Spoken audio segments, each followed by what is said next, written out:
the Equitable Society presents This is Your FBI.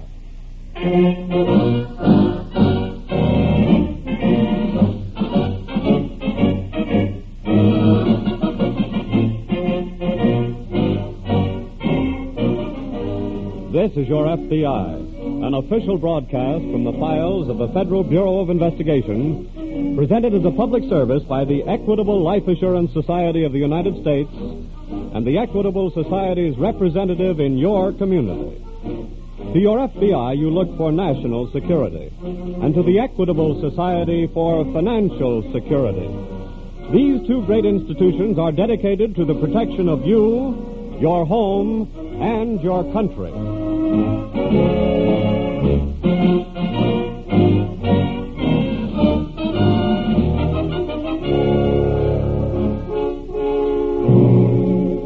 Tonight's file, the Big Breakout.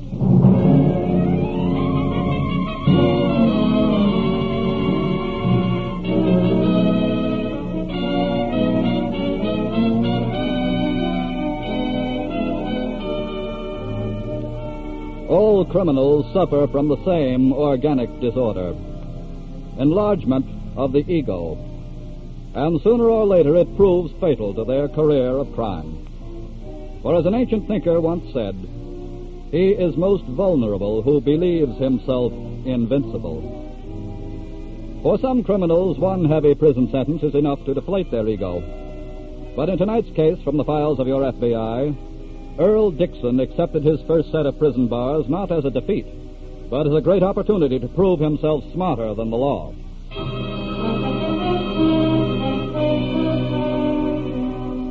In a Midwestern penitentiary, Dixon, serving a term for hijacking, and two fellow inmates are seated in their cell after the evening meal. Cigarette, gentlemen? Rock? Thanks, Dixie. Louis? If that's the best you can do, Dixie. Of course, I'm used to lighting a Corona after a pheasant You're dinner, used to talking too much, Louis. Somebody's got to keep the art of chatter alive in our little home. Rock is a man of action rather than words, Louis. Well, you ain't exactly the gabby type yourself, Dixie.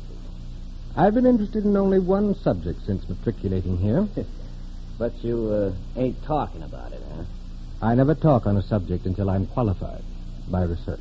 And when'll that be? Now. Oh, yeah? Then what's the title of your subject? Escape. Escape? Shut up, Louis. Are you gentlemen interested? Gee, Dixie, I don't know. I only got 3 more years here. Just a weekend, huh, Louis? No, it's not that, but guys can get shot trying something like that. I wonder what your girl is doing tonight, Louis. What do you mean? Just curious. Well, I know what she better not be doing. What's that got to do with it? 3 years is a long time to sit and wonder. Maybe it'll be too late after that. What about you, Rock? Count me in, Dixie. Good. We'll make it a twosome then. I don't know. Wait a minute. Yes, Louis. What did you really mean about my dame? I told you. 3 years is a long time. Oh, she better not pull no double deal on me. I'm in. Splendid. What's the gimmick, Dixie? Well, the doctor is on duty in the hospital until 11 o'clock. Yeah? He lives outside. Drives home when his relief comes. Yeah? Lights out in here at 9. The turnkey makes a round of inspection at 10. Uh-huh. Tonight when he comes around, you...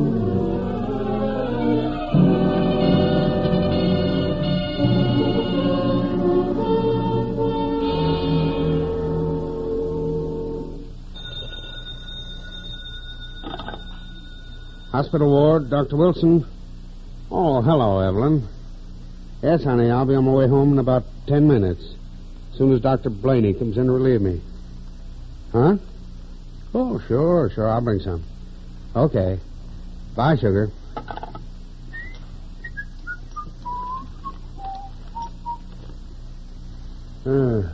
What are you doing in here? Keep a watch at that door, Louis. Okay. Doctor's about your size, Rock. His jacket should fit you rather neatly. Just so it helps me drive us through the gate okay. Here you are. And do it quickly now. Yeah. I'll take a look outside. Everything's all right, boys. Come on. Quietly, please. Right. This is his car. Take the wheel, Rock. Louis and I'll crouch on the floor right behind you. Okay.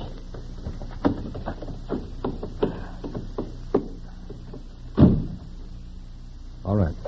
Make for the gate. Keep your head down. Don't worry. I want to keep it.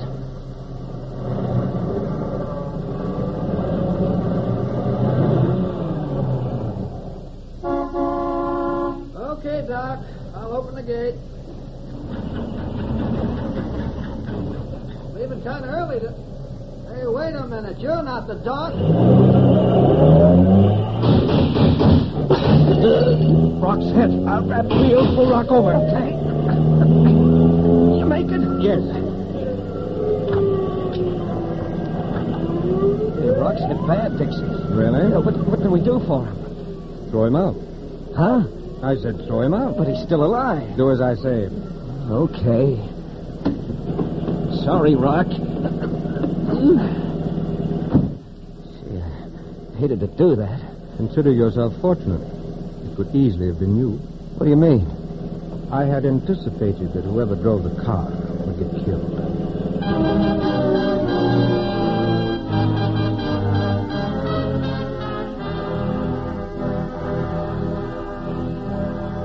After the jailbreak had been accomplished and the convicts had made a successful getaway, the penitentiary warden immediately contacted the nearest office of the FBI just across the state line, where Special Agent Connor took the call. Gray Pontiac two-door sedan. License number? 754. All right, I've got it. Which direction was it going when it left the penitentiary? Thanks, Warden. We'll get on it right away. Jailbreak, Fred? Yes, 3 made the break, but 1 got killed. Who are the other 2? Take their names. Uh-huh. Earl Dixon and Louis Muncie. I've got him. While I'm getting out an alarm, you contact Washington and ask them to teletype all information they have on Dixon and Muncie.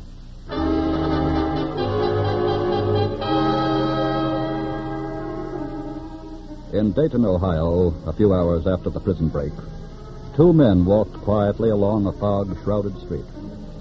They stopped in front of a modest apartment building. A minute later, a young girl occupying the ground-floor apartment was aroused by the insistent sound of the door buzzer. Just a minute. Oh. I'm coming. Who is it? Open the door. Earl. Hello, sis. Earl, Go in, Louis. Okay. what are you... Be quiet.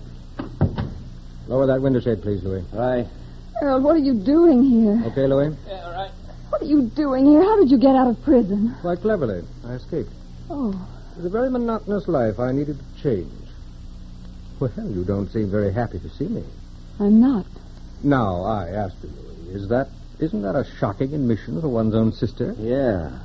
Oh, by the way, Annette, allow me to present my fellow Houdini, Louis Muncie. Pleased to know you. Why did you come here? Seemed the natural thing to do. Earl, you can't stay. Now, Annette. I mean it. You've got to leave here at once. Hey, what is this? I thought she was okay. She will be. Earl, listen to me. In the past, I've always weakened and tried to help you. Always thinking maybe you'd straighten out. But this time it's different. I'm not harboring any criminals. I'm staying, Annette. Oh, no, you're not. Where are you going? I'm calling the police. Hey, now, wait a minute. Hold it, Louis. What are you going to tell them, Annette? That you're turning your brother in? That you want him sent back to prison? Yes. Then I'd better acquaint you with just what that would mean. A man was killed when we escaped. Oh. Now, my dear, could you make us some coffee?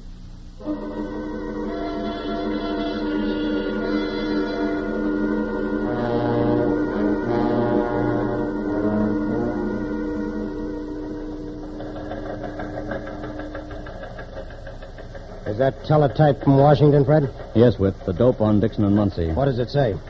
It looks like Dixon was the brains behind the break. Yes? College education and always boasting how much smarter he is than the law. What was he in for? Hijacking. He was sentenced in federal court. Suspected of a killing, too, but there wasn't enough evidence to pin it on him. What about Muncie? They're just finishing up on him now. Here we are. Muncie seems to be a kind of a stooge in a gang that was mixed up in hijacking, too. He'll probably stick with Dixon, then, for guidance. I wouldn't be surprised.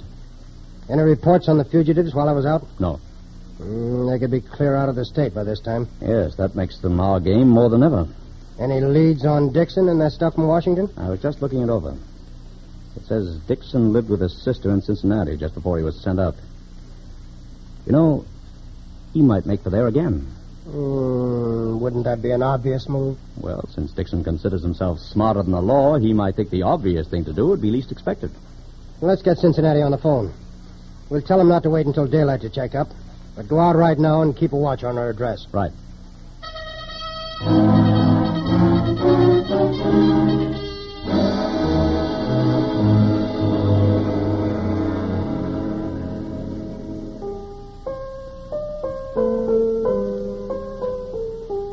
Remember this piece, Annette? How I used to slave to learn it? As I recall, it was Mother's favorite... Stop, Earl, please. What's the matter? The difference between then and now, I don't want to think of it. Dear Annette, always the sentimentalist. Earl. Yes? How long is this going to go on? What? This staying here. Oh. Oddly enough, I was just thinking about that. Police are bound to come here sometime. You saw the morning paper. They're combing 3 states looking for you. I know. Oh, please, won't you give yourself up? Oh, stop being childish. What else can you do? I have a very definite plan in mind. You're right about their eventually coming here, but when they arrive, we'll be gone. What do you mean? We still have that little houseboat on the Ohio River. Yes. Then I think we should use it. We? Yes. You and I. Oh, no, please. I made you, Annette. You'll have to drive. Oh, why can't you leave me alone? Very pleasant, like a vacation. Vacation with 2 murderers. Oh, I forgot to mention my good companion, Mr. Muncie, who sleeps so peacefully in your bedroom, will not be with us. Do you intend to leave him here? Not exactly. I don't understand. Well, he has already served his purpose. How are you, folks? Oh. Greetings, Louis. Well, I was just talking about you. Oh, yeah? Yes, I was telling my sister that we are going to take a little trip. Oh, blowing out of here? Yes. Where are we going? Well, unfortunately, Louis, you're not really coming along. What do you mean? I needed you for the getaway just as I needed Rock, but now your usefulness is ended. Oh, wait a minute. Sorry, Louis. Oh. Darling, he'll be with us in spirit.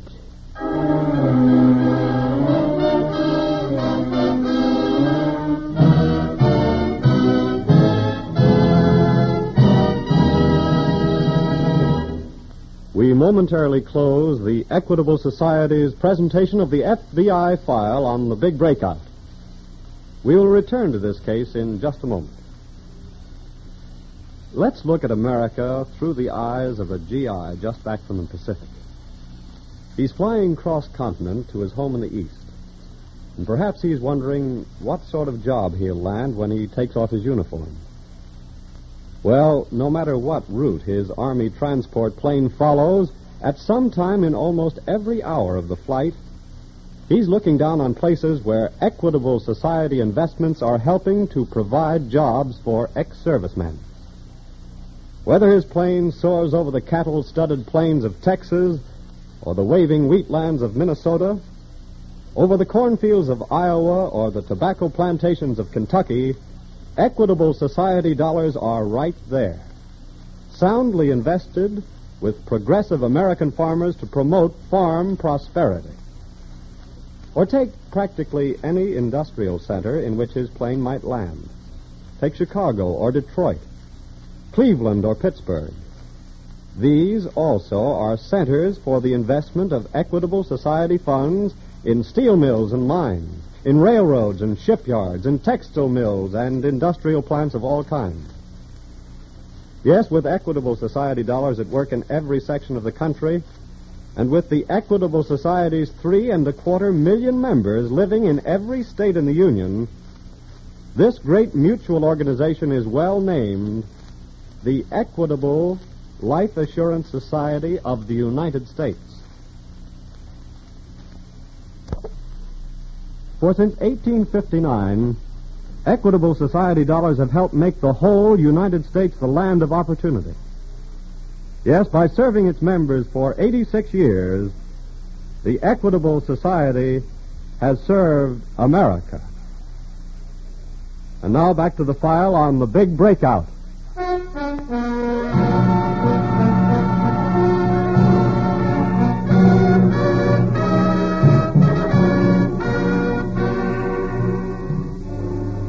FBI agents make no pretense of infallibility.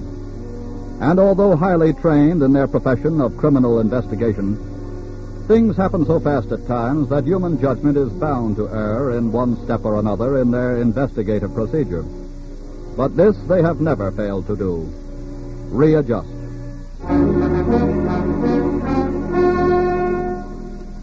The long hours of the day have dragged past, and now darkness is falling. Earl Dixon sits with his sister in the living room of her apartment. Who's that? How do I know? See who it is. I'll stand just behind the door, and don't let anyone in. Understand? Very well. Good evening. Good evening. You're Miss Annette Dixon, are you not? Yes. I'm Special Agent Connor of the FBI. The FBI? Yes. We just learned that you had moved here from Cincinnati. But why are you interested in where I live? The automobile in which your brother escaped from prison last night was found early today abandoned just outside of town. May I come in? But my brother isn't here. Then there's no reason why I shouldn't come in, is there? No, that is Thank you. I have a gun here, Mr. Connor. I've often wanted to match wits with the FBI. Don't reach for yours. I wouldn't have any wits left for you to match if I did. I was sure they trained you to be practical. Yes. That's one of the reasons we usually win, Dixon. Have you always won until now? I wouldn't say that now is exactly over. You fellows travel in pairs. Is your partner outside in the car? No. I came here alone. Where is your partner? I'm afraid you'll have to proceed without that knowledge. He and your office must have known you came here. Do you think so? Yes. In that event, I think you'd better come along with us. Where to? My sister and I are taking a little trip. You'd be a very welcome companion. Really? Yes. With an FBI agent driving us in an FBI car, we should find it rather a safe journey. At your service, Mr. Dixon. Thank you. Oh, by the way, you wouldn't mind transporting a corpse, too, would you? It would be rather awkward leaving him here. Louis Muncie? That's right. Bring him along. I'd be very glad to have his body as evidence of murder against you. What makes you think you'll be able to produce this evidence? This was to be a match of wits, remember?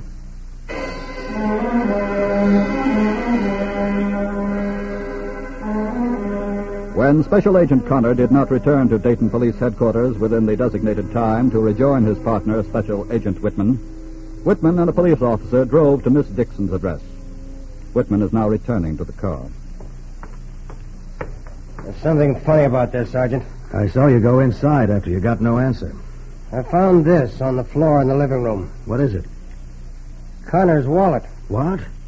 Some dresser drawers had been pulled open, like somebody had packed and left in a hurry. Well, I'd say Connor ran into Dixon, all right. And possibly Muncie, too. and he dropped his wallet to let you know he'd been here and something was wrong. Yes. With his car gone, that means only one thing. Let's put out an alarm on that car.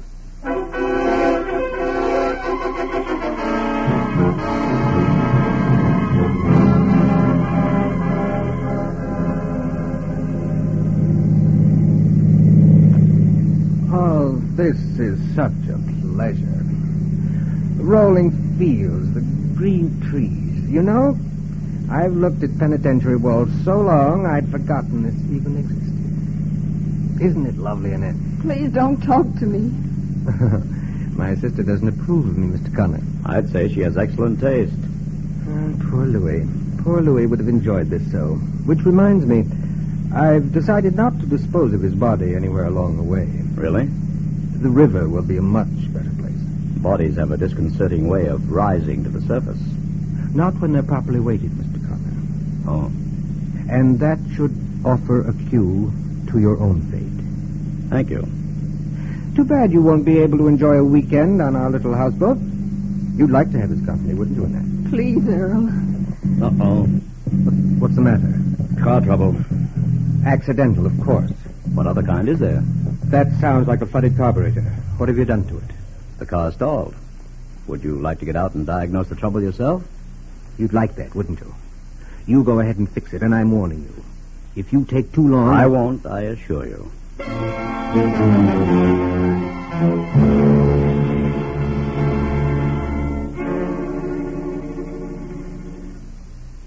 Why don't we get some word, Sergeant? Well, we've done everything we can, Mr. Whitman.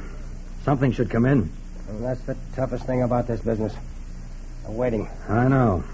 They must have taken Connor along as cover. If they did, Connor's driving the car.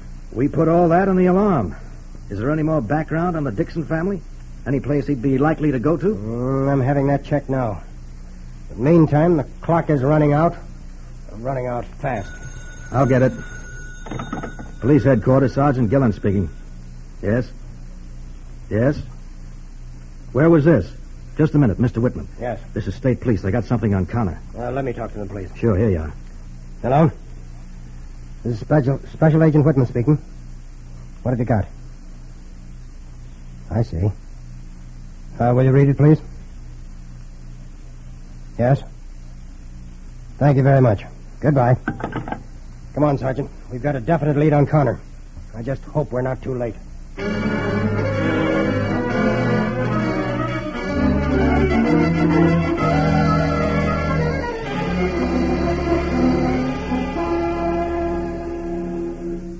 Where did my sister go, Connor? Into the houseboat.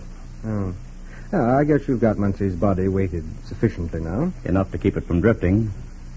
That'll make it easier for us to locate. Us? Mm-hmm. I admire your optimism. Now, if you will just drag the body out onto the deck. There, that will do nicely. And now I'll ask you to hoist it over the side. You're really running up a big score, Dixon. Just remember this gun. Go ahead, Connor. Okay.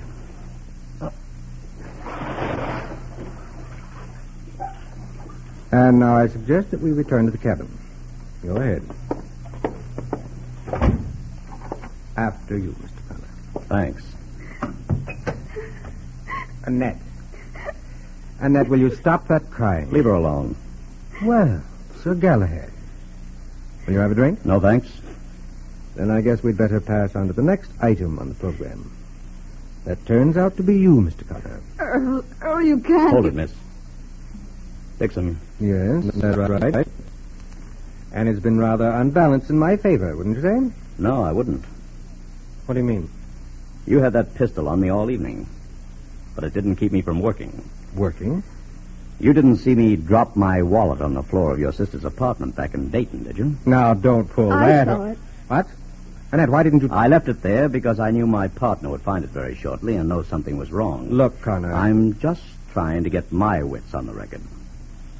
Very well. And you were right in suspecting I caused the car trouble back on the highway. All you gained was time, if you did. No. I left a note under a tool when I was under the car. It must have been picked up by now. And what did the note say? That we were coming here.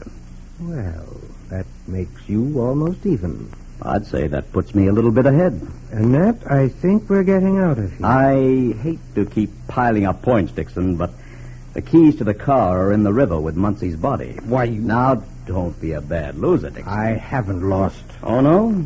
Look at that car coming along the riverbank. Where? Oh, thank heaven. Is it the police? It isn't even a car. That was an old trick, Miss Dixon.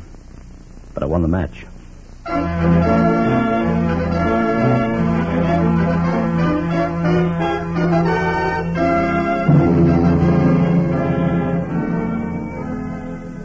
Earl Dixon was returned to the penitentiary and subsequently tried and convicted for the murder of his fellow convict.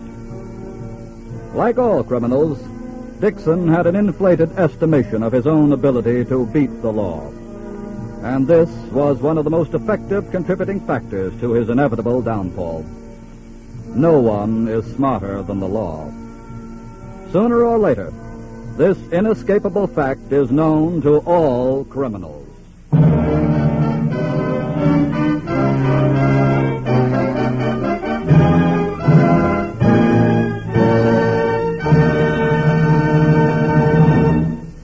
You'll hear about next week's case in just a moment. This week, at the Equitable Society, I was shown 3 checks that were ready to go out in the afternoon mail. One was the biggest check I've ever seen in my life. A 6, followed by 6 zeros. A $6 million investment of Equitable Society funds in a great industrial concern which will employ several thousand men, many of them returning servicemen. The second check was for $16,000, a loan to a farmer in Iowa who came to his Equitable Society so that he could buy a piece of land he's had his eye on for many years. The third check was for $6,000, and it was going to help an ex-sergeant of the Marines buy that little house he dreamed about while he lay in a hospital recovering from wounds received on Guadalcanal. Now he's going to own that little home with the aid of the Equitable Society's Assured Home Ownership Plan. And there you have 3 of the principal ways in which Equitable Society dollars are put to work. In promoting home ownership, in lending farmers a helping hand, in keeping the wheels of industry turning. And that's why we think this life insurance business we're in is a good business. We collect premium dollars from our members for their good and then invest them in ways that are good for the entire nation. Yes, this week and every week for 86 years, the Equitable Society has been building security for you, your home, and your country.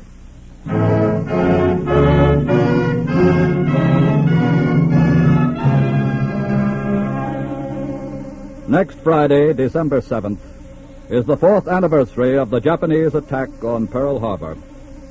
Our program that evening will present a thrilling and factual account of the FBI's work on that momentous day.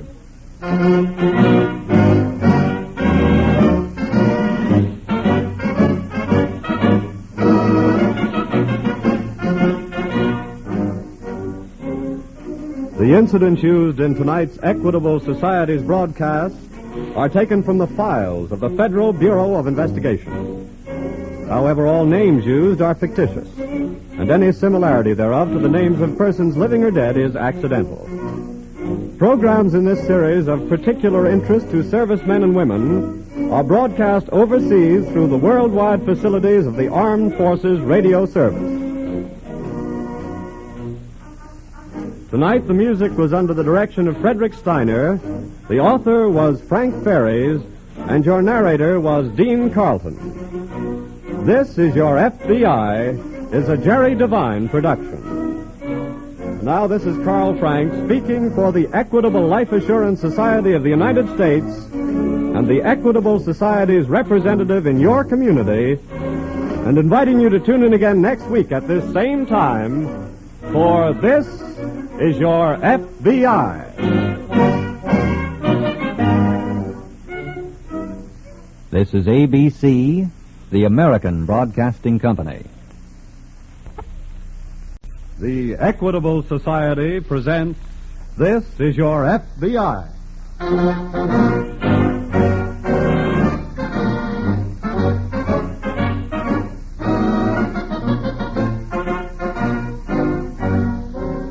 This is Your FBI, an official broadcast from the files of the Federal Bureau of Investigation, presented as a public service by the Equitable Life Assurance Society of the United States and the Equitable Society's representative in your community.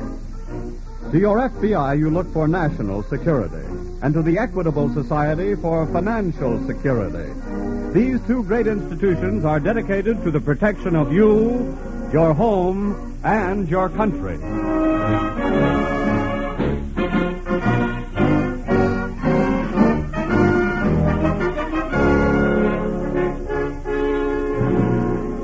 Tonight we bring you a special FBI presentation commemorating the 4th anniversary of the Japanese attack on Pearl Harbor.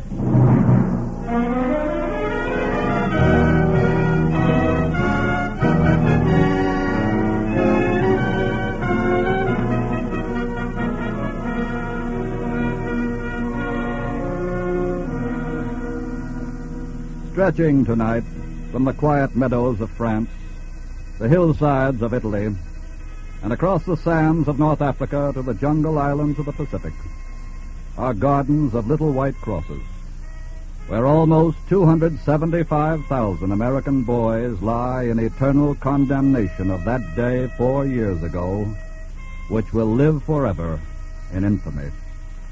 Sunday, December 7th, 1941, the day that Japan stabbed America in the back at Pearl Harbor.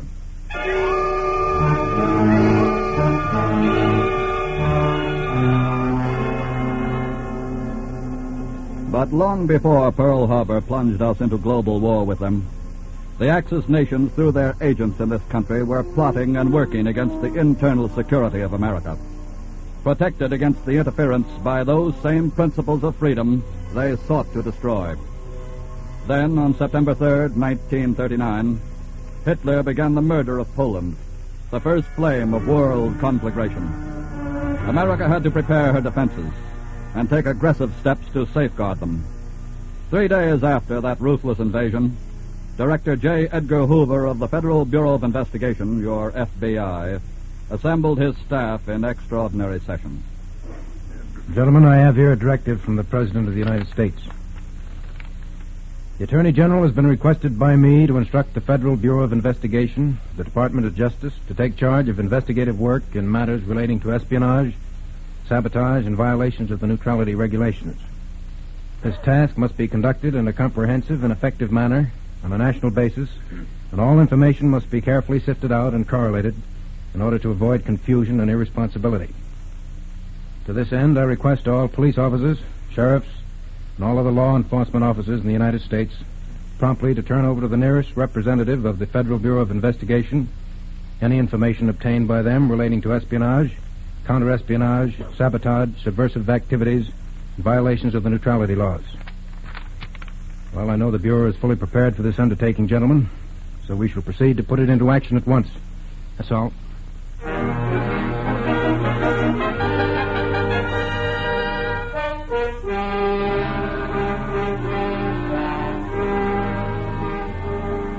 Your FBI was ready, but it was nevertheless a mammoth undertaking. For on the day that the President's directive was put into force, over 1,200,000 persons born in Germany were living in the United States. Nearly 85,000 foreign-born Japanese were living in the United States and Hawaii.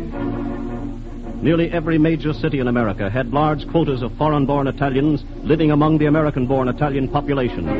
And thousands of special agents of the 3 Axis nations were actively at work throughout continental United States and all American territories.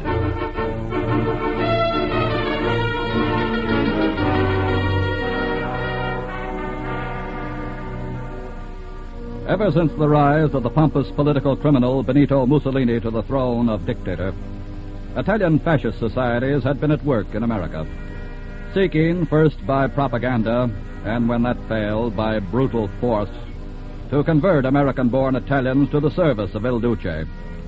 And they didn't stop with threats. In a large eastern city one night, an elderly, gray-haired foe of fascism was preparing to leave his office when... All right, just stay put, Baroni. Who are you men, and what do you want here? You've been warned 3 times to stop talking against El Duce. Oh. So you have come to warn me again? No. This time we come to make you stop. What I have said about Mussolini and fascismo is the truth. I said we come to make you stop. What Mussolini and fascismo do in Italy, I cannot fight against. But I am an American citizen, and I can fight against what they are trying to do in my country. And I shall continue to fight against it.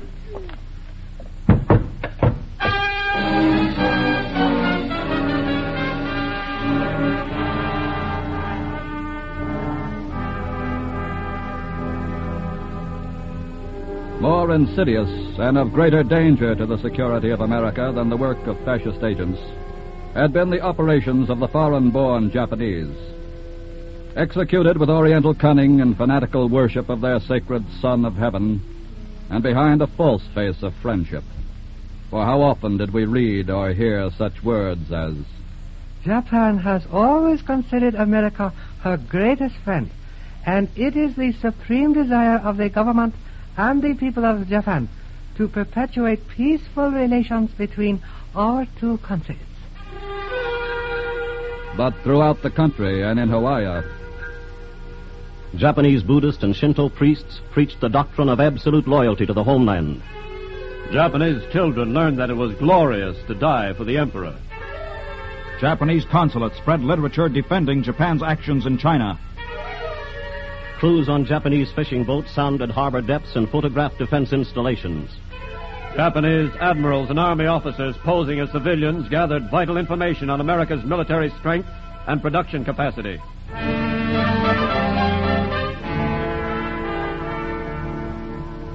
behind the locked doors of a ceremonial hall, the secret society known as the Rising Sun Order met quite often for this purpose. The candidates for membership will come forward.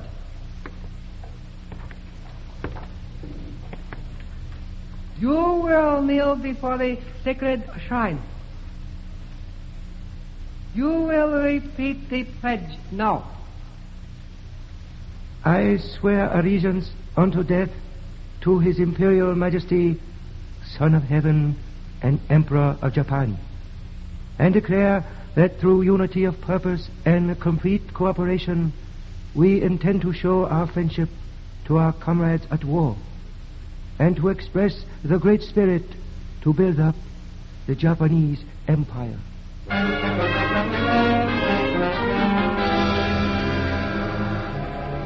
As for Germany's part in the picture which now confronted your FBI, the Nazi Party had been active in America as far back as 1926, 8 years before Hitler at last became the Fuhrer.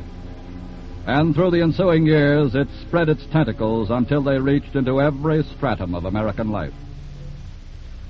Nazi agents tried to work their way into all branches of American military and naval service and into the merchant marine. They were workers and even executives in our vital industries. They were editors, authors, and lecturers. They were landowners at strategic points along our Atlantic and Gulf Coast lines. They were merchants and bankers and lawyers and doctors. They were social leaders. And Nazi sympathizers taught in our schools, preached in our churches, and got elected to public offices low and high as servants of the American people.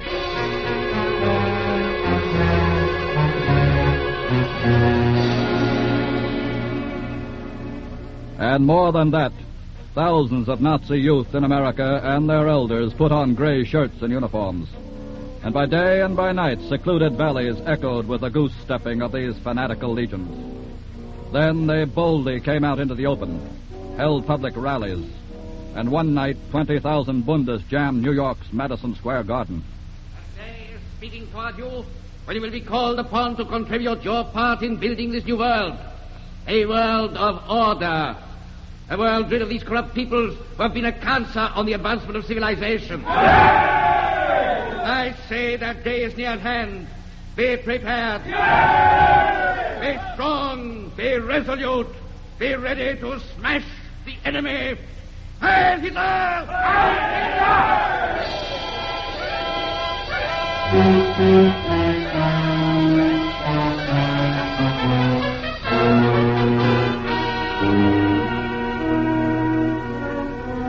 That was the picture that confronted your FBI on September 6, 1939. The day the President said, take defensive action. Director Hoover said, we are ready.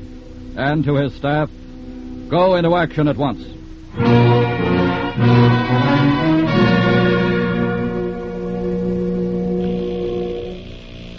Operator. Get me the Chicago field office. Operator. Get me the Boston field office.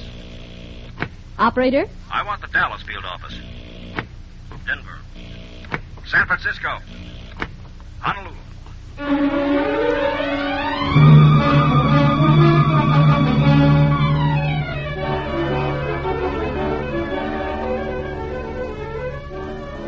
Within the space of a few minutes after Director Hoover had read the presidential directive to his staff, the nerve center of your FBI in Washington had transmitted the impulse for action along every thread of contact in the vast web of its organization. And soon, special agents were surveying America's defense plans and taking precautionary measures against sabotage, setting up protection for America's transportation and communication systems, watching the movements of Axis diplomatic officials using their immunity to carry on hostile operations, and embarking on the widest spread spy hunt in the nation's history.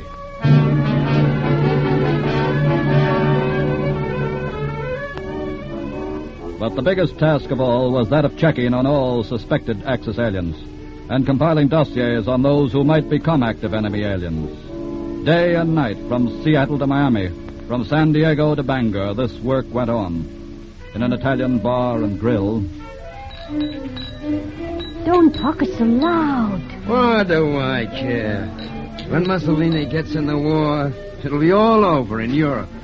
He'll come over here. I beg your pardon. I'm a special agent of the FBI. FBI? You an American citizen? Sure, I'm an American. You have an alien registration card? Well, I think you'd better come with me. In a rowboat one night in the murky waters lapping the pilings of a Jap fishing village on the west coast. If I'm not mistaken, that secret radio receiver's in that shack over there. We can't raid the place. No. We can tell them that's what we're looking for. All we need's a reaction. In a plane factory, turning out medium bombers for the British. Just a minute there. What is your name? Carl Wilson. Think again. I'm a special agent of the FBI. My name is Carl Wilson. Our records say that you were born in Germany, entered this country illegally, and your name is Carl Schmidt. Come with me.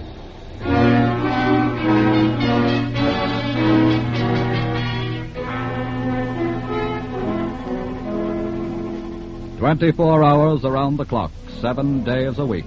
The checkup went on throughout the 48 states and territories of the United States. The checkup and all other parts of the vast program of defensive action, with the result that FBI agents were able to report 2,300 defense plants surveyed and protected against sabotage.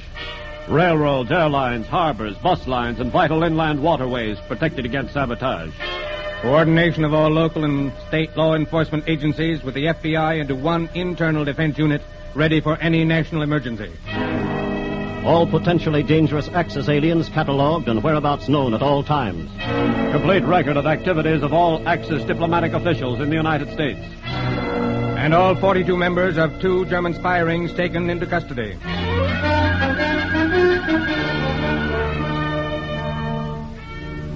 Yes, by the summer of 1941, the President's directives had been carried out in full. America's internal security was protected. There remained only the important job of keeping a constant vigil. And this your FBI did during the remainder of the summer, through the fall, and this it was still doing when... It was another Sunday in America. Christmas was hardly more than 2 weeks away.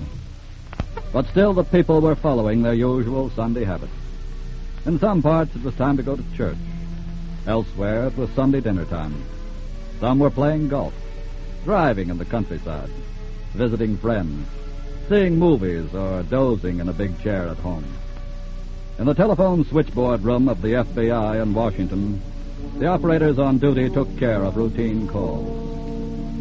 Then a yellow light glowed on panel number 6.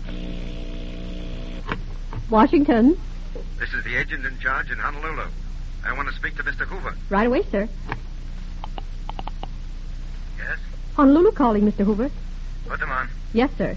Go ahead, Honolulu. Mr. Hoover? Yes. Japanese planes are bombing Pearl Harbor. What? Listen. You can hear the bombs exploding.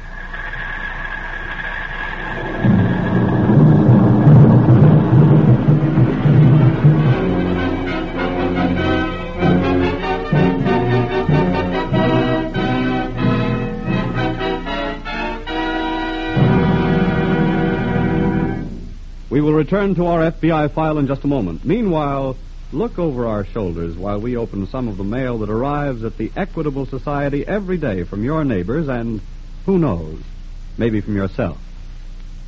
It's a very good thing for a man to be happy in his work, to feel that his job benefits others as well as himself. Well, that's the way we of the Equitable Life Assurance Society of the United States feel about our job. You see, Equitable Society members think of this society as a friend. For they know that the Equitable Society is a society, not only in name, but in fact, and that they, the members, are the sole owners of this society, which is run for their benefit and theirs alone. Consequently, every day in the Equitable mailbox there are letters from our members, the kind of letters a person writes to a good friend. Here's a letter from a widow, telling us how her Equitable Society policy stepped in to save her family from disaster. Here's one from a farmer, asking our advice in financing the purchase of a piece of land. And here's one from the officer of a large corporation with a suggestion about our group insurance plan. Yes, in every mail we get pats on the back and friendly criticisms, problems to solve and suggestions to consider. And we firmly believe that these close contacts with our members are important in keeping the Equitable Society alert, progressive, future-minded, with life insurance policies exactly suited to present-day needs and with forward-looking investments that promote the prosperity of the entire country. Yes, by serving its members, the Equitable Society serves America. And now back to This Is Your FBI.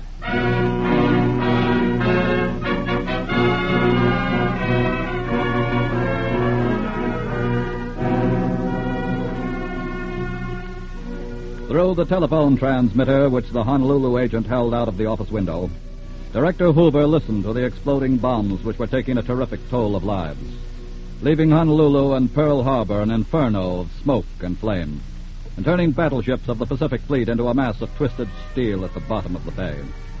Then the agent came back on the line. Mr. Hoover, have you any special instructions? Put our emergency plans into operation at once. You'll receive further instructions shortly. Yes, sir. Yes, sir? Operator, this is Mr. Hoover. Have a staff call issued immediately and have all members of the Bureau not on duty report for duty at once.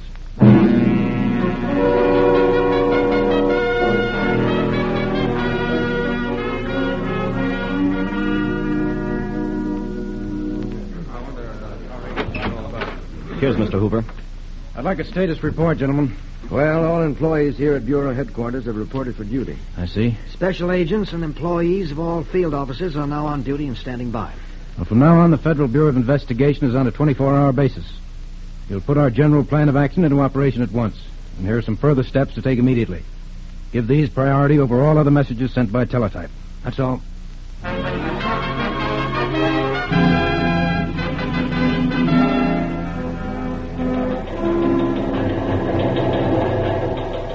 All special agents in charge.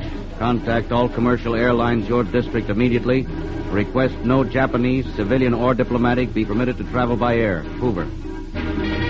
Arrange immediately with all transportation companies, your district, to stop all travel by Japanese individuals on train, bus, or vessel. Hoover. Arrange immediately with all telephone and telegraph companies, your district, to discontinue all telephonic and telegraphic communications by Japanese to points outside the United States. Hoover. Advise all press associations immediately. Suspend all service to Japan and occupied China. Hoover.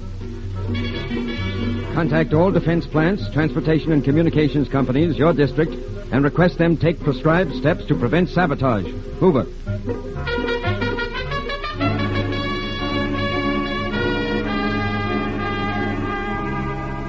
Barely more than 2 hours after the first Japanese bombs rained down on Pearl Harbor, your FBI was fully mobilized, operating on a 24-hour basis, and with its prepared plan of action moving at top speed. Special agents had located and had under close surveillance those who, they had reason to believe, would try to sabotage the United States. Then there came chattering over the teletypes into every field office in the United States and Hawaii this climactic order, which every agent was waiting for and eager to execute. Immediately arrest all Japanese individuals on A, B, and C lists. Also all other Japanese aliens on whom you have information indicating arrests necessary for best interest internal security of this country.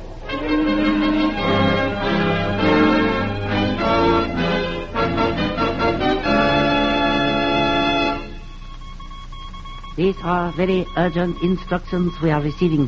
How much longer do you think it will be safe to stay here? We are cleverly concealed. We will never be found. What's it? Grab that radio, Tom. Right. What is meaning of this outrage? We're special agents of the FBI. You're both under arrest.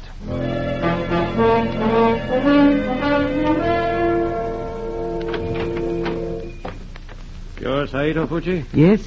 Are you interested in Oriental antique? I'm a special agent of the FBI. You're under arrest. We'll take your suitcase full of dynamite along, too.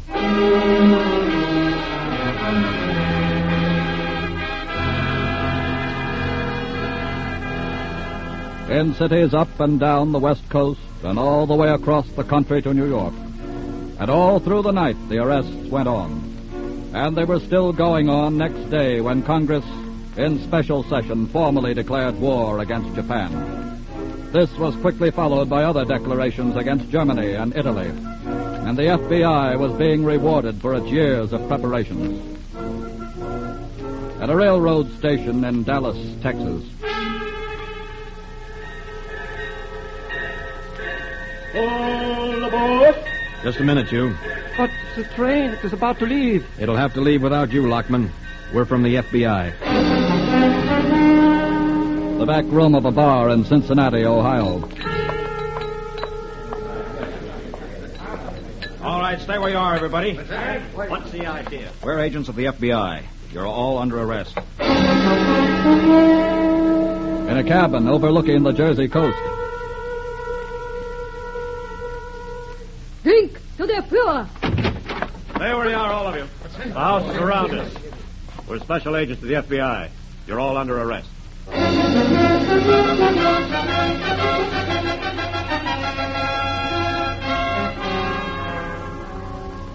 The roundup continued, and by nightfall of December 8th, scarcely 30 hours after Japan's sneak attack on Pearl Harbor, nearly 2,000 enemy aliens on the highly dangerous list had been arrested.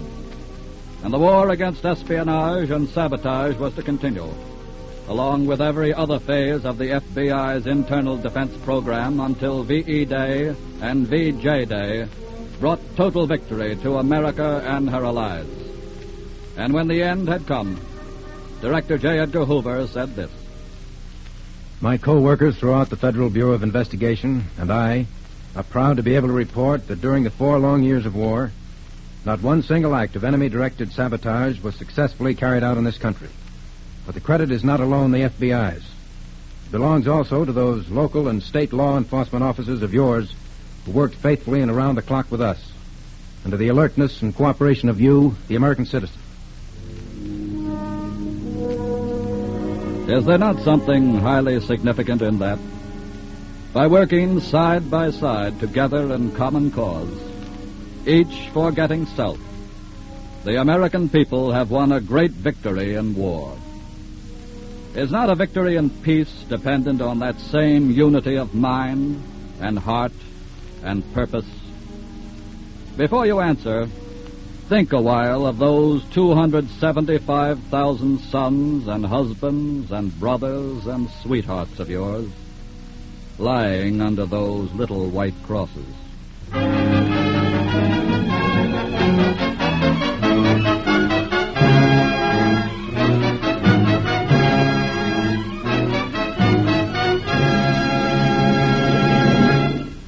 And now, before we tell you about next week's thrilling case from the files of the FBI, here's an important message about an unusual classroom in which adults are back at school.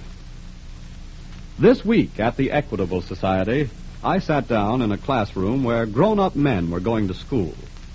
The students in this class were ex-servicemen. In rank, they ranged from first-class privates and naval petty officers to colonels and commanders. One was a fighter pilot with a distinguished record. Another was a Marine, a veteran of many hard-fought landings on the islands of the Pacific. Before going into the service, all of them had been agents or field representatives of the Equitable Life Assurance Society of the United States. And now they're taking what you might call a refresher course to bring them up to date on recent developments. You see, life insurance is one business that never stands still. Here in the Equitable Society, we are constantly finding ways to improve the many protective services we render to our 3.25 million members. And this means that every Equitable Society representative must be well trained, qualified on the subject of life insurance. Life insurance is their profession. And they must at all times be prepared to offer professional advice and assistance to Equitable Society members, present and future. We of the Equitable Life Assurance Society of the United States take particular pride in the men and women who have been chosen to represent us. It is due in a great measure to their conscientious efforts that we are able to say that this week and every week for 86 years, the Equitable Society has been building security for you, your home, and your country.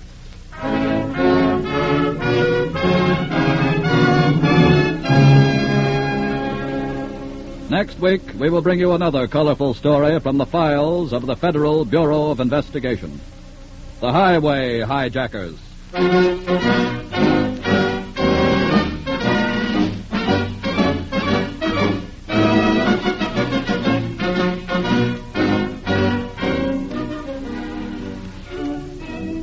The incidents used in tonight's Equitable Society's broadcast are taken from the files of the Federal Bureau of Investigation. The role of J. Edgar Hoover was impersonated. All other names used are fictitious, and any similarity thereof to the names of persons living or dead is accidental. Programs in this series of particular interest to servicemen and women are broadcast overseas through the worldwide facilities of the Armed Forces Radio Service. Tonight, the music was under the direction of Frederick Steiner, the author was Frank Ferries, and your narrator was Dean Carlton. This is Your FBI is a Jerry Devine production. Now, this is Carl Frank speaking for the Equitable Life Assurance Society of the United States and the Equitable Society's representative in your community, and inviting you to tune in again next week at the same time for This is Your FBI.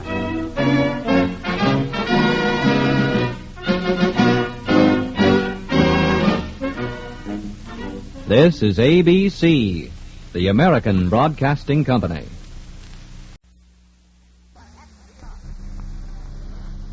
The Equitable Society presents This is Your FBI.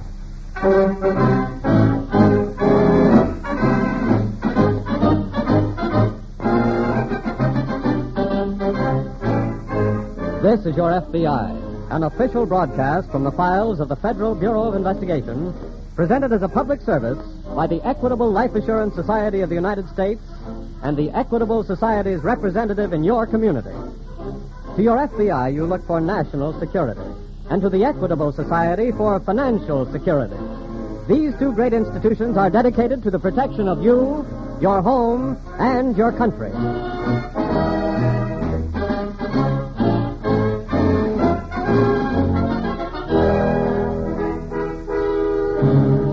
Tonight's file, the Highway Hijackers.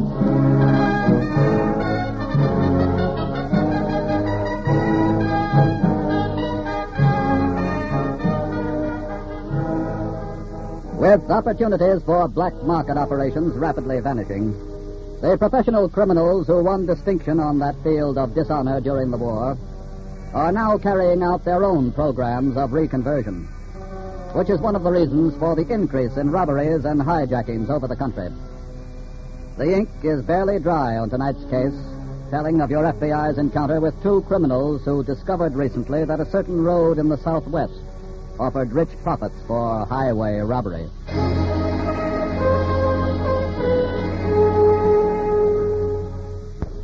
A few miles inside New Mexico from the Arizona border, Marty Jennings and her husband George operate a tourist camp. But Marty does most of the operating because of her husband's ill health. It is shortly after dark now, and Marty enters the bedroom with a tray of supper. Here you are, darling. I want you to eat every bite of it, too. Thanks, Marty. Did you take your medicine, honey? Yeah, sure. Whatever good that does. It does plenty. And you start on your soup while it's hot. Marty, don't you ever get tired waiting on me? I said start on that soup, young man. Fine husband I turned out to be, huh? Are you going to be stubborn about it, are you? Thought you were marrying a he-man, didn't you? Who could take care of you. But George. his health goes on the blink, and he has to bring you way off out here in the desert. You have to do all the work. He lies up in bed most of the time, and Marty, why did you do it? Why don't you go back east where you were doing okay until George, I'm here because I want to be here. I love you more than anything in the world. And I'll never leave you. Thanks. Sounds like new business in the office. Mm-hmm. You eat your supper. I'll be back after a while. All right.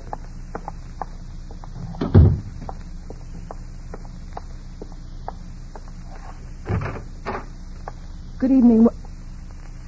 Hello, Marty. You remember Mac here? How are you, Marty? Nick, what are you doing here? We come to see you. How did you know where I was? Well, after you'd done that run out, we did a little checking up. Heard you'd married yourself a sucker and come out here. Yeah. What's the matter? Ain't you glad to see us, Marty? Why did you come here and what do you want? We figure you owe us a little favor and we come here to collect. Nick, I don't want any more of that life I was mixed up in and you know it.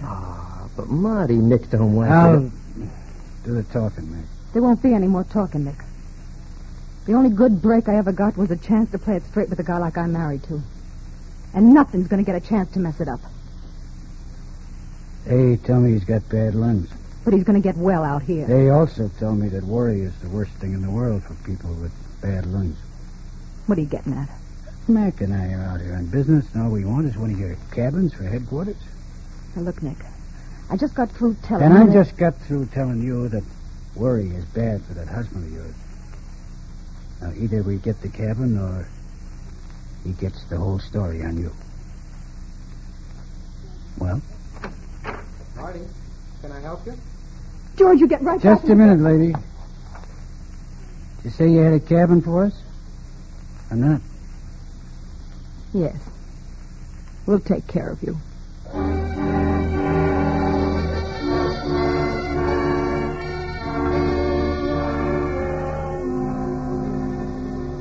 It was nearing noon next day when a trailer caravan winding through the Arizona uplands began to approach the New Mexico border.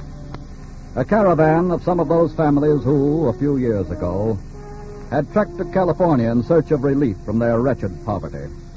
Okies, they were called.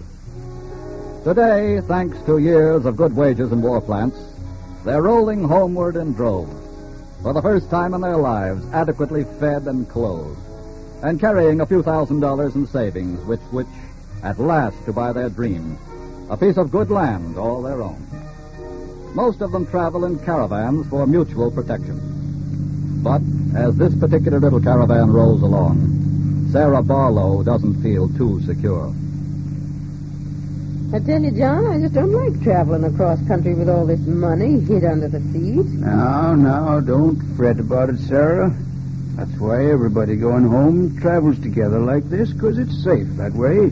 Well, maybe you wouldn't feel so skittish about it if we wasn't the last in line. Oh, somebody's got to be last. Yeah, I suppose so, but just the same, Now, stop your worrying about it. Just think we're going to be home in about 3 or 4 days. Home, Sarah. Kind of does something to you when you think about it, don't it? Yes. Yes, sir, those old green hills are going to look good to us this time, Mother. Because instead of scratching around on top of them and going hungry, we're going to have a piece of rich land down in the valley and a good house. Then we can look up at them and see how pretty they are. Oh, it'll be wonderful, John. Just wonderful. Look at that car speeding around that curve, Sarah. Why, that looks like the same one as passed a while back. Yeah. Look at them cutting over in front of us. But, John, they're waving to us to stop. There must be something wrong up ahead. They're getting out. What's wrong up ahead, mister? I say, what's the trouble? Look, John, they got pistols. Huh? All right, you, this is a... Oh, no. Give me your dough and make it fast. Oh, John. Quiet, and don't Sarah. try any stalling. Now, listen, I mister. said don't stall. I'm not stalling. Sure, we got money, but let me tell you something. Shut up and hand it over. No, I won't, and I'm not telling you where it is either. All right, pal, you asked for it. No, wait, please don't. I'll tell you where the money is. Sarah. Mister, we worked years to save that money so we could buy it. Oh, no, John. Shut up, lady. You get the same thing.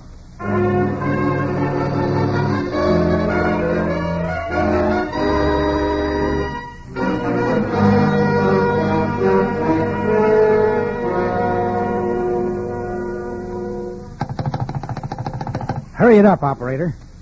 Hello? Hello, FBI? Yes, Special Agent Yeager speaking. This is Sheriff Williams, Lordsburg, New Mexico. What's the trouble, Sheriff? 2 men in a black sedan robbed a man and his wife a few hours ago just over the Arizona line and disappeared back across the line with $10,000.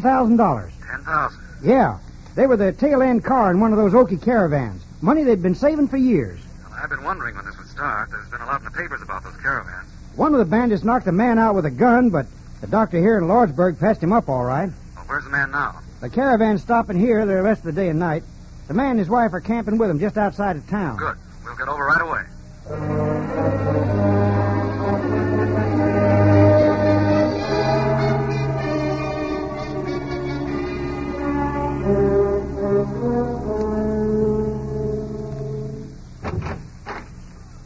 That you, George? Yeah. How was the sunset? Huh? You went out to look at the sunset, George. Oh, yeah. That was beautiful. Marty, Yeah. those 2 men who rented a cabin here last night, What about them? who are they? How would I know? Their names are on the register over there. Well, what I meant was, did you talk with them at all? No, not much. They said they were from the east. They're looking over ranch properties, I think. Well, did they tell you that? Why, what's the matter? A rancher stopped by a little while ago on his way back from Lordsburg. Yeah. He said 2 bandits robbed a couple in an Okie caravan today just over the line in Arizona and got away with over $10,000. Oh, that's terrible. Well, George, you don't think... All I'm thinking right now is that the 2 men in that cabin back there sure drove back here in an awful hurry this afternoon.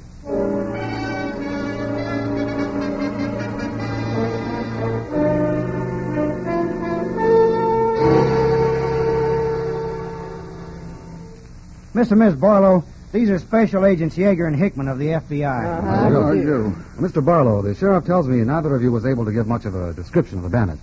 Well, what little I might have remembered, Mr. Yeager, I'm afraid the blow on my head knocked it out of me. And I was too upset to remember how they looked, what with John hurt and all. Oh, yes, of course, but maybe one of you might recall how they talked.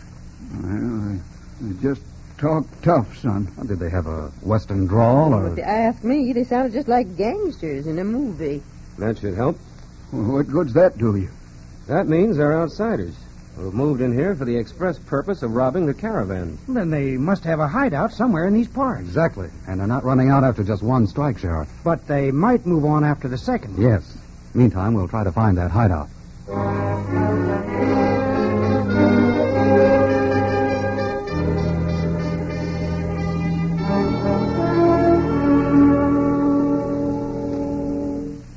Marty? George, I thought you'd gone to bed. Honey, my hunch about those men was right. What? I had to find out, and I did. What have you done? Well, I slipped around outside their cabin a minute ago, and I heard them talking about plans for holding up a caravan. Oh. Yeah, I'm going to call the sheriff at Lord's... No, George, wait. What for? You mustn't call the sheriff, George. Well, honey, those men are dangerous criminals. You can't call. Well, why not? There's something you don't understand. What? George, it's about them and me. Marty, what do you mean? I know those men, George. I know them from, well, the days before I met you. Oh. That's why they came here. Marty, you mean you're mixed up with them in this thing they're doing? No. Well, then I don't get it, Marty. Look, darling, I told you there were some things in my past that weren't very pleasant, that I could never talk about. Yeah, I know. Well, those men were part of that past. Marty, this is the present. You're shielding those men, and I've got to know why. Okay. I used to go around with a man named Crandall. Don't ask me why. He was mixed up with these 2 out there. Yeah. A few months before I met you, Crandall was killed. They killed him. I have no proof, but I know they killed him. They tried to pin the crime on me. Well, how? They planted my fingerprints on a gun. The police arrested you? No, nobody was arrested. They just held that over me in case they were ever picked up for the crime. And they're holding it over you now? They threatened to tell you. They knew that you were sick and that I didn't want to upset you. Oh, baby. I didn't know what to do. Darling, look, I love you. I don't care about whatever happened in the past. Are you sure? Sure. Now can I call the sheriff?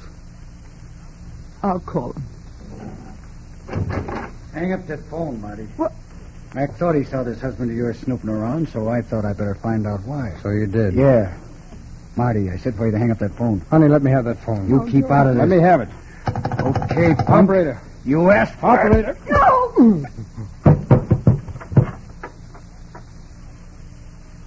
Now, we'll hang up the phone.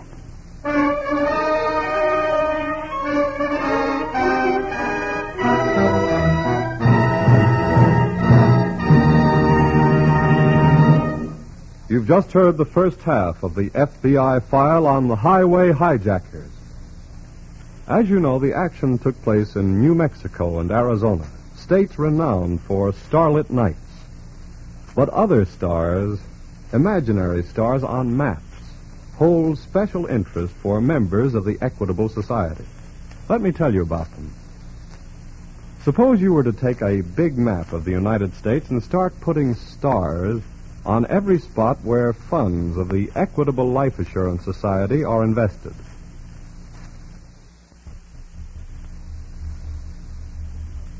Before long, every section of that map would be so covered with stars that you wouldn't be able to see the state boundaries or the names of cities and towns.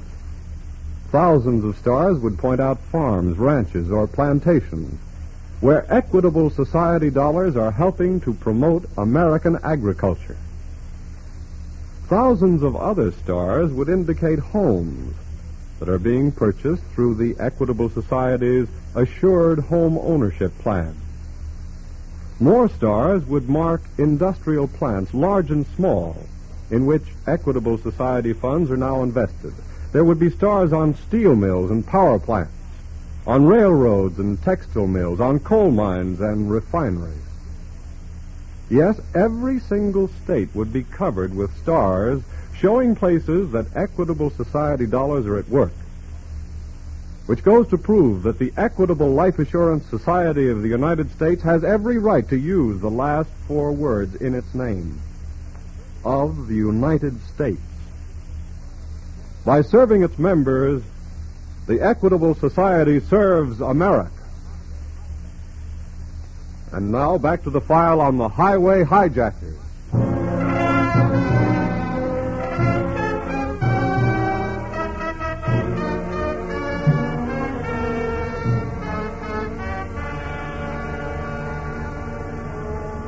When there are no clear-cut clues to a criminal's identity, such as fingerprints, physical description, or even microscopic evidence that may be developed in a laboratory, the FBI agent is forced to improvise his own methods of ferreting out his quarry as he goes along.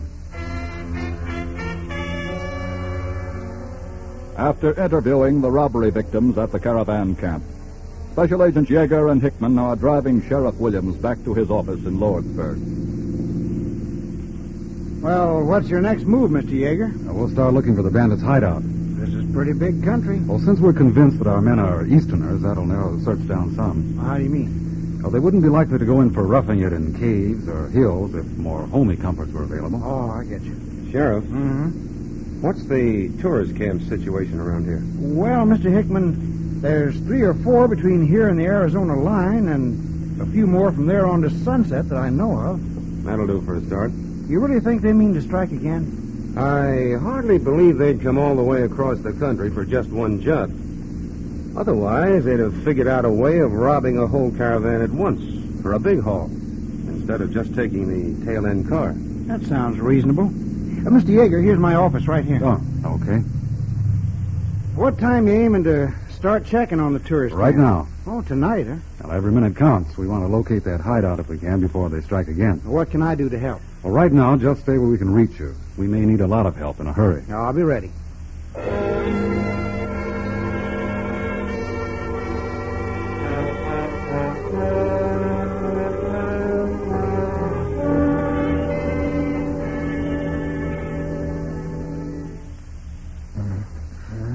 George. George, darling, try to drink this.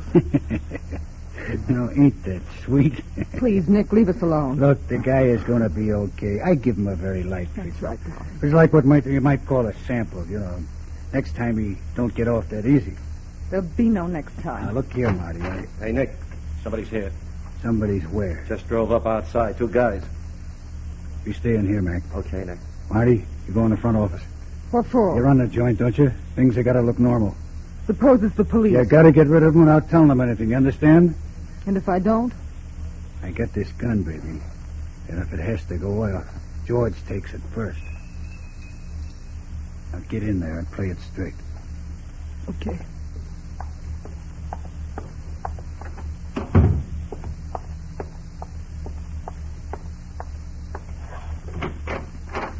Good evening. Good evening. I hope you're not looking for a cabin. Oh, that's all right. We didn't want a cabin. No? We're special agents of the FBI. Oh. Did you hear anything about the highway robbery just over the line today? Yes, I did. A rancher stopped by and told us. Us? My husband. Oh. We're looking for 2 men who drove a black sedan. Have you rented a cabin today or yesterday or any time recently? No, I haven't. Perhaps your husband has, or maybe you've seen them. May I ask him? Well, I'd rather you didn't disturb him now. You see, he's in bed. Well, I can understand, but it is rather important. Well, my husband is ill. He's quite ill. No. He's in bed most of the time, and I handle all of the business. I see. Well, I'm very sorry, and sorry to have bothered you. Oh, that's all right. Good night. Good night. Good night.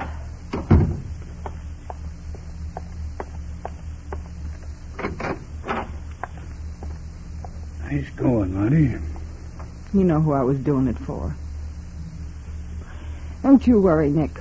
You're going to get yours soon enough. Maybe, but not out here. What do you mean? The way things had turned out, I decided to pull one more job tomorrow and head back east.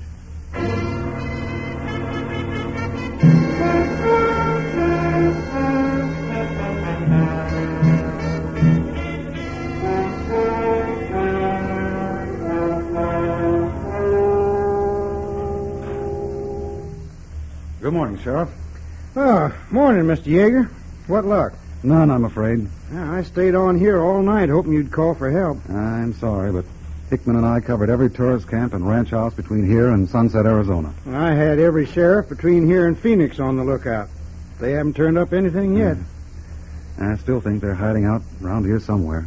But how are we going to smoke them out before they make another strike? Which they're just as apt to do today as not, if they figure things are getting too hot around here for them. Wait a minute. What you thinking?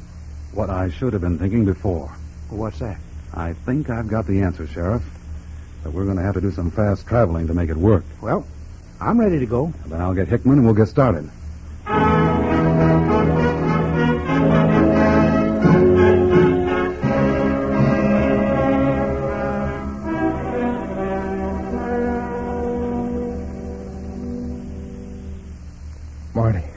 Marty. I'm right here, darling. Oh, my head. Darling, don't try to move. What happened? That man. He's still here. Oh. Marty, what about the sheriff? I never got the chance to call. Well, look, we've got to get him tonight. Darling, it's no longer night. Hey, I really passed out. That's right, you did. What time is it? Almost noon. Well, how's the patient? Keep out of here, please. Sorry, I got some business to attend to. Come on in, Mac. Okay. You heard my wife say to keep out of here? Look, mister, I don't want to have no more trouble with you. Take care of him first, Mac. Right. What are you going to do? Now, don't get excited. We're just tying the guy up. You keep away from me. Take it easy. Keep away. You leave him alone. Hold it, Marty. You're next. No, let me go. You're getting a lucky break. You just tie you both up and get out of here.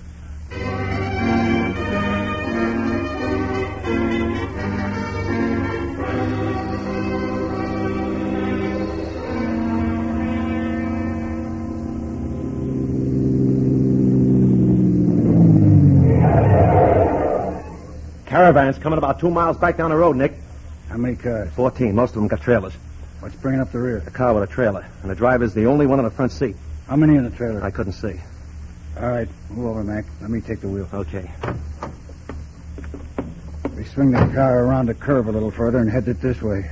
Then when the caravan starts coming around, we'll count off 13 and move in.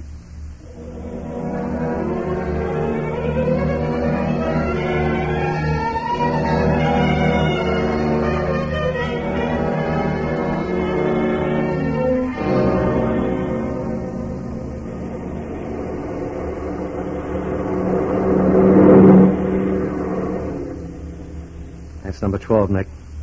Yep. And here comes 13.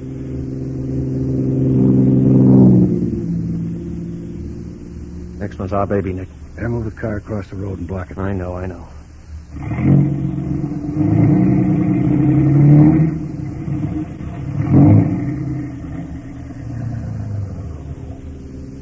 Here comes 14.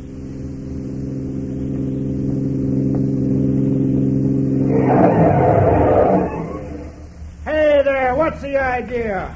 All right, you. This is a stick-up. A stick-up? Why, you dirty low... Shut up. Around back and open that trailer door, Mac. We'll save you the trouble. What? Drop those guns, both of you. Cover that man there, Bob. What's going on here? Well, you might call this a double stick-up, mister, only our part of it is legal. The man at the wheel is the sheriff at Lordsburg. Sheriff? And we're special agents of the FBI. Come along with us.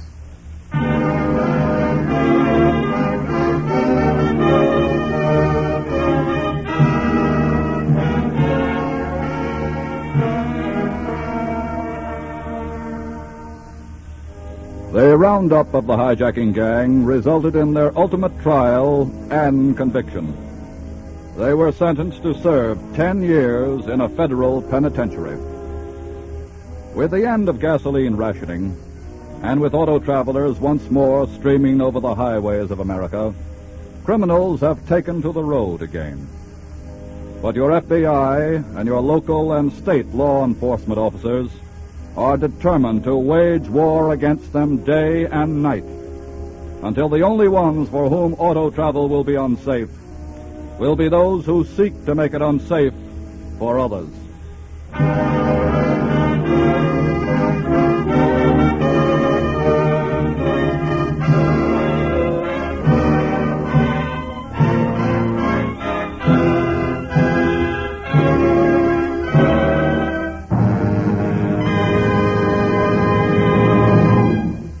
Before hearing about next week's thrilling case from FBI files, imagine for a moment that you're a kid again.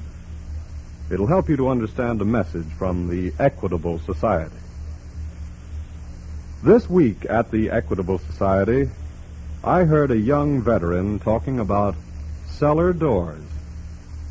He was holding a picture of a white colonial house in his hand, and he said, "You see that cellar door? Well, I used to slide down one like it when I was a kid. And now my kids are going to slide down one, too." You see, I lived in a house like that until I was 10 years old, and I've always thought it was a swell old place. Well, after I got back from France last month, I looked around and was fortunate enough to find a new house very much like it. Of course, I had to have a mortgage, and I guess it was my lucky day, because on that same day, I heard about the Equitable Society's home ownership plan. Well, I signed up right away for an Equitable Assured Home Ownership Loan. So next week, you'll see me teaching my little girl how to slide down a cellar door. Well, you know, no matter how often we of the Equitable Life Assurance Society of the United States hear stories like that, we never grow tired of listening to them.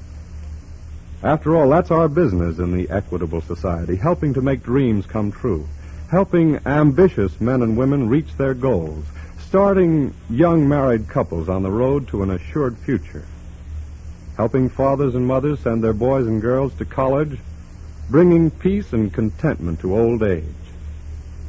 Yes, this week and every week for 86 years, the Equitable Society has been building security for you, your home, and your country.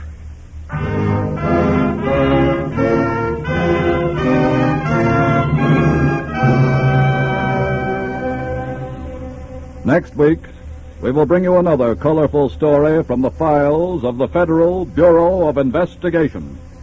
The Sorrowful Swindler.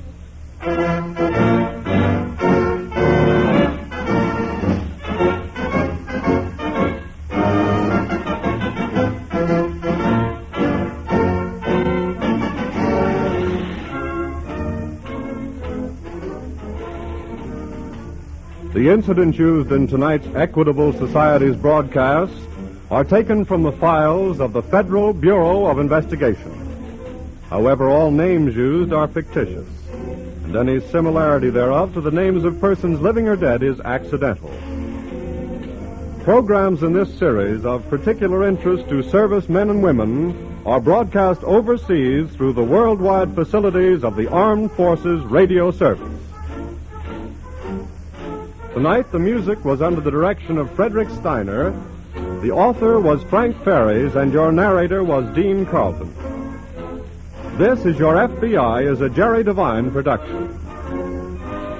Now, this is Carl Frank speaking for the Equitable Life Assurance Society of the United States and the Equitable Society's representative in your community, and inviting you to tune in again next week at this same time for This is Your FBI.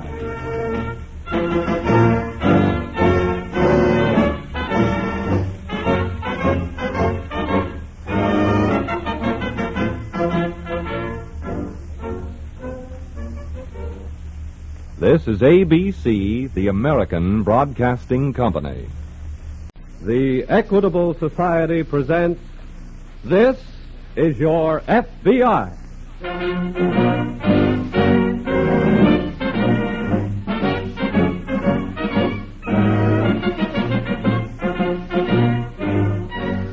This is Your FBI, an official broadcast from the files of the Federal Bureau of Investigation, presented as a public service by the Equitable Life Assurance Society of the United States and the Equitable Society's representative in your community.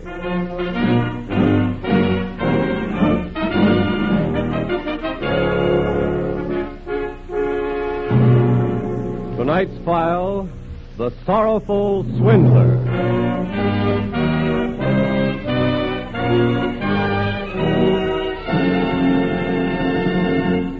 Before opening tonight's file, it is my pleasure to bring you season's greetings from the Equitable Society. This week at the Equitable Society, in the lobby of our home office building, we have decorated one of the tallest Christmas trees in New York. And this very afternoon, as we gathered round this tree and the sound of the traditional carols echoed through the halls, there was one pleasant thought that kept coming to our minds. We thought of all the homes in this country that are celebrating Christmas more merrily, more securely. And we thought of all the children to whom Santa Claus will be more real, because someone in that home had the forethought to purchase life insurance. And we of the Equitable Society and the Equitable Society representatives all over America are happy to have done our share in bringing that kind of happiness to so many American homes this Christmas time. And so to each of our 3.25 million members and to the other millions of Americans who enjoy this radio program, we of the Equitable Life Assurance Society of the United States wish a very Merry Christmas and a very Happy New Year. And now to the file on the Sorrowful Swindler.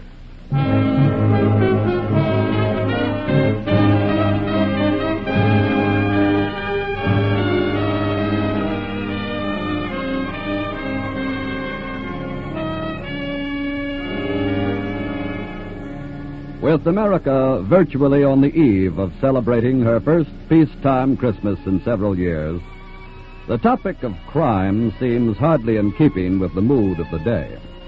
But then there is a negative kind of relationship between the two. Because it can be said truly that the doctrine of crime is the direct antithesis of the philosophy of Christmas. One is the religion of taking, the other the religion of giving. And to the criminal, Christmas time is no more than just another time in which to ply his profession of cheating. As demonstrated in tonight's case from the files of your FBI. Several years ago, during another Christmas season, a man using the alias of Colonel Weatherford and a companion in larceny were speeding eastward on a cracked train headed for New York.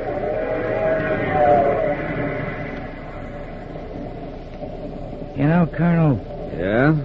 I still can't figure out how come we leave Chicago so quick. I think, Michael, we may sum it up in one word of 2 syllables. Like which? Police. You mean they were hep to us? They would have been, Michael, shortly after that check I cashed began to ricochet. Yeah, but suppose they get an idea we caught this train and they got the New York police waiting for us when we roll into Grand Central. Please, Michael. I'd rather not have to wrestle with that remote contingency for the moment. Huh? Allow me, if you will, to revel in a vision of the unbounded joy of my dear Valerie when I show her the fruits of this little mission to the west. You ain't gonna give her the whole $5,000. Valerie has demanded a mink coat of Santa Claus. And Valerie, my dear Michael, knows who Santa Claus is. Have your tickets ready, please. All right, get them right here, Colonel. Now check your ticket, please, madam. Oh, yes. Here's my ticket right here. Thank you. What time do we get to New York in the morning, Mr. Conductor? 9 o'clock. Well, I do hope my daughter is there to meet me. Sweet little old lady, ain't she? Yes. You may keep this part, madam. Oh, thank you. Oh, just a minute, please. Yes? I wonder if you'd help me. I have some stock certificates with me, which may be very valuable. Colonel. I'm listening. I'm kind of afraid to keep them in my berth with me tonight. Well, I'll be back directly, madam, and we'll make some arrangements, I'm sure. Oh, thank you very much. Michael, I think Dunder and Blitzen and the other tiny reindeer are about to make a landing on our own roof.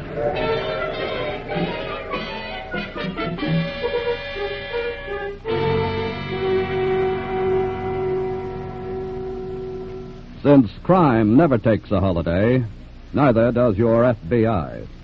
And at about the same moment that the pompous gentleman on the New York-bound train became stock certificate-minded, Special Agent Barclay in the New York office of the FBI was handed a teletype from Washington. What does it say, Alan? Well, Jim, there goes my Christmas shopping push with Marjorie today. Oh? They want us to go to work on a swindler. Oh, anybody we know? No, he's avoided federal violations up to now. Well, what's the up to now? He put over a fraudulent deal in Denver a few days ago by posing as a United States attorney. Uh-oh. He may have stopped over in Chicago, but they believe he's headed for New York. Oh, is this his home? He's got a record here. Well, who is he? Several persons, it seems. Colonel Josiah Weatherford and about 6 others. Well. Here, look this over and let's get busy. Right. While you're digesting the teletype, I'll check with the New York police. And also put a cover on railroad, plane, and bus terminals.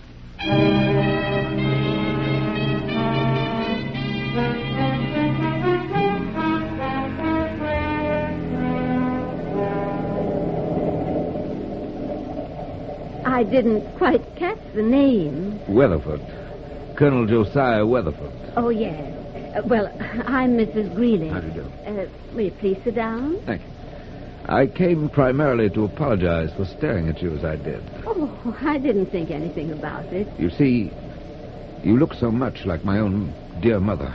Oh, then I feel quite honored. She passed on last March. Oh, I'm so sorry to hear that. This is to be my first Christmas without her.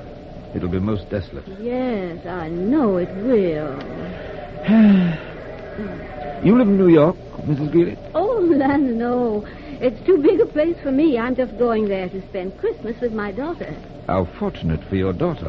Oh, I suppose that you live in New York? Well, I sort of divide my time between Chicago and New York.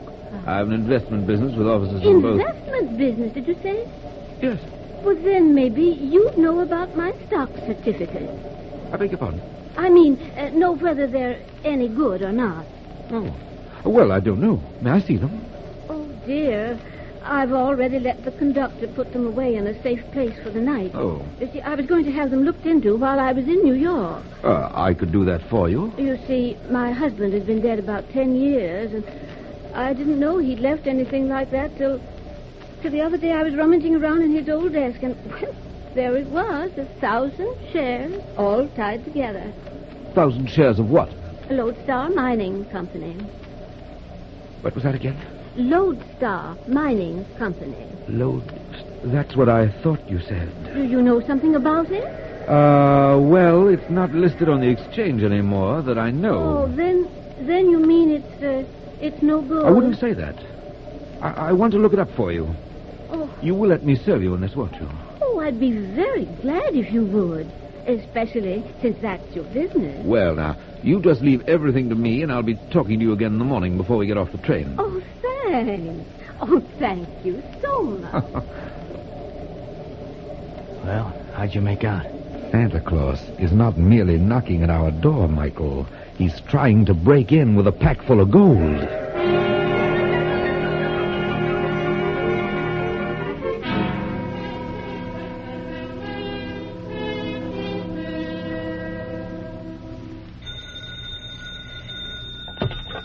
Special Agent Farrell speaking. Morning, Jim. This is Alan. Hey, say, where are you? Grand Central, waiting to cover the Manhattan Limited when it gets in. Good. I was just going to have to hop over there myself. What's up? Well, Weatherford's on that train. How do you know? A teletype just came in from Chicago. He passed a bad check there yesterday. And the ticket agent at LaSalle Station remembers selling Weatherford and a man with him space on the Manhattan. Then I better run. It's about to pull in. Right.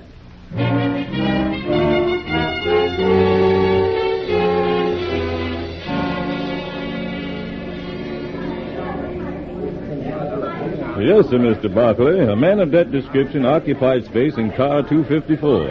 Then what happened to him, Porter? Well, he and the fellow with him got off at Harmon this morning. Uh-oh. I sure wish I'd have known earlier. Well, we didn't know ourselves in time to be prepared for that trick.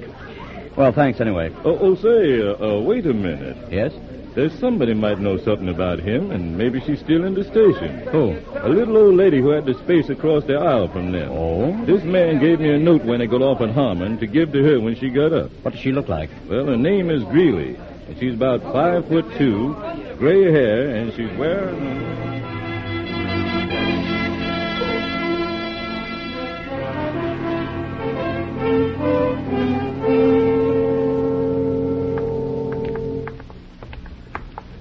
Michael. Yeah? Valerie's waiting in the apartment here for me. I prefer to see you alone. Yeah, I prefer the same thing. I'll wait for you downstairs. Splendid. Valerie? Valerie? I'm in here. Valerie, my darling, come here. Wait a minute, not so fast. But, my dear, aren't you glad to see me? I don't know. How was your trip? How was it? Look, my sweet. Here. $5,000. Let me see one of the bills. They're genuine, every last one of them. Oh, my darling, I am so glad to see you. I have missed you so much. And now I can go right down this very day and get my mink coat. Oh. Well, you see, Valerie... What's the matter? Well, naturally, you're going to get the fur coat, Valerie. That's right. But tomorrow will be ample time. What is, my sweet? I'm waiting for the hook. What is it? I merely want to retain possession of the money for the balance of the day. Go on. For $5 a share, darling, I can pick up 1,000 shares of Lodestar mining stock from a party who doesn't know their true value. Have they got any true value? Have they? Lodestar merged a few years ago with Rocky Mountain. Each share of Lodestar is still exchangeable for 1 share of Rocky Mountain, worth today $100 a share. You mean put out 5,000 and get back 100,000? Exactly. Look, a mink coat on the back is worth 40 in the window. Nothing doing. Well, darling, you can't. You just dreamed this up to keep from coming across. I swear I didn't, Valerie. She's going to call me any minute. What's she? Now, don't get excited, my dear. Don't get excited. It's a little old lady, a Mrs. Greeley I met on the train. She has the stock. Oh, yeah? That's probably Mrs. Greeley now. Colonel Weatherford speaking. This is Mrs. Greeley. Oh, hello, Mrs. Greeley. Are you at your daughter's now? No, she lives in the country and she didn't get my telegram until this morning. Oh, but she'll be in for me this evening. Oh, I see. It was snowing, so I took a room in a little hotel not far from the station to wait for her. Of course. Well, Mrs. Greeley, I have some good news for you about your stock. Oh, you have? How would you like to have $5,000 in cash for a Christmas present? $5,000? That's right. Good gracious me. Now, you just give me the name of your hotel, and I'll be right over in a few minutes. You mean we'll be right over?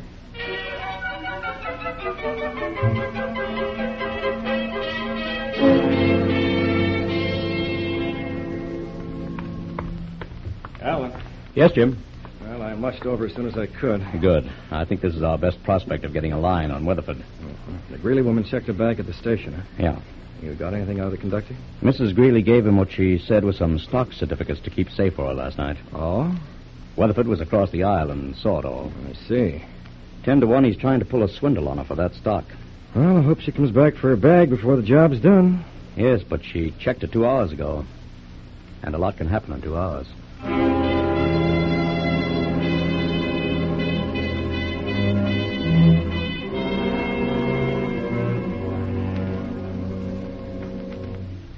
Colonel Weatherford. Yes?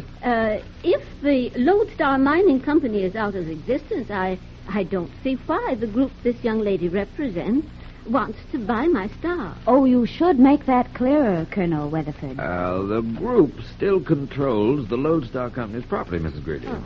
And they're going to start operating again. And they're willing to pay $5 a share for all the old outstanding stock. Well, maybe I'd better hold on to mine, then maybe it'll be worth more after a while. Oh, explain it to her, Colonel. It may be years before it's worth a cent more, Mrs. Greeley, and after all, $5,000 is a lot of money. Well, I'll trust your judgment, Colonel Weatherford. Good. I'm sure you won't regret it. Do you, have all that money with you? Yes, here it is. $5,000, $5,100 bill. Gracious me. Now, if you have the stock for you. Oh, of course, yes. It's right here in my handbag. Splendid. Yes. Yes, here we are. Mm-hmm. And now I want you both to put up your hands. What? What's the meaning of that gun? Oh, it merely means that I know as much about Lodestar as you do, you old swindler. And I wish I did have some of the stock. Well, now, look here. You can't... asked her if she didn't want $5,000 for a Christmas present, didn't you? But I... Well, I'm not going to give up my mink coat this easy. Be nice now. And back into that closet over there. Both of you. Yeah. Who knows? Maybe somebody will open it before Christmas.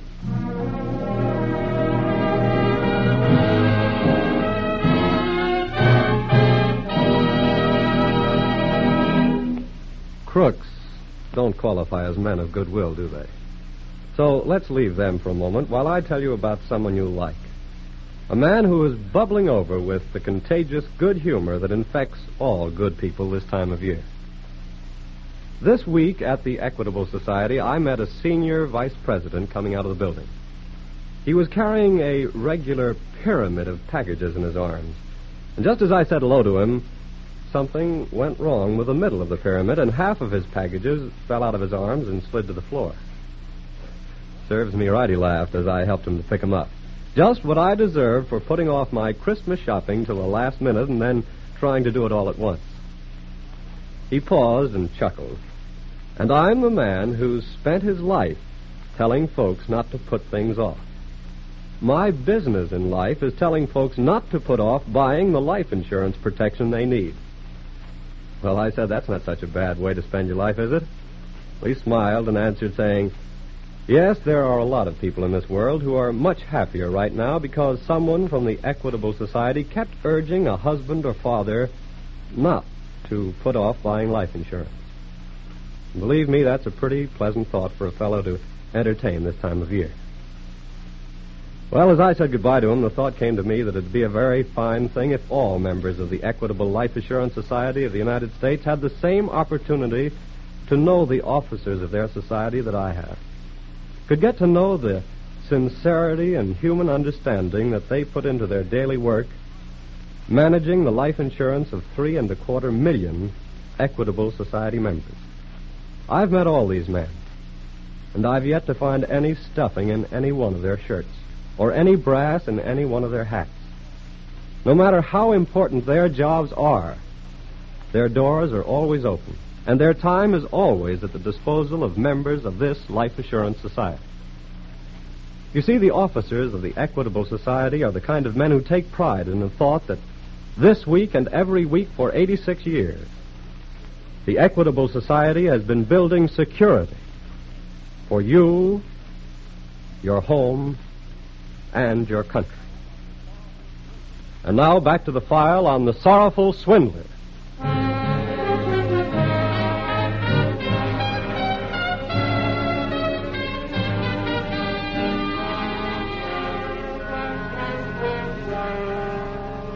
There is a saying that no one is so easily swindled as a swindler. And the victim, intending himself to commit a crime, can ill afford to complain to the law. Therefore, being denied recourse to the law, he usually takes matters into his own hands, and generally with the same net result. Both are caught. At the moment, however, the little gray-haired confidence woman is trudging through the snow away from the hotel with $5,000 in $100 bills, while behind the locked door of the closet in the hotel room. But, Valerie, darling... Don't darling me, you financial wizard. Nagging me is not going to get us out of here. You just be glad it's a closet where there's not room enough to swing at you. Michael's waiting just outside the hotel. Sure, probably building a snowman. But he's surely seen the woman leaving by herself. Oh, of course, of course. He probably helped her across the street. You'd think he'd suspect something and come up here to see about us. Oh, no, that calls for thinking. Valerie, if you'll help me push against the door just once more, I'm sure we can force it. I should knock myself out getting you out of a closet. Look, you're in here, too. You got us in, you get us out. Very well. 5,000 and get back 100,000. Please. Can't miss. It's a sin. Oh, for heaven's sake, Valerie, shut up. There. Come on. Let's get out of here quickly. Wait a minute. Now, I'm warning you, I'm getting a mink coat tomorrow, or else. Or else what? Or else the police are going to learn where you got that 5,000 in the first place. But, Valerie, darling, you can't... You heard me. It's the mink or the clink.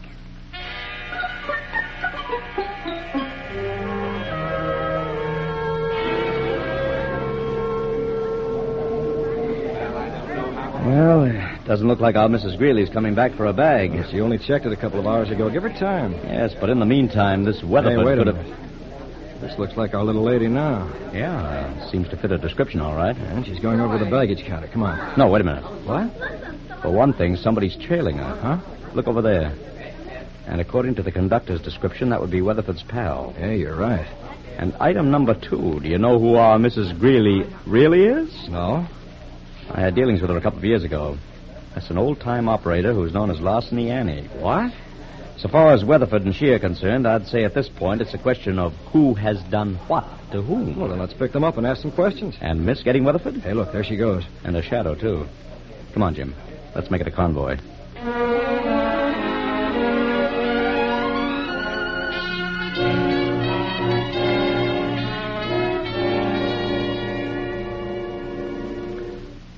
What good is it going to do to come back here to the apartment? Michael wasn't in front of the hotel, was he? So what? Darling, please. Patience and fortitude. Probably saw the woman leave and suspect... Oh, just a minute. Hello? This is Mike.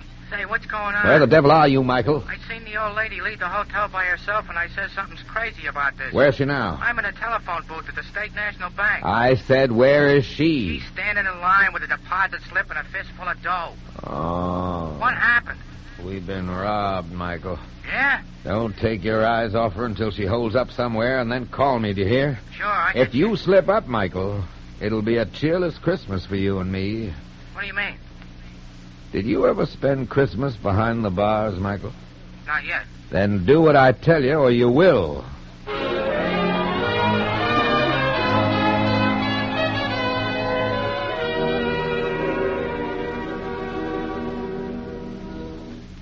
Here comes Larceny Annie's shadow back from the phone. He must have contacted Weatherford. What do you make of all this?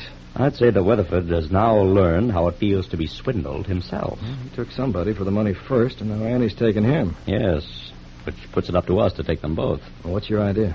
You stay here and keep your eyes open. And you? If Weatherford's pal saw me talking to Annie, what would he probably think? Well, that you were a confederate of hers, maybe. That's all I wanted to be sure of. What? Maybe this will do the trick, Jim.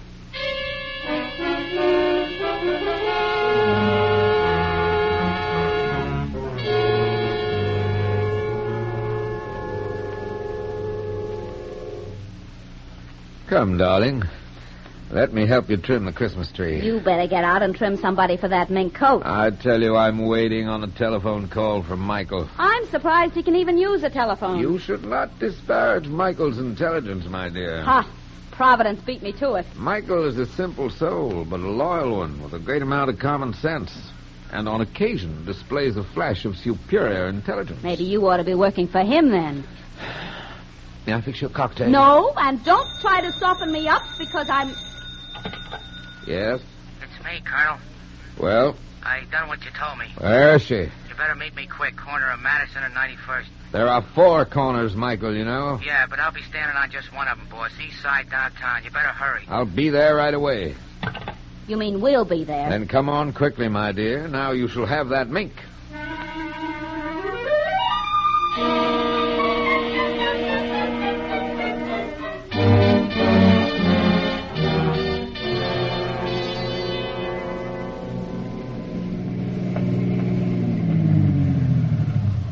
Here you are, sir. Valerie, my dear. Okay. Here you are, driver. Oh, thanks, miss. All right. Where is he? Right over there. Michael. Oh, hiya. Where's the woman? I done a good job of trailing her. You ought to be proud of me. I said, where is she? Right in that brownstone house. Well, what are we waiting for? Lead the way, Michael. Okay, come on. She went right in here, the ground floor. This better work. Please, my dear. Yes? Greetings, Mrs. Greeley. Well, come right in. Go ahead, darling. Michael. I dare say you're a trifle surprised to see us again. Well, as a matter of fact, Colonel Weatherford, I am a little surprised the way things turned out. But we rather expected you'd come here. Who's we? Yes, what do you mean? What she means, Weatherford, is that you're all under arrest. What? What is this? We're special agents of the FBI. Huh? This is an apartment that we used on another case. It was also convenient to bring Mrs. Greeley here for questioning. We hoped you'd follow her. You mean she's working with you? Oh, not willingly, Colonel. But as you know, this is the Christmas season, and it's full of surprises for everyone.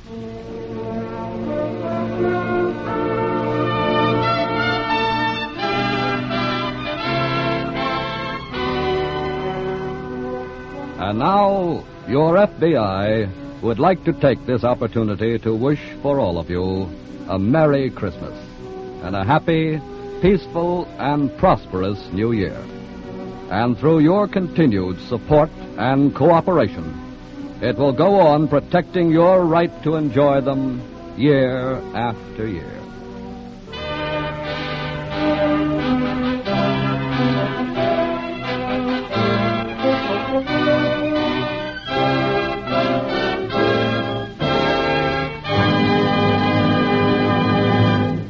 Before we tell you about next week's thrilling case from the files of your FBI, a word about a man worth knowing.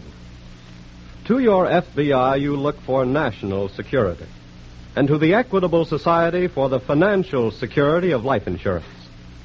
In the past 86 years, the Equitable Life Assurance Society of the United States has weathered 4 wars and 7 major depressions. During that time, over $5.5 billion have been paid to policyholders. This tower of strength, security, and stability is represented in your community by a man whom hundreds of your fellow citizens know as their good friend, the Equitable Society agent, who, like your FBI, is dedicated to the protection of you, your home, and your country.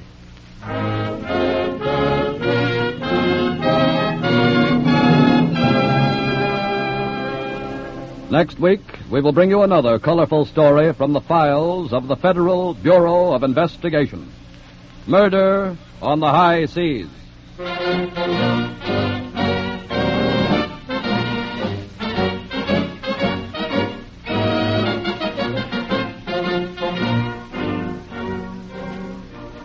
The incidents used in tonight's Equitable Society's broadcast are taken from the files of the Federal Bureau of Investigation. However, all names used are fictitious, and any similarity thereof to the names of persons living or dead is accidental.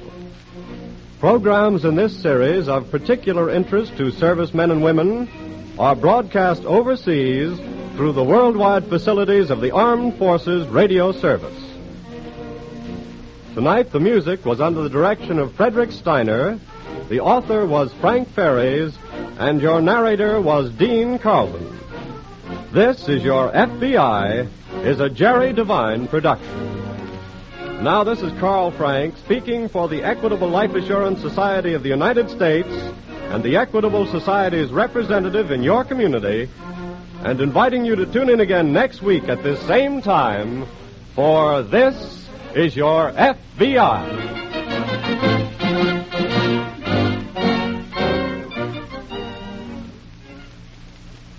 This is ABC, the American Broadcasting Company. The Equitable Society presents This is Your FBI.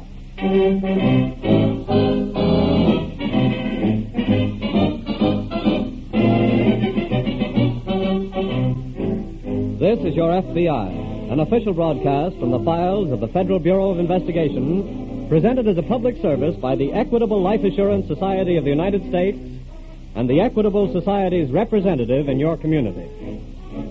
Midway through tonight's program, we shall have the special pleasure of bringing you once again one of America's best-loved businessmen, Thomas I. Parkinson, president of the Equitable Society.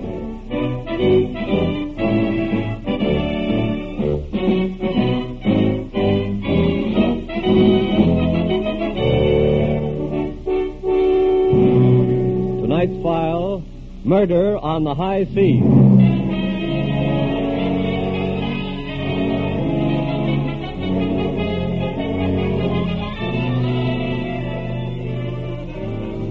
The international thief, whose criminal activities were curtailed by wartime restrictions on ocean travel, is now at work again along the ship lanes of the world. The international thief is the cleverest of his breed. Because of the scope of his activities, it is difficult for the law to detect his work and track him down. But when he commits a crime on a vessel flying the American flag, he finds himself up against the forces of your FBI.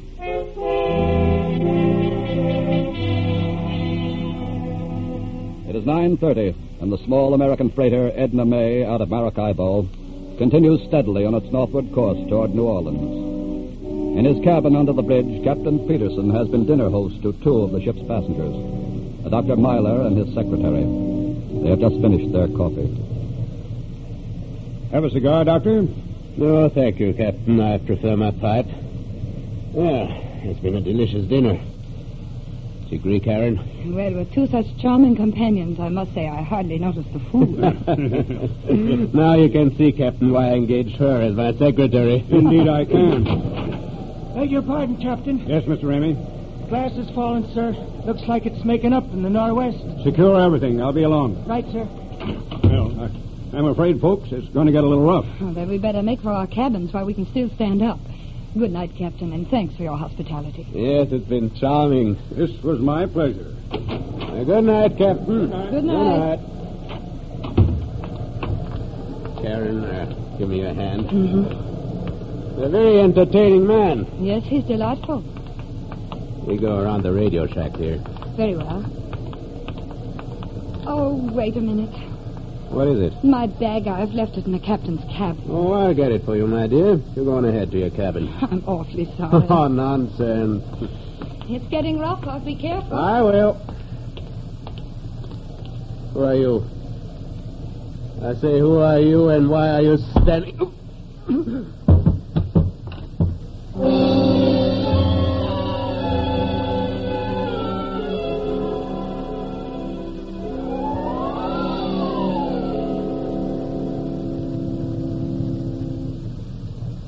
But I left him just a few minutes ago, Captain. It's incredible. I know, Miss Brenner. How did it happen? Your fellow passenger here, Mr. Hanley, found the body. Yes, purely by accident. I was taking a turn around the deck when I fairly stumbled over the doctor. He was between the radio shack and the captain's cabin here. Where did he leave you, Miss Brenner? At the after ladder. He was coming back here to get my bag. I see. Can you think of any motive for his being killed? Yes. Yes, Captain, there was plenty of motive. What do you mean? Dr. Mahler was in a Nazi concentration camp. The report was that he had died there. Actually, with the help of friends, he escaped to South America. Yes? In South America, he fought the Nazis just as he had fought them at home. But the war is over now. All the Nazi troublemakers have not been caught, Captain. You think he was killed because of this? He must have been. He was on his way to the States to tell what he knew. Do you know of anyone on board who might have had a reason to kill Dr. Myler? No. We never knew Mr. Hanley or your other passenger, Mr. Dargan, until we boarded ship. Excuse me, Captain. Yes, Hanley? Of course, I don't wish to create any trouble for a fellow passenger, but... Well? I saw Mr. Dargan on deck just before I discovered Dr. Mahler's body. What was he doing? Walking rather hurriedly away from where the body was found. Well, I think we should have a talk with Mr. Dargan. I'll have the steward get him up here at once.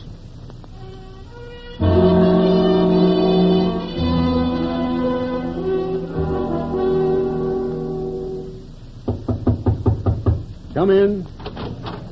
I have Mr. Dargan here, Captain. Bring him in, steward. Yes, sir. Go ahead, sir. Okay. Hi, Miss Brenner. Mr. Dargan. Hanley. Hello, Dargan. Mr. Dargan, do you know why I sent for you? Yeah, the steward gave me a fill-in. It's too bad. I'm trying to check on everyone's activities. Can you tell me what you've been doing for the past hour? Yeah, I was in my cabin most of the time. Were you on deck at all? For a while. Why? Mr. Hanley here discovered the body. It was between my cabin and the radio shack. Yeah? He told me that just before this discovery, he saw you on deck. So what? You were walking away from where the body was found. If it was near the radio shack, he was right. I was in there sending a message. You can check that with your operator. I will. Who was with Hanley when the body was found? I was alone. Why? Maybe somebody ought to check up on you. Now, see, I believe you're in the mining business, Mr. Dargan. That's right. Have you ever had any dealings with the Nazis in South America? Are you kidding? We just fought a war with them, remember? Captain, I wonder if I might go to my cabin. Oh, yes. Go ahead, Miss Banner. I'm going to question these men a bit further and then radio a report to the federal authorities. Steward. Yes, sir? Take Miss Brenner below. Yes, sir. Good night, everyone. Good night, Good night, Miss Miss Banner. Banner. Good night. Go ahead, miss. Thank you, Stuart.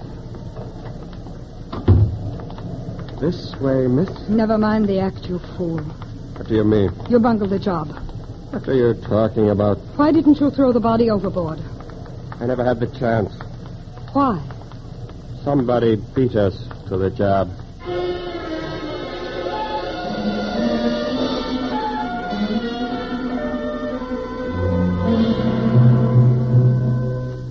Oh, Tom. Yes, Nick. Radio message from the captain of the freighter Edna May, bound for New Orleans. There's been a murder on board. Oh?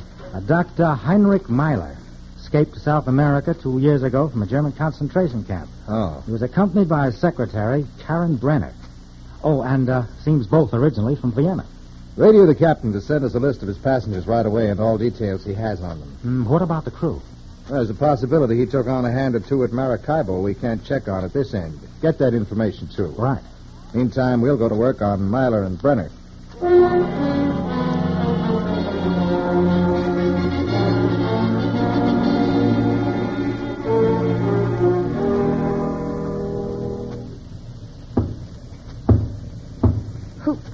Who is it? Message for you, Miss Brenner.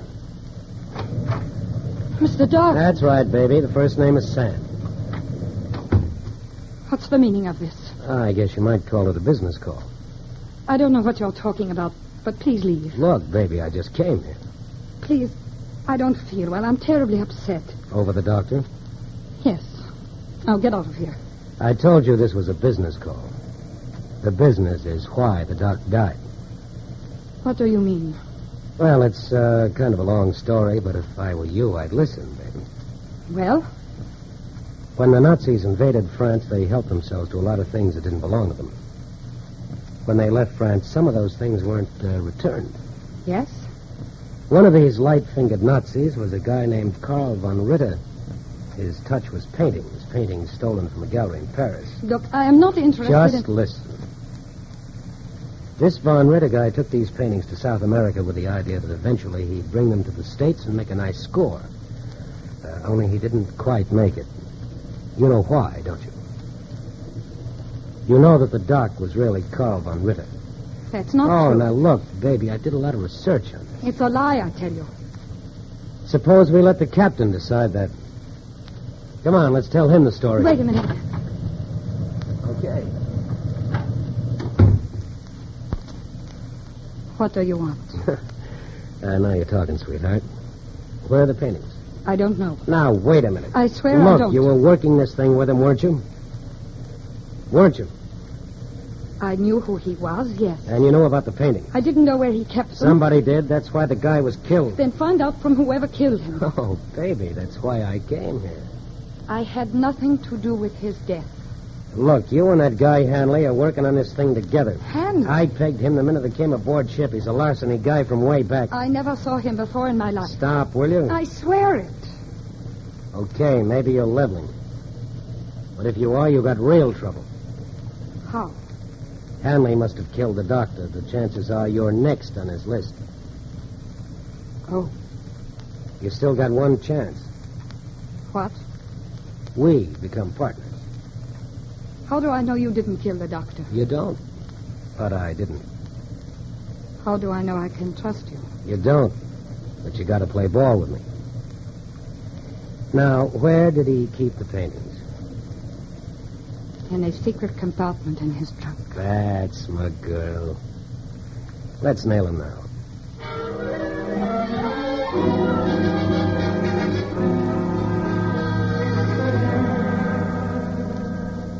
Here's the Edna May's passenger list, Tom. Just came in. Good. There are only 4 passengers aboard. I see. Did you get a call back on Myler and Miss Brenner yet? Not yet, Nick. They're still checking. Mm-hmm. Captain Peterson took on 2 hands at Maracaibo. Yes, I see. An oiler and a steward. Shall I start a check on them, Tom? Yes, and on these passengers, too. Grady speaking. All right. Definitely, huh? What about Brenner? Uh-huh. All right, send over the files on them, please, and thanks. Well, Dr. Heinrich Myler died 2 years ago in a concentration camp. Then who was the murdered man? We've got to find that out. Tom, what about Miss Brenner? Been in South America 4 years, suspected of having worked with Nazi agents, but nothing was ever proved. You think she could have killed the man? We can't think anything yet, Nick, until we get the answers to an awful lot of questions.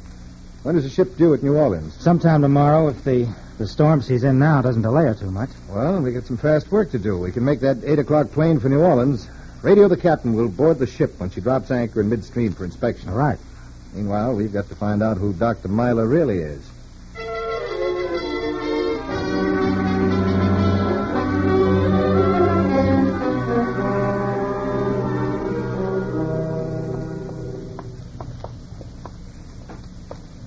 Isn't this his cabin here? Yes. There we are. Go ahead, baby. All right. The lights are right we over... ain't putting on any lights. I've got a flash here. There. Now, where's the trunk? Right in the corner. Okay. Where's the secret compartment? In the bottom. Hey, this trunk is locked. I have a key for it. It's back in my cabin. That's great. Go get it quick. Very well.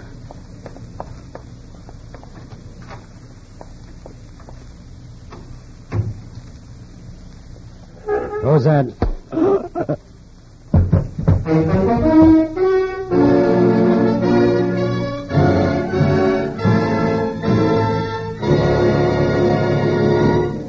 This week at the Equitable Society, I happened to hear President Thomas I. Parkinson talking about New Year's resolutions. And some of the things he said impressed me so much that I've asked him to repeat them in person to our radio audience tonight.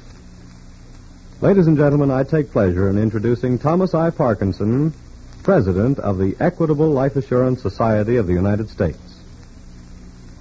Thank you, Carl Frank, and good evening, ladies and gentlemen. In 3 days and a few hours from now, the bells will be ringing, the whistles will be blowing, and people will be saying Happy New Year to one another. Since I won't be able to be with you at that moment, I'll have to give you my good wishes in advance. So a happy and prosperous New Year to all of you, from me personally and from the Equitable Life Assurance Society of the United States. I think everybody realizes that this year, 1946, we are soon to enter, will be a critical year in the history of civilization, the beginning of a new age for the whole world. So when we make our New Year's resolutions, Isn't this a good time for all Americans to reaffirm their faith in the traditional American virtues of thrift, neighborly cooperation, and self-reliance? In all past times of crisis, those three qualities have stood us in good stead. We've depended on them before. We can depend on them again. Of course, when I say traditional American virtues, I don't mean that we Americans have any monopoly on them. The Scotch, for example, are celebrated for their thriftiness. The Scandinavian people are famous for the success of their cooperative movements. But in all history, in all the world, no other nation has ever beaten America on self-reliance.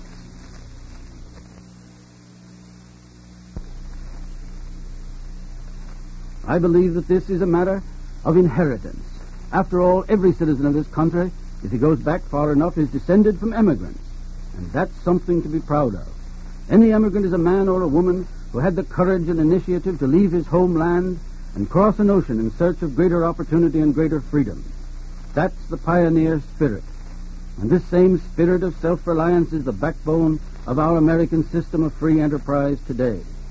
Self-reliance is what makes a man start a little business and then develop that little business into a big business.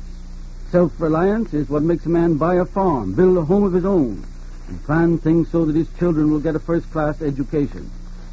For 86 years, the organization of which I have the honor to be president, the Equitable Life Assurance Society of the United States, has been working with Americans who practice the virtues of thrift, cooperation, and self-reliance. You see, when a man buys future security in the form of life insurance, he gives a perfect demonstration of self-reliance. He proves that he believes in taking care of himself and his family, no matter what happens. He proves that he believes in standing on his own 2 feet. Furthermore, our society is strictly a cooperative enterprise, owned entirely by its members and run solely for their benefit. Thanks to the thrift of our 3.25 million members, a great protective fund has been built up which gives every individual member far more security than he could achieve by his own unaided efforts. Thrift, neighborly cooperation, and self-reliance. These are the qualities that have made the Equitable Society strong. They are also the qualities which have made America strong. The more we practice those 3 virtues in the future, the more certain we can be of a Happy New Year in 1946 and of Happy New Years for many years to come. And now back to the file on Murder on the High Seas.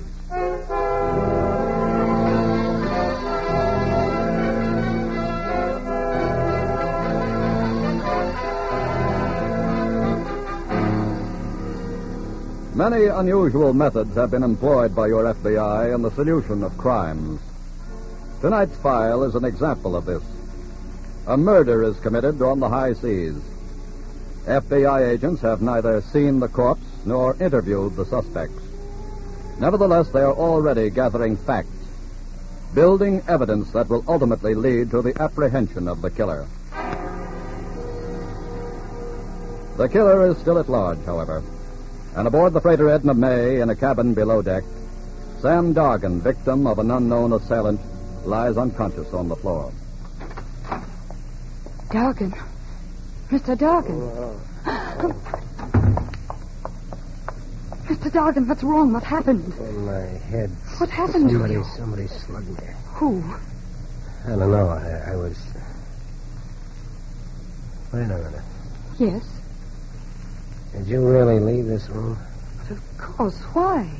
I heard the door close, but I might have stayed here. I didn't look around. Look, here's the trunk key. I went to my stateroom. Put on those lights. I did when I heard you Turn them moaning. off. Look, Where? the trunk, it's been opened. Hey, what is this? It's been rifled. The secret compartment is open. The paintings are gone. Hanley. What? This is Hanley's work, baby. You mean he has the paintings? Sure.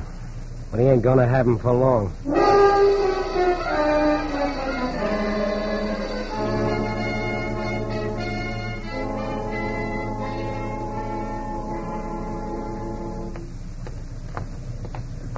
Good morning, Captain. Well, good morning, Miss Hanley. May I fall in with you? Of course. You're up and about rather early, aren't you? Oh, yes. I'm always an early riser at sea. You sleep well? Yes, like a top, sir. Anything new on the killing? No. I'm just waiting now to turn it over to the FBI. Good morning, Captain. Well, Mr. Dargan, Miss Brenner. Good morning, Captain. Looks like a lot of early risers this morning. Yeah. Heavens, Dargan. What? Your head, the bandage, what happened? I took a pretty good wallop last night, Hanley. Oh, how was that? I got a little restless and took a walk. And just as I came to Dr. Myler's cabin... Yes? That's where it happened. What do you mean? Oh, the ship did a half roll, Captain. I banged my head on a brass fitting. Oh. Well, that's too bad, old man. Yes. What time are we due at New Orleans, Captain? We ought to drop hook in about an hour. Good. Well, shall we continue our stroll, sir? Very well. Will you join us, folks? No, thank you. See you later, then. Cheerio. I was watching Hanley's face when you told the story. He's the one, all right. Sure. We arrive in an hour.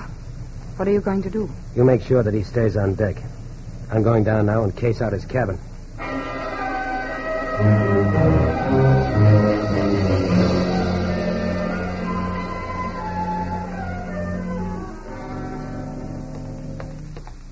Well, what happened? No dice. What? I went through everything in Hanley's cabin. The paintings aren't there. What do we do? Where is Hanley? Up forward there. Come on, we're going to talk to that guy. What good will that do? At least I can find out if he really slugged me. It still could have been you, sweetheart. Now, look. Shut up. Hanley. Yes, old boy? I want to talk to you. Very well. A slug on the head I got last night. You know how it really happened, don't you?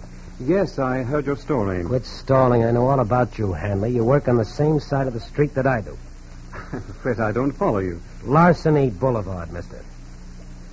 You gave it to me last night on the doctor's cabin, and you were there for the same reason I was. Mr. Brennan, what's he talking about? Look, she belongs to the same club, too. Now, where are the paintings? What paintings? I'm giving you one chance, Hanley. Either you play with us on a three-way cut or everybody falls. There's a boat pulling alongside. That's probably the G-man, Hanley. You know, the FBI. Now talk fast. Very well, but what I have to say will be very disappointing. I give you my word, I have not got the paintings.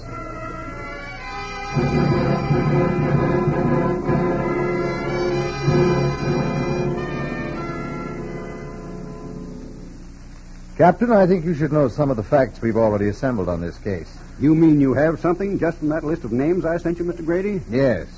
Dr. Myler's real name was Karl von Ritter. He was a Nazi who fled to South America.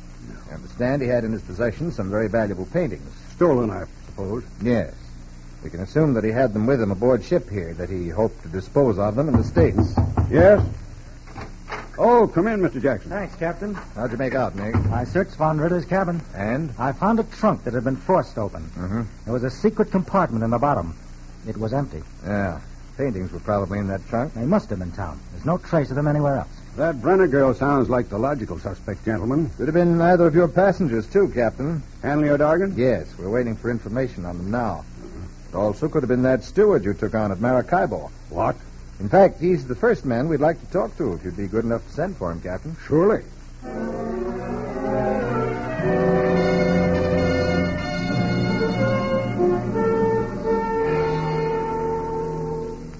You send for me, Captain? Yes, steward. This gentleman is a special agent of the FBI. I see. He wants to talk to you about the death of Dr. Myler. I'm afraid I know nothing about it. Then let me tell you something I know. What do you mean? Your real name is not Paul Mason. It's Max Schmidt. That's true, but I tell you, I didn't... Wait a minute. You and your oiler friend jumped a Swedish ship 6 weeks ago in a South American port. Well, what if we did? Police down there keep pretty good track of strangers, Schmidt. That's how they were able to tell us about your contacts with Miss Brenner. Shall I go any farther? All right. Miss Brenner did hire us to make this trip and helped forge our papers and everything so we could sign on the ship. And you were supposed to kill Dr. Myler and get part of the money from the sale of the paintings. But I tell you, I didn't kill him. No? What happened? The oiler and I decided not to go through it. Excuse me, Tom. Yes, Nick. The wireless room just gave me this. I see. Oh, that'll be all now, Stewart. You can go. Yes, sir. Well, this is the information we wanted on Dargan and Hanley. Both of their records would fill a book. Well. Captain. Yes? I'm going to call on you for some help. Now, here's what I'd like you to do.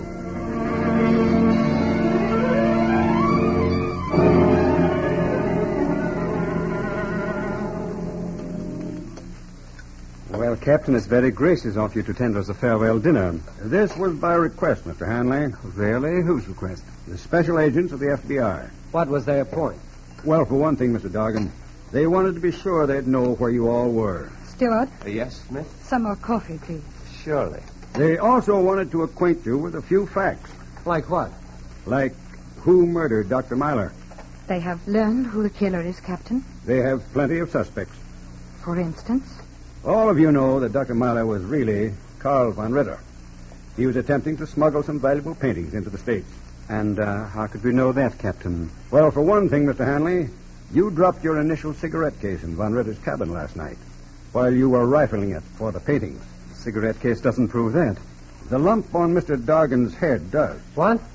There was no blood on the brass fittings outside of von Ritter's cabin, Mr. Dargan, where you might have bumped your head. But there was some on the floor inside the cabin. That doesn't make me the killer, Captain. I'd say whoever has the paintings committed the murder. The paintings have been found. What? Where? In one of the crew's quarters. All right. Stay where you are, all of you. Put down that gun, Stewart. Huh? Oh!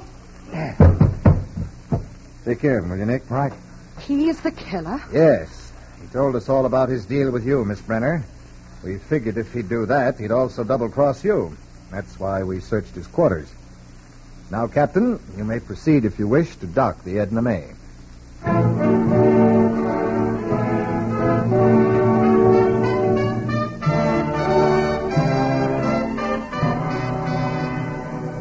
The subsequent finding of the murderer's weapon led to the trial and conviction of the ship's steward on the charge of first-degree murder.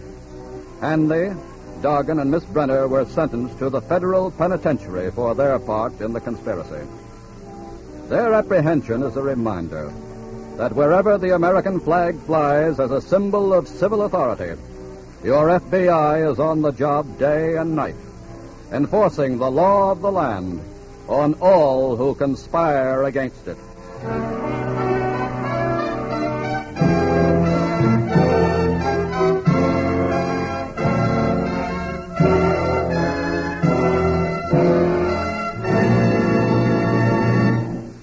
Before you hear about next week's thrilling case from the files of your FBI, may the Equitable Society again wish you a happy and prosperous New Year.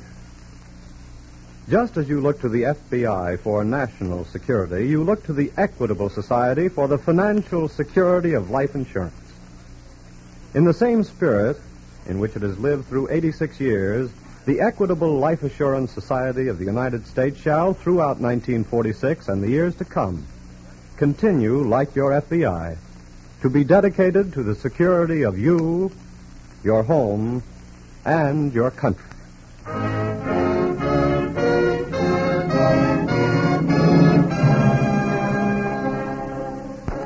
Next week, we will bring you another colorful story from the files of the Federal Bureau of Investigation.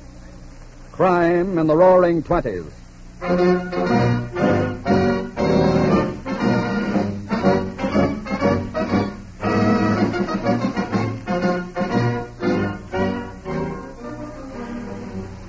The incidents used in tonight's Equitable Society's broadcast are taken from the files of the Federal Bureau of Investigation. However, all names used are fictitious, and any similarity thereof to the names of persons living or dead is accidental. Tonight, the music was under the direction of Frederick Steiner, the author was Frank Ferries, and your narrator was Dean Carlton. This is Your FBI is a Jerry Devine production. And now this is Carl Frank speaking for the Equitable Life Assurance Society of the United States and the Equitable Society's representative in your community, and inviting you to tune in again next week at this same time for This is Your FBI.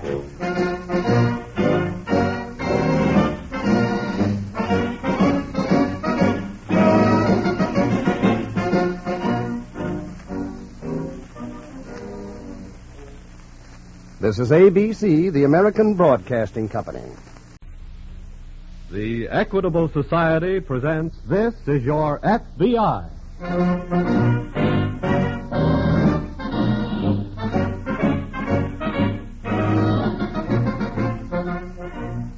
This is your FBI, an official broadcast from the files of the Federal Bureau of Investigation, presented as a public service by the Equitable Life Assurance Society of the United States and the Equitable Society's representative in your community.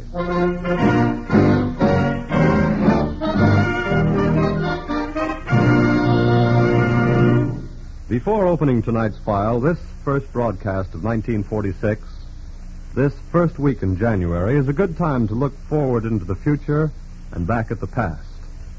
We of the Equitable Life Assurance Society of the United States are happy to report that the end of World War II finds our society in a stronger position than ever before. Our membership, our assets, and the amount of life insurance owned by our members increased during the war years. So the Equitable Society has weathered this war as successfully as it did 3 previous wars and 7 major depressions. We wish to report also that in the future, as in the past, the premium dollars of Equitable Society members will be invested in ways that benefit the entire country. And by serving its members, the Equitable Society will continue to serve America.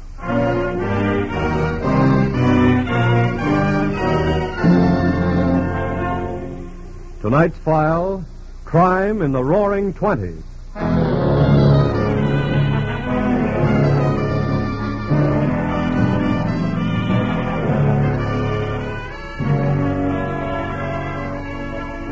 This week, as America begins the first year of another post-war era, she faces here at home, just as she did some 25 years ago, those many grave problems which grow out of war.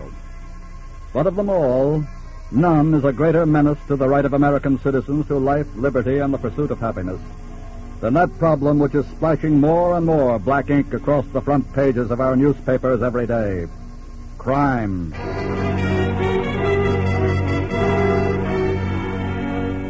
Addressing the International Association of Chiefs of Police recently, Director J. Edgar Hoover of the Federal Bureau of Investigation, your FBI, uttered this warning.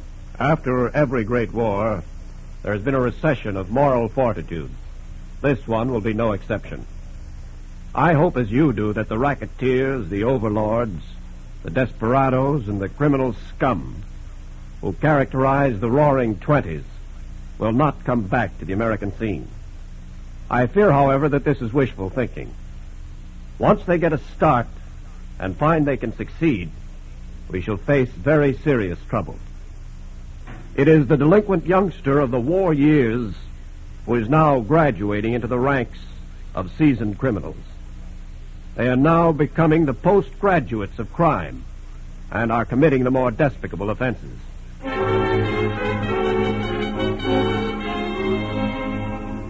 It was the delinquent youngsters of 1917 and 18 who graduated into the seasoned criminals of that post-war era, who made the Roaring Twenties roar. Roar with the explosions of pistols, machine guns, and pineapple bombs. Will it happen here again? This is how it happened then. This is how one delinquent youngster of 1917 became a postgraduate of crime in the Roaring Twenties. In a cellar room of the Black Cat Club, the roadhouse just outside a large Midwestern city, the slot machines and dice games, as usual, were taking more than giving. While upstairs on the main floor, the young hip blast set were drinking bootleg liquor in dim corners and dancing the black bottom to a pasty-faced orchestra. Presently, young Red Martin and 2 companions sweep into the room and take over a booth in a corner. Hey, waiter. Yeah? Give these guys a setup and bring me a Coke, will you? Okay. What's with the Coke? Why don't you take a real drink, Red? None of that rot gut for me, pal. You can't make dough out of it and ulcers, too. And I'm going to make dough out of it. Yeah? How do you mean? Tell you all about it in a minute. Hey, look. Yeah? Couple of dames over there making a big play. Forget 'em. I'll show you something with real class. Where? That blonde. Huh? There she goes now, toward the back. Hey. That's for me, fellas. Are you kidding, Red? You know who that is? That's Legs Miller's dame. I know. Guy that runs this joint? Yeah. Look, stupid. Don't you know who Legs Miller really is? Yeah, I know. He does a little bootlegging. A little? He ain't in the pint and quart business. He runs the stuff by the truckload. Yeah? Sure. And he's the guy I'm here to do business with. Are you kidding, Red? What do you set up, boys? Your Coke, Red. Okay, say, tell Casey I want to see him. Sure. Now, before this Casey gets here, I want to tell you guys something. Okay. Up to now, we've just been playing a nickel and dime rackets. It's time we graduated. How? We'll hook up with a gang like Legs Miller's, make some real dough, and if we're smart, we'll have our own business before you know it, okay? Well, gee, Red, What's the matter, you yellow? No, of course not. You want to see me, Red? Yeah. What about? You know what about, Casey? Yeah, but Legs ain't... Don't give me that, he's here. I saw his dame go back a minute ago. Look, Red, the guy is busy. I want to see him, now. Okay, kid. Come on. Stick right here, boys. I'll be back with a deal.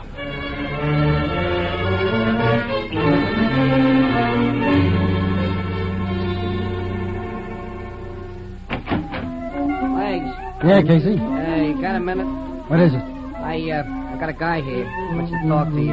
Okay. Bring him in. You want me to leave? No, stick around, honey. Go ahead, Red. Okay. This here is Red Martin. Hiya. Hi, Legs. What do you want, kid? I want to talk business. I'm not a kid. He means now he's shaving, honey. But where did he get those big shoulders? You like him, sweetheart? What do you mean by that, crack kid? Darling, he means do I like him? And I do. Look, Legs. Do you want to talk business or don't you? Okay, Mr. Martin. What kind of business? Did Casey tell you anything about me? Yeah. What's on your mind? Well, I got a proposition for you. Yeah? You've been doing pretty good for yourself, but you could be doing a whole lot better.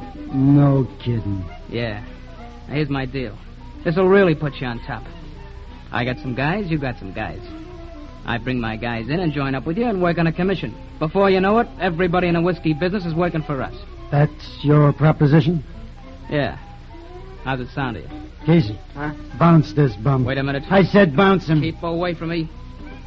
I'll walk out of here under my own power. But I want you to remember something, Legs. Next time you and me get together, it'll be you that gets the bounce. What? And your dame here will get to stick around and try out these big shoulders. Why, you...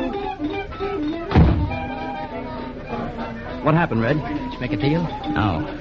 But I made a promise. So let's get started on it. What are we going to do? First, we're going to get lots of power on wheels somewhere. Come on.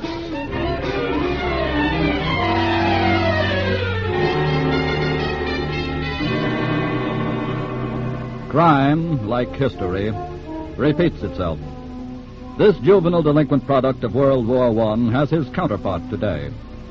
Somewhere in the nation, a youngster like Red Martin may be planning a similar career of ruthless violence.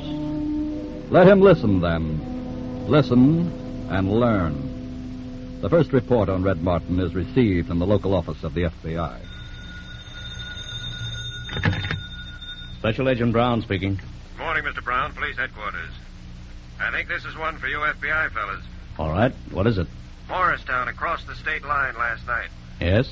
3 young fellas stuck up an all-night garage and auto storage, slugged the man on duty, and escaped with a black Cadillac sedan. Mm-hmm. Believe they came back across the state line with it. What are the details? The garage man gave a pretty fair description of him. I've got all the facts about the car. Good. What do the thieves look like?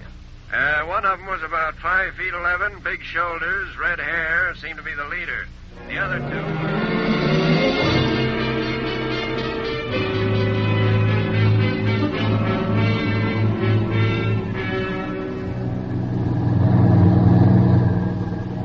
Give me your light, will you, Casey? You better wait. We got to stop for this railroad crossing, you know. Don't worry. I ain't taking no chances with a load of legs booze. Well, looks clear to me. Give me that light before Okay, I put your hands up and get out of that... What is it? Hey, what's the idea? Shut up and get out of there quick. They ain't fooling, Casey. We better haul out. Yeah. Go ahead, kid. Right. This is for not moving when I told you. Drag more to the ditch, Al, quick. Okay. You know where to drive the truck, Joe. Get at it. Sure. Casey, I guess we better rough you up a little, too, so everything will look on the up and up for you when your pal comes out of it. Okay. And you better not ride the next load we knock off. Legs might start wondering. Just tip me off about it. Right. Hey, you know something? What? Knocking off this truck makes me and Legs partners after all.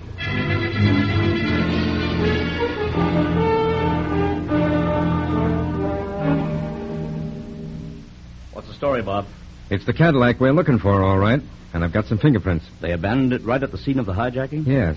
The watchman at the crossing who saw it take place said one hijacker drove off with a truck. And while he was calling the police, the other two disappeared on the run down the tracks. What about the two men in the truck? He was sure one of them was slugged. But by the time he made the call and got over there wasn't a sign of anybody or anything but the Cadillac. Since the victims didn't bother to report to the police, that tells what was in the truck. Liquor. Exactly.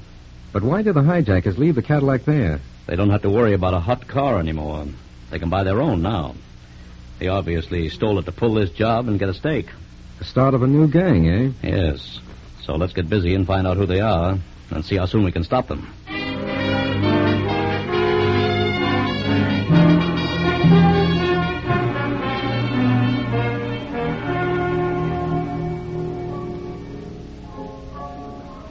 Hiya, Red.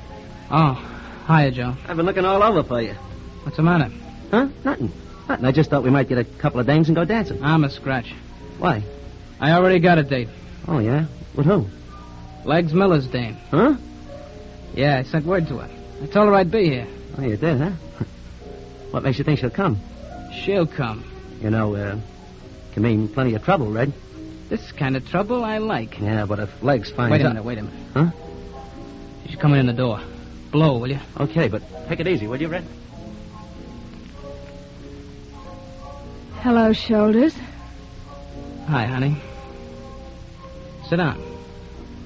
Thanks. You want a drink?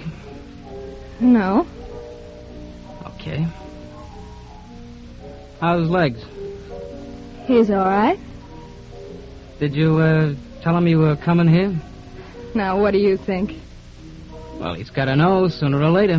What do you mean? About us. You're wonderful. That's right. What about us? We're in business, baby. Just like that, huh? Look, I had this figured months ago. And when I get ready for you, that's when I sent you the word. Really? Yeah. You see, there was a lot of things I had to do along the way. Get cars, which I got. Get dough, which I got. And now you.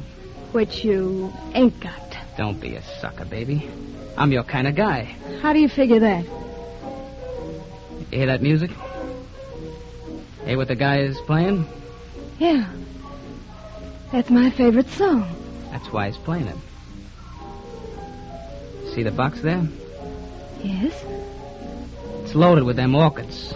Your favorite flower. And I got an order in with the jeweler for a ruby ring. That's your favorite rock. How did you know all this? I done research on you, honey. Now you see what I mean? I'm your kind of guy. You're forgetting something, Red. What's that? Legs. What about him? He's going to have something to say about this. I figured that, too, honey. You know something? I'm going to give him a chance to say it. Got to pay a call on Mr. Legs Miller tomorrow night.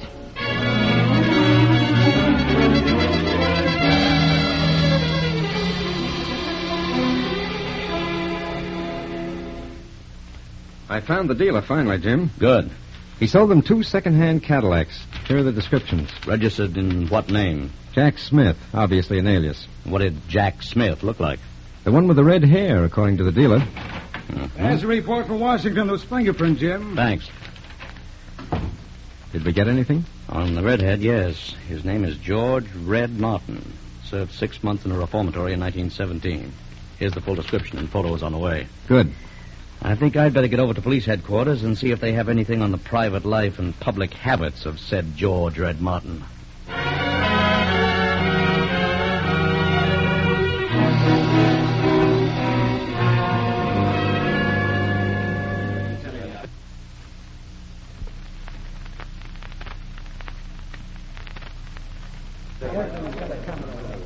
All right, you guys, listen to me a minute, will you? Now, here's what I figure we do. Yeah? Hello, darling. Oh, hi, honey. Come on in. Hey, what is this, Legs? A convention? No, sweetheart. It's sort of like a reception committee. For who? Mr. Casey. Oh, The boys here got some kind of bad reports on him. like what? He's been hanging around with that punk Red Martin, which just about accounts for a lot of that liquor we've been losing lately. Yeah? Hiya, Legs. Come on in, Casey. Okay. What is this, a meeting or something? Yeah. A real important meeting. It's about you. What do you mean? Where have you been tonight? Oh, I was just down collecting a little dough I had riding on an egg. Why? Let's see the dough. Oh, sure. Here, Get up. Oh, wait a minute, Legs. What's the matter with you? The horse's name was Red Martin, wasn't it? Red Martin? I don't know what you're talking... Okay, boys. Pick him up and take him out for a little ride. Now, wait a minute, Legs. Give me a chance, will you? Get him out of here, quick. All right, get him in the air, everybody. Cover him, boys. First one he makes a move for his heater gets a belly full of this. Hiya, honey. Hello, Red. Legs, this is what I told you would happen, remember? Yeah? I want all you guys to listen to me. I'm in and I'm taking over. Any of you don't want to play ball with me, line up against the wall, and I'll check you off right now. Okay, then you're working for me. Hey, you come just in time, Red. Casey, get over there with Legs. What? I said get over there. Oh, sure, but what's your idea? There ain't going to be any double crosses in my outfit. Huh? You double-cross Legs, you might double-cross me. Now take it, both of you. Oh, no, Red, wait a minute.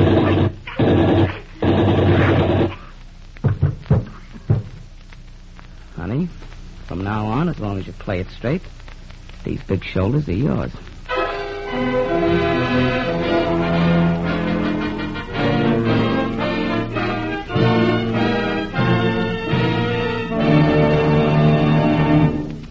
Now, for a moment, let's talk about another kind of youngster. The kind of clean-cut American boy in a typical American home who is going to be one of America's worthwhile citizens. This week at the Equitable Society, one of the agents told me a story that gave me quite a kick. It seems that when he got home the other evening, his young son, Jimmy, aged 8, was chewing candy. Well, like fathers everywhere, he said, "Don't eat that candy now, Jimmy. You'll spoil your dinner. Where'd you get the candy anyway?"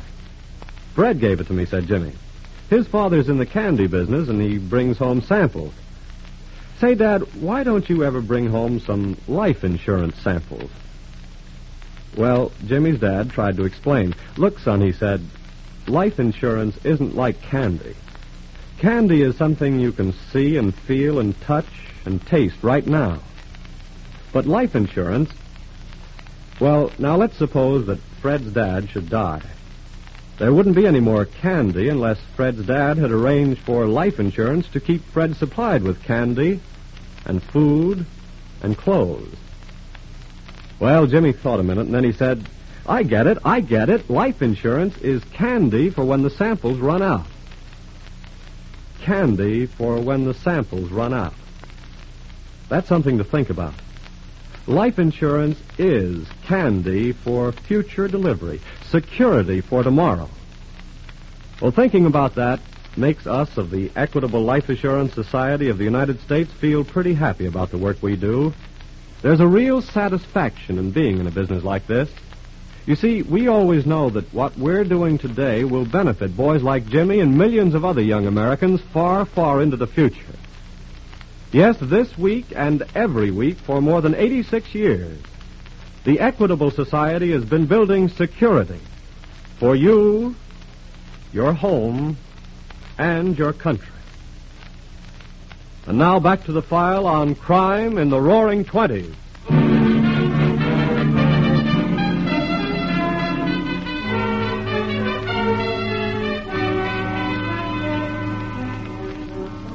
Red Martin and his companions, delinquent youngsters of 1917, had now graduated into major crime.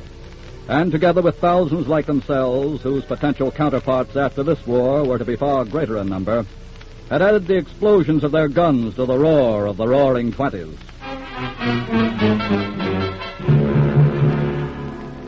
It is now some 30 or 40 minutes after Red Martin's blazing Tommy gun put him on the little throne which had been occupied by the man called Legs Miller. The murdered man has been discovered. The police notified. They, with special agents of the FBI, are now viewing the bodies. That's Legs, all right. The other one, I've heard him call Casey. Who did it, waiter? Do you know? Let me answer that, officer. It was Red Martin, wasn't it, waiter? Well, It's Red Martin and his gang who've been knocking off Legs Miller's trucks. Is that right? I've seen Casey and Red Martin together. But why did Casey get it? I guess Martin doesn't want any double crosses on his staff. Find anything, officer? Couple of slugs on the floor that went clear through him. I'd like to have them for a lab check, if you don't mind. Here you are. Obviously, Martin doesn't intend to do business here. No, he'll probably set up a new headquarters. Waiter. Yes, sir. Did Legs Miller have a girlfriend? Yes, sir. Is this her picture on the desk here? Yes, sir. With all my love, Honey. That's what she was called. We're taking this picture along, too, officer. All right, Sprout. I guess we can go now. And let's keep our fingers crossed. This picture could be the clue to the whereabouts of Red Martin. Assuming you mean that when Red Martin takes over, he takes everything over. Right.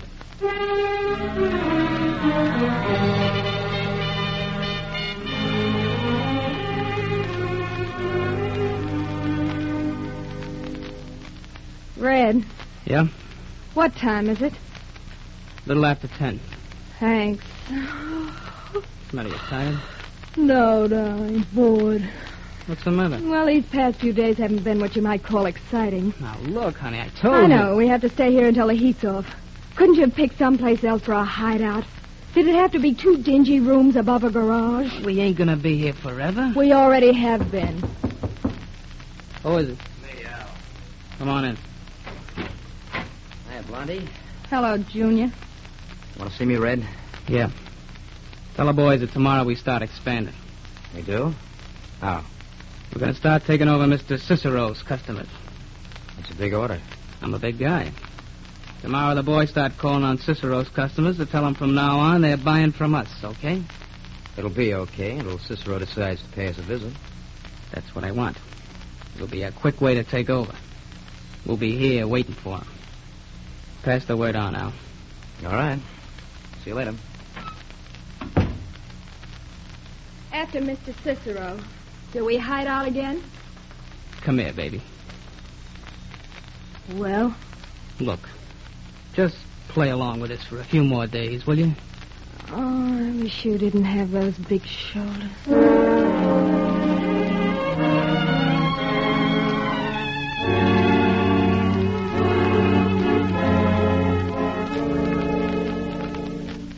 What luck, Bob?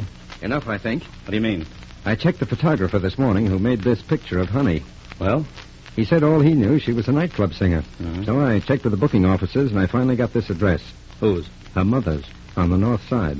I'm bound to see her mother once in a while. We'll keep a 24-hour surveillance on the house and wait for Honey to show up.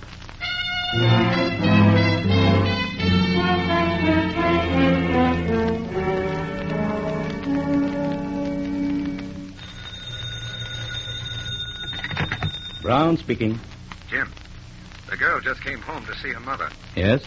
Better get over here so we can follow her back and pick up Martin. You follow yourself, Bob, and then come on in. Why? I want to pick up everybody at once. Yes, but how? You keep tabs on Honey and find Martin's hideout. I think I've got a way for seeing that everybody is at home when we go calling.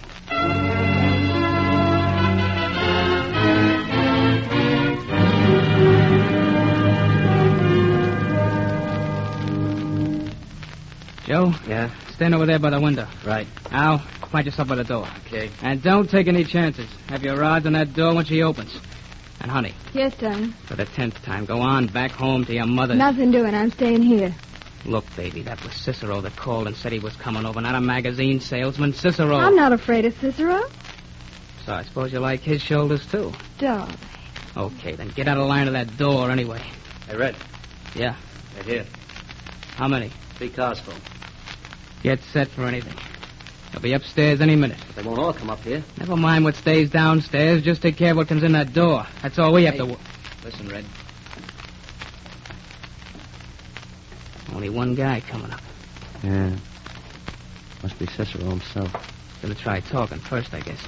Shall we let him have it when he comes in? I'll take care of him.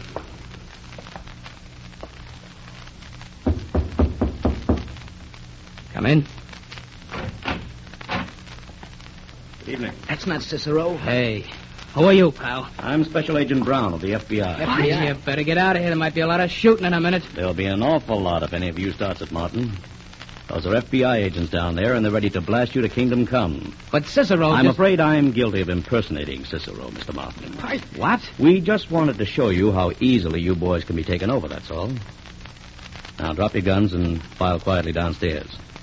We'll go to headquarters and arrange futures for one and all.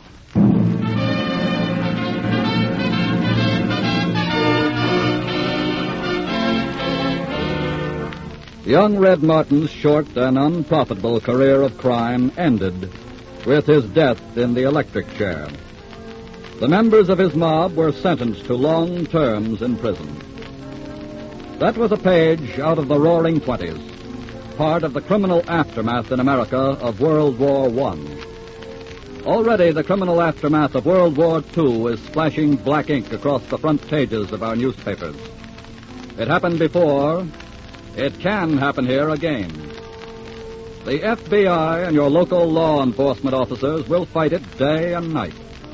But it must be fought by all the people if it is to be licked. What are you doing about it in your community?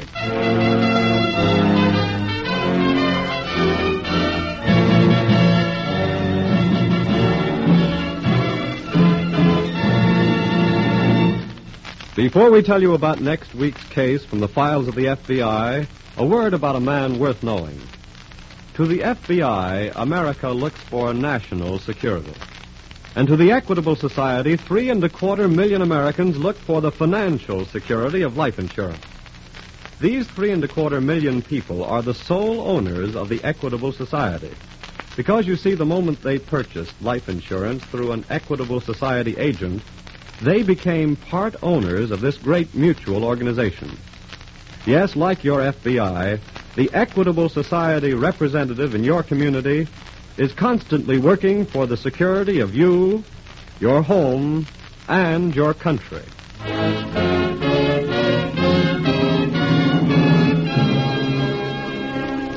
Next week, we will bring you another colorful story from the files of the Federal Bureau of Investigation. The Innocent Killer.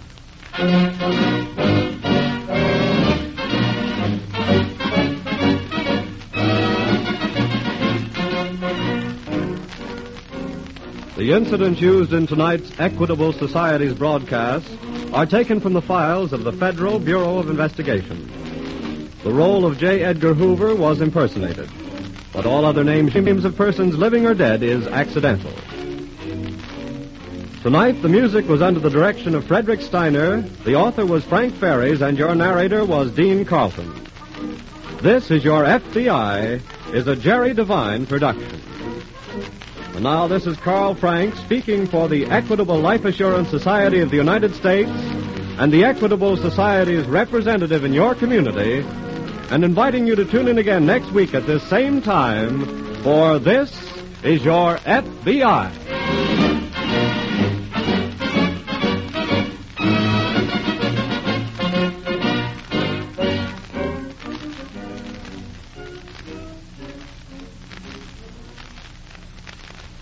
This is ABC, the American Broadcasting Company.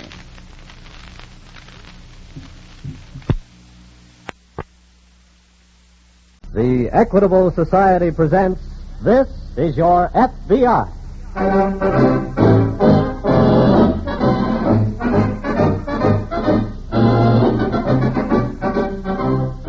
This is Your FBI, an official broadcast from the files of the Federal Bureau of Investigation, presented as a public service by the Equitable Life Assurance Society of the United States and the Equitable Society's representative in your community.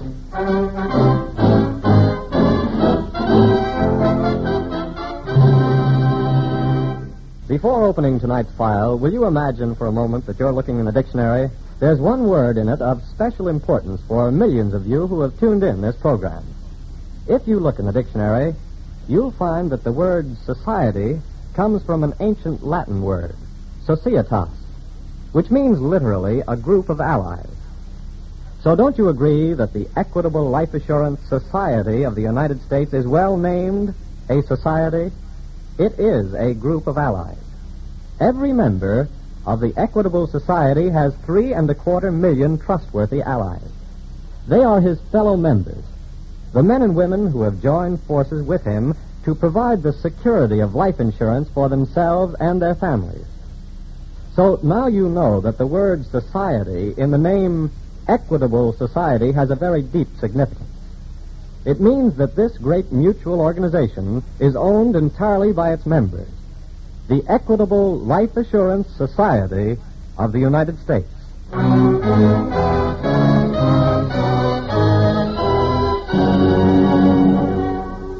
Tonight's file, The Innocent Killer.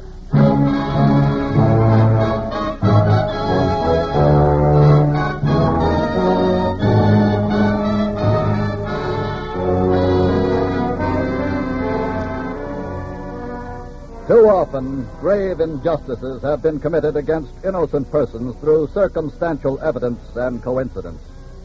Therefore, your FBI has never relied solely on either in fixing the guilt for a crime, considering rather the establishment of innocence as a first principle of true justice.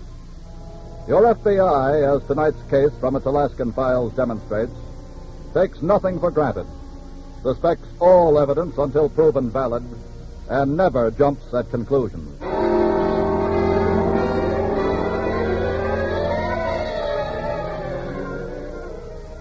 All day long, the blizzard sweeping down from the Arctic has howled across the flat, bleak country surrounding the little Alaskan village of Rockland. And now, as the deeper gloom of night closes in, a woman sits all alone in John Miller's log cabin trading post. She is mending a sweater near the old pot-bellied stove. Suddenly, the front door swings open. A man enters. Well? Where's the trader? You got something to trade? I said, where is he? Mr. Miller ain't here. When will he be back? He's up north. Be down in about a week. Anybody else here? Would that be bad? What do you mean? What could I mean? You put up your dogs? I haven't got any. You haven't got any snowshoes either. I rode with an Eskimo sledding this way. That thing on the counter behind you. What does it look like? Shortwave radio. That's right. Works both ways. Where does it reach? Fairbanks? Any news? About what? About anything. Why should you be so interested? Answer my question. Okay. They signaled here about 15 minutes ago. Yeah? There was a report on some trouble in Fairbanks. What kind of trouble? The government assayer was shot and killed in his office earlier today. Huh? They asked me to be on the lookout for the guy that done it. Any description? Yeah. Real good one. They said he was a fella about your size. Uh-huh. He was wearing a red and black Mackinaw. Just like the one you got on. Anything else? That's enough, ain't it? What'd they tell you to do if he showed you? Call him back? That might make trouble for you. I know. Well, what are you going to do, sweetheart? Gets awful lonesome here. How about some tea?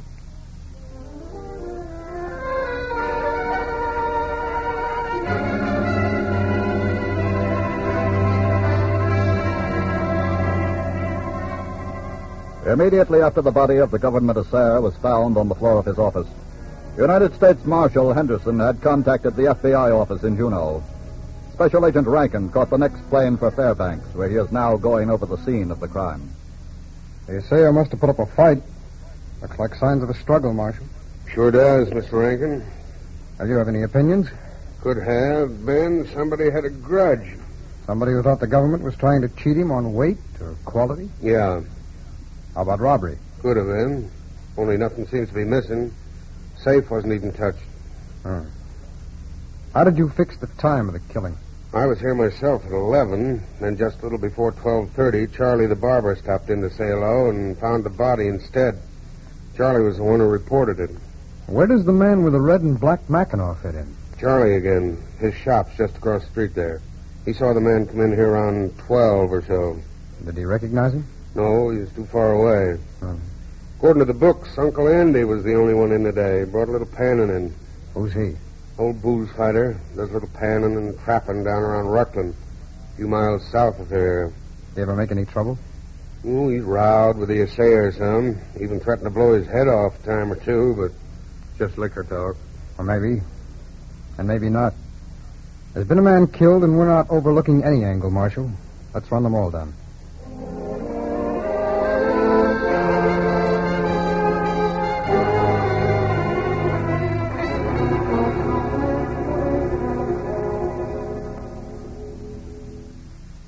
More tea, mister? My name is Kurt. Some more tea, Kurt? No, thanks. Nan. Nan, huh? Uh-huh. Tell me something, will you? What?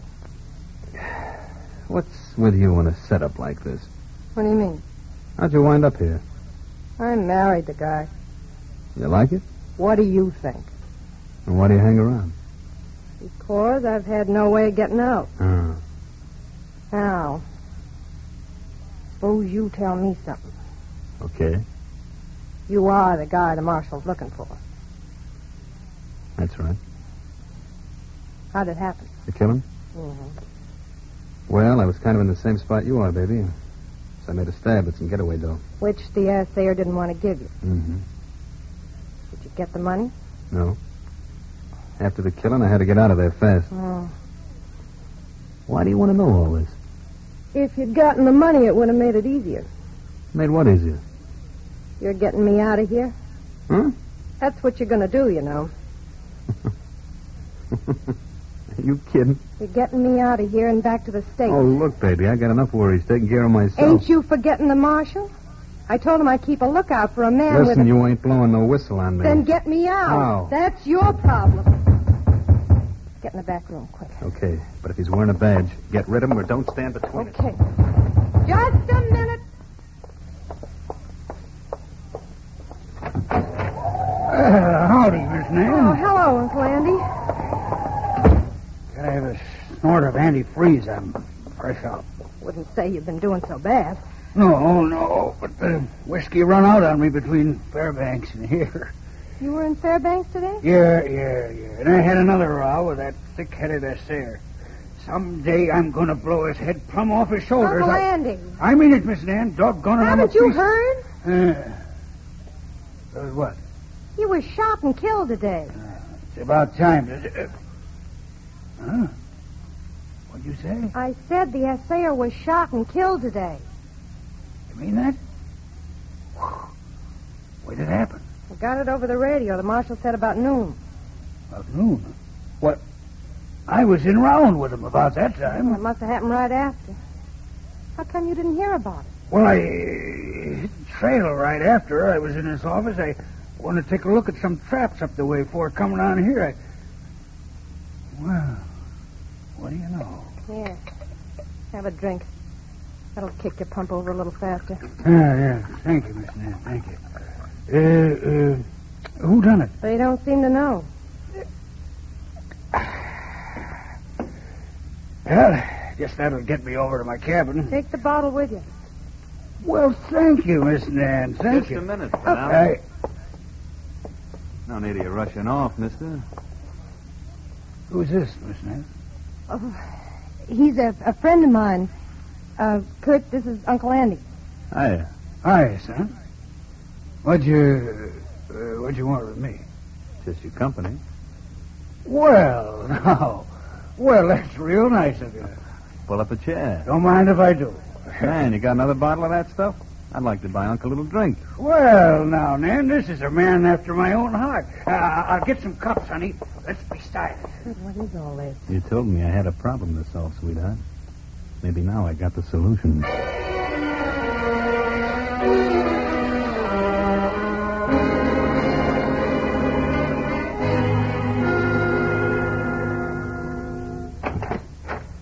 Hello, Mr. Rankin. Marshal, Pick up anything? I took a look at the slug they got out of the assayer's body. Oh? It's .32 caliber. Well, that may be a help. Will be when we find the pistol that fired it. I did some more asking around, but nobody but Charlie seems to remember seeing anybody wearing a red and black Mackinac. Marshal, where did you say this Uncle Andy is located? He's got a cabin down around Rutland. Why? Well, he was seen hitting the trail in a hurry a little after 12 noon today. Yeah? Maybe we ought to take a run down there. It'll be kind of rugged going tonight. Yeah, I can get Miller's trading post down there on the radio. You want to do that? Well, what for? Uncle Andy's around there. Good deal. No, there's no need letting him know we're coming. We'll get down in the morning.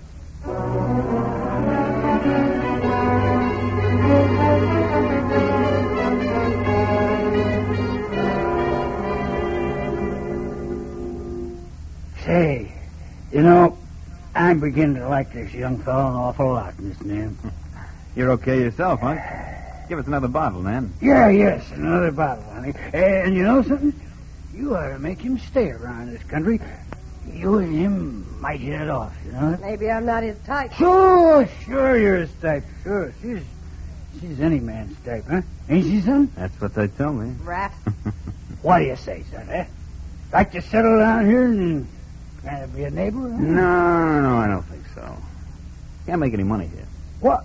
Money? Why, you can make lots of money around here. That's so? How? Sure, prospector, trapper like me. You make money? Well, you just ask John Miller when he comes back if old Randy ain't doing all right. Yeah? Sure. He's keeping a lot for me over in that there safe right now. You hear that, man? Huh? Unc's got a couple of bucks put away. Yeah. Couple of bucks. Wait, he's holding $5,000 for me if he's holding a nickel. That's all I wanted to know. There's, huh? Baby, this guy's our passport. What do you mean? Yeah. What do you mean call me passport? When's Miller coming back? About a week. Why? That's plenty of time. Passport. Give me a little drink, huh? I got it all figured out now. How? Please, yeah, give me one little drink. Sure, pour him one, sweetheart. A stiff one. Yeah, a stiff one. Okay. There you are. Bottoms up, Unc. Yeah. Here's to you, son. Oh. Baby, Yeah? get on that radio and tell them they can come get the body of the guy who killed the assayer.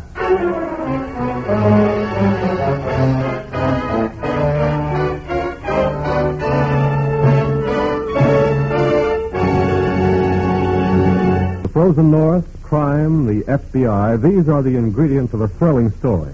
But there's another kind of story that can be thrilling to Americans, the sort of kindly human story such as happened this week at the Equitable Society. This week at the Equitable Society, I read a very sincere letter of thanks received by the Equitable agent in Olympia, Washington. It was from a widow who had just received a totally unexpected check from the Equitable Society. I did not realize, she wrote, that I had anything coming on this old policy which my husband dropped many years ago. As I'm now well along in years, this money is surely a godsend to me, as it will give me something each month to live on. I didn't realize that a company such as yours would make all this effort to locate me. And I cannot thank you too much, and would you please give my heartfelt thanks to the officers of the Equitable Life Assurance Society of the United States, who are so kind and of so much help to me. Now, I'd like to point out that the Equitable agent in Olympia, Washington, didn't receive 1 cent of pay for the time and trouble he devoted to this widow's case. He did it gladly and willingly, because he is the kind of man who enjoys doing good turns for other people. And in that respect, he's typical of all the agents and representatives of the Equitable Life Assurance Society of the United States. The Equitable representative in your community is more than just professionally trained on security. He's a man who went into life insurance because he saw in it unlimited opportunities to benefit his fellow men. He's the sort of man who takes deep satisfaction in the thought that this week and every week for 86 years, the Equitable Society has been building security for you, your home, and your country. And now back to the file on the innocent killer.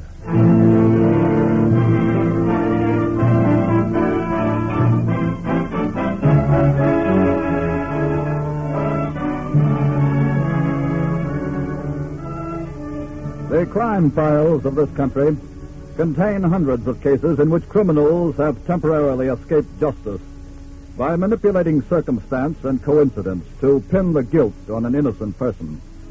But invariably, the truly guilty person pays for his crime. Regrettably, however, as in the case of the unfortunate man lying dead on the floor of the trading post, justice occasionally comes too late to fully spare the innocent. It is now some 4 hours later. And Special Agent Rankin and Marshal Henderson have arrived at the trading post. That's Uncle Andy, all right, Mr. Rankin. Well, tell us what happened, Mrs. Miller. Well, I'm still so upset. It's hard to remember everything, but he was awful drunk when he came in. He said he'd been to Fairbanks. Yeah? I asked him if he'd heard the news about the killing. That was after I talked to you on the radio. Yes. And I believe the marshal told you to be on the lookout for a man with a red and black Mackinaw. Yes, he did. Well, didn't you suspect something right away when this man walked in wearing a Mackinaw like this? Well, of course, I noticed it, but I just couldn't believe that Uncle Andy would... What did he say when you asked him if he knew about the killing? He just looked at me, kind of funny. I told him the marshal had warned me to be on the lookout for a man wearing a red and black Mackinaw. Yes. Then he pulled out a pistol and said, what was I going to do about it? I see. Go on. Well, he was so drunk, I thought maybe I could handle him, and I started fighting with him for the gun. Before I knew it, it went off, and he was lying there on the floor. At any time during the struggle, did you get possession of the pistol? No, I tried to jerk it out of his hand, but he was too strong for me. What's this bottle here? Oh, that. He asked for a drink when he first came in. I gave him the bottle. Well, Marshal, I guess we'd better get the body into the sled and head back to Fairbanks. All right, Rankin. Is there anything else you want me to do?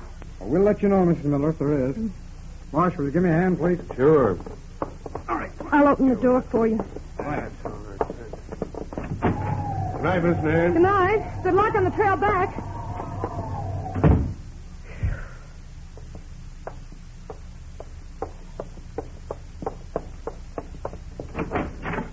Good going, Kurt. You did a good job, baby. I was awful scared. Kurt. Yeah? What are we going to do now? I got that all figured out. Well, would it be asking too much to let me know about Now, it? don't get jumpy, sweetheart. Well, what are we going to do? I pull out of here tonight. I'll take the old guy's sled and head down for Nenana. That's the first stop on the railroad south of Fairbanks. You go alone? That's right. I'll grab a train and go on to Anchorage and wait for you. When do I leave? You got to stick around here for a couple of days in case the law wants to ask any more questions. We get Uncle Andy's dough out of the safe, cut it up, take $2,500 apiece, and you... Wait a minute. What's the matter? You think I'd buy that deal? You're out of your mind. Well, what's wrong with it? Oh, not a thing. It's just peachy.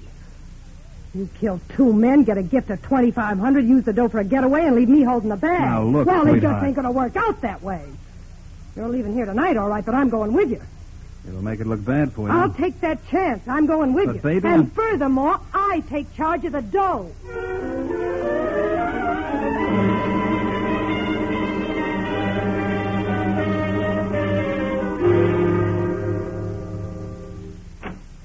Can I come in, Mr. Rankin? Oh, yes. Come in, Marshal.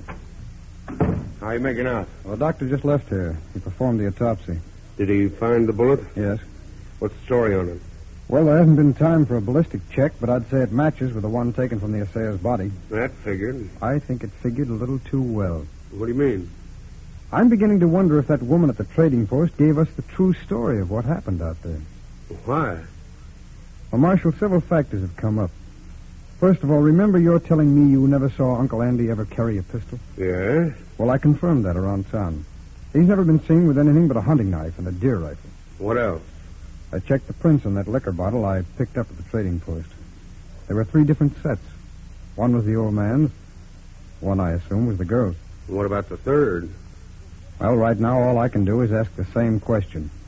And there's another factor in this thing I don't like. What's that? Here. Look at this red and black Mackinac that the old man was wearing. Yes? The woman said the bullet was fired at close range. But there's no trace of powder burns. In fact, there isn't even a bullet hole. Well... Of course, his coat might have been open when the struggle occurred. There'd still be powder burns. That's right. Marshal, I wonder if you'd go out and get Mrs. Miller and bring her in here for further questioning. Sure. Meantime, I'm going to try and find out who belongs to that third set of fingerprints.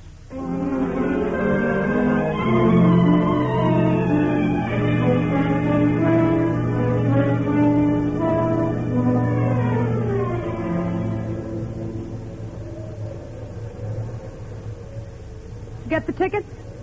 Yep. When's the train due in? Any minute now, I guess. What'll we do with this dog team? Just leave it here. Oh, no, that ain't very smart. Somebody will find it. So what? They'll know we came here to take this train. By the time that happens, we'll be in the clear. I don't Look, see... I'm the one that's got real trouble in this deal, remember? We leave the dogs right here. Okay. What do we do when we get to Anchorage? I got a hotel room there. I want to stop by and pick up some things I left. Then we head right for the States. Here it comes. Yep. Take my bag, will you? Okay. Oh, how much for the tickets? Why? I gave you $50. There ought to be change. Now, look, this ain't going to work. I told you I take care of the dough. Okay, but I'm holding out 5 of it for carrying your bag.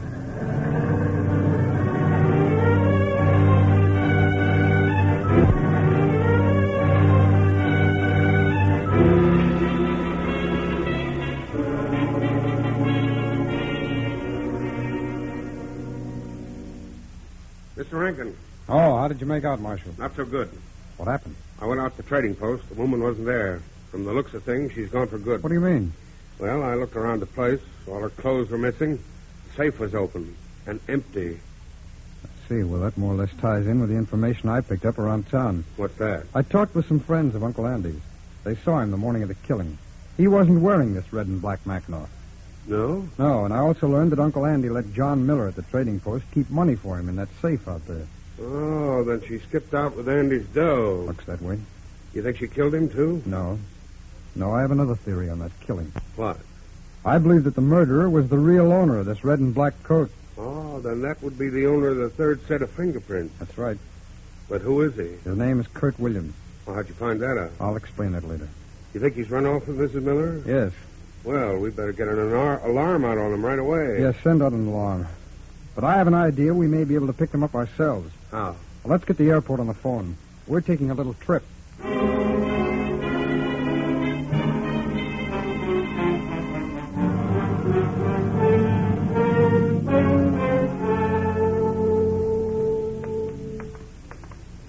that the hotel? Yeah?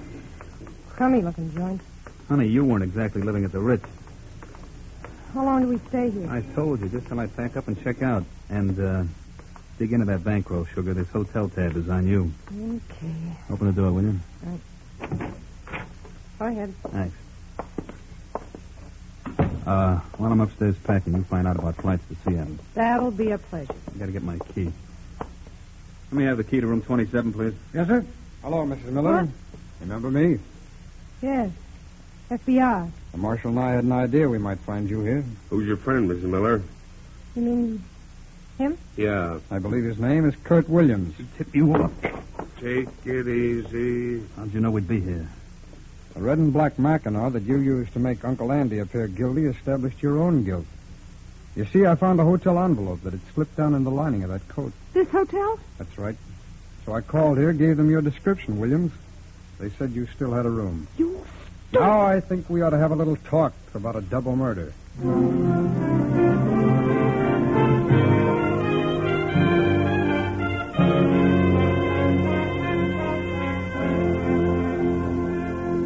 Kurt Williams was tried and convicted in a federal court on the charge of first-degree murder. His female accomplice was sentenced to a long term in the penitentiary.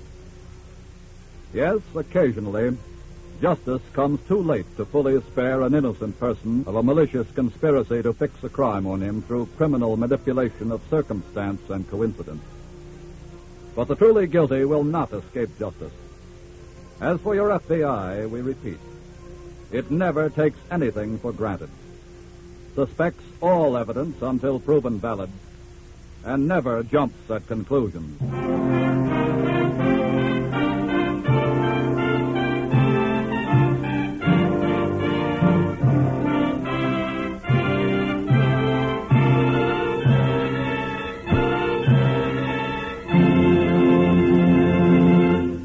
There's another thrilling story from FBI files ready for next week's broadcast. Before we tell you about it, just a few words about a man in your community who is helping to bring this program to you. Just as you look to your FBI for national security, so to the Equitable Society you look for the financial security of life insurance. Yes, like the FBI agent, the Equitable Society representative in your community is a specialist on the subject of security. His job is to preserve homes, to help keep children in school, and to make old age a time of happiness and contentment. It's a good job, and one that has won for him the respect and confidence of his fellow citizens, who recognize his contribution in bringing security to you, your home, and your country.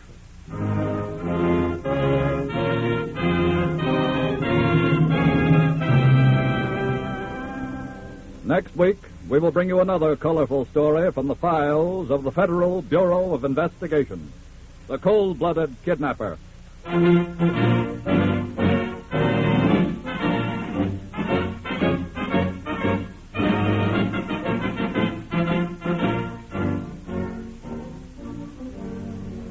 The incidents used in tonight's Equitable Society's broadcast are taken from the files of the Federal Bureau of Investigation. However, all names used are fictitious, and any similarity thereof to the names of persons living or dead is accidental. Tonight, the music was under the direction of Frederick Steiner, the author was Frank Ferries, and your narrator was Dean Carlton. This is Your FBI is a Jerry Devine production. And now this is Carl Frank speaking for the Equitable Life Assurance Society of the United States and the Equitable Society's representative in your community, and inviting you to tune in again next week at the same time for This is Your FBI.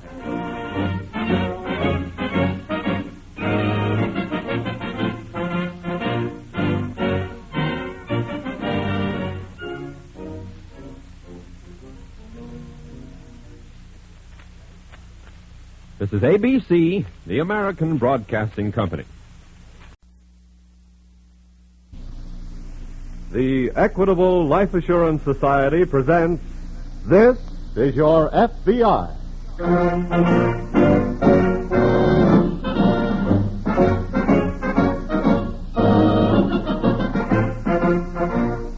This is Your FBI, an official broadcast from the files of the Federal Bureau of Investigation, presented as a public service by the Equitable Life Assurance Society of the United States and the Equitable Society's representative in your community.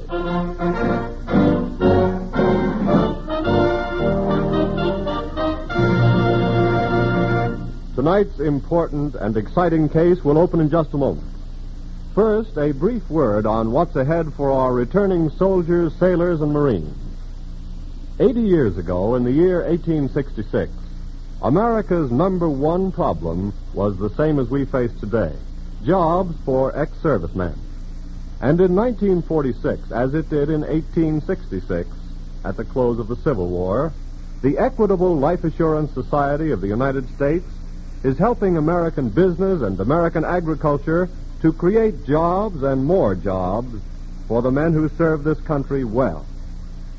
Funds of the Equitable Society are invested in thousands of farms and ranches, as well as in hundreds of the great basic industries on which our national prosperity depends. That is how Equitable Society dollars help provide opportunities for veterans in search of employment. That is why we say that by serving its members, The Equitable Society serves America.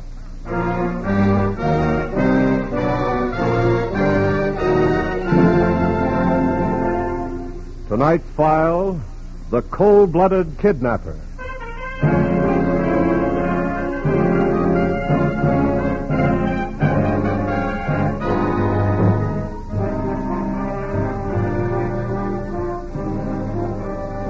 After nearly a decade of comparative freedom from his scourge, the kidnapper has gone to work again. The combination that defeated him before has gone to work again, too. The combination of your FBI working in cooperation with local law enforcement agencies. Tonight's case is the story of a kidnapping which did not make nationwide headlines. The victim was an average person. The family was a family of modest means, and the ransom demand was small. But in the eyes of the law, all persons are of equal rank, and a crime against any member of society is a crime against the whole of society.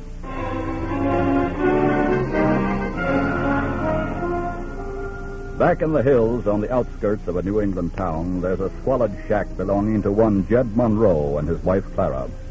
On a porch of this hovel, Jed is stretched out in the warm sunshine, sleeping.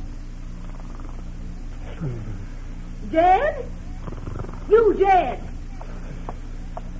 Jed, wake up. Huh? Wake up, I said. What is it, Clara? Time to eat? Huh? Nope. Oh, then leave me be. Just a minute. I want to talk to you. Now what? I'm getting sick to death about what's going on around here. 365 days a year. You eat, you sleep, then you get up and eat again. Well, don't go starting that again. I tell you, I'm sick to death of it. Oh, Clara, quit tonight. When are you going to get to work? I already told you. I don't like work. Well, we need to eat and we need clothes. Working is the only way to get them things. I know what makes you think that. You've got some other way? Maybe I have. Like what, for instance? Clara, a man don't make no real money working with his hands. He gets it out of up here, his head, thinking. That lets you out then. Now leave me talk. All the time that you've been yapping and nagging at me around here, I've been thinking real hard. And I got a way to make me some big money. More than you ever seen in your whole life. Now you just listen to me. Now, here's what I'm aiming to do.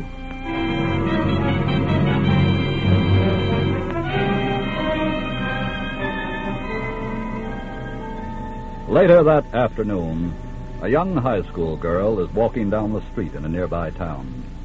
She nears a corner. A battered old car pulls up close to her and stops. I beg pardon, miss. Yes? Could I speak to you for a minute? Well, what do you want? Now, I wonder if you could help me. How? Well, my wife's sick, and I have to work all day. She's got to have someone to look after the children. Yes? So we need somebody to come in the afternoon till I get home. Oh, I see. Would you be interested in the job? Gee, I don't know. I'd like to make the money, but I'd have to ask my mother first. Well, sure, of course you would. What's your name, or where do you live? My name's Dottie Barnes. I live over on Miller Street. Why don't you just hop in the car and we'll drive around and see your mother right now. Well, all right. Now, just get right up here in the front seat with me. Thank you.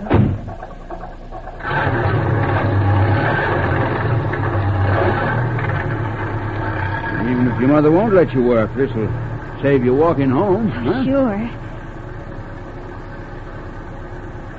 Excuse me, but Miller Street is down the other way. Yeah, I know. Then why are we going this way? Because this is the way I want to go. Hey, wait a minute. Where are you taking me? Keep quiet. Look, you stop this car. Shut up. No, let me out of here. Let me out of here. Shut up, I said. Oh!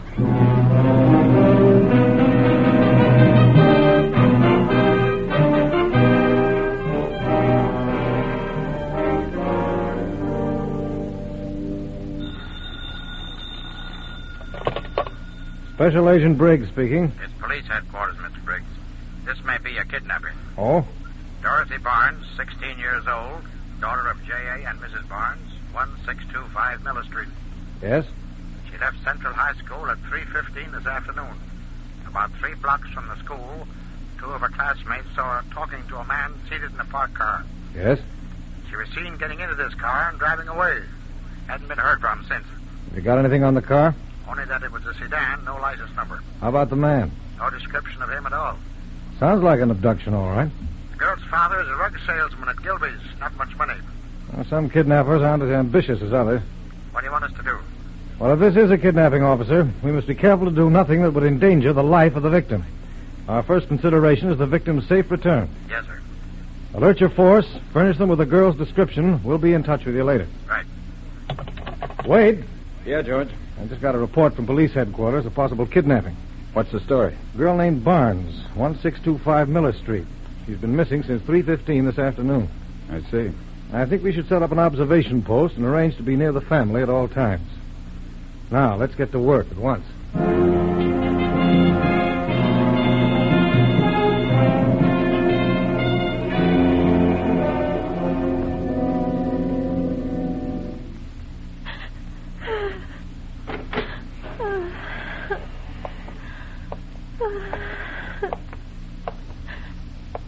How you feeling, miss? I said, how you feeling? Where am I? This here's my home. Oh, it's you. Now, just take it easy. Cut out that crying. Why did you bring me here? Why? Well, it's a business deal, that's all. What do you mean? You stay here until your pop buys your way out. This is a kidnapping. I guess maybe you'd call it that. Oh. If pop pays off, no harm's going to come to you at all. Oh, my head. It hurts so. Huh? There's some cold water in the bucket here. I'll just fix a rag for you. Oh, no. Go away.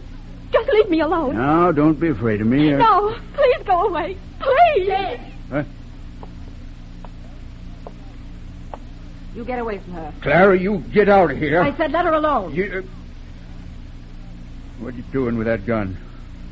Just seeing that you get out of this room and get yourself into town. I didn't want to get mixed up in this, but there's some money due on this, kid. Now that I'm in it, I want my share. Get started, I tell you. Ugly old fool. Don't get no wrong ideas, miss. It ain't that I'm sticking up for you. Because that's what I think of you.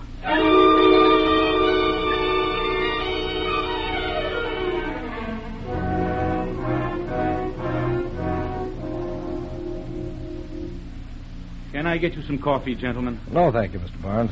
How is Mrs. Barnes? I think I've persuaded her to try and get some sleep. Wouldn't be a bad idea if you tried to get some rest yourself. Oh, I'm afraid that would be impossible. You answer it, Mr. Barnes. Very well. This may be the call we're waiting for. You remember your instructions. Yes, sir. Hello? Who's this talking? This is J.A. Barnes. Who are you? I'm the one you've been waiting to hear from. Is my daughter safe? Is she all right? You're all right. You want to see her again, you do what I tell you. You understand? I'll do anything. You want money, of course. That's right. Well, how much do you want? I haven't got a great deal, but I'll... Hey, shut up and listen. Now, you know where the road crosses over Thompson's Creek, north of town? Yes. Yes, I know. Well, then you put $1,000, the $5 bills in a paper sack onto the north end of the bridge by noon tomorrow. You'll have your gal back by sundown. All right. I'll have the money there. If the police are watching, you'll never see her again. You understand? I understand. But how can I be sure my daughter will get back all right? You just do like I tell you. I ain't talking no more. He's hung up. Let me have the phone, Mr. Barnes. Yes, sir. Operator. Operator. Yes, sir. Did you have a tracer on that call? Yes, sir. The party called from a pay station in Drake's Drugstore, 3rd and Main. Connect me with the drugstore right away, please. Yes, sir. Wade. Yes? Take this phone, and when the drugstore answers, tell them to get a description of anybody using their phone booths, if they still can. I'm going to run out there. Hello,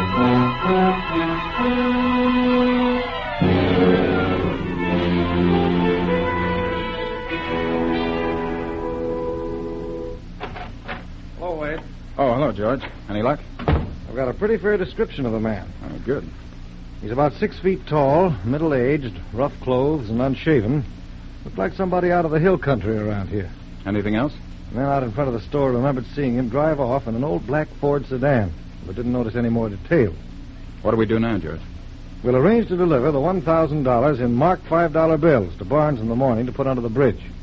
And after sundown tomorrow, whether the girl is back or not, we move in and go to work fast.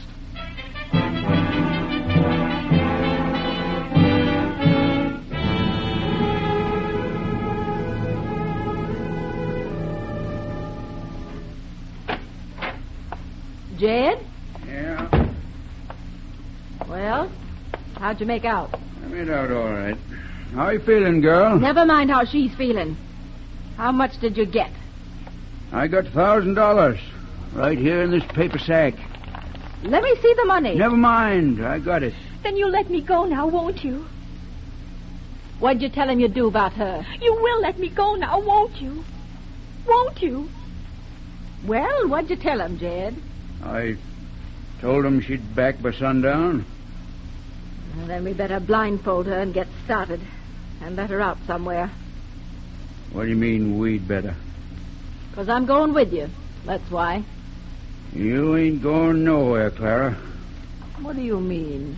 I'm changing my mind about taking her back. Oh, no. You No! ain't going to vex me no more, Clara. What are you saying? I'm saying I'm through listening to that tongue of yours and looking at that ugly face. Jed, what you got there? I'm getting you out of my sight for good. Jed!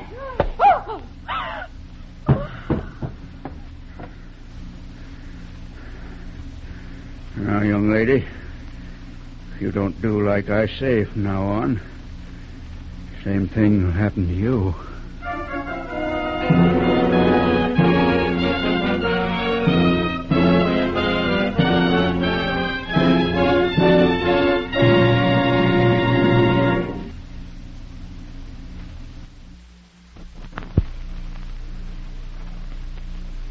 At the conclusion of tonight's file, which we will reopen in just a moment, you will hear an important message to parents prepared by Director J. Edgar Hoover of the Federal Bureau of Investigation. But now let me tell you a story from the Equitable Society that I think will tug at your heartstrings as it did mine. This week at the Equitable Society, I heard a sentimental story, but sentiment that rings true. The story of a threadbare overcoat. 40 years ago, the owner of this coat was a hopeful young man with a very small salary and a very pretty little bride. Well, one winter morning, this young wife surprised her husband by handing him a little roll of dollar bills that she'd saved from her household money. This is for a new overcoat, she told him. That old one is getting too shabby for a rising young man like you to be seen in. But that night when he came home, he was still wearing the old, threadbare coat. And from one of the frayed pockets, he took out a receipt for a life insurance policy with the Equitable Life Assurance Society of the United States. He'd used his overcoat money as a first payment. And he told his wife that it meant more to his self-respect to know that she would have the security of life insurance than buying the finest overcoat in the world.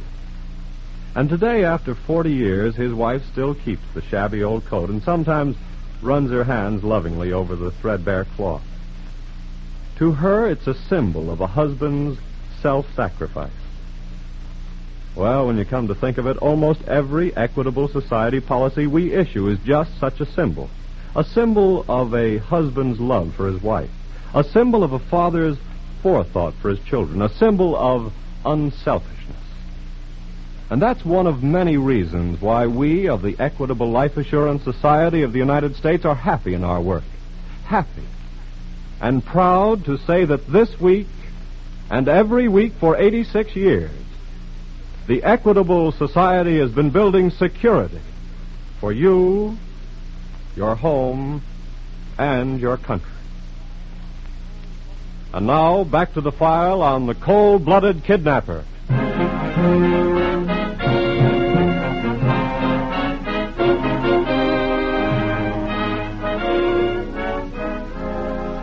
Yes, the kidnapper has gone to work again. And we repeat, the combination that defeated him before has gone to work again, too.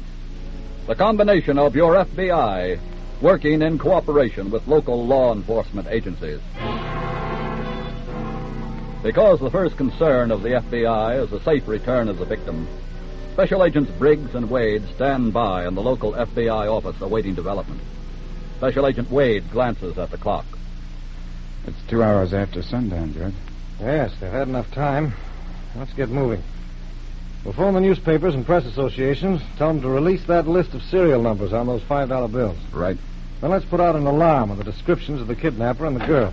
Here's that sketch from the artist, Mr. Briggs. Thanks, Tom. Hey, what's that, George? I had an artist make a sketch of the kidnapper from the description we got from the druggist. Boy, he's an ugly-looking devil. Well, let's just hope for the girl's sake he's not too much of a devil.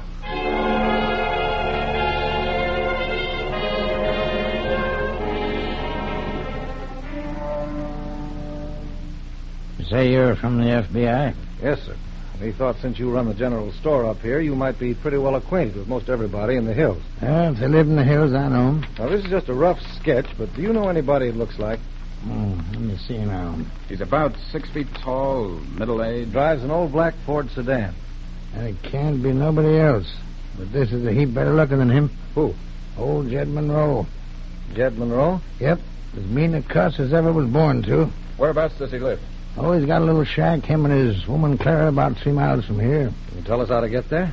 Sure. You just keep right on up this road a piece, take a second left-hand turn, then after a spell, you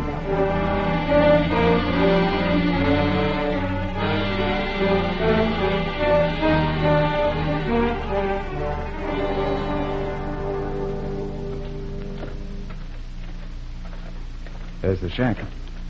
Yeah. No sign of a lamp. Don't flash your light. Let's make it up to the door. Come on.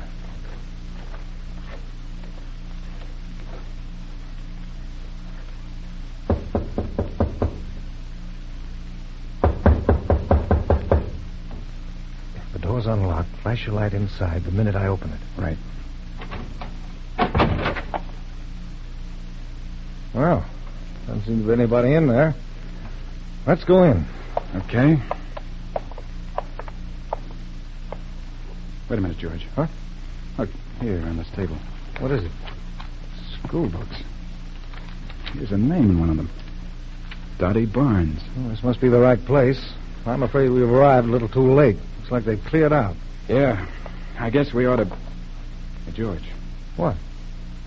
One of them didn't clear out. Look over in the corner. Well. Must be Monroe's wife. Uh-huh. She dead? Yeah. Let's get back to the store and call the sheriff. He can send the coroner out to examine the body. Okay. Then we'd better catch Jed Monroe before the girl wishes she was in that woman's place.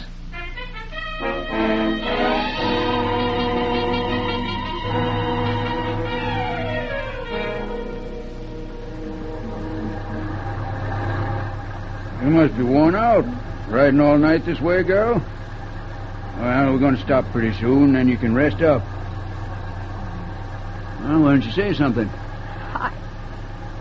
I want to go home. Oh, now look here. I ain't meaning you no harm. You'll get home. When? As soon as me and your pop do a little more business. But he's already paid you. Well, that was just the down payment. I'm sure he's given you all he could afford. It ain't enough. See, the way I figure it, you're kind of like my meal ticket.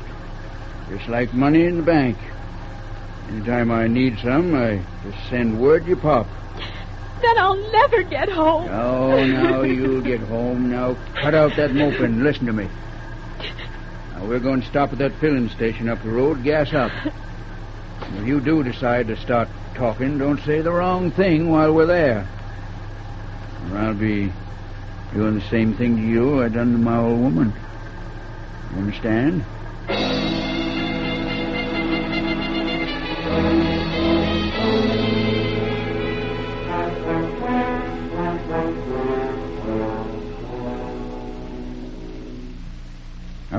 going on 8 o'clock, George. Not a trace of him yet.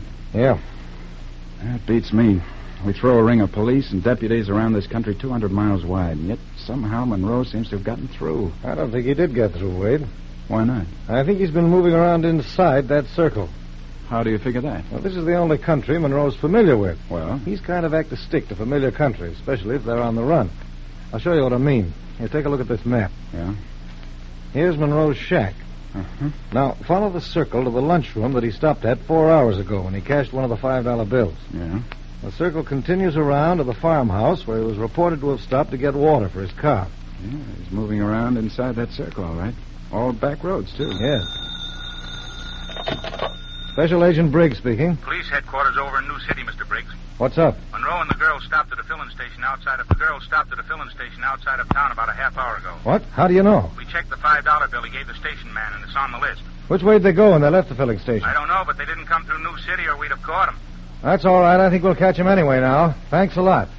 What was that? Monroe and the girl stopped at a gas station in New City half an hour ago. Let's see how that figures on the map. He's following the same pattern, Wade, still continuing the same circle. Mm-hmm. Half an hour ago, traveling in an old car should take him to... Come on, Wade. I've got a pretty good idea of where we might find him.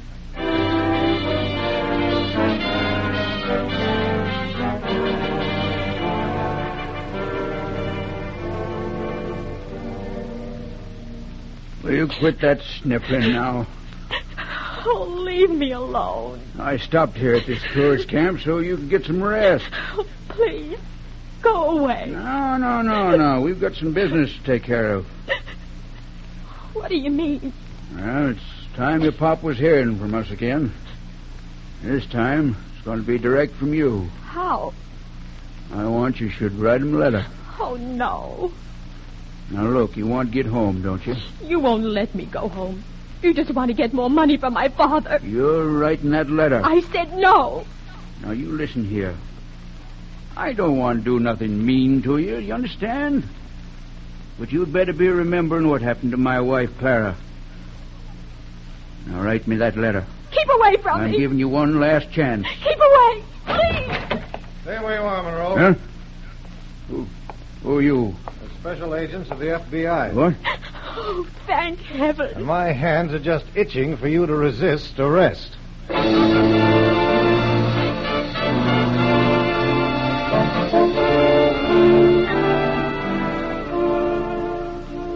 Young Dorothy Barnes was returned unharmed to her parents' home. Although Jed Monroe could have been tried for kidnapping, he was first turned over to the local authorities, who tried and convicted him for the murder of his wife. He paid for this crime by death in the electric chair. With indications that kidnapping has once again threatened the security of the American home, J. Edgar Hoover, director of the Federal Bureau of Investigation, has prepared this following important message. In case of kidnapping, regardless of the hour, contact the nearest office of the FBI, whose number can be found on page 1 of the telephone book, or contact the Washington headquarters of the FBI by calling the celebrated kidnapping number, National 7117. Keep the details of the abduction together with details on demands for ransom strictly within the family circle. Talk only to law enforcement officers. Information regarding kidnappings is not public news so long as the victim's life is at stake. Turn all letters or communications relative to the kidnapping over to trained investigators. Do not permit them to be handled by others. Do not disturb evidence at the scene of the crime. Remain calm. Do not act disturbed. Carry on normal routine so far as possible.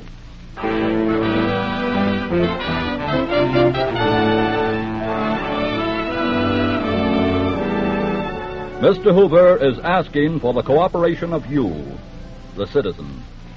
You were a vital part of that army which, over a decade ago, smashed the hordes of kidnappers who preyed on you and members of your families.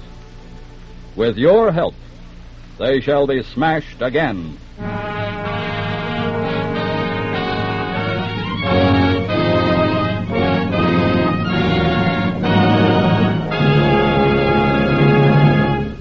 In a moment, we'll tell you about next week's exciting case. Meanwhile, remember that to your FBI agents, you look for national security. And to the Equitable Society agent in your community, you look for the financial security of life insurance. And whatever special meaning that word security may have for you, a home of your own, an assured education for your children, or a retirement income for your old age, your Equitable Society representative will gladly do everything within his power to help you reach your goal. Like your FBI, the Equitable Society representative is dedicated to the security through life insurance of you, your home, and your country.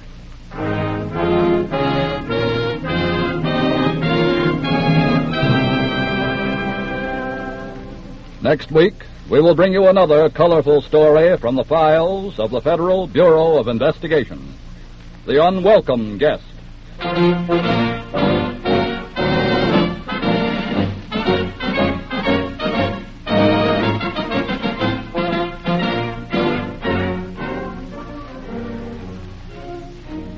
The incidents used in tonight's Equitable Life Assurance Society's broadcast are taken from the files of the Federal Bureau of Investigation.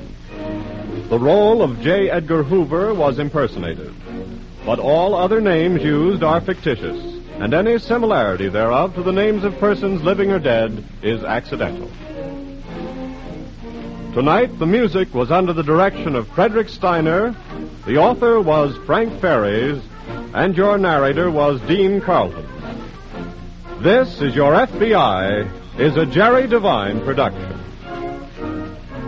Now, this is Carl Frank, speaking for the Equitable Life Assurance Society of the United States and the Equitable Society's representative in your community, and inviting you to tune in again next week at this same time for This is Your FBI.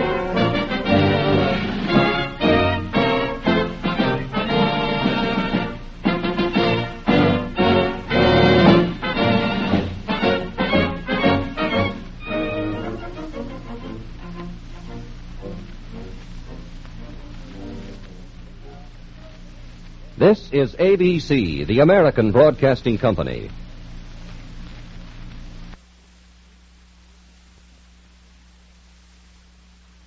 The Equitable Life Assurance Society presents This is Your FBI.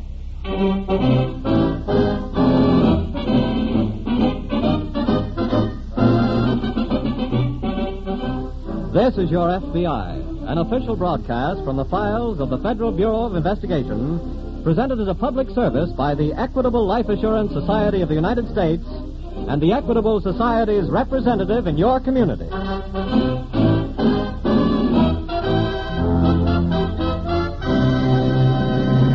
How we think about the future determines in large measure the way we act today.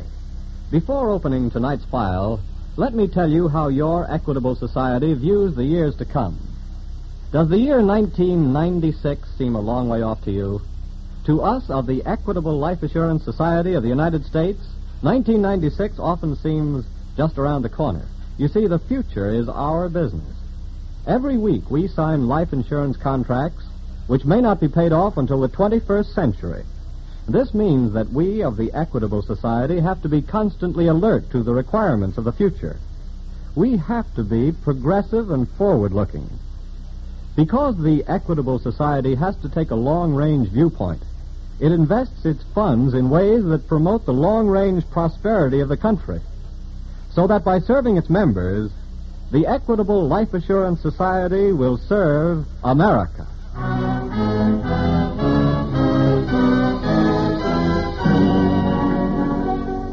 Tonight's file, The Unwelcome Guest.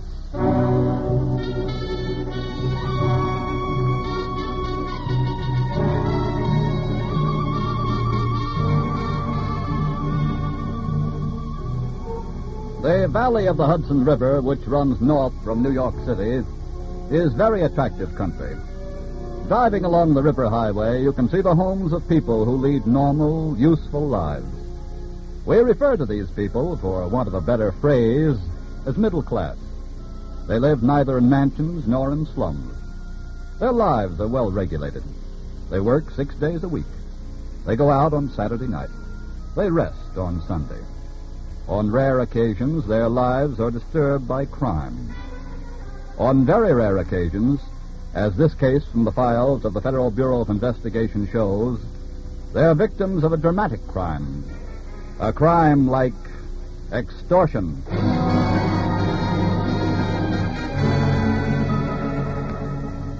As our story opens, it is dinner time in the attractive home of the Fultons, located near a small city in upstate New York. Emma Fulton is in the dining room, doing what so many wives do every night. She's waiting for her husband to come home. Emma? Emma? Here I am, John. Hello, dear. Hello, darling. Sorry I'm late. Oh, that's all right. The food's still hot. Here, let me take your coat. Oh, thanks, dear. You look tired. I am. These meetings every night are beginning to get me down. Say, you know what I've been thinking? No, what? I've been thinking maybe we ought to get away for a little vacation when these meetings are over. Oh, sounds wonderful. This isn't another business trip, though, is it? No, just the two of us. Oh, wonderful. Oh, my goodness. What's the matter, dear? That man who called while you were out last night. Hmm? You know, the Connecticut call? Oh, Mr. Parker. Yes, I forgot all about him. He came here about an hour ago, and he's waiting for you in the den. Parker. Just can't seem to place him. Oh, but he said he's an old friend. Well, I'll see him. We'll be back in a minute. All right, dear. Hello? Hello, John. Leonard Parker. Remember me? Well, I don't mean to be rude, Mr. Parker. Think hard. Afraid I don't. And after all we meant to each other, too. Mr. Parker, you're obviously enjoying this, but I'm afraid I'll have to be getting back to my tenant. Wait a minute. You aren't very hospitable to an old bunkie after 21 years. Oh. Remember now, huh?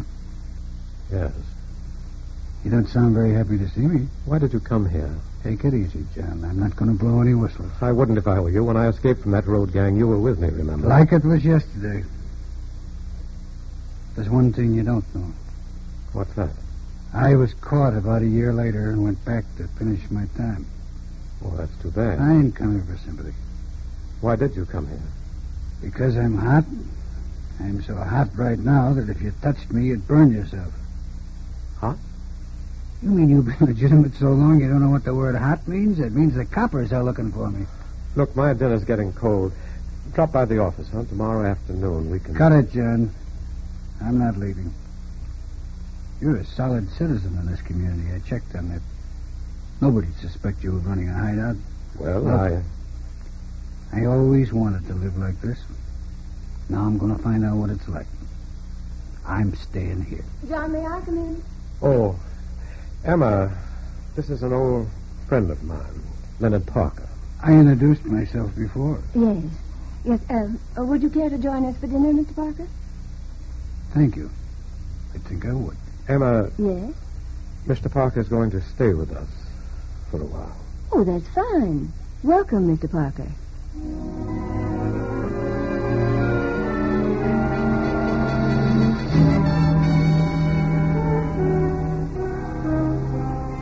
That same evening, in fact, at just about the time John and Emma Fulton and their guest were sitting down to dinner, there was a conference being held in the New York offices of the FBI. Special Agents Beckley and Preston were going over what facts they had on the robbery of a bank in Peekskill, New York, that afternoon. Well, Bob, we've got enough to get us started. How many were there? As far as we can find out, only 2. They entered the bank just as it was closing. That's right. Get any description? Mm-hmm. The bank teller and the guard are right. We've got a pretty good description. Good.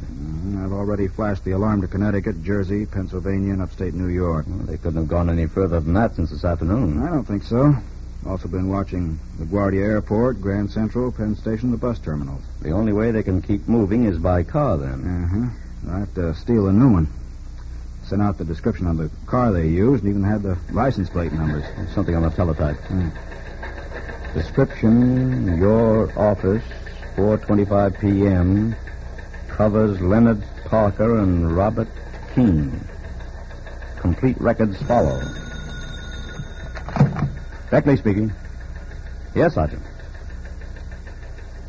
One of them, huh? Okay, we'll be right up. The police found a car. Where? Up on the parkway, near Peekskill. One of them was in it. Dead. What? Oh. Come on, grab your hat. We can talk in the car.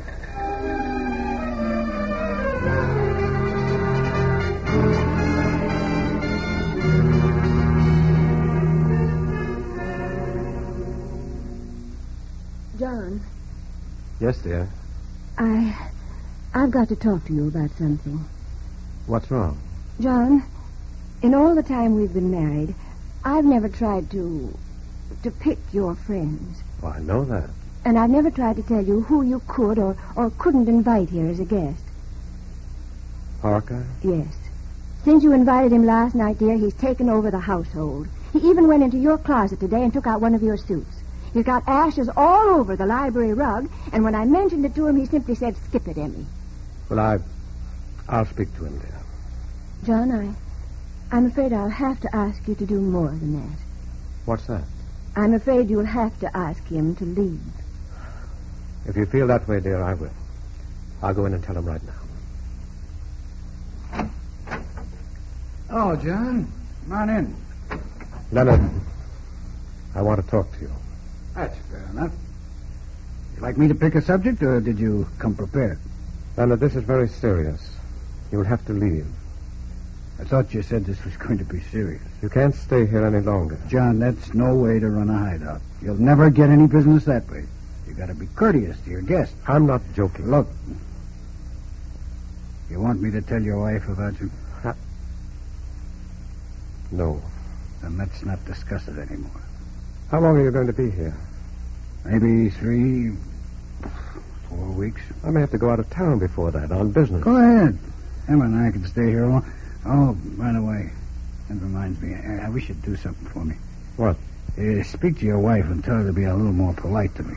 The way she acts, you'd think she didn't want me around here. She doesn't. I know that. And she's got no choice. I'm your guest. Leonard, I've got a proposition to make. What is it? I've got trucks that go from here to California with shipments of everything from fruit to pianos. Yeah? I'd be willing to ship you out there. No doubt. But you'd be perfectly safe. John, I'm going to stay right here. Now, mix me a scotch and soda, will you? And nobody can say I'm not democratic. Take one for yourself.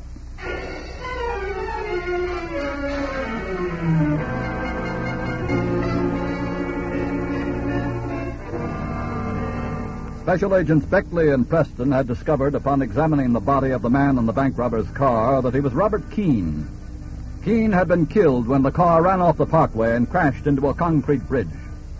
There was no clues on which way Leonard Parker had gone, but there was one thing they could work on, one clue which might break open the whole case. Hi, Bob. Come on in, Dan. What'd you get? Well, I checked that key we found in Keene's pocket. Yes? It was from a small hotel called the Benton Arms. Never heard of it. Neither did I until today. It's near Greenwich, Connecticut. What'd they say at the hotel? Parker and Keene were registered there under aliases, Mm-hmm. but I found enough fingerprints to show they used the room. The clerk remembered them, too. How long were they there? One night. They had no luggage, so they paid cash for the room when they checked in. Must have had their plans pretty well set if they were in town for only one night. Yeah. They made one phone call while they were in the room. Who'd they call? A number up in Westchester. What was the number? Oh, I got it written down here. Belongs to the home of a fellow named John Fulton. What about Fulton? Who's he? I checked the neighborhood. He's a substantial businessman, owns a trucking company up there. And he's one of the town's leading citizens. Did you call him? Yeah, but he wasn't in. You know what I vote for? Going up to see Mr. Fulton? Right. Good idea. Let's go.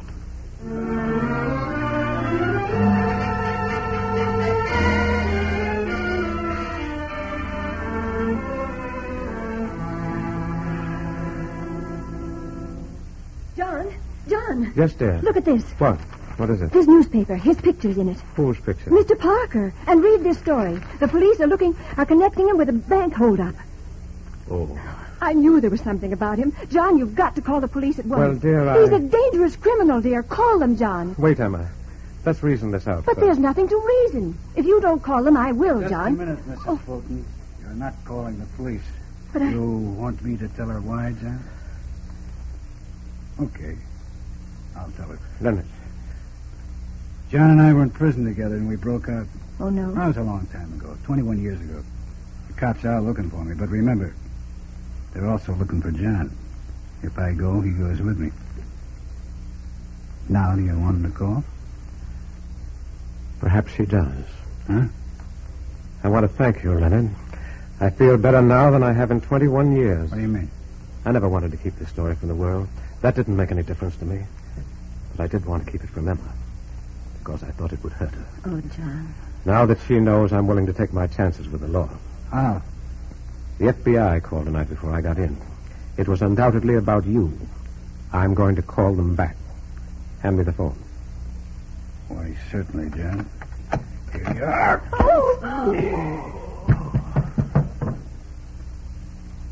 Now we can hang the phone up again.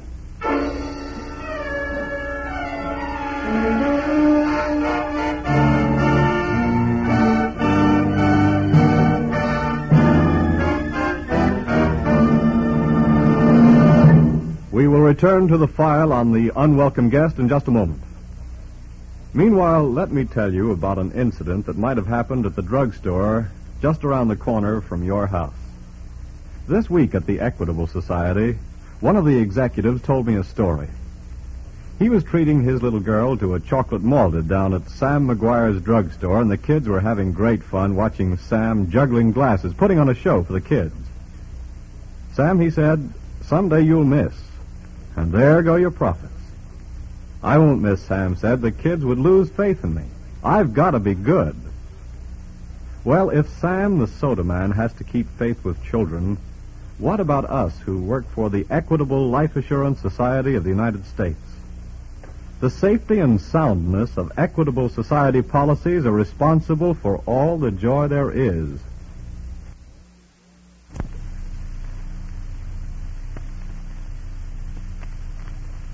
In a lot of children's lives. Yes, the big job of thousands of Equitable Society policies is keeping homes together and boys and girls in school. Maybe that will help you understand why we of the Equitable Society take our business so seriously, why we make every effort to keep ahead of the times, to keep our life insurance policies fitted to the needs of all Equitable Society members.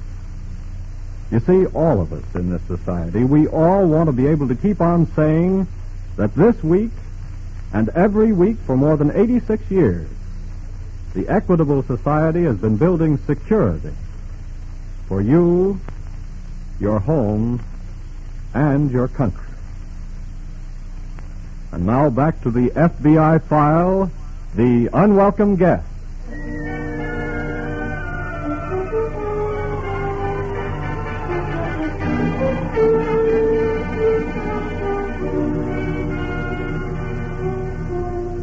Roughly speaking, criminals can be divided into two classes: those who suffer from an inferiority complex and those who have inflated egos. The criminal with the inferiority complex takes to a life of crime because he does not feel equipped to make his living by ordinary methods. Those others, like Leonard Parker, suffer from too exalted an opinion of themselves, an opinion which makes it beneath their dignity to work for a living. That class is the group which practices extortion, because it gives them a peculiar pleasure to see their victims squirm, a peculiar pleasure to see their victims lose their every shred of personal dignity. Leonard Parker, through brutal assault, now rules the Fulton household.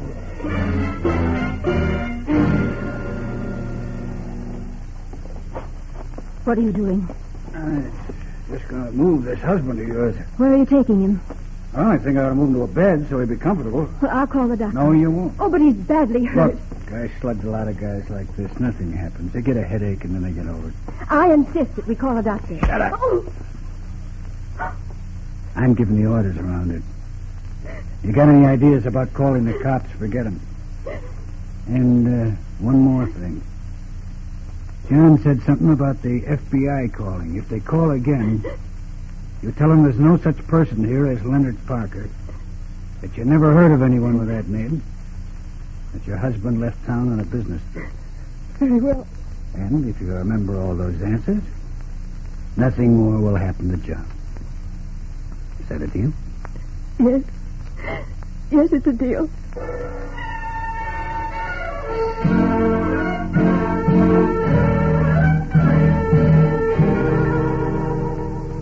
As John Fulton was being dragged to his bedroom, a black sedan was being parked in front of the Fulton home. A black sedan which had carried Special Agents Beckley and Preston from New York.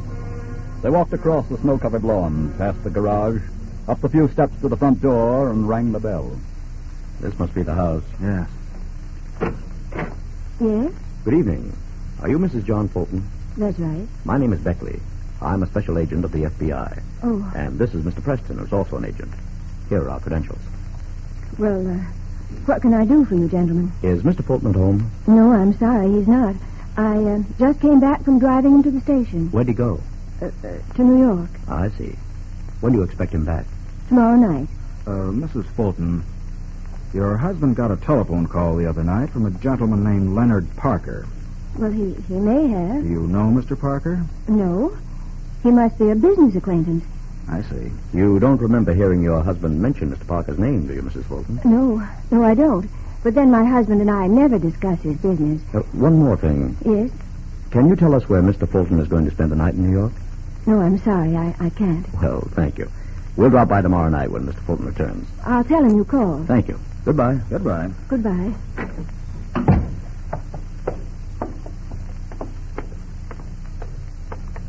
That story about Fulton being driven to the station's a phony. Yes, I know. I noticed the same thing you did. There isn't a fresh mark in the snow in front of the garage. I think we ought to go into the village, get a search warrant, and come back here.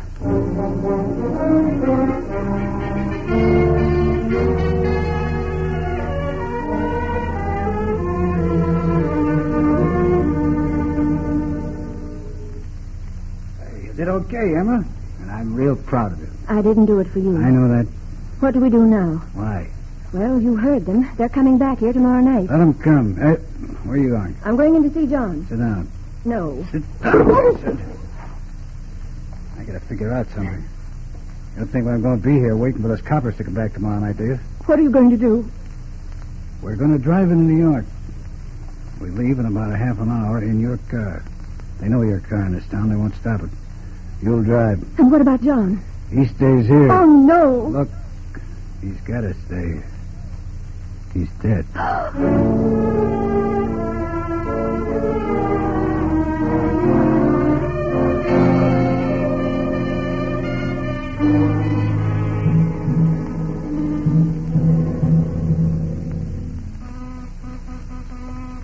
That's the third time I've run this thing.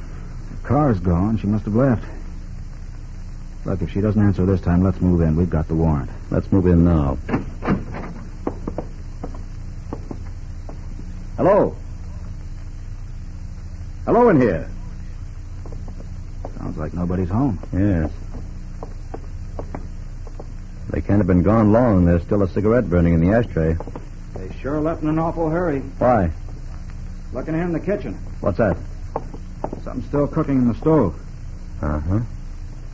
Let's see what's in this room over here. Right. Hey. Yes, I see him. Well, I don't know who he is, but my guess is that it's Fulton. Looks as if he died about an hour ago. That means he was dead when we were here before. Yes. That also means that Parker must have had the drop on her when she was talking to us. More than likely. Say, look at the sleeve of this coat here. Oh. What about it? These spots are old bloodstains. You think they might be Parker's? Well, let's take a look inside the pocket. Here's a label with a name. But it's not Parker's. Fulton's? No. The name is Ralph Cousins. Cousins? Let's call the tailor and find out who Mr. Cousins is. Right. And send out an alarm on the Fulton automobile. Right. I think Mr. Parker has finally run into a red light.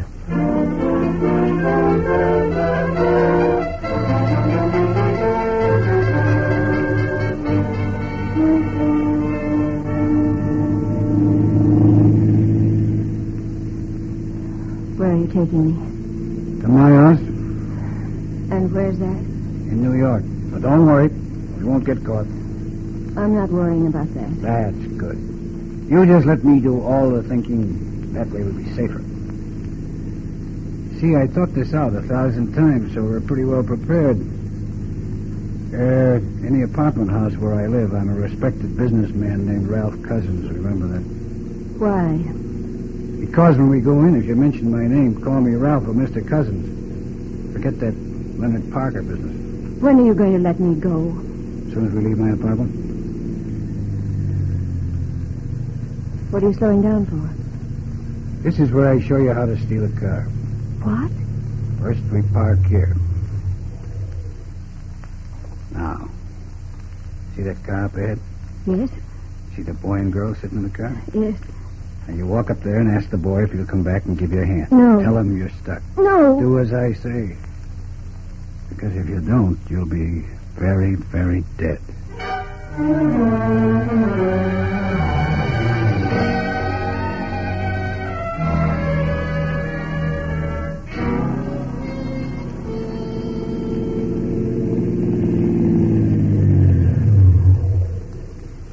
Well, here we are. This is where I live. Get out. You were nice enough to have me as a guest at your place. Now I'll return the company. It's this ground floor apartment. Here we are. Wait till I turn on the light. Stay where you are, Parker. What? Who are you? The FBI. That's right, Mrs. Fulton. Oh. My name is Ralph Cousins, not Parker. Either one will do. Just stand still while I remove this gun. Okay. You win. But tell me one thing. What is it? How'd you know I was Ralph Cousins? Remember the suit you were wearing when you arrived at the Fultons? Yeah, sure. That pepper and salt job? It had your name inside. That suit is going to convict you for murder. You know something? I always liked that suit, too.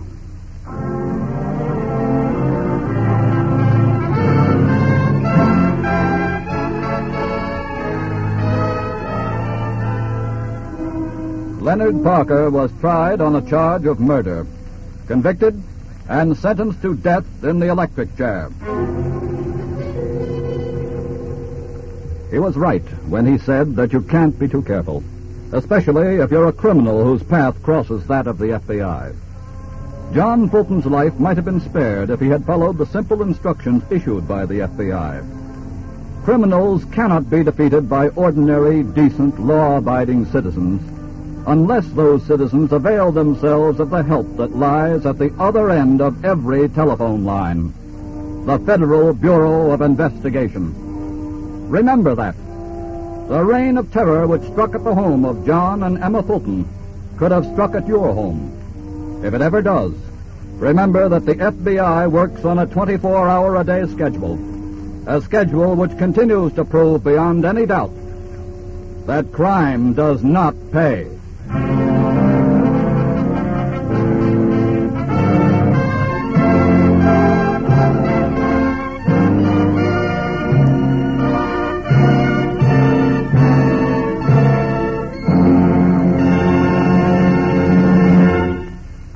Before we tell you about next week's thrilling case from the files of your FBI, a word about a man worth knowing, the Equitable Society representative in your community. To your FBI, you look for national security, and to the Equitable Life Assurance Society for the financial security of life insurance. In the past 86 years, the Equitable Society has weathered 4 wars and 7 major depressions.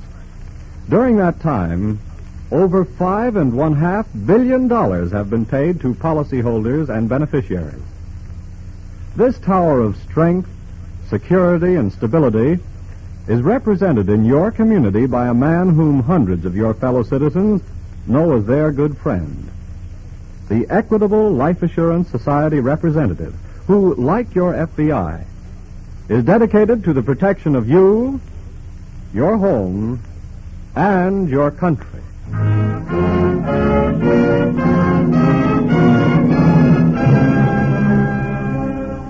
Next week, we will bring you another colorful story from the files of the Federal Bureau of Investigation. The Sinister Souvenir.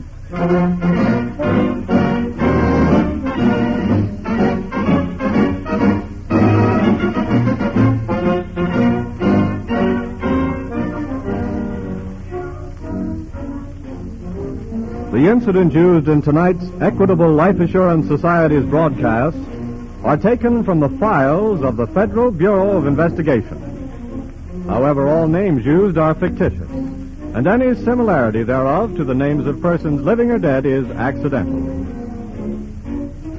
Tonight, the music was under the direction of Frederick Steiner, the author was Jerry Lewis, and your narrator was Dean Carlton.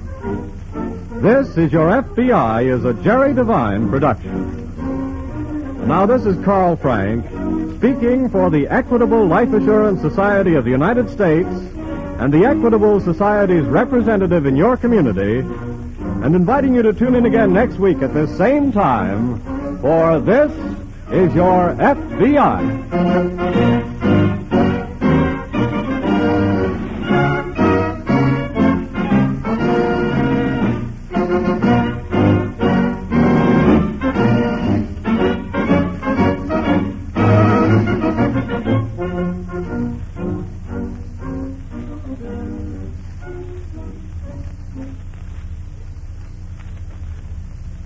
This is ABC, the American Broadcasting Company.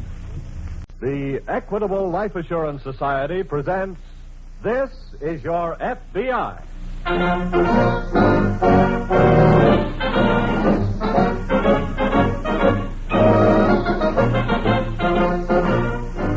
This is Your FBI, an official broadcast from the files of the Federal Bureau of Investigation, presented as a public service by the Equitable Life Assurance Society of the United States and the Equitable Society's representative in your community.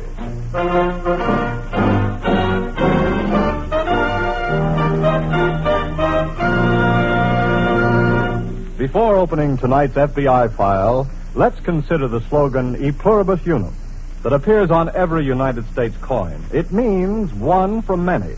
In other words, get together, stay united. A perfect example is the Equitable Life Assurance Society of the United States. In the Equitable Society, 3.25 million Americans have united for security, have pooled their dollars to give each individual member far more financial security than he could achieve by his own unaided efforts. These Equitable Society dollars are invested for the benefit of its members and to promote the industrial and financial health of the entire country, so that by serving its members, the Equitable Life Assurance Society serves America.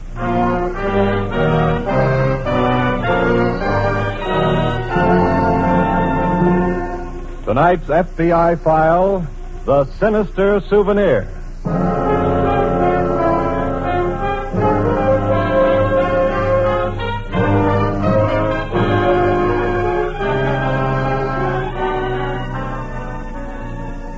To all of you men who are now wearing discharge buttons in your lapels, here is a message from your FBI.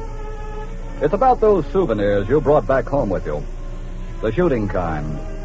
You know, that rifle or pistol or Tommy gun. Well, already scores and scores of these weapons have figured in serious crimes committed by other persons who got possession of them.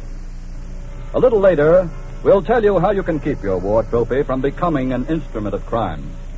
But first, listen to the recent case of one returning vet and the crime that came out of his gear bag.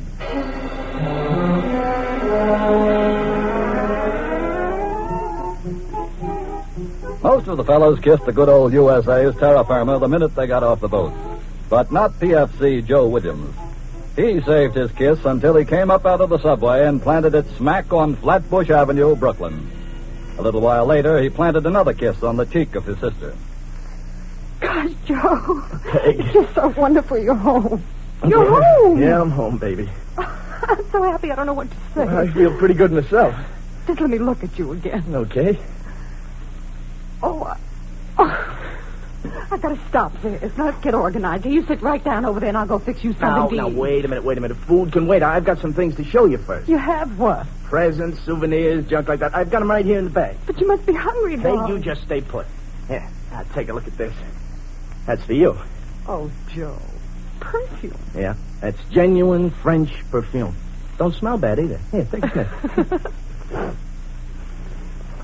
Oh, that's wonderful. Good, huh?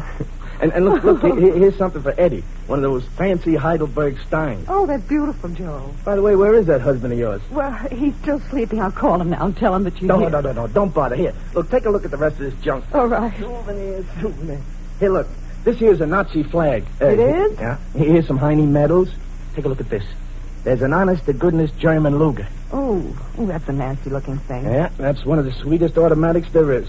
I took it from the owner personally. How? Well, it's a long story. Hey. Oh, there's Eddie now. He's awake. Peg, where did you put Hi, Eddie. Huh? Oh. Hello, Joe. I was just going to call you, Eddie, and tell you that Joe was here, but I was so excited. And it's a wonderful surprise. Yeah. Welcome home, kid. Well, thanks. Peg, where did you put my brown suit? It's in the hall closet. Eddie, you talk to Joe for a minute now. I want to go out and fix something to eat. Yeah, okay. Yeah. Well, you look good, kid. Thanks, Eddie. When'd you get here? Oh, I just got in a few minutes ago. Yeah, what's all this stuff? Souvenirs, presents, junk. Yeah. Oh, here's something for you, Eddie. Oh, for me? Oh, there, man. Mm-hmm. Right from Heidelberg. Oh, thanks. Hey, what's with the gun? Oh, that's a German Luger. Yeah? Mm-hmm. Yeah, that's a good-looking job. Where'd you get it? I took it off a guy. Yeah. Look, you mind if I look at it? No, go ahead. Hey, this is okay. Joe. Yeah? Look, I don't want to sound ungrateful, but could I maybe work a swap with you? Oh, what do you mean? This Luger instead of the beer mug? Oh, gee. I throw in a little cash on the side. What do you want with the gun? Just for a souvenir. What do you say? I'm afraid not, Eddie. Okay, kid. Come on, let's go in and eat.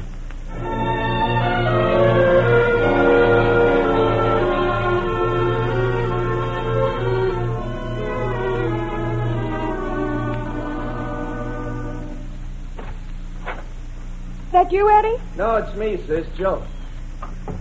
Well, did you visit all the neighbors? Yeah, I saw a few of them. Weren't they surprised? Mm-hmm.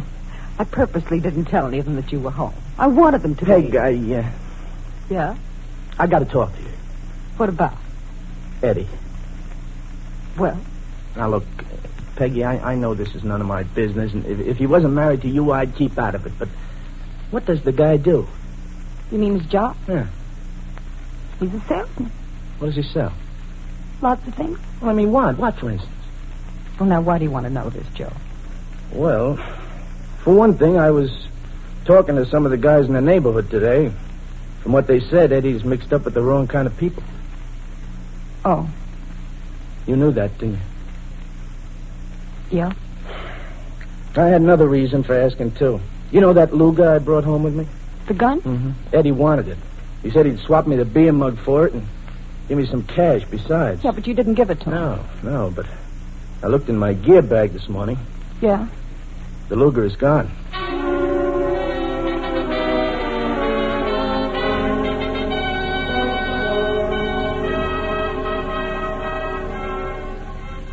Yes, the Luger is gone. But it is no longer a war trophy, a souvenir. It has gone to a darkened warehouse on the Brooklyn waterfront. There, in the hands of Joe's brother-in-law and a companion, the Luger has now become an instrument of crime. How many more boxes? This is the last of them here. Okay, let's get them out of the truck. Look, we've been here long enough. This will only take a couple of more minutes. Come on. Okay. Easy now. Wait a minute. Listen. Probably the watchman. Dutch, quick. Told you we should have. Get up. He's coming right at us. He's going to spot us. No, he ain't. Oh. Let's blow.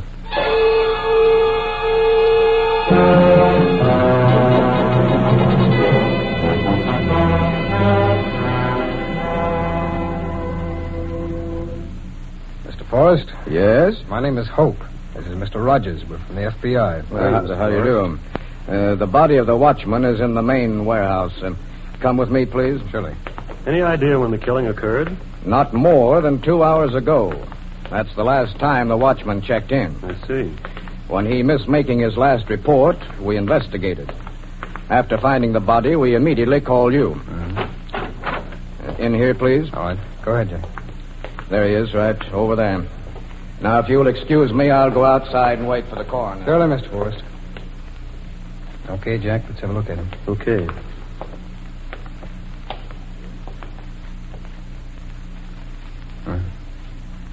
Drilled him right through the head. Yeah. Well, we better start looking for where that bullet lodged. Now, let's see. He was standing right here at the entrance of this row of narcotic packing cases. The bullet entered low on the forehead, came out high in the back of his head. Hey, look, Larry, high up on that post there. Where? Oh, looks like a fresh chip. Yeah. Come on, give me a hand with this ladder. Okay. Over here now. Yeah, that's good. All right. Now hold it steady and I'll go up. Watch it. What'd you find, Jack? What we're looking for, all right. Good. If I don't break my knife digging it out. Yeah, that's got it. Okay, come on up. What's it look like? It's not big enough for a 38. Doesn't look like a 32 either. Oh.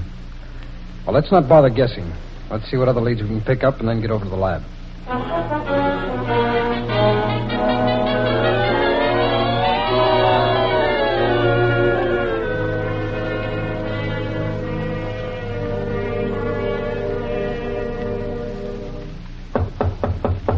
Come in.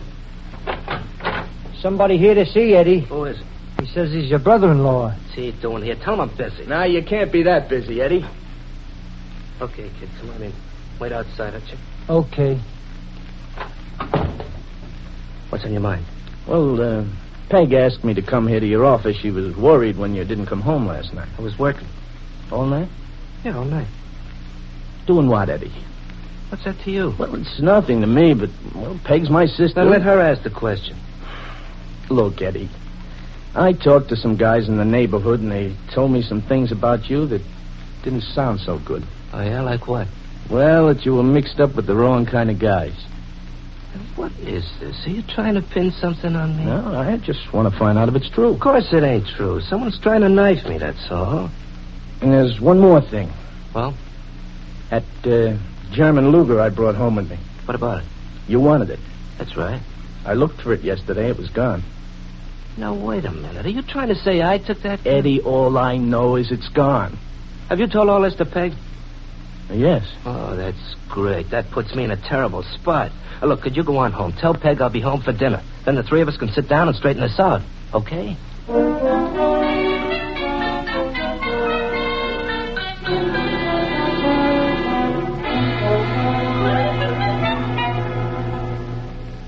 Any lab report on that bullet check yet, Larry? No, but they ought to call any minute.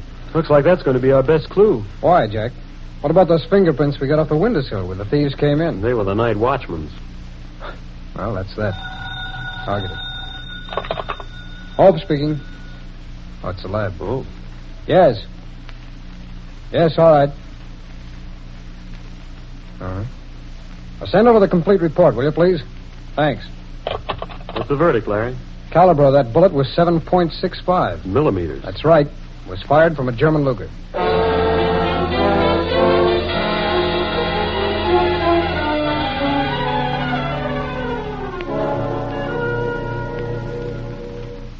Peg.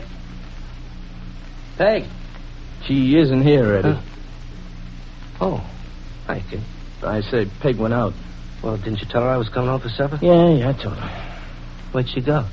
See the doctor? Doc? What for? Well, looks like you're going to become a father. No kidding. Eddie, have you seen today's paper? Why? There's a story in it about a holdup in a government warehouse. Yeah? The watchman in the warehouse was killed. So what? Well, let me read you something. The bullet which killed the watchman was found lodged in a wooden support. The FBI laboratory positively identified it as having been fired from a German Luger.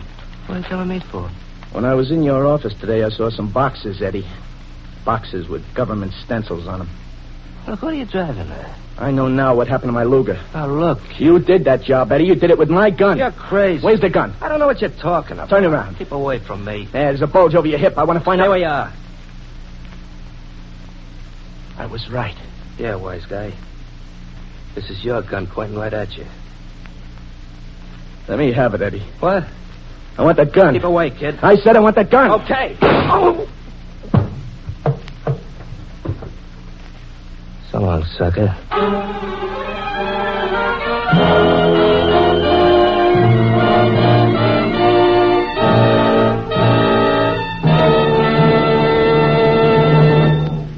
Tonight's FBI file on the Sinister Souvenir will reopen in just a moment. Meanwhile, perhaps you will be surprised, as I was, to learn that there is more than one kind of security. This week, at the Equitable Society, I got a brand new slant on the subject of security from Thomas I. Parkinson, president of the Society. Did it ever occur to you, Mr. Parkinson said to me, that there's such a thing as having too much security? Well, how could that be, I asked. Well, Mr. Parkinson said, a convict in jail serving a life sentence has perfect security. His clothes, food, and shelter are assured for the rest of his life. But who wants that kind of security bought at the price of freedom? Of course, that's an extreme case, President Parkinson went on, but don't forget that the oldest trick of all dictatorial governments, from Julius Caesar to Adolf Hitler, was to promise the people bread and circuses and security, and then take away their liberties. Mr. Parkinson paused for a moment, and when he continued, there was a note of deep conviction in his voice as he said, that's one reason why all of us in the Equitable Life Assurance Society of the United States are glad that Americans believe in life insurance. Equitable Society members do not pay for their security with lost freedom. Life insurance security is the result of individual thrift and forethought, of initiative and self-reliance. And a man with life insurance is pretty sure to turn a deaf ear to the glib promises of demagogues and agitators. Yes, we're proud to say that this week, and every week for 86 years, the Equitable Society has been building security. The right kind of security. For you, your home, and your country. And now back to the FBI file on the Sinister Souvenir.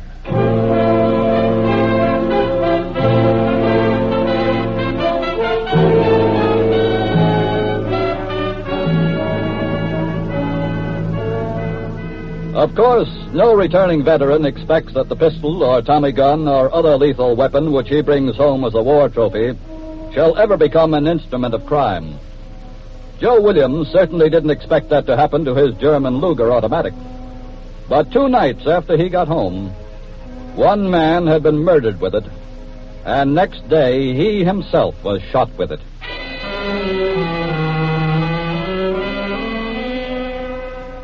A few minutes after the brutal shooting of Joe Williams, his sister returned to the apartment. Finding him on the floor, she called the doctor, then worked feverishly to bring him back to consciousness. Here, darling, drink this water. Thanks. No, don't move, Joe. I'll lift your head. Okay. That's fine. That's fine, darling.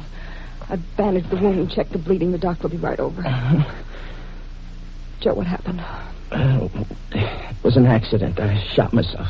That's not true. Honest, Peg. Yeah, then where's the gun? Well, it's... Look, I've got a pretty good idea of what really happened. Eddie did this to you. No, Peg. Joe, I saw him run out of the building here as I was coming down the street. I called out to him, and he just kept right on going. Now, you tell me the truth, Joe. Okay. It was Eddie. Why'd he do it? Why? He did take my gun. He used it in the holdup. He killed a man. Oh. I tried to take the gun back. He shot me with it. Oh. I'm sorry, sis. Joe, we gotta call the police. No, don't. Joe, he killed a man. He's gone. He won't be back. Look, you're going to keep out of this. What about the doctor? He's going to know that something was wrong. We'll tell him it was an accident.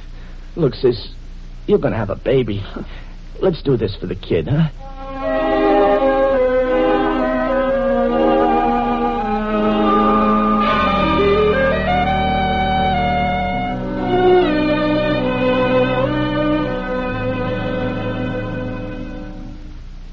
right number, Jack? Yep.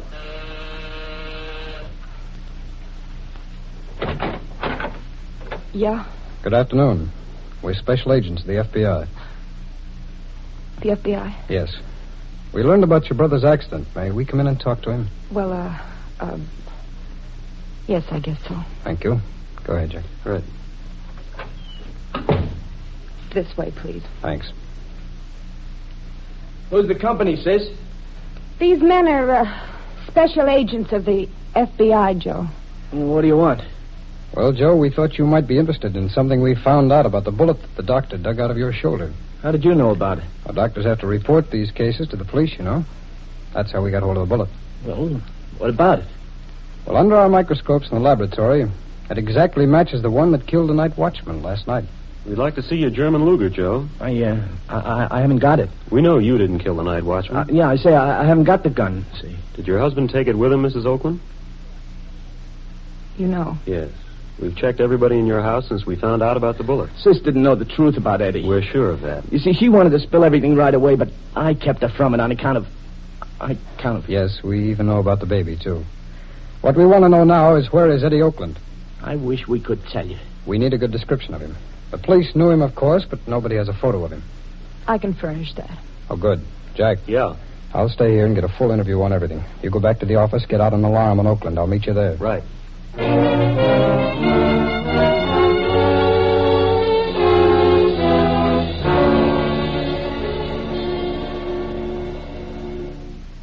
How you been doing, Jack? No results from the alarm yet. How did you make out? Very well. What did you get? Oakland's wife told me about an office he had. I went over to the place, found some of the goods stolen from the warehouse. Well. I also found a man there. I've had him booked as a suspect. Could he tell you where Oakland was? No, but he's being questioned now. I've put out an alarm on his car. Oh, he'll probably stay out of that. It's too hot. I'll get it. Hope speaking. Oh, hello, Howard. What? Yes, wonderful. Good work. We'll get on it pronto. Thanks. Got something? Oakland's on the Commodore, headed for Chicago. Really? At least Howard turned up a ticket seller who sold Oakland space on it. Which section? The second.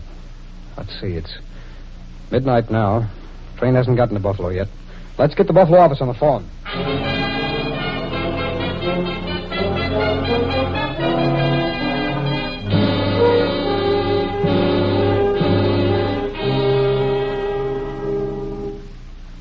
Can I get you anything else, Joe? No, thanks. But you didn't eat a thing. I wasn't hungry. Now, you know the doctor said you've got to eat. I know what the doctor said. Look, sis, I'm getting out of bed tomorrow. Joe. I don't want you waiting on me like Now, this. Joe, I've caused you enough trouble. What are you talking about? Well, if I hadn't brought that stinking gun into this house... That gun's got no bearing on what Eddie did. Well, it was my pistol that killed that watchman. Eddie killed the watchman. Oh, if I could only get my hands on him, I'd... Do what, Peg? Tell me. What would you do? Why, you Take it easy. Eddie, why did Shut you... up and listen. I come back here for a couple of days until the heat cools off, then I'll be on my way again. No, you can't stay here. Well, this is the safest place for me to be. I'm supposed to be on my way to Chicago. Can I help it if I'm smart? You're so smart, you've got the whole FBI looking for you. That's why I come back. The FBI will never think of looking for me here until after I'm gone. That is, unless one of you tries to tell him something. In which case, there's plenty of bullets left in this Luger. Tell him where he can go, sis. Fix me something to eat, Peg, and some hot jam. I said tell him where he can go. Shut up, before I... Eddie, don't. I'll get you something to eat. Swell. Oh, and look. Nobody's leaving this house until after I do. Understand?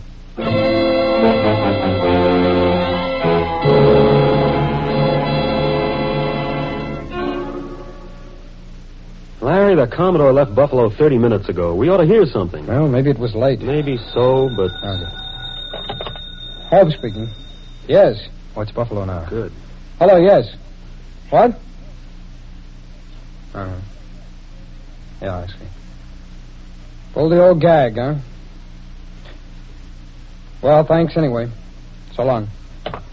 What happened? The man riding in Oakland space wasn't Oakland.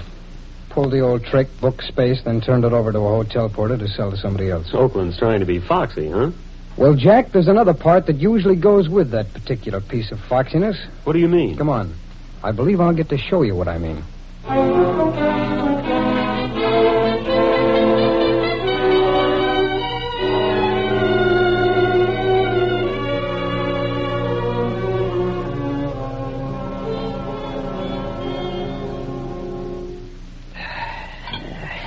tasted good. I hope it chokes you. Thanks.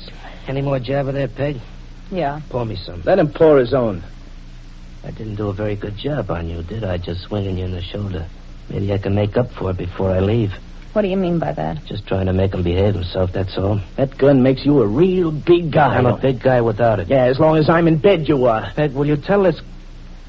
Where did she go? Well, you wanted more coffee, didn't you? She had coffee right here. Well, maybe she went to make some fresh. Maybe she went to do something else, too, like getting on that phone. Leave her alone. Oh, no.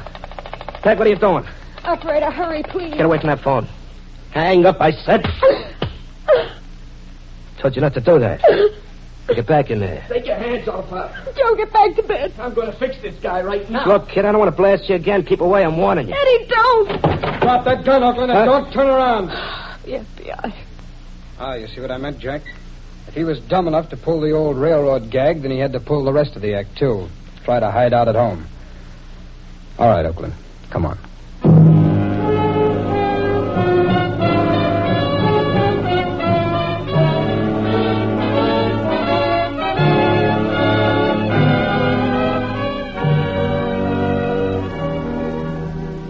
Eddie Oakland and his accomplice were tried for the murder of the warehouse watchman. They were convicted on the charge of first-degree murder. As for Joe Williams, his war trophy, the German Luger, was returned to him, but after it had been rendered harmless by experts of the FBI. And that brings us to the final part of your FBI's message to you returned veterans who have brought back firearm souvenirs from the battlefield. No one wants you to give them up. You earned the right to keep them. Earned it the hard way. But please, for your sake, for the sake of your loved ones, and for the sake of society, have a firearms expert render your gun harmless. Do this now. Do it now without delay, and you can be certain that your souvenir will always remain just that, and never become an instrument of a crime.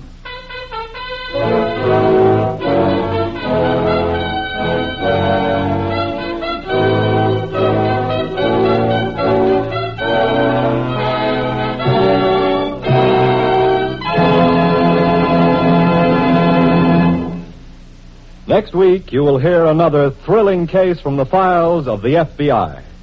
Before telling you about it, here's a brief but important message from the Equitable Life Assurance Society of the United States. To the FBI, America looks for national security. And to the Equitable Society, 3.25 million Americans look for the financial security of life insurance. These 3.25 million people comprise the Equitable Society. Because, you see, the moment they purchased life insurance through an Equitable Society representative, they became members of this great mutual organization. Remember, like your FBI, the Equitable Life Assurance Society representative in your community is constantly working for the security of you, your home, and your country.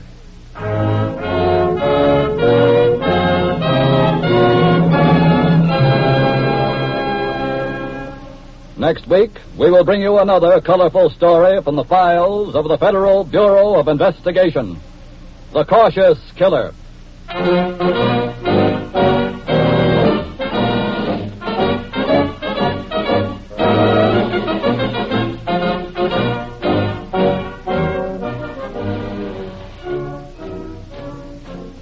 The incidents used in tonight's Equitable Life Assurance Society's broadcast are taken from the files of the Federal Bureau of Investigation.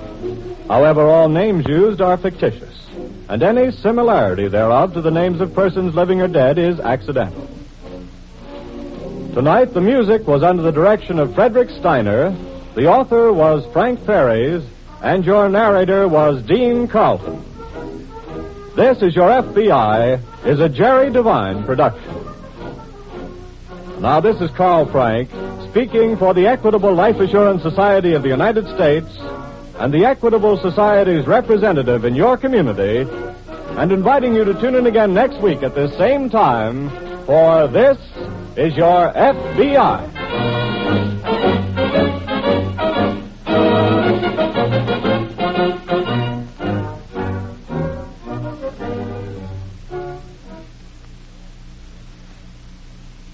This is ABC, the American Broadcasting Company. The Equitable Life Assurance Society presents This Is Your FBI.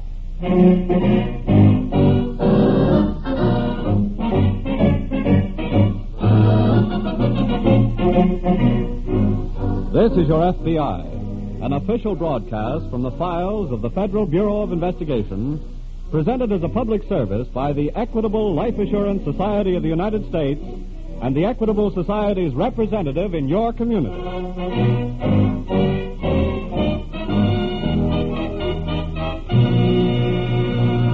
Before opening tonight's file, it occurs to us that as you have listened to previous programs in this series, you may have wondered about the word society in the name Equitable Life Assurance Society of the United States. Why is it called a society, you may have said to yourself? Why not a company? Well, the answer is very simple. The Equitable Society is called a society because it is a society. It is a voluntary association of men and women who have joined together for security. It is a cooperative enterprise maintained solely for the benefit of its members. And all its members receive the friendly service and personal attention that the word society implies. So, when you next consider the purchase of life insurance, remember that by becoming an Equitable Society policyholder, you automatically become a member of the Equitable Life Assurance Society of the United States.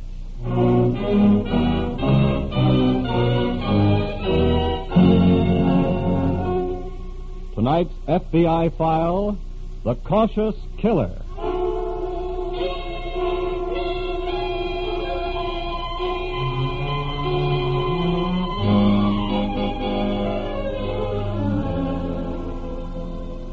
A crime of passion, such as killing in a rage of jealousy, is seldom committed by the hardened, cold-blooded professional criminal. It is more often the act of a normally law-abiding citizen, a store clerk or a banker or a doctor or a laborer, such as the coal miner in tonight's case from the files of your FBI. And because it is not a professional crime, its final solution may rest solely on getting a confession of guilt from the suspect. But many arduous steps for the special investigator may lie between the crime and the confession, between the start of the hunt and victory for the hunter.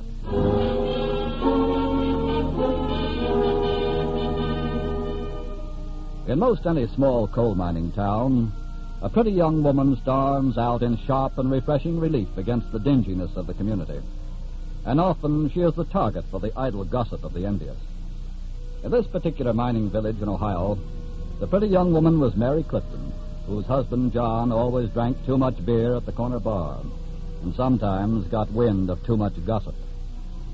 Tonight, as usual, Mary has put supper in the warming oven while waiting for the sound of steps on the porch. Tonight, the steps are heavier than usual.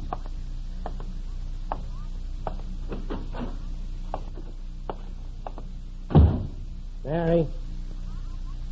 Mary! I'm right here, John. Oh. Supper ready? Yes. Let me have your dinner pail, dear. I can take care of myself. And don't call me that. Call you what? Dear. Let me have your dinner pail, dear. Supper's ready, dear. Wash up, dear. John, please. You know why I don't like the word? No. Because I know that's what you call him, too. Who are you talking about? You know who I'm talking about. He was here again today, wasn't he? Who do you mean? Jim Monroe. Yes, Jim is here. I knew it. He came to see you. Don't give me that. Everybody in town knows who he comes to see. John. He's in love with you. John, don't say that. Everybody in town is saying it. Now, look, you've been drinking. That's what you always say when I start talking about you and him. Please.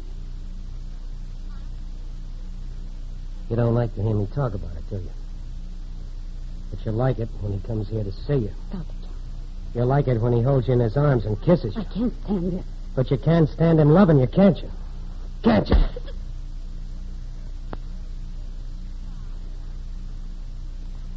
Thank you, John. Huh? Thank you for slapping me. Help me get hold of myself so I can tell you something. What? I'm leaving you. So I was right, Wait huh? a minute. Let me talk. When I married you, I loved you as much as any woman ever loved a man. But through the years, you've done everything possible to kill that love. And now that it's dead, things around me have begun to matter. All I can see is this dirt and this filth and this shabbiness, and I can't stand it anymore. Are you through? Yes, I am. Okay. Now let me tell you the real reason you want to leave. You want to go away with him. Think whatever you like, John. I'm leaving tonight. Oh, no, you're not leaving. You don't think I'm going to let you go away with him, do you? I said think whatever you like. Come back here. Take your hands off me. You ain't pulling any double cross on John, me. let go of me. John, you're too mean. This kind of spoils your plans, don't it? This kind of messes everything up for you and Jim. He can have you, all right? When I'm done with you. Sure. Now he can have you any time he wants.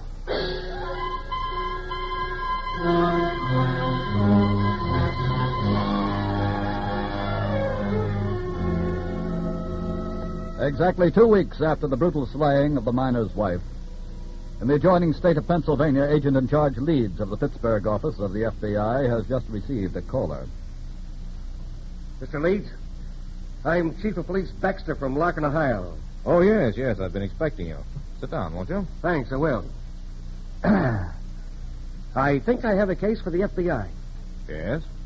2 weeks ago in Larkin, the house of a coal miner called John Clifton caught fire and burned to the ground. Mm-hmm. We found the charred body of Mary, the miner's wife, on the floor of what had been the kitchen. What about the husband? Well, he was drinking at a bar when the fire alarm was turned in. He ran to the fire and he tried to get his wife out, but the fireman stopped him. Where's the crime angle, Chief? Mr. Leeds, I don't think Mary Clifton died in that fire. Oh? I've got a suspicion that she was murdered before the fire. Murdered by her husband.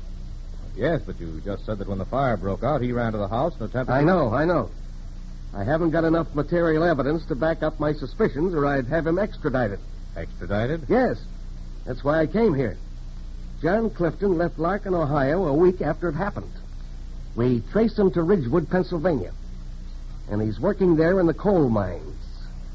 Chief, if you haven't enough evidence, I don't see where we fit in the case. We can back into the murder.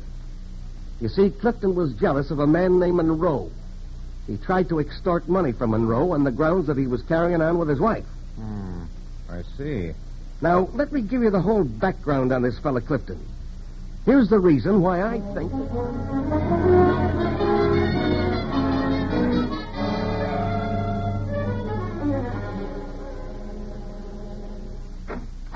Did you want to see me, Mr. Leeds? Yes, come in, Jeff. Thanks.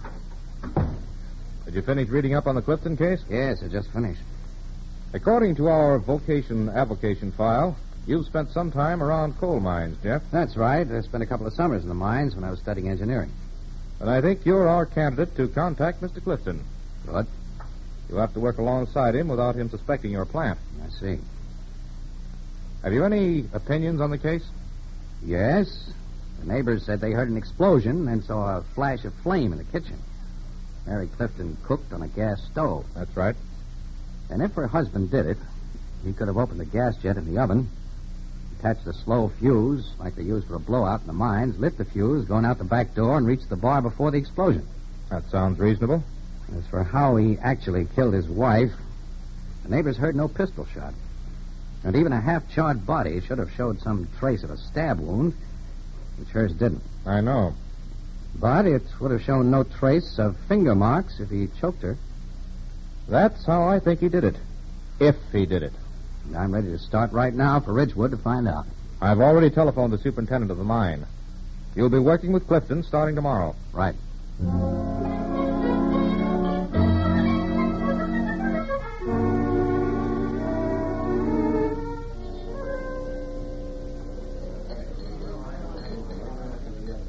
What are you drinking, fella? Beer?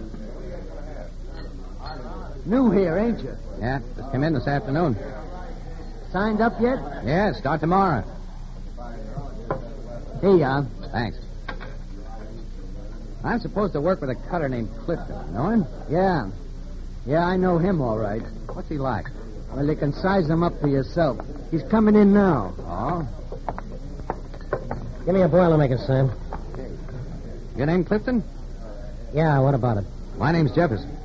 Come on, shove it out, Sam. Here you are.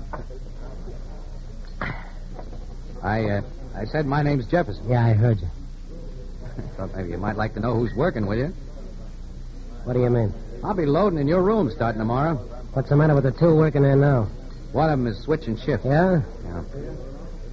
You don't look like any miner to me. Give me another one, Sam. Right. That was too bad about your wife, Clifton. I just heard about it this afternoon. Never mind about that. You don't mind a guy saying he's sorry? I mind anything you say. You act like I'm accusing you of something. What do you mean? Well, nothing in particular. It's just that... All right, drink your beer and shut up. Okay. There you are, Sam. Thanks. Jefferson. Yeah? I get this. You're working with me. Okay, I can't do anything about that. But from the time we get in that cage tomorrow and start down the shaft until we quit and come out, don't bother me with talk. Understand?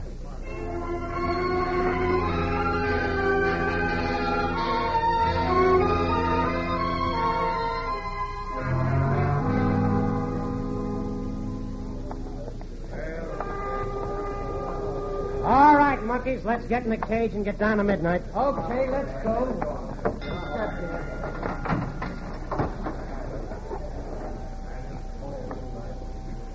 Since we're first on, we must be working the same level. That's right.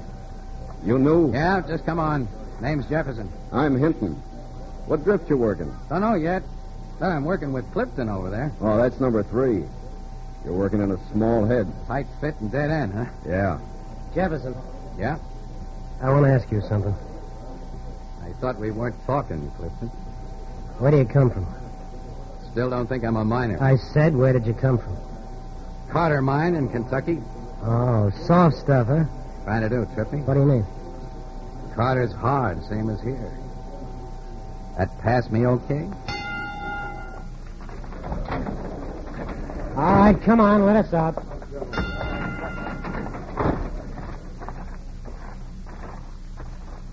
This is our train here, Jefferson. Come on. Okay. Low scene. You better bend down. Right. Okay, let's go.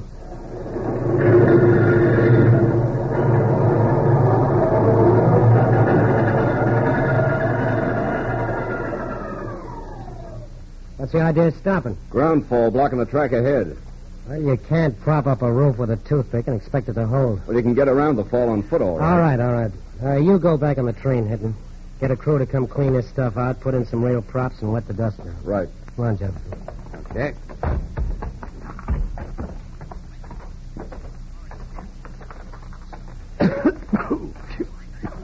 Can't take the dust? I'm not complaining.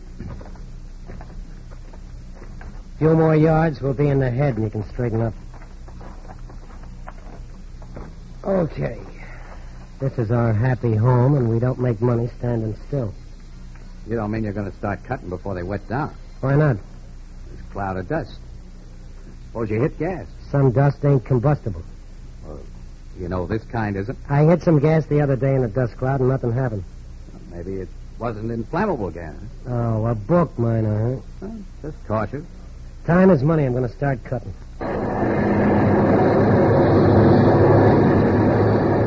Hold it, Clifton, will you?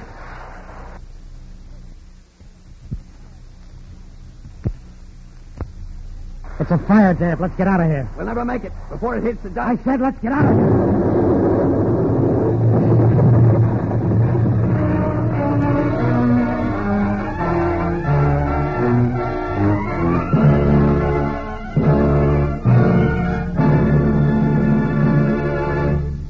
As you will learn from tonight's case, which will reopen in just a moment, training, the right kind of training, has plenty to do with security.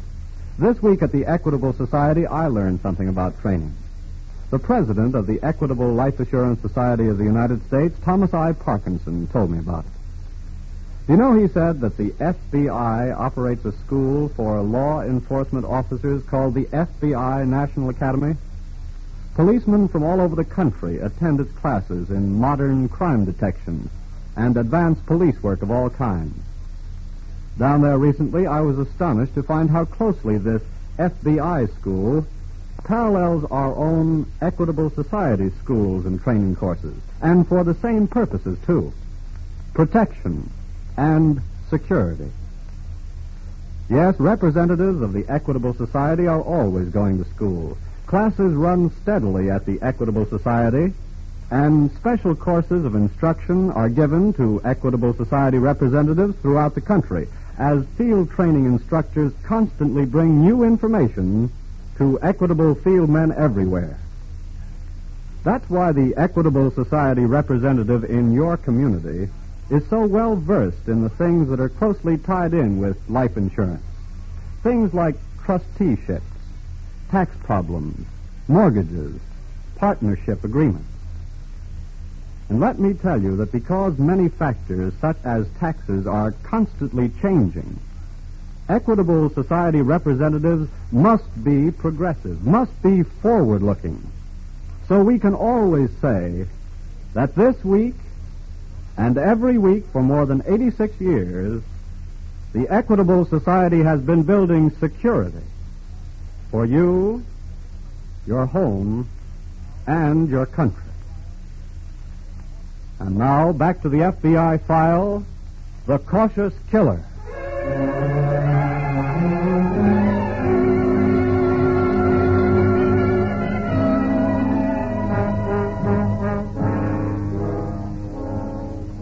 The courage of Special Agent Jefferson of your FBI in risking the danger of a coal mine explosion to carry out his duty as a law enforcement officer. That kind of courage was not peculiar to him. Rather, it is exemplary of the courage of all law enforcement officers who daily risk their lives in the performance of their sworn and sacred duty, the protection of the lives and property of you, the American citizen.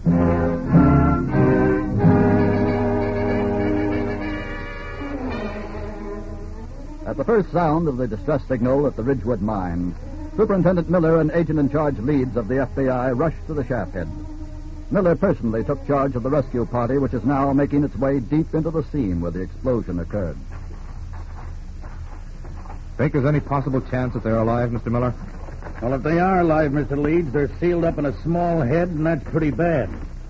Even if the force of the explosion knocked out the gas fire before it burned up what oxygen was in the head, well, there couldn't be too much left for them to breathe. I see. Here's where the fall begins, Mr. Miller. All right, men. Wet it down.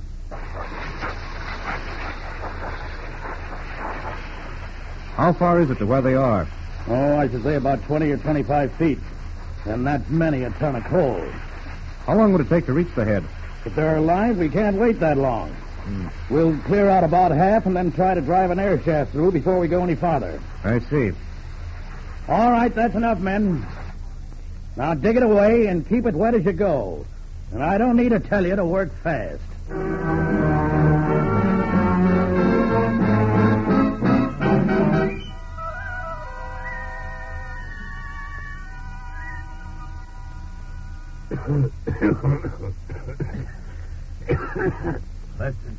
Yeah. You okay? I think so. I must have passed out for a minute. Yeah. You got any room over there? Not much.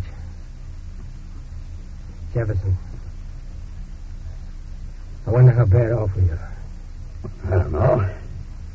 That depends on how much fell between here and the main shaft. I know. At least the explosion snuffed out the fire. You still got a little stuff to breathe. Talking burns it up faster. You mean, why don't I shut up? Yeah. Hey, Clifton. What is it? There's just one trouble with us keeping quiet. It starts a fella thinking, In a spot like this, you don't know if you'll come out of it or not. Well, what? Well, you start thinking of all the bad things you did. Know what I mean? No. You mean you never did anything you're sorry for? Well, keep quiet, will you? No, I just asked you. Shut up. Shut up. Shut up. Okay. I'll keep quiet. Let's both keep quiet. And think.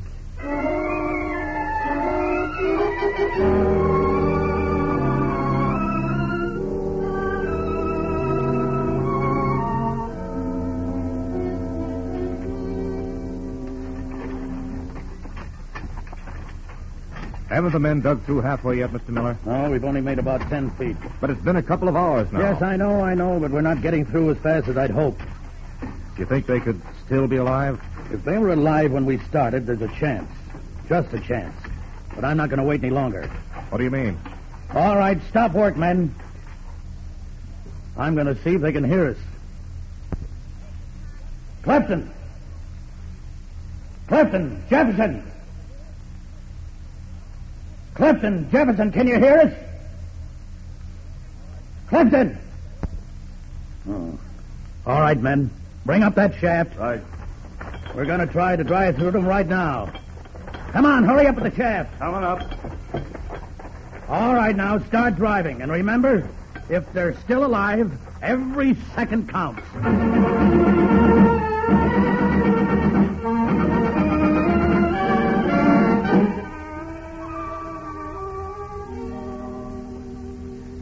Jefferson. Jefferson. Yeah? I changed my mind. Let's talk. Did the thinking get a little rough? Just let's talk. Okay. Got a subject? Yeah. Getting out of here. How? There should be a rescue party digging through to us. Yeah, that could take days. Yeah. That ended that subject. Got another one? No. I'll throw one in. What? Women. I'm not interested. Why? Just not interested.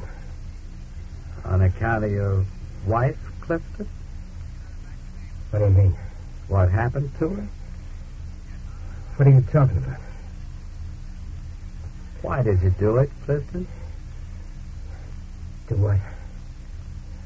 You thought she was in love with somebody else, didn't you? What are you talking about? You were insanely jealous, weren't you? I said, what are you talking about? Look, why don't you get it off your conscience? I don't know what you mean. Your wife wasn't in love with Jim Monroe. It's a lie, she was. You just thought she was. That's why you choked her to death. She said she was leaving. That's why you choked her to death. She was going away with him, I know it. That's why you choked her to death and set fire to the house. Yes. You did kill her, didn't you? Yes. You did kill her, didn't you? Yes. I killed her. I killed her.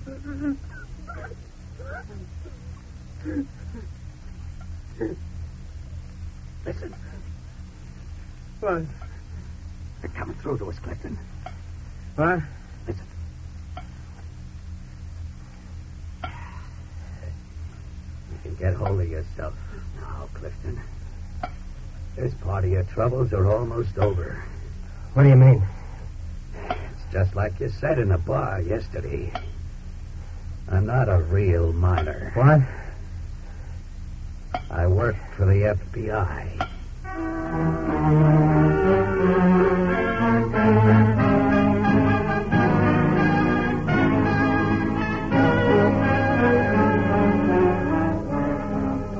John Clifton was returned to Ohio, where he was tried and convicted for the murder of his wife. Yes, the crime of passion is seldom a professional crime, and its final solution may rest solely on getting a confession of guilt from the suspect. And although many arduous and sometimes dangerous steps may lie between the crime and the confession, victory for the hunter over the hunted is inevitable. For there's always a limit to the capacity of the hunted to endure.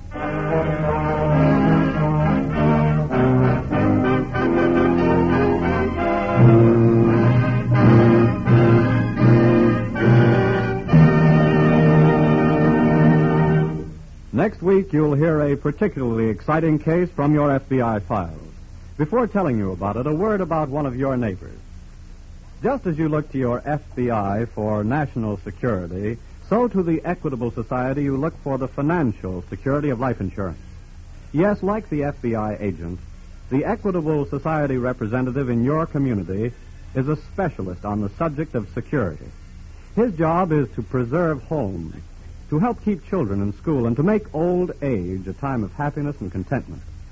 It's a good job, and one that has won for him the respect and confidence of his fellow citizens, who recognize his contribution to the security of you, your home, and your country.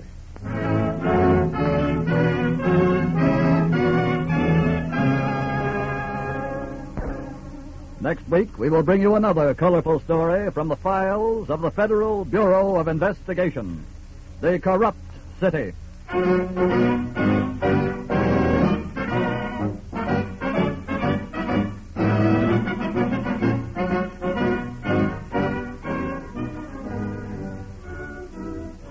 The incidents used in tonight's Equitable Life Assurance Society's broadcast are taken from the files of the Federal Bureau of Investigation. However, all names used are fictitious, and any similarity thereof to the names of persons living or dead is accidental. Tonight, the music was under the direction of Frederick Steiner, the author was Frank Ferries, and your narrator was Dean Carlson.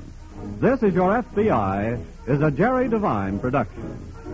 Now, this is Carl Frank speaking for the Equitable Life Assurance Society of the United States and the Equitable Society's representative in your community, and inviting you to tune in again next week at this same time, for This is Your FBI.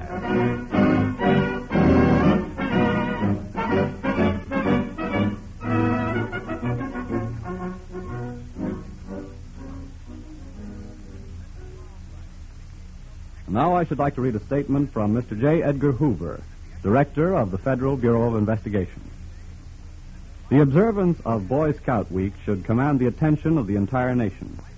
At a time when our country is suffering from the ravages of youthful crime, the spirit of the Boy Scouts of America is doing much to influence the future thought not only of our nation, but the world. During this period of readjustment, there is a definite need for honor among men. The Boy Scouts theme for this year is Scouts of the World, Building Together. All of us might very well adopt this theme. If we do, I am sure the family of nations will enjoy peace instead of war, truth instead of false ideology. The keynote of scouting is good citizenship. A scout promises on his honor to do his duty to God, his country, and to help other people at all times. This is America at its best. Friday nights, there are great programs on ABC. Next comes Fun with Alan Young and his guest, Rita Hayworth. Don't miss this laugh-packed show. This is ABC, the American Broadcasting Company.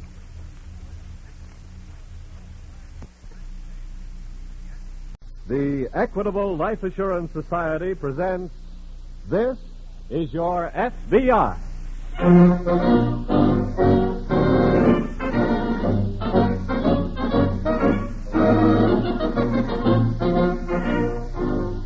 This is Your FBI, an official broadcast from the files of the Federal Bureau of Investigation, presented as a public service by the Equitable Life Assurance Society of the United States and the Equitable Society's representative in your community.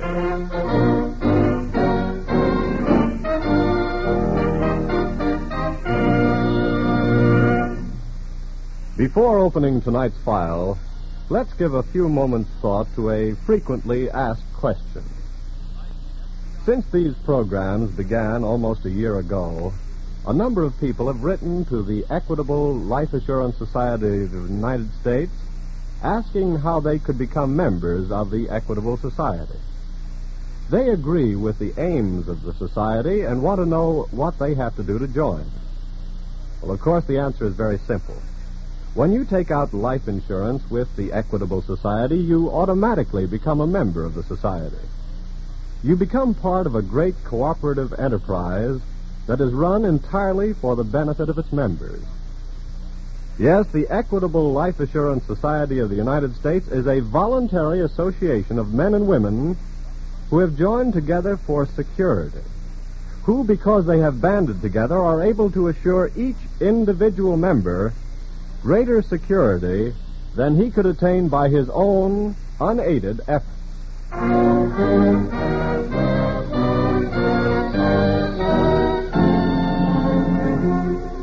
Tonight's FBI file, The Corrupt City.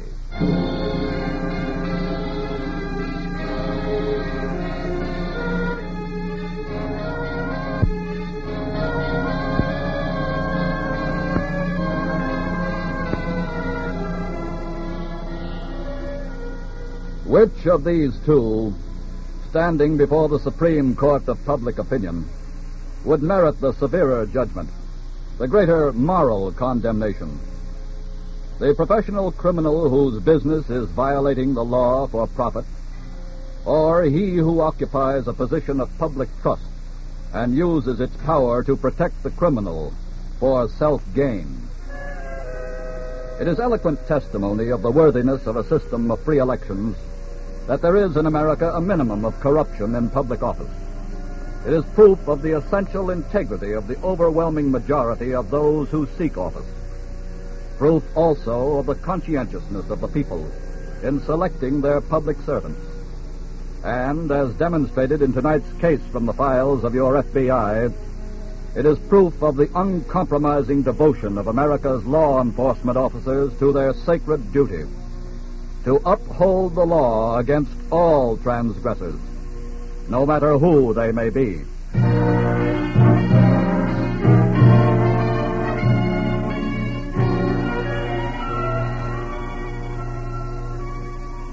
In a Midwestern city along the waterfront, midnight darkness and a light fog shroud the deserted docks and warehouses. A little while ago, a man standing in the deeper shadows behind a bale of cargo heard a large powerboat idle its motor and watched it drift in against the pier. Two of its crew clambered onto the pier, passed several heavy crates to those on board, and then... How many more cases, Mike? That's all of them. Okay, get aboard and let's shove off. The man in the shadows snaps on a flashlight and steps swiftly out along the pier. Just a minute there. Huh? Stay where you are. Who are you? This badge will tell you who I am. Oh. Cop, huh? That's right. You have authority to move those cases of cargo? Sure. Why? Because there's been quite a lot of cargo moved from piers lately without any authority. Hop aboard, Mike. Wait a minute. I want to see your papers authorizing movement of those cases. Mike, hop aboard. Let me straighten this copper out first. Well, go ahead, stupid. We're pulling out of here. Stop that boat!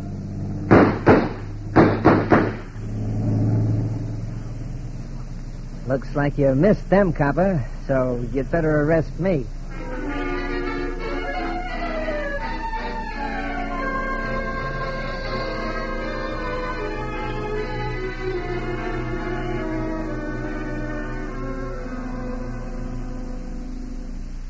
Did you want to see me, Chief? Yes, come in, Donovan. Donovan? Yes, sir.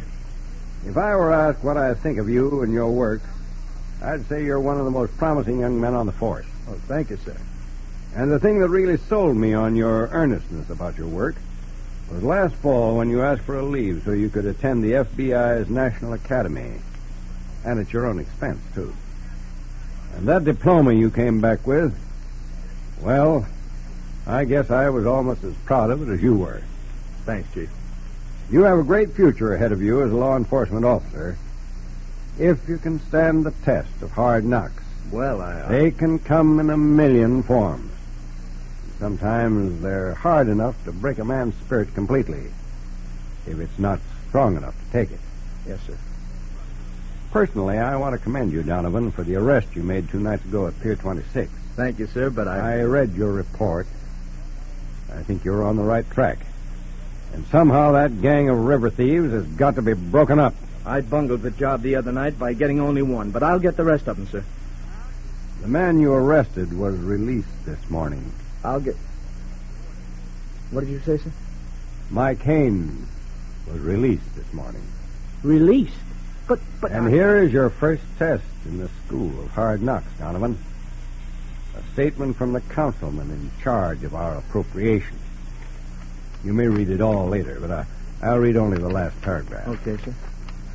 Therefore, in view of the evidence furnished me by reliable authority, it is my conclusion that Detective Donovan acted wholly without cause and recklessly endangered the lives of the crew by unprovoked and unjustified use of his pistol. What? Therefore, I demand his transfer to another assignment, patrolling a beat, and his promotion canceled.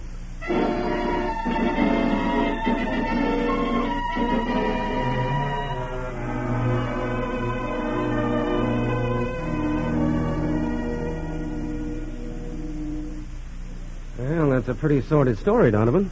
Well, Mr. Craig, I didn't come here to the FBI office looking for sympathy. You don't have to tell us that. I don't blame the chief for not going to bat for me. His hands were tied. Apparently that goes for everybody on the force. Yes, I know. I don't know who the Mr. Big is who's running the show in this town, but... Well, whoever he is, there's one set of hands he can't tie. The FBI. That's right. But where's our angle in the case, Donovan? There has to be one, or we can't touch it. Well, those goods were part of an interstate shipment. Where's your evidence? Well, the river is the state line, isn't it?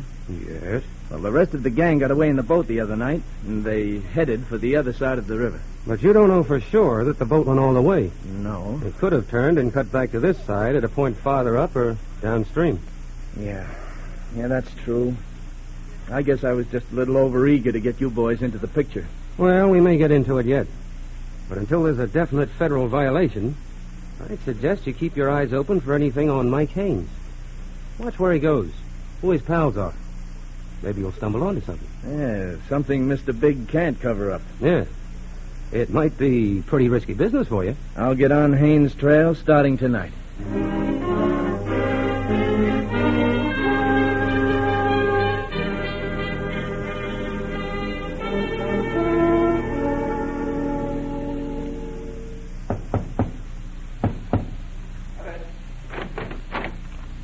Busy, Sam? No. Come on in.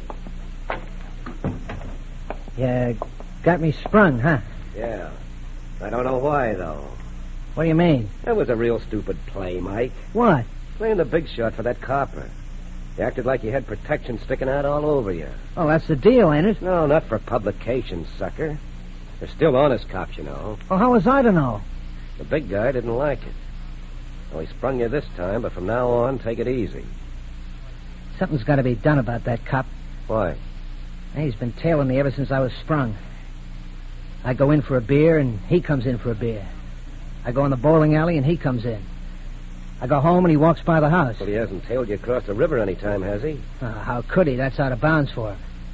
Well, the guy's driving me crazy. Maybe that's what he wants to do. Huh? Figures you'll get too jumpy sometime and make the wrong kind of move. Oh, not me, Sam. We're not going to take a chance on that. What do you mean? You want to get that copper off your neck? Sure. And here's what you do. Tomorrow, as soon as you know...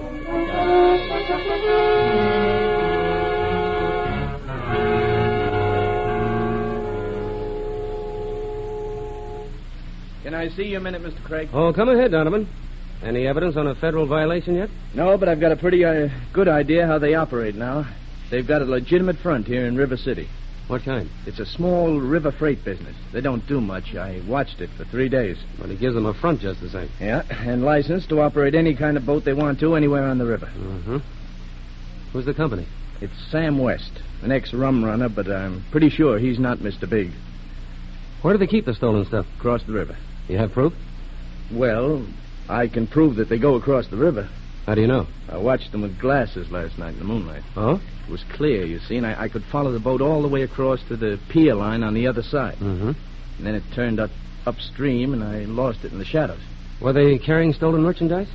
Well, I couldn't swear that, but... Well, at least we know two facts now. They steal merchandise, and they operate across the river. I'm going to send the Bureau headquarters a report on this, Donovan. But I'm afraid we can't move in yet. Okay, but I'll make you a bet, Craig. What's that?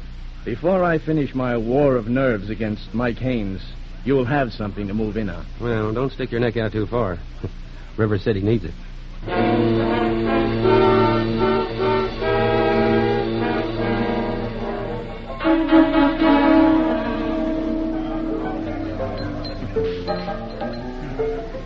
What are you drinking, mister? Well, maybe I'm not drinking. That's about all you can do in here. The sign outside says, bar and grill. Okay. How'd you like some nice grilled salami on graham crackers?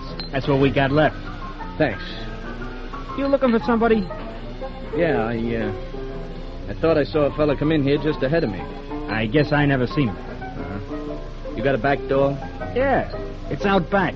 Thanks again.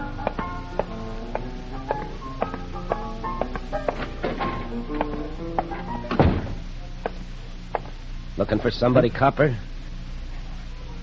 Yeah. Mike Haynes? That's right.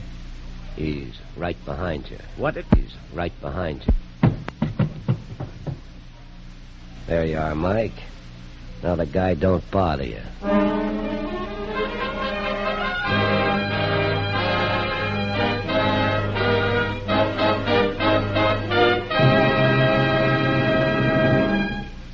We'll return to this FBI file in just a moment.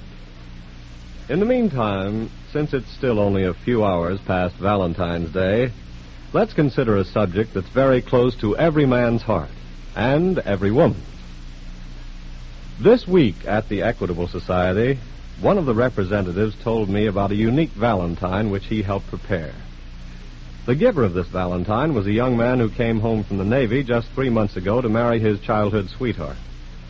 It seems that this newly wedded husband made up a giant Valentine complete with cupids, forget-me-nots, and all the customary fixings. And in the center of it all was a brand new life insurance policy in the Equitable Life Assurance Society of the United States.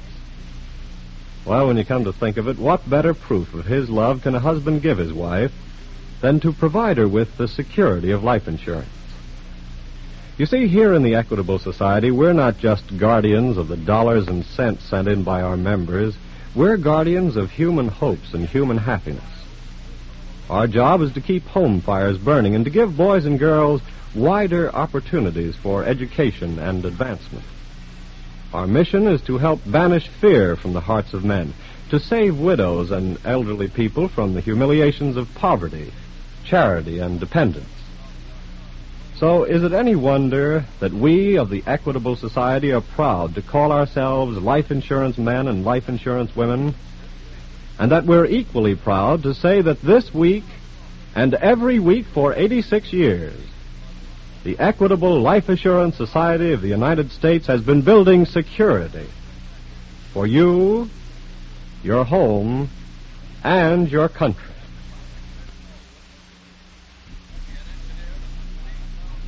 And now back to the FBI file, The Corrupt City.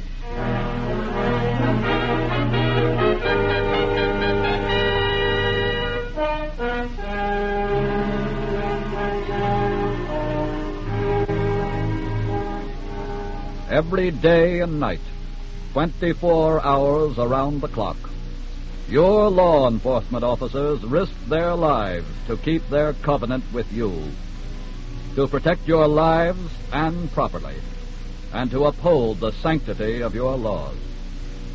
And many of them risk their lives in keeping that faith.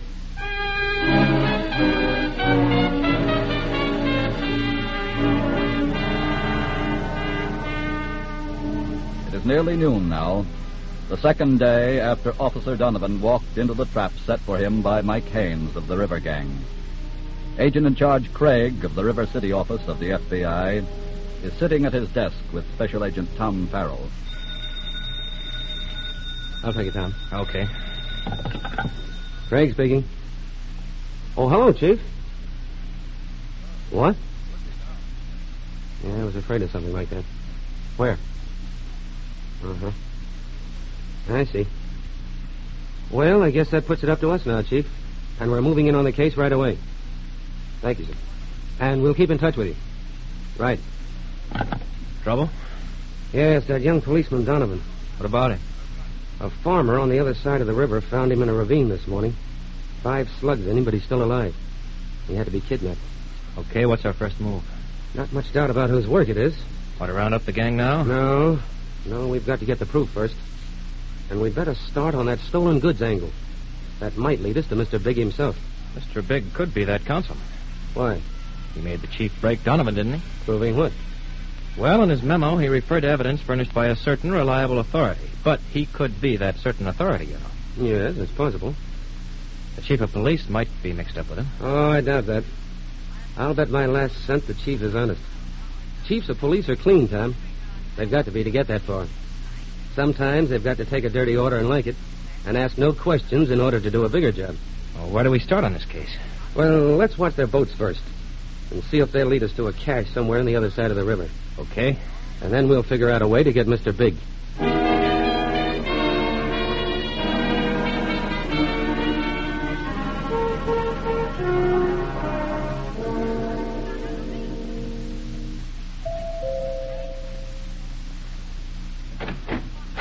Hi, Mr. Adams. Come in, Sam. You want to see me? Yes. Okay, what's on your mind? That policeman. Who are you talking about? Donovan. Oh. Okay, so he was getting too nosy, so we got rid of him. Did I tell you to? I take protection from you, Adams, not orders. Really? Now, what are you squawking about Donovan for? He might have found his way all the way up to you, you know. I could have handled that. Are you kidding? It goes to the papers then, and you can't handle them. You may be the party boss, councilman, and run everything in this town, but you can't... Shut up. Now listen to me. Okay. You know what you've done by kidnapping Donovan? Shooting him, dumping him across the state line? What? That's not a local police case. That belongs to the FBI. Huh? You heard me. All right, but that ain't my worry. Protection's still your job, Adams. You can't fix the FBI. So, what are you going to do? I'm going to give the orders from now on, or pull out. You and the boys lay low for a few days. No more jobs until I tell you. Understand?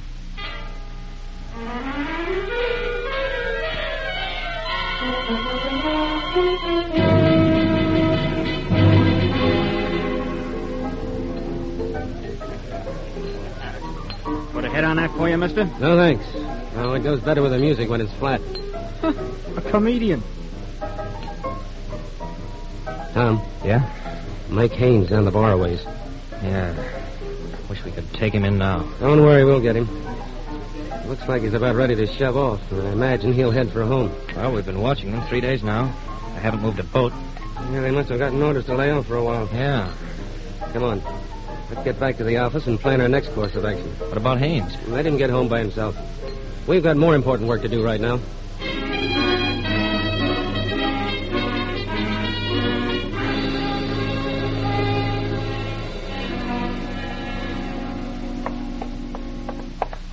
Sam. Yeah? I got a hot tip on something big, Sam. Big like what?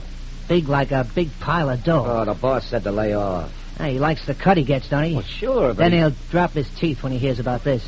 What do you got? Big shipment of nylon. No kidding. Yeah, and at present prices, we ought to split $100,000. Oh, where is it? It's on Pier 42, waiting for us. Well, let me get Adams on the phone. No, leave him out of it. We'll do it now and tell him afterwards. Suits me.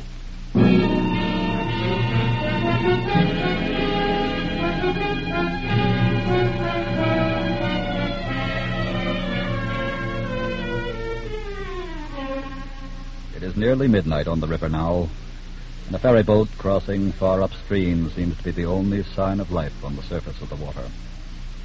But 3 hours ago, shortly after dark, 4 small boats put out from the River City shore, deployed, and took up assigned positions. 3 are now hidden in the shadows at widely separated points along the pier line on the far side of the river. The 4th, on this side, is hidden among the pilings under Pier 42. A man speaks into a portable radio transmitter. Hello? Hello? Agent in charge, Craig. Boat number 1, report, please. Over. Boat number 2 reporting, standing by. Boat number 3 reporting, standing by. Boat number 4 reporting, standing by. I don't know how much longer we'll have to wait, men. Maybe the plan's not going to work at all, but we'll stick it out. It's got to work, Craig. Haynes fell for the tip anyway, I know. Agreed to cut me in. Maybe Sam West or Mr. Big put the nix on it. Time will tell. And it looks like time's beginning to tell a sad story, so I guess we... Craig, listen. Motorboat. Yeah. Making this way, too. Let's not give the boys a false alarm until we're sure it's the boat we're looking for. That's it, all right. It's cutting in this way. Yeah. Hello? Hello? Craig speaking. I think we're in. There's a boat heading in for this pier. Keep radio silence and stand by.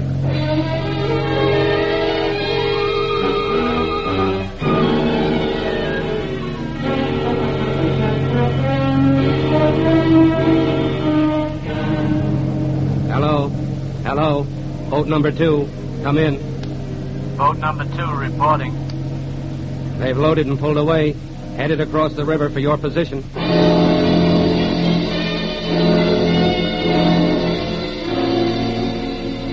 Hello, boat number 2 reporting. They've turned upstream and headed your way, number 3. Over. Boat number 3 reporting. They've passed my position and continuing upstream toward your position, number 4. Over.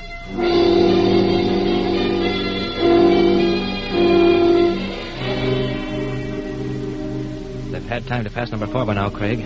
What's happened, I wonder? Maybe we'll hear something in a minute. Don't want anything to go wrong now, just Hello, when... number 4 reporting. They've just put in under a warehouse 50 yards from my position.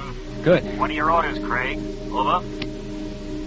Stand by, number 4, until we all reach your position. Then we'll move in. Number 2 and 3, let's go.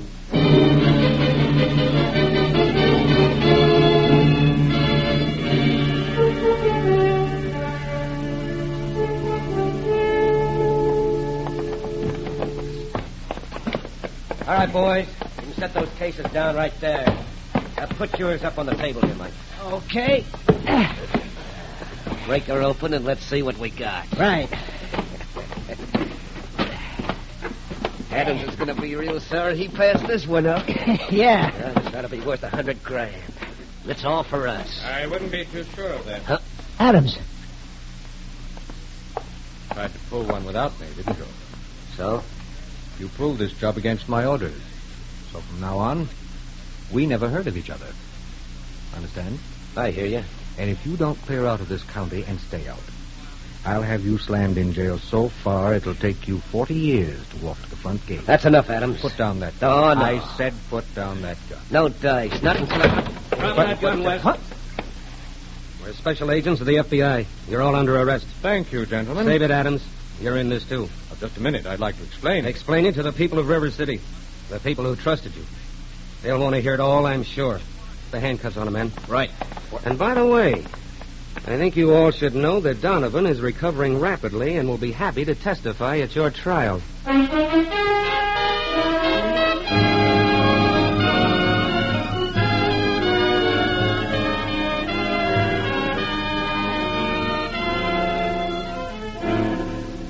The vicious political influence of John Adams and his accomplices was broken up by their trial and conviction in a federal court.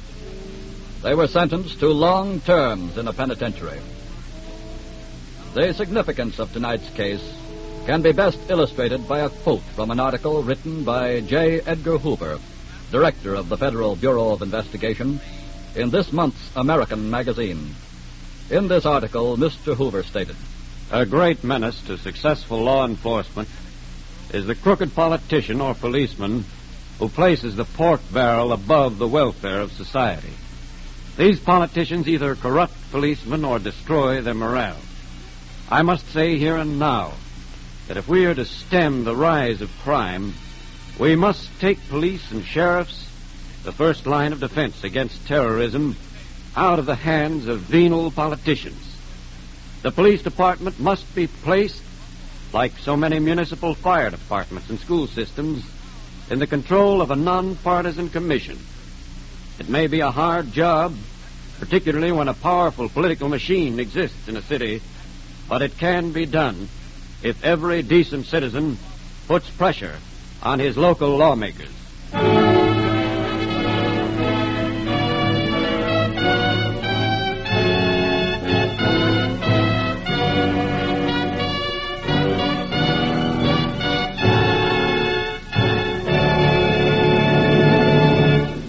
Before we tell you about next week's thrilling case from the files of your FBI, a word about a man worth knowing.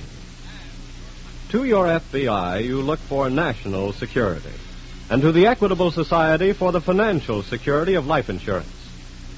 In the past 86 years, the Equitable Life Assurance Society has weathered 4 wars and 7 major depressions. During that time, over $5.5 billion have been paid to policyholders and beneficiaries.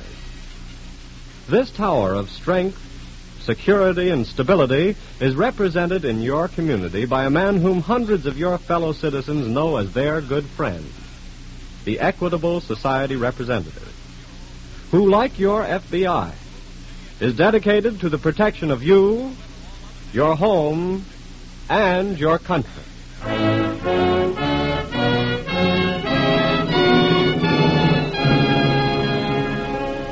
Next week, we will bring you another colorful story from the files of the Federal Bureau of Investigation, revealing for the first time the inside story of South American espionage, the Pan-American Patriots.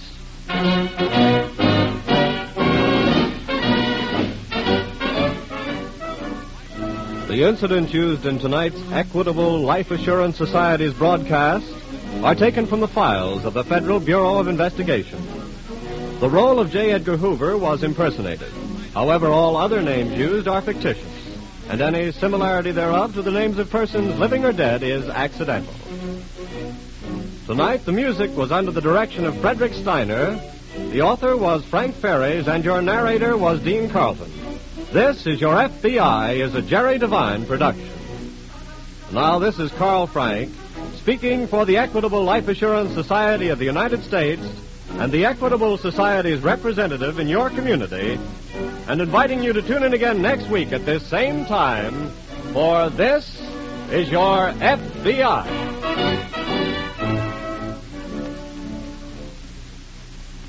Friday nights, there are great programs on ABC. For a laughing good time, listen to The Alan Young Show with guest star Vera Vague, which follows next. This is the American Broadcasting Company.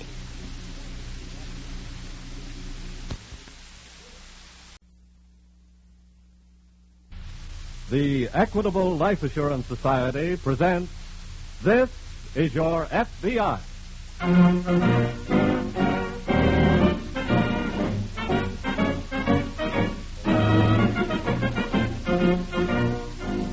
This is Your FBI, an official broadcast from the files of the Federal Bureau of Investigation, presented as a public service by the Equitable Life Assurance Society of the United States and the Equitable Society's representative in your community.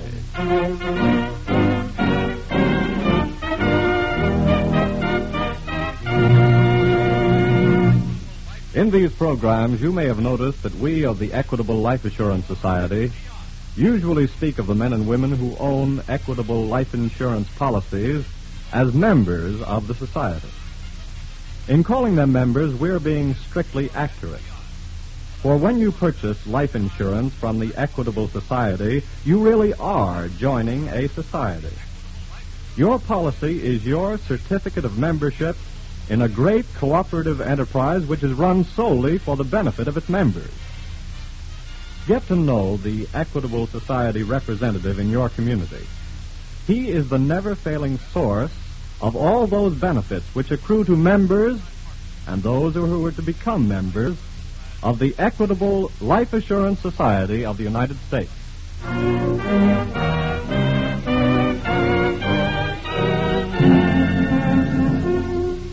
Tonight's FBI file, the Pan-American Patriots.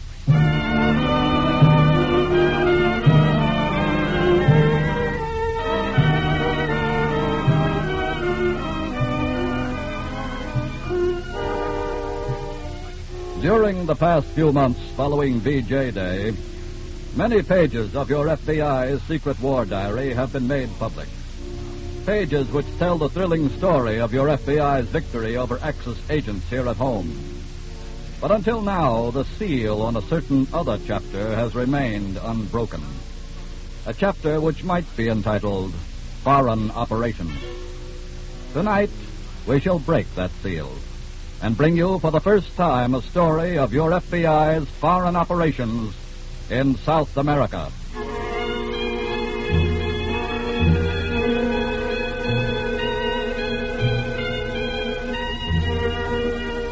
Among the most vital points along America's line of communications and supply to the Mediterranean and Middle East during the war were certain ports and relay bases in South America. But in the fall of 1942, information on operations at these points was still getting through to Berlin by secret Nazi radio transmitters. Here was a job for your FBI. And this particular story opens on a certain night in the capital city of a certain South American country, friendly to America, but not yet at war with the Axis. Easily the most striking couple on the dance floor of the famous Casa Managua nightclub this night is the very attractive blonde young girl, American or perhaps English, and the tall, handsome young South American, who at this moment suddenly presses the girl closer to him. Raphael, if you don't mind, you're crushing my corsage. Forget your corsage, my dear Vera. I'll get you a dozen more, 1,000 more. Then you can enter me as a float in the flower carnival. Darling, can't you be serious for just one moment? No, I'm allergic to it. Vera, for the millionth time, will you marry me? No. Well, why not? Because, for one thing, you're a slave to that old shipping company. Well, then I'll give it up and be your slave, your humble, groveling, devoted slave for the rest of my life. I wouldn't have that on a bed. Raphael, I'm going out on the terrace for some fresh air. And if you will put your hands in your pockets now and leave them there, you may come with me. What a girl. What a girl. Go ahead, darling. Thank you.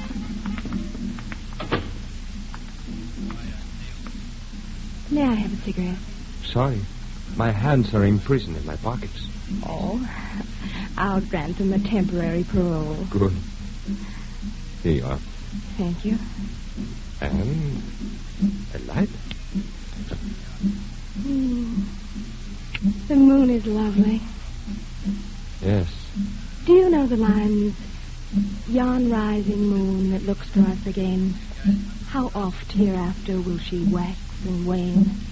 How oft hereafter rising look for us through this same garden, and for one in vain. Oh, that's beautiful. You see, I do have my serious moments. Oh, darling. Raphael, look behind you. Das hast du gut gemacht, Müller. Jetzt tragen weg. Jawohl, Herr Brunner.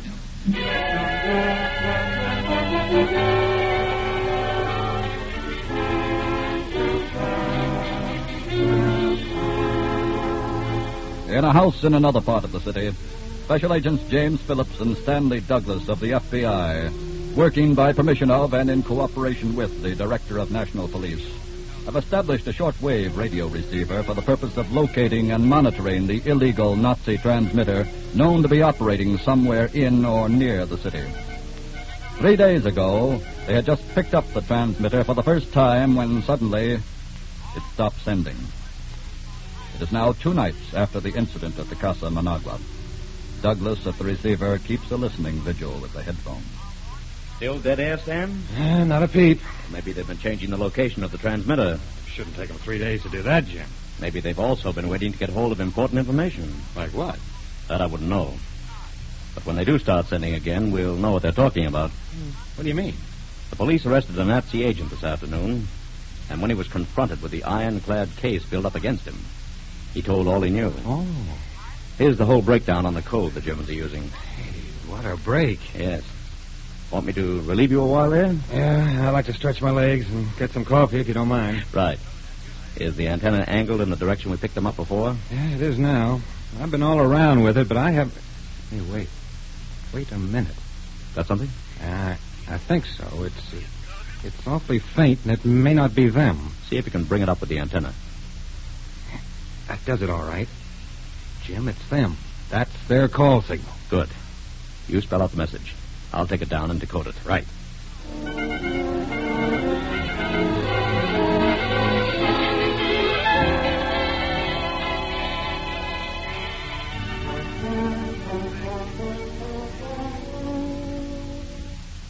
Come in, Senor Phillips. Thank you, sir. Have you picked up something? Yes, and thanks to your men getting that code, we know what that something is. Yes? German agents have just transmitted to Berlin some very important information on American ship movements and cargo going out of this port. Shipping information? Yes, sir. I see. And there could be a connection between the two. I beg your pardon, sir? Senor Phillips, not an hour ago we received a report here at headquarters that Rafael Corinto is missing. He's missing 2 days now. Rafael Corinto? Si. He's connected with one of the Allied shipping firms here. Oh. And he would have access to information on all shipping that enters or leaves this port. Then I should say there could be a connection. What is your suggestion? I have an idea that if we find that German transmitter, we'll find Corinto, too. But finding the transmitter, that is the problem. A problem that my partner may have solved by now. How? Once a transmitter has been picked up, its position can be determined with mathematical precision. I'll get back over to our house, and as soon as my partner has the answer, I'll contact you, sir.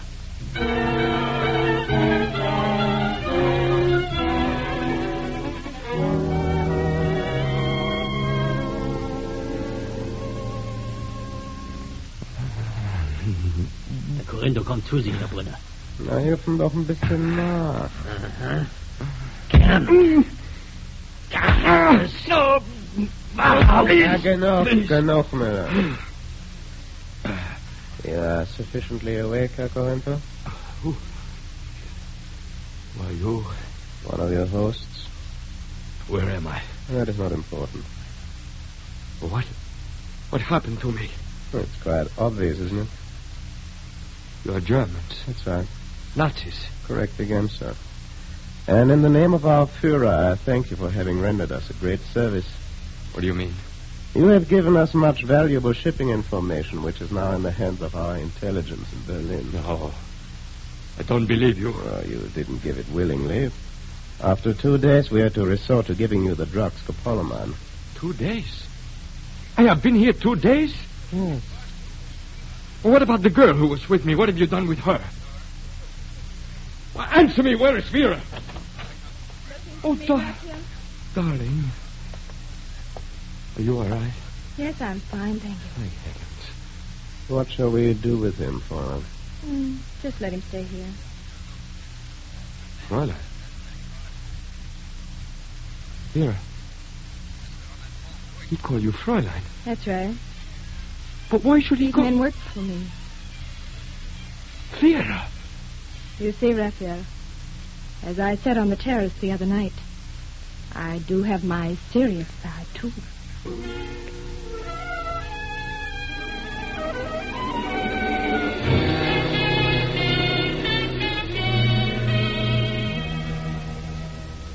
Mr. Solano, I think we have some good news for you. You have found the German radio transmitter? My partner here, Mr. Douglas, has determined its location on this map. Good.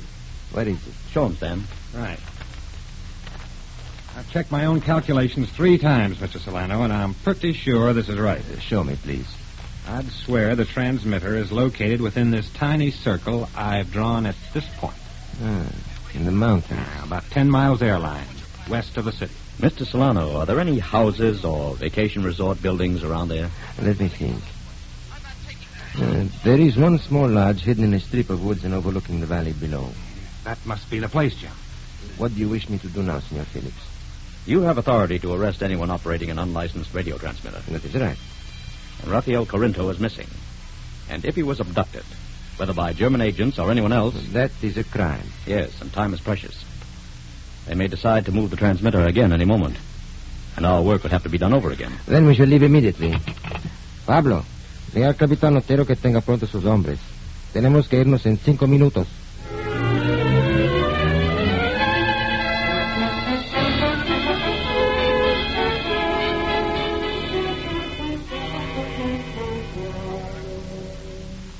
Brunner, Yes, Paula. is the transmitter dismantled and ready to go? In a few more minutes. Good. I don't understand why we are moving. Only just established ourselves here. We can't take the chance of having our position located. But moving so often is a risk, too. Brunner, let me handle things, please. Very well. What shall we do with your friend? I'm seeing him now. Let me know when the transmitter's in the car. Right. How are you, Raphael? What do you want? Well, I've just come in to say goodbye. Don't talk to me. Darling. No pouting, please. Leave me alone. That sounds like the voice of frustrated love. It's the voice of something that you wouldn't understand. Really? You've made me betray the friends of my country. A Nazi would not understand that. Oh, Raphael, you are so delightful. I really hate to leave you. Please go away. Not until I've made our parting final. Sorry, Raphael. The car's ready, Fawn. Oh, thank you, Brenner. Oh, it's a lovely day for a drive.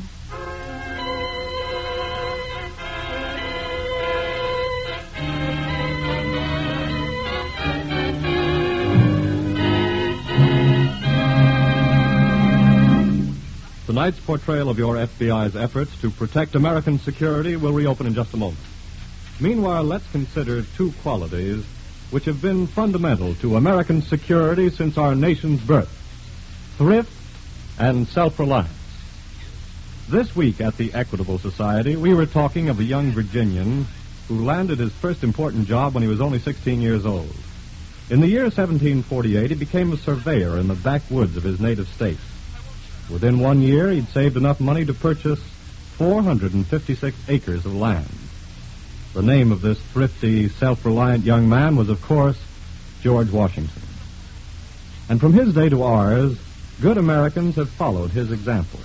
And their thrift and self-reliance have helped America grow from 13 small colonies to the most powerful and productive country on the face of the earth. For the last 86 years of that period of national growth, millions of Americans who agree with Washington that thrift and self-reliance are good qualities have joined the Equitable Life Assurance Society of the United States.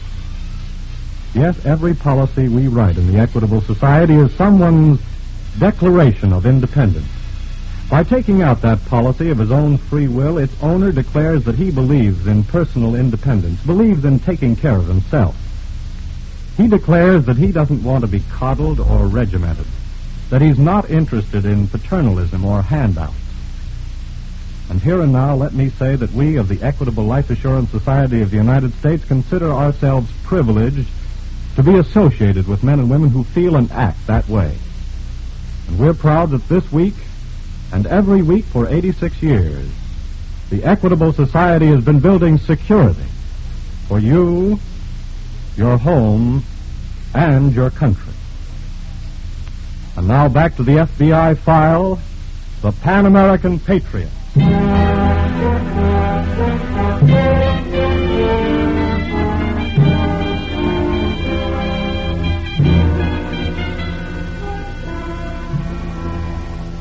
Agents of an enemy country differ from the average professional criminal in their objectives only.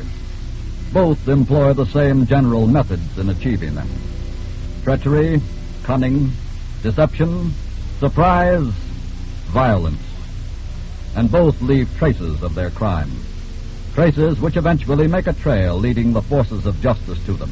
It was barely 10 minutes after the girl Vera, the leader of the ring of German agents in the South American capital, shot Raphael Corinto, that FBI agents Phillips and Douglas, accompanied by the Director of National Police and a force of men, arrived at the mountain lodge.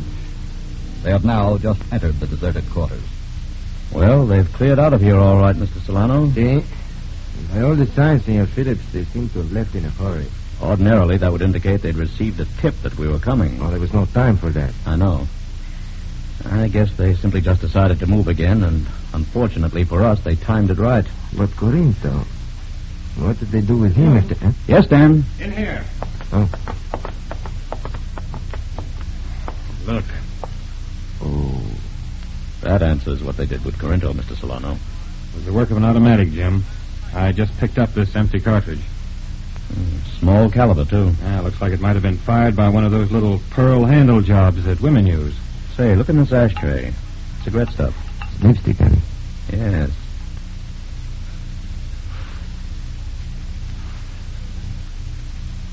It's not an American blend of tobacco, anyway. English? No. That'd be straight Virginia tobacco. And this one has a Turkish or Egyptian odor. We can have it analyzed in the laboratory, senor. Yes, and this cartridge, too. And the bullet in Corinto's body. Well, I guess there's nothing more to be done here. Then I shall have the men take care of Corinto's body and we'll return to headquarters at once.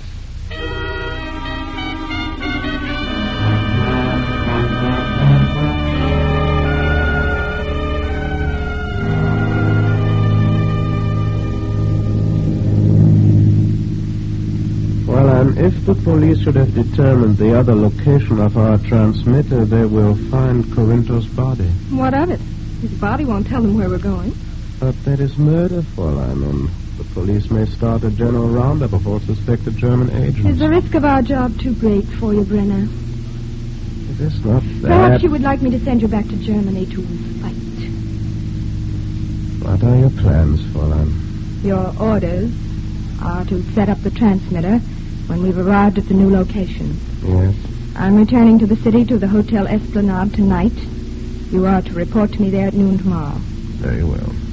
Corinto has helped us to achieve one objective. Now we must move on to another. I must make a new contact, Brenner. I wonder what he'll be like.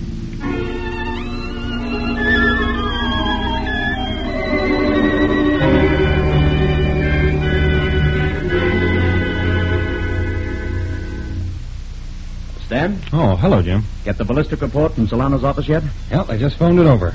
25 caliber automatic. American make. And I think I've got a lead on the girl who fired it. What? I've been tracking down the source of that Egyptian cigarette. Oh? Only one tobacco shop in the city imports them. And he has only 2 customers for them. Well? One customer is an attaché of the British Embassy who spent some years in Cairo. Well, that eliminates that one. And the other is an attractive young girl, a Miss Vera Morgan. Who's she? Well, the tobacconist thinks she might be American or English. But I'm going to find out if she's German. How? She lives at the Hotel Esplanade. Oh. You think I'll look all right in swimming trunks, Stan? What do you mean? According to the assistant manager of the hotel, Miss Morgan usually takes a dip in the hotel pool every afternoon about 4 o'clock. And it's 3:45 now. So long, Stan.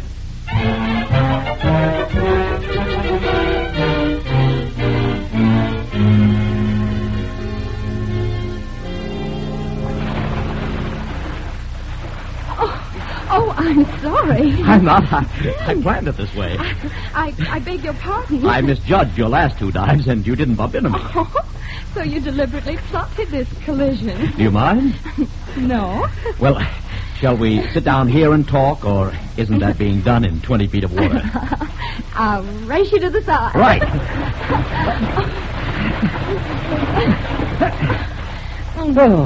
No good. It was a tie. Well, may I help you up? No, thanks. I can make it. Now, what time are we having dinner this evening? Did you say your name was Swift? No, it's Jim Phillips. Who are you? Don't tell me you haven't already found out. I'd rather hear you say it. All right. Born in Connecticut. My parents moved to Paris when I was 4, to South America when I was 18. My mother is dead. My father's in France and can't get home. Now, how does your biography go? Born in Cleveland.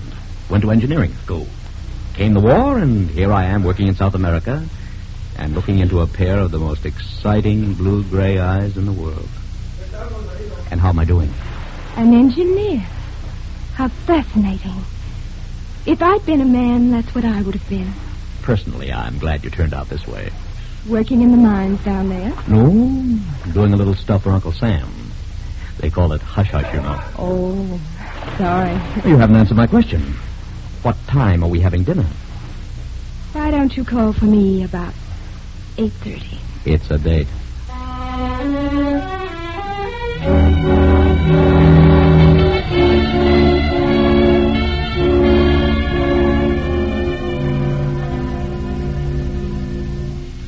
I guess I just wasn't cut out for the job of tackling a Mata Hari, Stan. Must be pleasant work, though. It's 2 weeks I've been working on that girl now. Lunching, swimming, and dining and dancing and driving. I haven't tripped her up once. How about you? What do you mean? You told her you were an engineer down here on a hush-hush job. What's she done about that? Questioning you, I mean. She's been pretty neat about it. Nothing obvious enough to incriminate herself yet. Well, maybe I've got some incriminating information. What? Solano's office called me just before you walked in. Oh? Well, they found out where Corinto was the night he was abducted. Yeah? Where? Casa Managua. And he went there with Vera Morgan. And that was the last time Corinto was seen alive. Maybe we ought to go over there tonight and have a little look around and see what's what. Or, if you've got a date. Tentatively, but... Oh, excuse me. Hello? Oh, hello, Vera. Yes. What? Why, yes, of course. Oh, I'd love to, you know that. Where? Where? Yes. Yes, I'll join you there. Bye. Well, I've got a date now, Stan. She's giving a little dinner party for me tonight at the Casa Managua.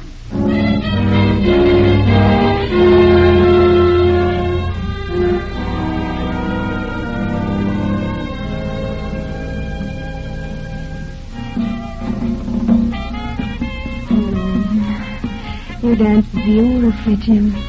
Thanks for letting me hold you in my arms again, darling. I wanted to get away from those stuffy people. I know. Jim, Yes, dear? I'd like to go out on the terrace and get some fresh air. Wonderful idea. Let's go. After you, dear. Thank you. May I have a cigarette? Here you are. Thanks. Here's a light. Oh, the moon is lovely. Do you know the lines, yon rising moon that looks for us again? How oft hereafter will she wax and wane? How oft hereafter rising look for us through this same garden, and for one in vain? You see, Jim, I do have my serious side. And I have my serious side, too, darling. Jim, look out! Don't worry, we already have. What? Drop that gun. Stay where you are. What's going on? You are all under arrest. I'm afraid that means you, too, Vera. Oh, what do you mean? We searched your suite, senorita, after you left to come here tonight. We have found the pistol with which you killed Rafael Corinto. You will come with us now. Jim, what is all this? Well, Vera, it's like I said a moment ago. I, too, have my serious side. As a special agent of the FBI.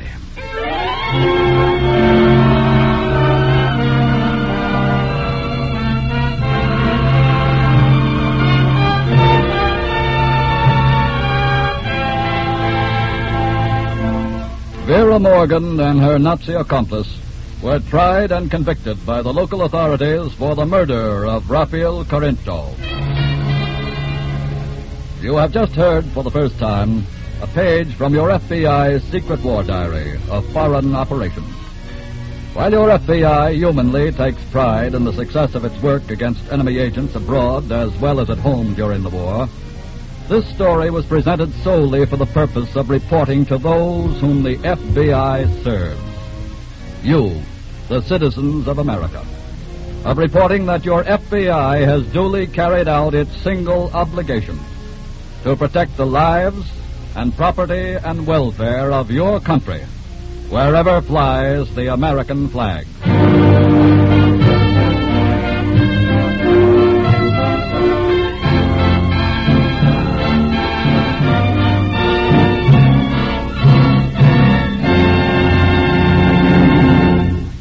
Before you hear about next week's thrilling case from the files of your FBI, the Equitable Life Assurance Society wants to tell you about a citizen of whom your community can well be proud. Just as you look to the FBI for national security, you look to the Equitable Society representative in your community for the financial security of life insurance.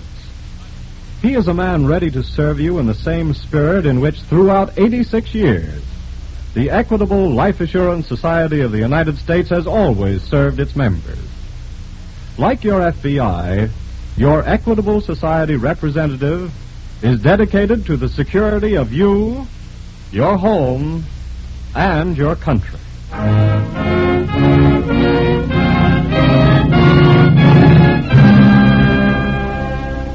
Next week, we will bring you another colorful story from the files of the Federal Bureau of Investigation, the Castaway Killer.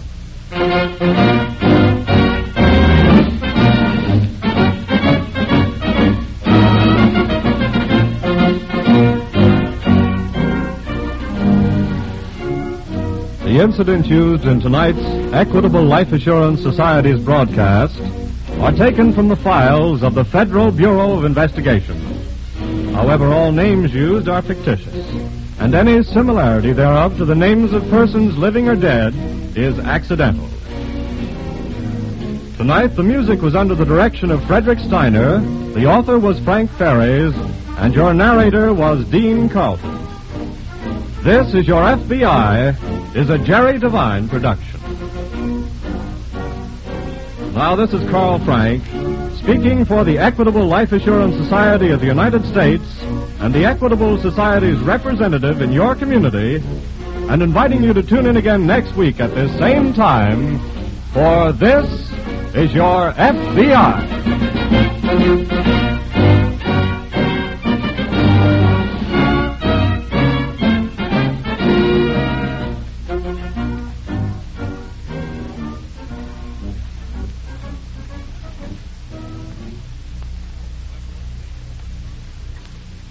Friday nights, there are great programs on ABC.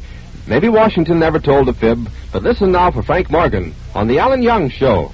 This is ABC, the American Broadcasting Company.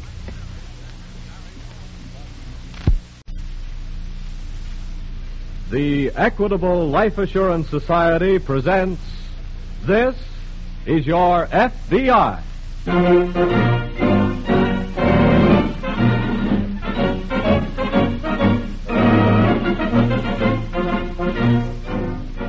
This is Your FBI, an official broadcast from the files of the Federal Bureau of Investigation, presented as a public service by the Equitable Life Assurance Society of the United States and the Equitable Society's representative in your community.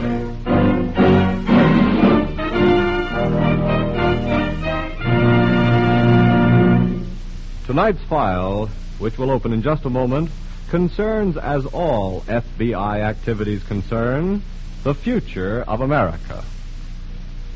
Here at the Equitable Life Assurance Society, we also deal in futures. Yours, ours, the country's. The future is our business.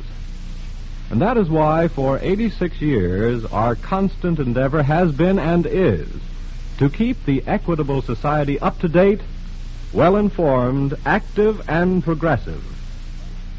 That is why when life insurance problems arise, your Equitable Life Insurance Society representative is a man worth knowing. A man whose business in life is building security through life insurance for you, your home, and your country.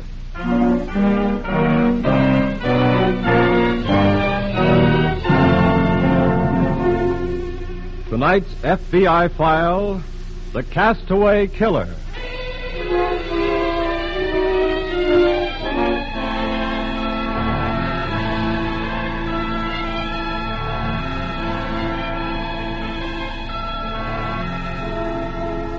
By far, the vast majority of our foreign-born population are good, conscientious American citizens, to whom the ideals of our way of living and the laws which govern it are as sacred as they are to any native-born citizen. But a small minority of our foreign-born are a part of the criminal element of our society. And from time to time, some of these, upon conviction, are ordered deported to their native land. However, as in tonight's case from the files of your FBI, this is not always the end of the story.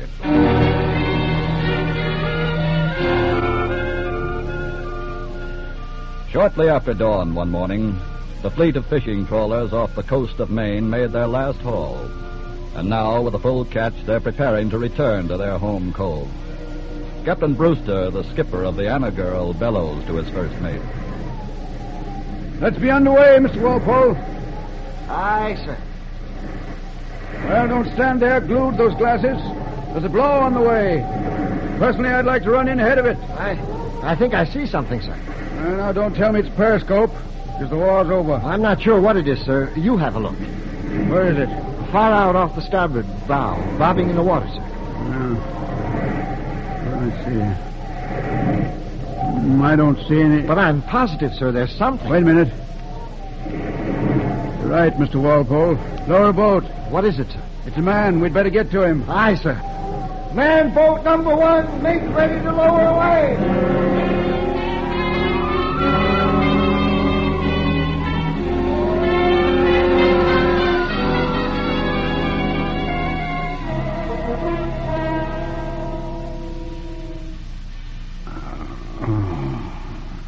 Now, just take it easy, mister. You're going to be all right. Just take another swallow of this. Okay. Now, that's fine. Who are you? I'm Captain Brewster, skipper of the Anna Girl. She's a fishing trawler. Oh. I picked you up just after dawn this morning. So where am I now? You're at my house. I brought you ashore. Uh-huh. What happened to you? Well, close as I can remember, I was on the fourth watch. We had heavy going. I went forward to batten down number 1. Bow took a dive. Well, here I am. What was your ship?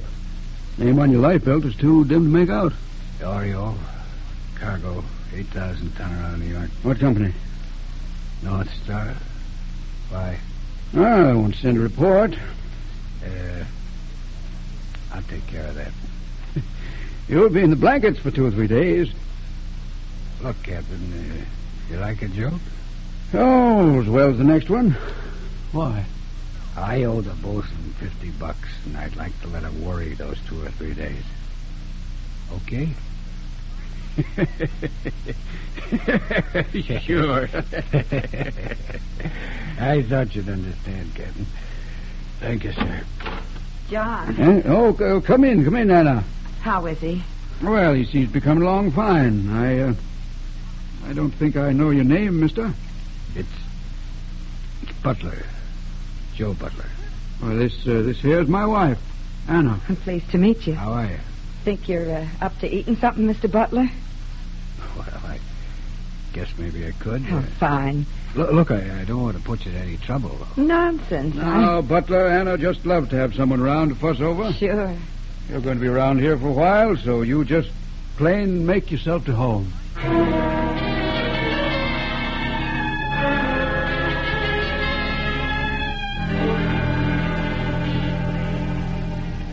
That same day, in the Boston office of the FBI, Agent in Charge Lanham is reading a radio message as Special Agent Wiley enters. Wiley? Yes, sir? I have a report here you might be interested in. What's it about? Nick Corona. Corona? Why, I thought immigration wished him bon voyage and no happy returns yesterday. They did, but this radio message just came in a while ago from the ship he was aboard, the Oriole. Yeah? Corona went over the side sometime during the night. What? When they unlocked his cabin to take him to breakfast, he was gone. Evidently got out through the porthole. Are they sure he went over the side? He left a note saying he'd rather take a bath than take that kind of a rap. So, he chose suicide, huh? I don't think so. Huh? Nick Corona liked to live too well. Yeah, I know. I believe he went over the side all right, but I believe he stayed on top of the water, too. You mean he arranged for somebody to pick him up? No, Corona wasn't that important. Well, what else, then? If the ship wasn't too far out, he could have used a life belt and counted on being picked up or washed in. Yeah, but that's a pretty big chance. Maybe, and maybe I'm entirely wrong, Wiley. But I'm going to have a lot more proof in this message before I'll believe Nick Corona committed suicide. What's the next move, then? Radio the captain of the Oriole and get him to try to establish when Corona went over. Right. And have him check with the ship's log and find what her position was at that time.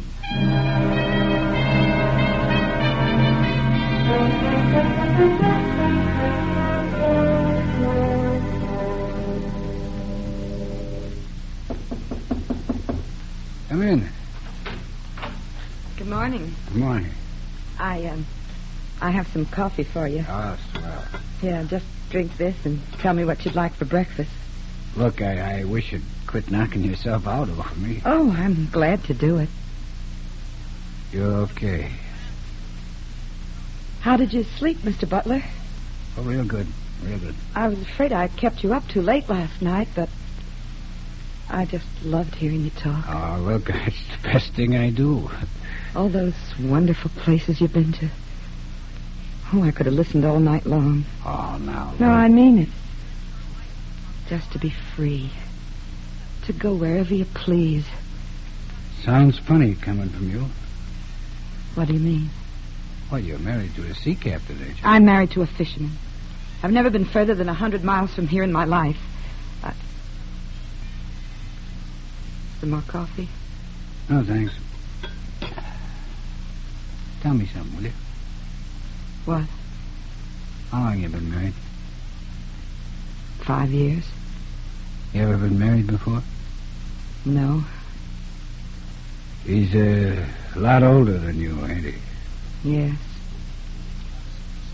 Why did you ask those questions? I just wanted to know the setup, and now I think I got it. Well? You kind of got scared of the calendar, didn't you? I don't know what you mean. The boat was sailing, baby. The parade was passing by, so you settled for the guy. Maybe I did. Can I tell you something? Yes. You sold yourself short. You could have done better. Lots better. In fact, sweetheart, you could have... Anna! I'd better see what he wants. Yep. What about your breakfast?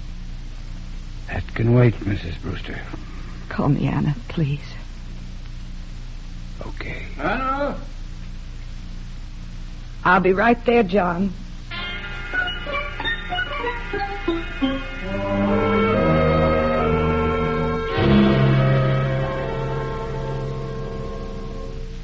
Wiley. Yes, sir?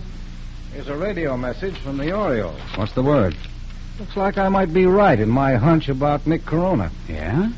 The captain questioned the crew, and one of the men on the fourth watch said he saw somebody standing by the starboard deck rail about 2:30 a.m. Oh? Didn't give it another thought, though. Just figured it was a passenger who couldn't sleep. And did they check the life belts in Corona's cabin? One of them was missing. What was the Oriole's position at that time? 6710 west, 4340 north.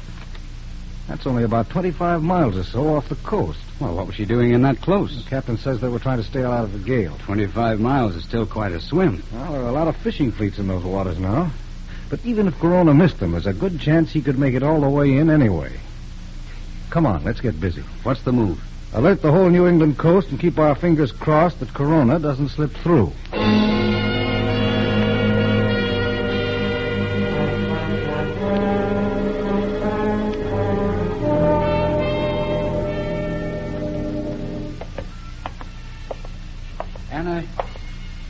Anna? I'm right here, Nick. Oh, I was wondering what happened to you. You said you were going to come in and see me as soon as the captain left. I know. Well, I saw his car pull out of here a half hour ago. Yes. I guess you finally got sick of hearing me talk. Oh, no. Well, then what goes? I was listening to the radio a little while ago. Yeah? There was a news broadcast on it.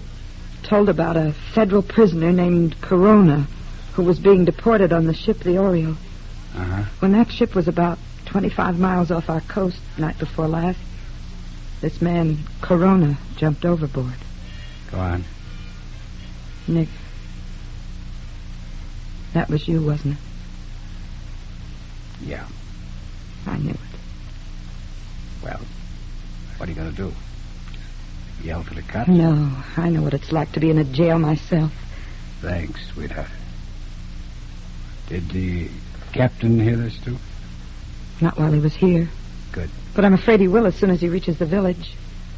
Well, then, looks like I'd better be getting out of here. Nick, wait. Well?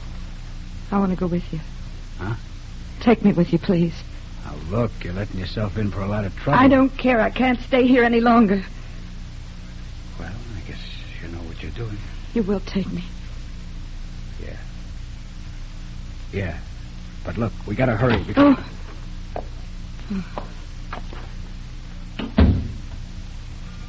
Hiya, Captain. Hello, Mr. Butler. You been in the village, John? Yes, Anna. Well, if you excuse me a minute, I was just telling your missus here, I guess I'll go out and take a little walk. Just a minute. Well? I heard a story up in the village about a man who was being deported. Jumping ship. Uh-huh. Not much doubt as to who that man was. Me, huh? You're admitting it? Yes. Well, before I did anything, I wanted to be sure. I guess you know there's only one thing for me to do, sir. Call the cops? That's right. John, you can't. Huh? You can't call the police. Anna, now you keep out of Well, this. he ain't calling no cops, honey, so get in and start packing. Now, just a minute. What is this? I'm pulling out of here. And I'm going with him, John. Hannah. Hurry it up, honey. Hannah, do you realize what you're doing?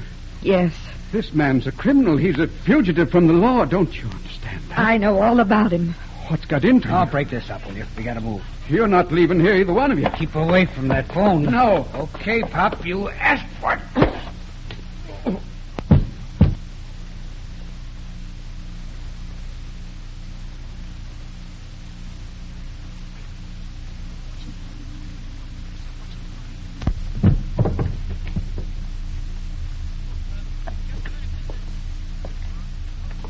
Nick. He ain't breathing. That's right. Now you can take your time about packing.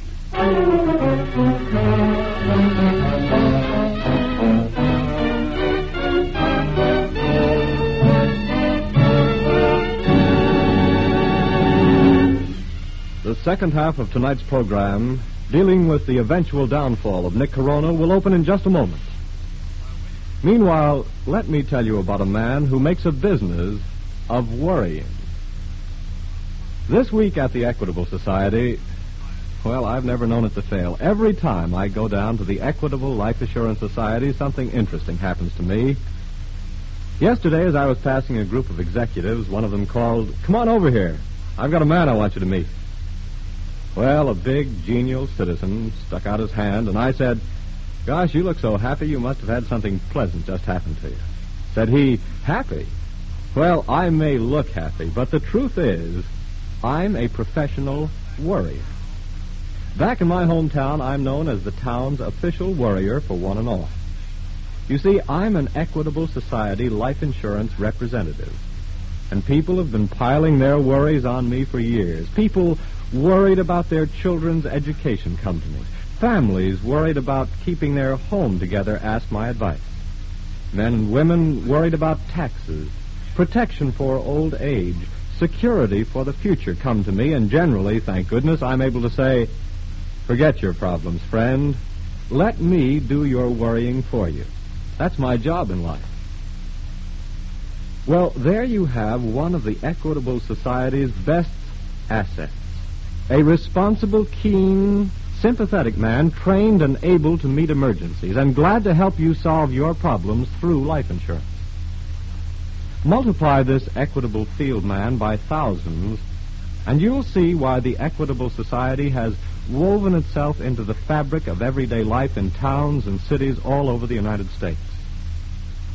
Yes, because Equitable life insurance representatives are professional worriers, proud of their calling, anxious to help, we are able to say that this week and every week for more than 86 years, the Equitable Society has been building security for you, your home, and your country. And now back to the FBI file, The Castaway Killer.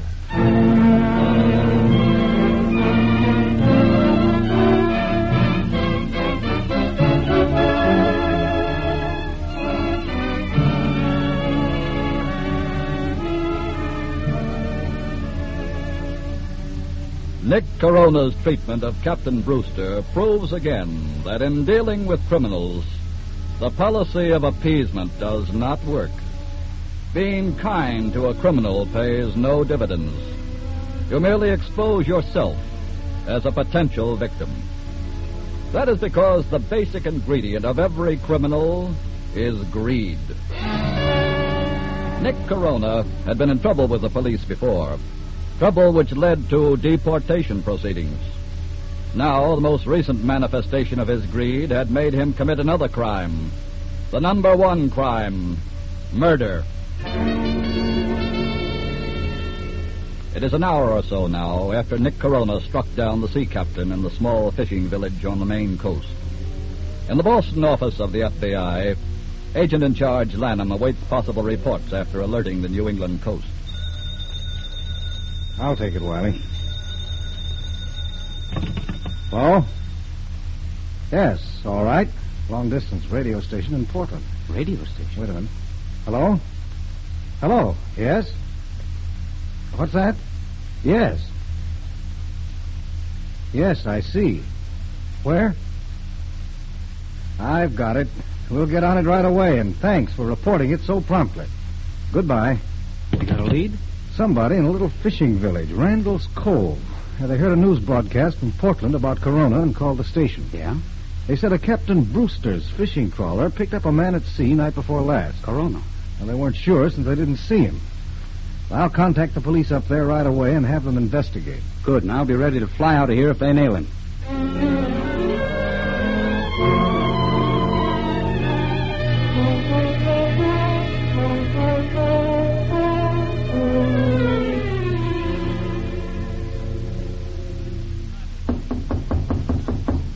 Nick, shall I answer it? Yeah, go ahead. But whoever it is, get rid of him fast. All right. Yes?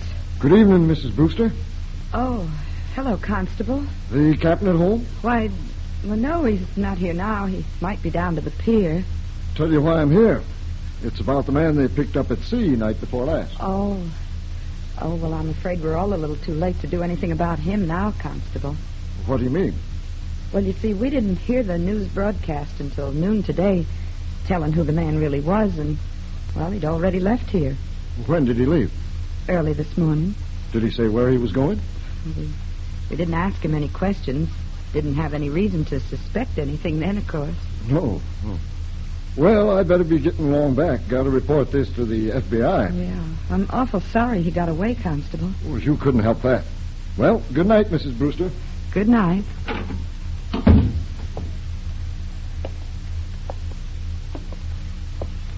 You handled that beautiful, sweetheart. Oh, I was awful scared. It's dark enough now. Let's get out of here. But, Nick. Yeah? What are we going to do about John? Well, we can't take his body with us. Yes, I know, but... Look, they won't pay another visit here before we put a lot of miles behind us. Where are we going? You leave that to me, sugar. Let's move.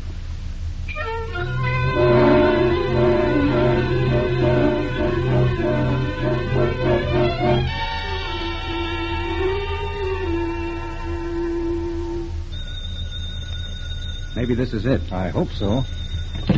Lanham speaking. All right, put him on. The constable? Yes. Hello? Hello, Constable. Yes. Yes.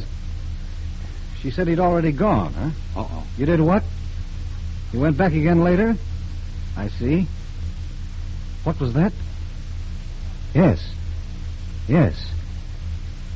All right, get me the license number and description of the car and call me back as soon as you can, please. Thanks. What's up? Captain Brewster's been murdered. His car's gone, so's his wife. Corona? Definitely. Where do you think he'd most likely head for? Not where he's been recently. Then I guess all we can do is wait for a description of the car and put out an alarm on it. Yes. In the meantime, get me out the complete file on Corona. Right. Maybe if we do a little research, we might pick up a clue as to where he could be heading for.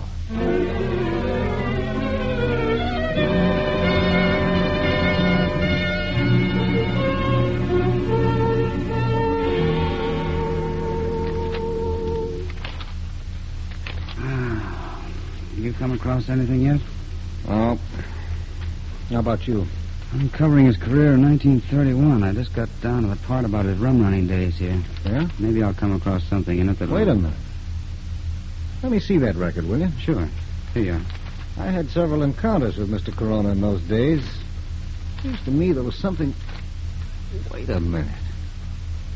Yeah. Here it is. Wiley. Yeah? Slide that map over here. I've got a hunch where Nick Corona might be headed for.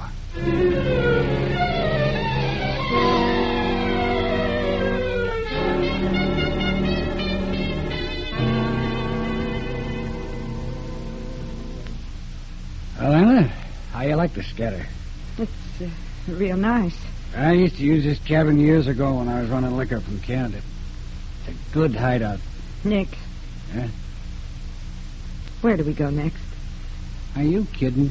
We're going to be holed up here for a long, long time. Oh, no. Well, what else? Well, I thought we'd, travel. Look, sweetheart, I'm what is known in the trade as a very hot character. Right now, I'm wanted for everything up to murder. So we better just sit it up. Oh, but that isn't how I planned it.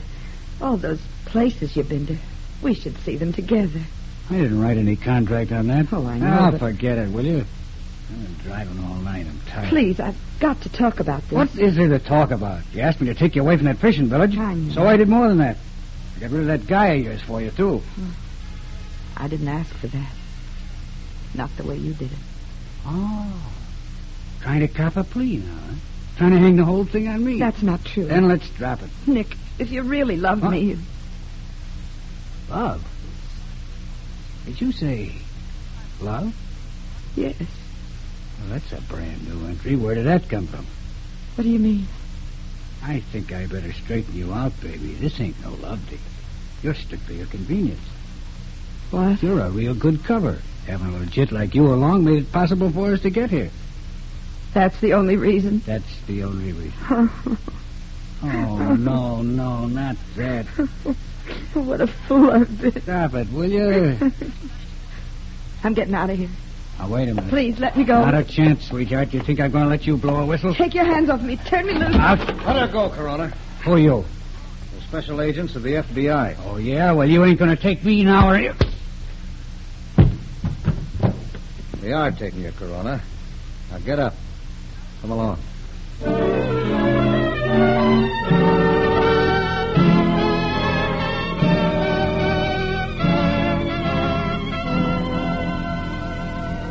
Nick Corona's desire to remain in this country was fulfilled by a federal jury who tried and convicted him for the murder of Captain Brewster. He died in the electric chair. As we stated before, the vast majority of our foreign-born population are good, conscientious American citizens, to whom the ideals of our way of living and the laws governing it are as sacred as they are to any native-born citizens. But there are Nick Coronas among our criminal element, too. And it is the duty of your FBI to pursue them as relentlessly as any other criminal who conspires against the laws of the land.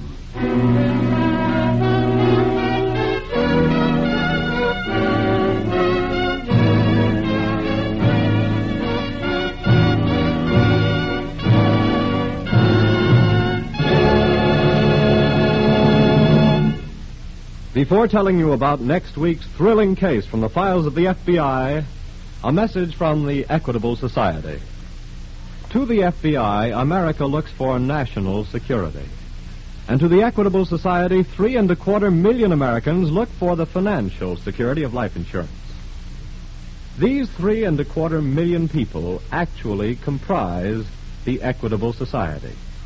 And as members of the Equitable Life Assurance Society of the United States, they know that the Equitable Society representative in their community is a man worth knowing, a man constantly working for the security of you, your home, and your country.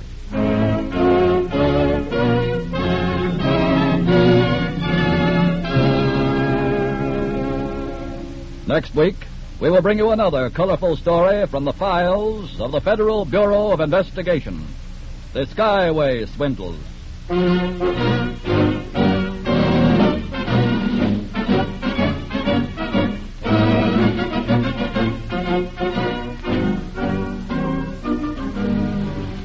The incidents used in tonight's Equitable Society's broadcast are taken from the files of the Federal Bureau of Investigation.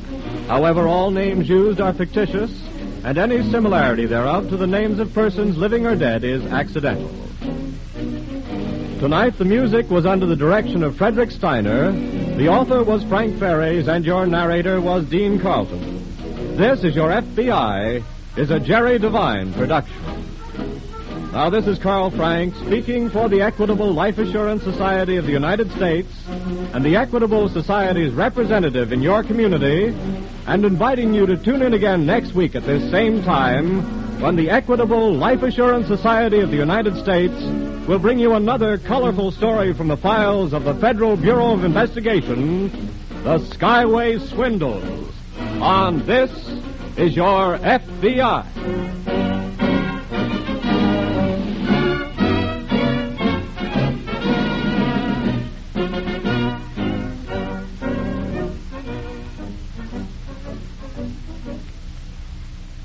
This is ABC, the American Broadcasting Company. This is Your FBI.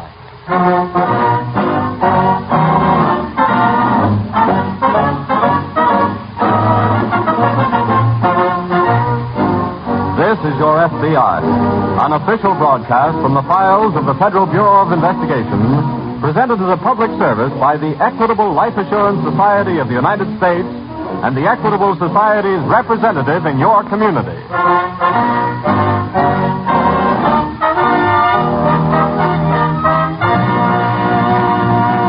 Tonight's file, the Skyway Swindle.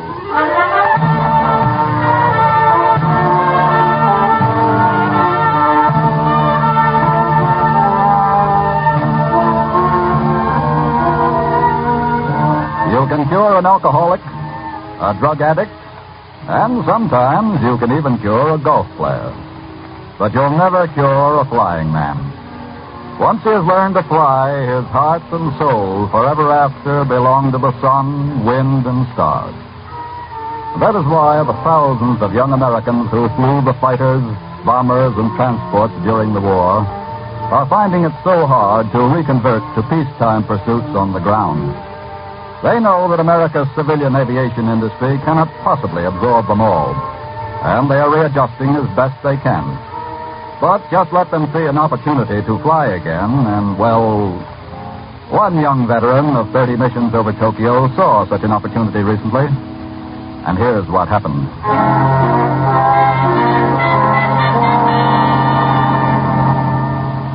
For Bill Renton, Fairview's returned flying hero, the banquets and speeches and dinner parties in his honor were all over 4 weeks ago. And in a way, he was glad, because he wanted to forget all about the war. But life on the ground began to get pretty dull, and was getting no better fast until the phone rang one morning. Bill answered and heard a feminine voice say, "Is this Bill Renton?" "Yeah?" "The Bill Renton?" "That's right." "Well, you don't know me, of course, but you knew my husband very well." "Oh, He flew in your squadron, Jack Martin." Jack Martin?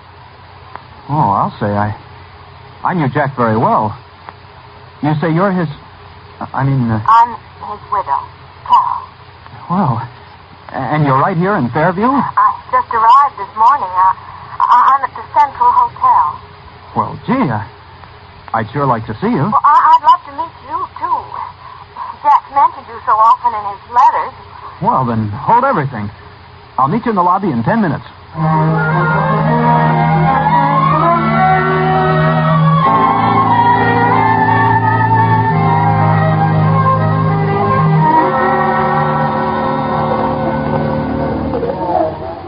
Well, I'm certainly glad you thought of calling me, Mrs. Martin. The name is Carol. Okay. And I'm Bill. I guess you can understand how I like to meet and talk to anybody who flew with Jack. Oh, sure. Jack was a great guy. He felt the same way about you. Well, say, look, Carol, it's nearly 12:30. How about our having a bite of lunch together? Oh, I'd love to. We could talk about how you happen to be here in Fairview. Well, how I happen to be here may come walking into the lobby any minute now. Who's that? My Uncle George. I'm traveling around with him as sort of a secretary. Oh? He represents a group of men in the East who are planning to establish a chain of airports and flying schools over the country. I see. And they're going to put one in Fairview. That's why he's here. Well, there's a man I'd like to meet. Why? Well, if there's going to be an airport and flying school around here, I've certainly got to get in on it. Well, I can certainly see to it you get to talk to Uncle George anyway. Gee, that's swell. When? Well, how about here at the hotel tomorrow morning? All right. What time? 10 o'clock? That's a date.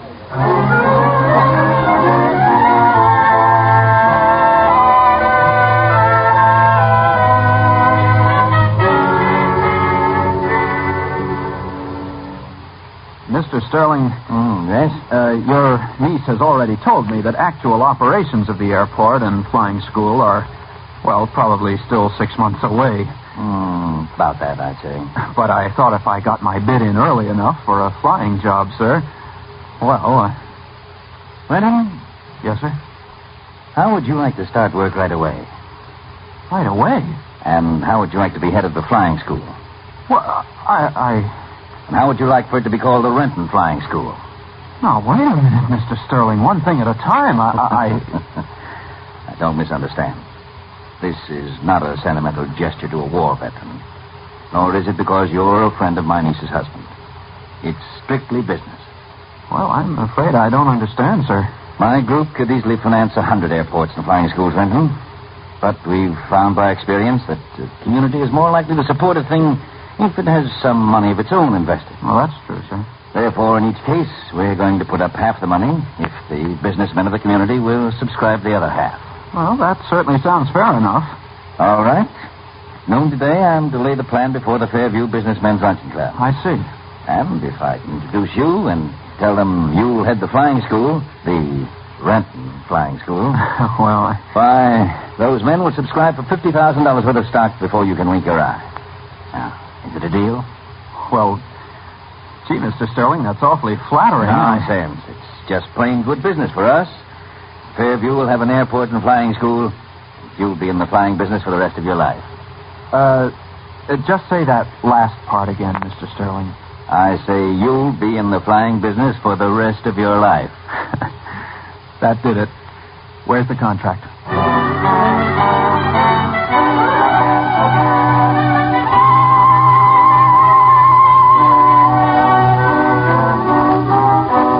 In another part of the state that same morning, Agent in Charge Redding of the FBI field office has just finished reading a teletype from the Washington Bureau. Well, Tom, nobody can accuse this swindler of laying down on the job of reconversion. What have you got? Washington bulletin to all officers. Who's wanted? Man about 50, girl about 26 or 7. Here's all the information on him. What did you mean about reconversion? Well, this swindler's working on a post-war angle, promoting airports and flying schools, using a local war hero for bait. Very smart. Girl angle's smart, too. She poses as the widow of a former flying mate of a hero. That's how they get him. I see. But the swindler wouldn't have gotten away with it, Tom, if the people in the town had been a little bit more careful about checking up on him. How long ago did he pull the job? 3 weeks ago. He'll probably strike again any time now. But far away from the last one, eh? Yes. So let's get ready for him in case he invades our district. What's your plan? Notify police chiefs in all towns over 7,500 without an airport. And suggest that they warn their chambers of commerce. Right. The girl is using the name of Carol Martin, widow of Lieutenant Jack Martin. Well? There had to be such a flyer. Let's check. See if the girl working with the swindler is the real widow. Okay. You start on that. I'll get busy alerting police chiefs.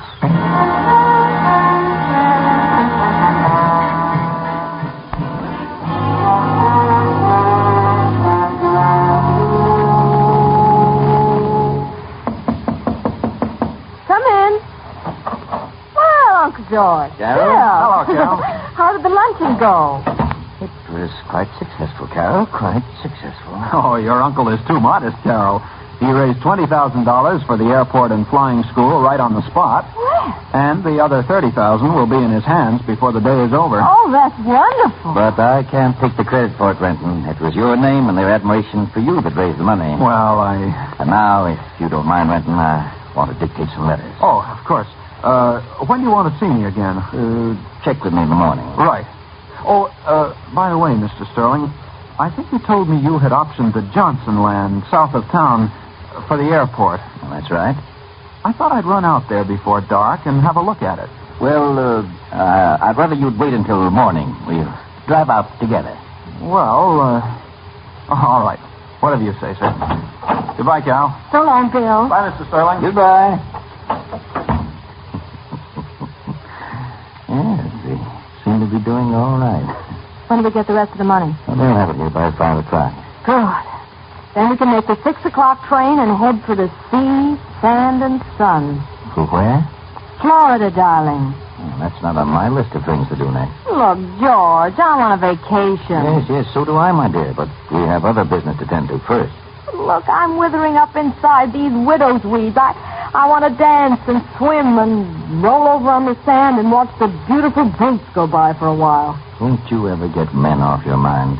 Sure, when I'm as old as you. Oh, thank you, my dear. Now, look, be practical about this. If we stick together and finish up our list of prospects, we stand to make plenty. With your half of the take, you can go anywhere in the world and do whatever you want all by yourself.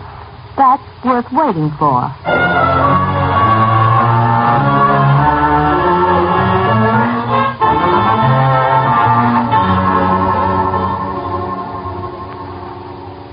Well, Tom, anything happened while I was out? Yes, I got the information on the widow of Lieutenant Jack Martin. No?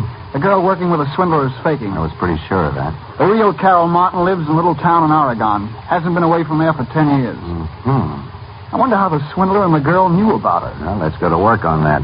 Maybe we can get a lead on the pattern of the swindler's operation. Oh, this teletype from Washington just came in, too. Follow up on the swindle? Yeah, he and the girl rigged another town last week. But somebody got suspicious and they made a quick exit. Where was that? Shenfield, Kansas. That's 2 states nearer this way than the first job. I know. Have all the notices to the police chief gone out? Well, it's still in the works, but they'll all be alerted before the night's over. Good. And I hope the swindler does try to pull a job in our district. I guarantee it'll be his last one.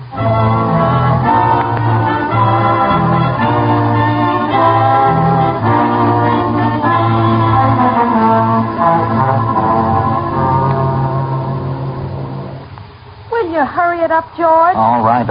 Give me a hand with some of this stuff. Oh, you're worse than an old woman when it comes to packing. Come on, cram it in. Let's go. Yeah, what time do we get to Midland? 7 tomorrow night. Where's the money? Locked up in the other bag. All 50,000? Do you wish to count it, my dear? I just want to get out of here. We've only got 15 minutes to make the train. Don't answer it. But whoever it is must have heard us talking.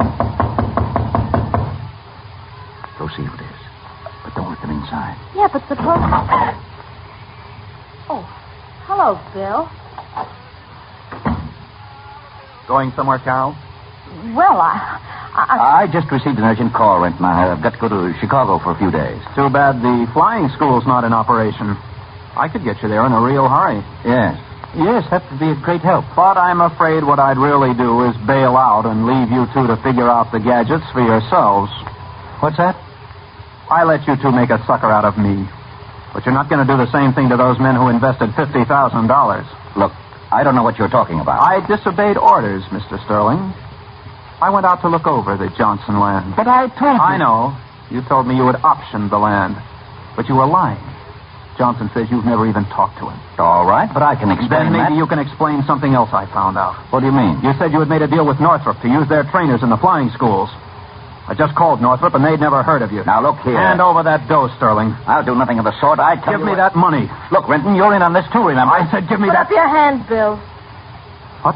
And don't turn around. Pick up the bag, George. Wait a minute. You've already stabbed me in the back, Carol, so maybe you'll shoot me in the back, too. But before you do, I'm gonna...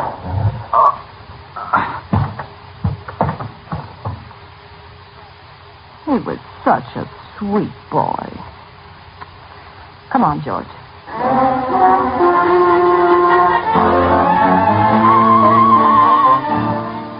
FBI file, The Skyway Swindle.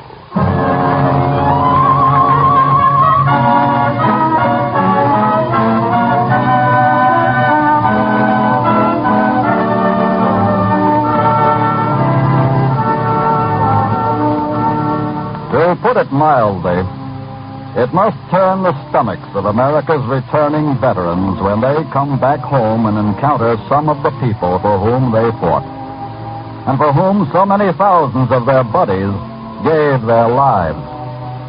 People like, to cite only one of many types, people like swindlers, such as George Sterling and his accomplice, the girl Carol.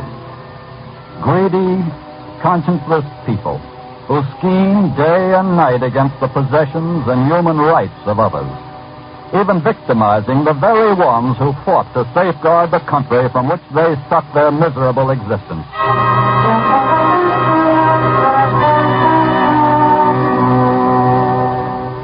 It must have been 2 hours after Sterling and the girl fled from the hotel in Fairview, leaving their victim, Bill Renton, sprawled on the floor, that the phone rang in the FBI field office some 100 miles away. I'll take it, Tom. Okay. Redding speaking. Oh, hello, Chief. You got our warning, eh? What's that? Too late. I see. Yes? Yes, go ahead. I'm getting it all right. Uh-huh. All right. Good. We'll get busy right away. Yes, we'll leave here immediately. Thank you, sir. Something on the swindler? Yes. That was Chief of Police of Fairview calling. What happened? Same pattern. The man and the girl used a war hero for fronts and skipped town a couple of hours ago with $50,000.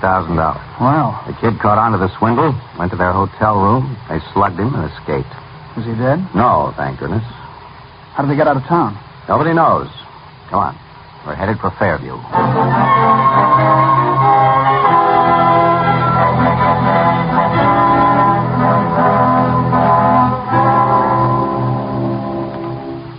Mr. Renton, I'm agent in charge Redding of the FBI. This is Special Agent Willard. How do you do? How's the head? Well, it's not my head that's bothering me now, Mr. Redding. It's letting those rats get away with $50,000. I can understand how you feel. After all, you were only a victim like the rest. Yes, but it was my name that raised that money. Let's hope we catch Sterling and the girl before they've spent too much of it. Well, if we don't, I'll be working for nothing for a long time to come. I'm going to pay back every cent those men put up. How did they first contact you, Mr. Renton? The swindler and the girl. Well, she telephoned me from the hotel. Uh-huh. Said she was Carol Martin, the widow of Jack Martin, who flew in my same squadron. Then? Well, of course I fell for it and said I'd like to see her. So I met her at the hotel, and when I asked her what she was doing in Fairview, she started telling me about this project that her so-called uncle was working on. Naturally, that interested you. Yeah. So I made a date to talk to her uncle about a job. Uh-huh. Next thing you knew, you were fronting the project and raising money through the Businessmen's Luncheon Club. How did you know that? He's done it twice before in the same way. Did you know Lieutenant Howard Jones? Jonesy? Why, sure, he flew in the same squadron with me. Why? He was their first victim. How about Lieutenant Robert Lansing? He flew with us, too. Did they get him? He was their second victim. Well, it looks like they're going right down the line of fellows in my outfit. And those of you who live in the smaller towns, anyway. But how did they know who we were or where we lived? I have no idea. But we've got to get a roster of your squadron. That's about the surest way we'll have of catching him. You got a list of the men in your outfit? No, sir, I haven't. Well, then we better contact the War Department right away. As soon as we get the list, we'll alert all the men on it. Good. I've got an idea we're going to get all of that $50,000 back for you. Well, that'll be plenty okay with me.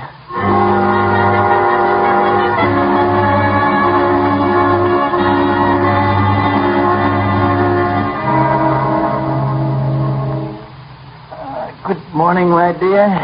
Who's kidding who? What's the matter? Look out the window. It's just snowing a little. I'll guarantee it isn't snowing down in Florida. Come on, it's 10 o'clock. We better call our prospect here in Midland. Okay. What's the sucker's name? It's marked right there in the magazine article. Lieutenant Fred Bristol? That's the guy. Give me the phone book. Here you are.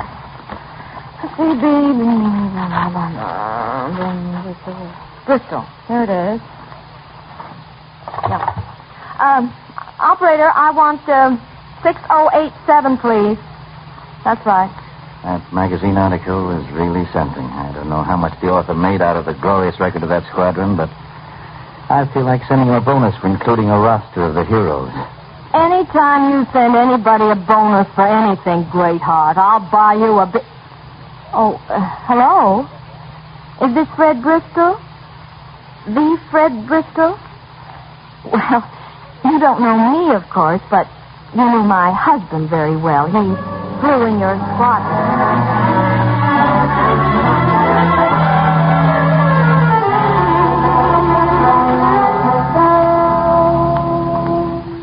Sure wish that teletype would start sounding off, Tim. So do I. My hands are pretty well tied until that roster comes in. The swindlers may have already reached the scene of their next job, too. Yes. One good thing for us, though, it takes them a couple of days to set the stage and cash in. Hope it doesn't take us longer than that to start. There she goes. Let's have a look. Following is list of men who served in... This is it. Get Barnes and Kennedy in here. Okay. Tell the switchboard operator to keep 6 trunks clear for us. We're going to get on long distance and stay on it until we make a strike.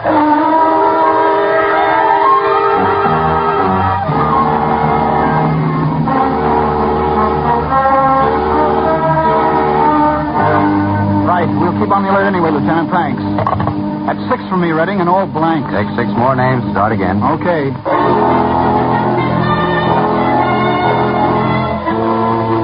Contacted 14 names by long distance, no luck. We're narrowing the field anyway. Get some more. Keep going. Right.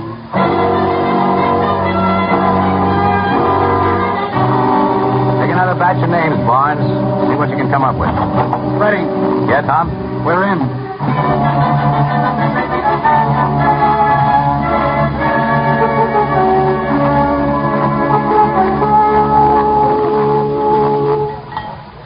Here comes Uncle George now, Fred. Good. I'm awfully sorry, young man. I was late for our breakfast appointment. Oh, I'm sure you're quite busy, sir. So you're Lieutenant Bristol? Ex-lieutenant. My niece spoke to me about you yesterday, Bristol. That you were interested in the connection with the airport and flying school we plan to establish here in Midland. Yes, sir. Bristol, how would you like to be head of the flying school? Head of it? And how would you like to have it called the Bristol Flying School? Well... Gee, Now, this is not a sentimental gesture to a war veteran. No, because you were a friend of my niece's husband. It's strictly business. Pardon me for interrupting, sir. How's that? There are 2 gentlemen just coming into the dining room I'd like to have meet you. Oh, interested in the project, perhaps? Oh, yes, sir. Well, here they are. Good morning. Good morning, Bristol. Mrs. Martin, Mrs. Sterling, I'd like you to meet Mr. Redding and Mr. Willard. How do you do? Won't you join us for a bite of breakfast, gentlemen? Mr. Bristol tells me that you're interested in the airport project, which brings me to Midland. We're quite interested, Mr. Sterling, but... Then do sit down, by all means. I shall be glad to explain it to you, and perhaps... Well, that won't be necessary, Mr. Sterling. We're quite well acquainted with it already. Really, sir? Yes. You see, Mr. Willard and I are special agents of the FBI. FBI? Yes, that's right. And if you are interested in the project that has brought us to Midland, we should be glad to explain it to you. If I may quote you, sir... That won't be necessary. I'm well acquainted with it already.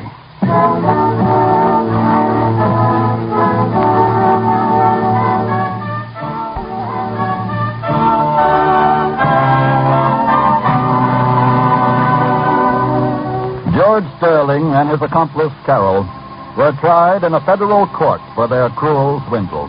They were both sentenced to long terms in a penitentiary. The swindler, the cheater, is one of the most loathsome species that crawls in the criminal scum of any society. And he is numbered by the thousands. But his whole breed could be wiped out overnight, for he lives solely by preying on the carelessness of his victims. The simple exercise of due caution in dealing with and checking on the stranger with a proposition. This one step alone on the part of each of us could exterminate the swindler.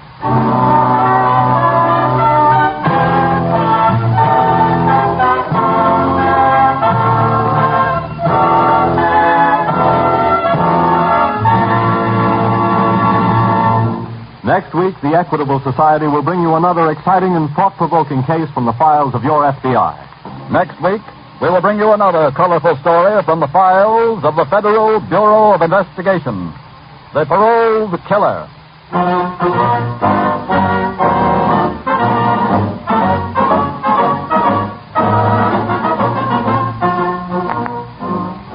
The incidents used in tonight's Equitable Life Assurance Society's broadcast are adapted from the files of the Federal Bureau of Investigation. However, all names used are fictitious, and any similarity thereof to the names of persons living or dead is accidental. Tonight, the music was under the direction of Frederick Steiner, the author was Frank Ferries, and your narrator was Dean Carlton. This is Your FBI is a Jerry Devine production. This is Carl Frank speaking for the Equitable Life Assurance Society of the United States and the Equitable Society's representative in your community, and inviting you to tune in again next week at this same time when the Equitable Life Assurance Society of the United States will bring you another colorful story from the files of the Federal Bureau of Investigation, The Paroled Killer, on This is Your FBI. The Equitable Life Assurance Society presents This is Your FBI.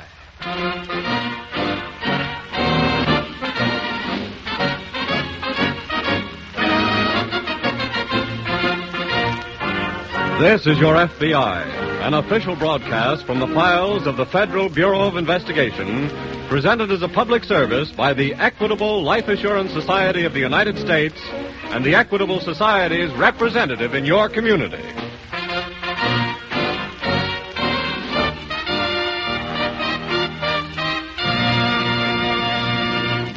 Since you've been listening to these programs, such as the one which will start in a moment, you doubtlessly have often heard someone say, "I'm insured in the Equitable Society."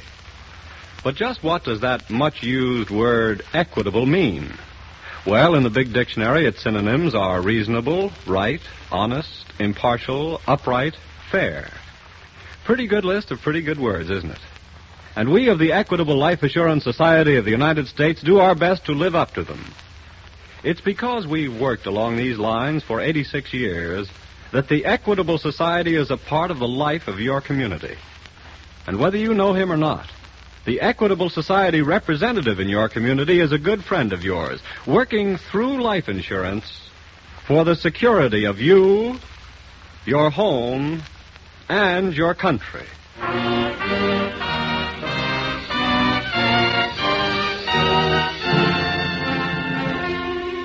Tonight's FBI file, The Paroled Killer.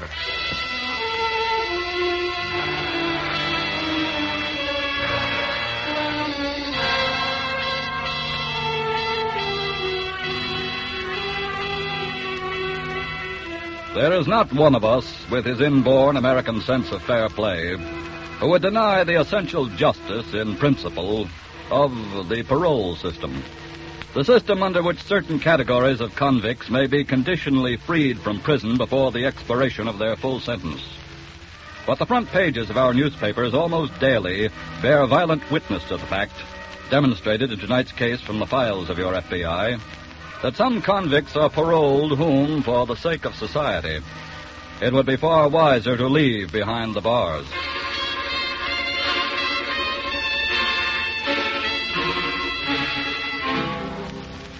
Convict number 728056 of a certain state prison has just been ushered into the office of the warden. He is a rather tall, lean, blond young man with smooth, sensitive features. His artistic hands grow restless as he waits for the warden to look up from a sheaf of papers on his desk. Presently, the warden speaks. Harwood? Yes, sir? I guess you're anxious to know the outcome of your appearance before the parole board yesterday. Yes, sir. As you might well imagine, I spent most of the night wondering. Did you ever hear of the Second Chance Society? I think I have, sir. It's a very worthwhile organization, and with a noble purpose. But I sometimes wish they were better informed on criminology before they exerted pressure on parole boards. What do you mean, sir? The board was inclined to deny you parole, Norwood. Oh. But a representative of the Second Chance Society interceded in your behalf. Your parole has been granted. That's fine, sir. Norwood, I oppose your parole. Why? My prison record is without a blemish. That's right. But you didn't become a criminal by chance, nor because of environment or association with evil companions. A man of your intellect can pretty much choose his own way of life. And can make mistakes, too, Warden. Well, I earnestly hope you've resolved to go straight. All your instructions for reporting to your parole officer you'll find in this envelope with your other papers. Thank you, sir. You have my sincerest and best wishes. It's all up to you, Norwood. This is your second chance. I'll make the most of it. You can rest assured, sir, that I shall.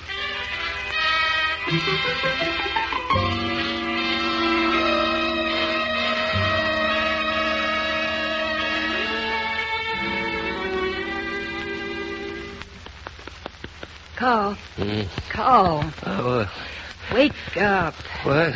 Wake up, I said. Oh, leave me alone. I'm tired. Carl, I want to talk to you. Look, if this is about where I was last night, I had to work, so leave me alone. I don't want no rhubarbs. I don't want to argue, darling.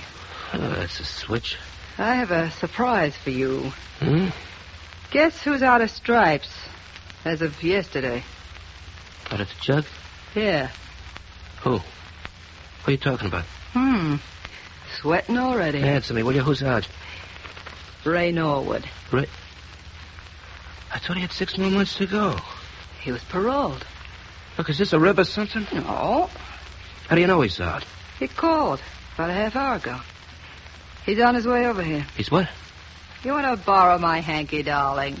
Your lovely low-cut brow is covered with itsy-bitsy beads of perspiration. Shut up, will you? It's understandable, of course.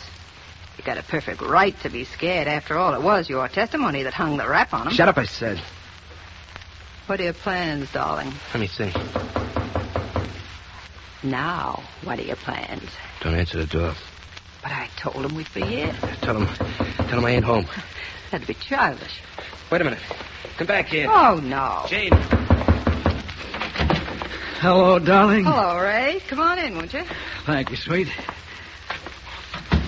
Well, it certainly seems Here we like... are, Ray. What?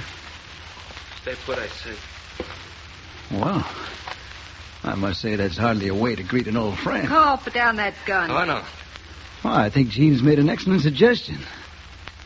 Why the gun? What do you think? Oh, my dear boy, you have nothing to fear from me.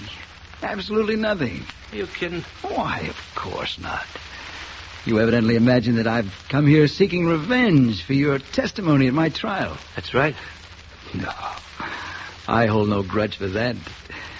From your standpoint, it was simply a matter of self-preservation. Huh?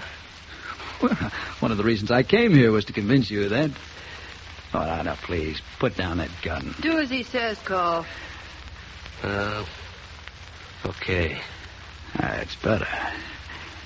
And now you might be interested to know that I've been given a second chance. The warden asked me to make the most of it. So, to please him, let's get busy.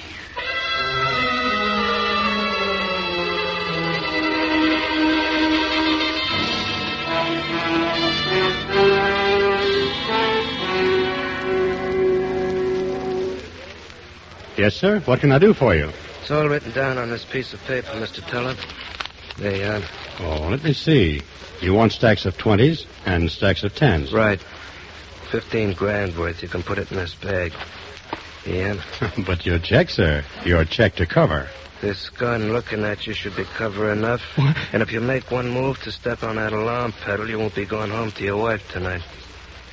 Put the stuff in a bag like I told you. Well, you won't get away with this. It better not be your fault, bud. Okay. That's a 20s, not a 10s. And get this, too. I'm going to walk out of here normal-like, which means my back will be to you. But that girl standing over there is a better shot than Annie Oakley. So, hold this pose until we're both gone. Okay?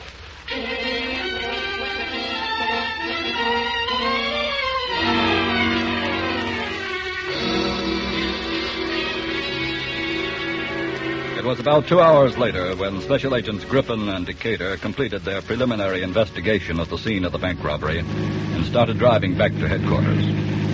Did you get any leads at all, Fred? Nobody I talked to saw anything. What about the bank's special officer on duty? Well, he was at the side door when it happened, overseeing the transfer of some money from an armored car. Looks like they picked their time rather cleverly. Yes. What about the teller? Well, he gave a pretty sketchy description of the man. Too excited, I guess, for all the details to register. Could he give you anything on the girl? No. Just said she was an attractive blonde. Well, it seems like they just walked in, picked up $15,000, walked calmly out, and disappeared without leaving a trace. No, they left a trace, all right. What? Oh, I've got the note that the bandit handed the teller through the window. Oh? It's not much, but he might have left a fingerprint on it. We'll know when we get to the laboratory. Oh, we're pushing time on this one. Let's step on it.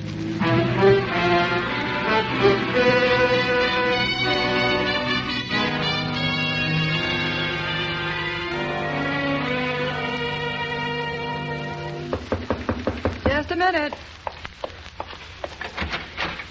Hello, darling. Hello, Ray. Come on in. Thank you.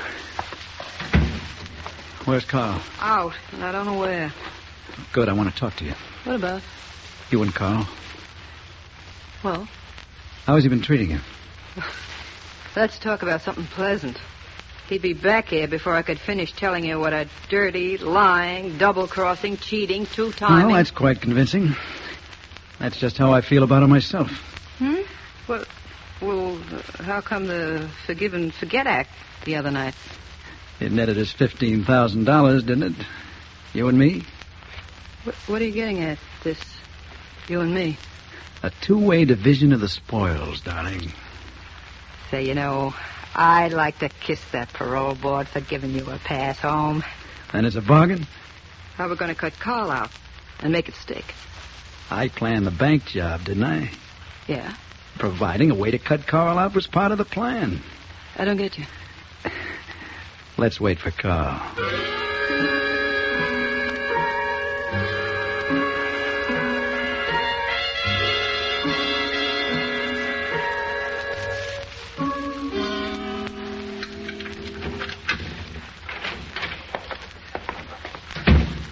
Jane? Jane? I'm right here, Carl. Oh. We're both here. Good. Well, how about getting down to business now? What business? Splitting the dough. Oh, I'm afraid I have a bit of bad news for you concerning that, Carl. What do you mean? I'm afraid something happened this afternoon that'll deprive you of any part of the money. Are you kidding? No. What's this plush mouth talking about, Gene? Just listen, darling. You have a police record complete with fingerprints, you know, Carl. So what? The note you handed the bank teller was written on a piece of paper which you've handled several times. Your prints are on it. What? So you see, the police will be looking for you now. Why, you double... I'm just evening our score, Carl. That's fair, isn't it? You don't think you're going to get away with it? Why not? Well, you were part of the act, too, you know. I wasn't in the bank. Yeah, but you were parked a block down the street and drove Gene and me away. The police can't prove that. They'll prove plenty when I tell them where to go to look for the money. You'll tell them? Sure. About Gene, too? Why not? Look, if I take a rap, you're all going to take a rap. I'll yell my head off before I let you get away.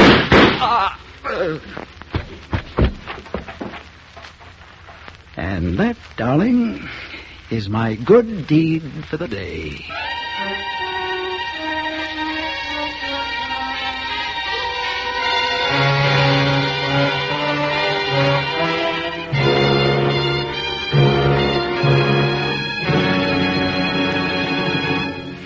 Before resuming tonight's FBI file, as we shall in just a moment, let me describe another little drama for you. A drama that, while it might be less exciting, nevertheless has a mighty important application to you and your loved ones. This week at the Equitable Society, I happened to walk into the building carrying a heavy suitcase. And suddenly the suitcase seemed to grow lighter in my hand, and a voice said, "Here, let me help carry that with you." Well, it was a friend of mine in the company. An Equitable Society representative who'd taken hold of the handle. "Thanks a lot," I said. "It's a pretty heavy load." "So I noticed," he answered. "That's why I'm helping you out. That's my business." And you know, he was 100% right when he said that. For it is the business of life insurance agents to help people. Help them carry financial burdens and responsibilities. Responsibilities like education for children, security for old age, the problem of keeping a home together. And that's just what the Equitable Society representative in your town stands ready to do for you. He's a man you can go and talk to any time. He's trained in all the uses of life insurance. And you'll find he gets a real satisfaction in helping you use life insurance to make your burdens lighter. Don't be backward about piling your troubles on him. His shoulders are broad. And the Equitable Life Assurance Society of the United States is strong. Yes, this week and every week for 86 years, the Equitable Society has been building security for you, your home, and your country. And now, back to the FBI file, The Paroled Killer.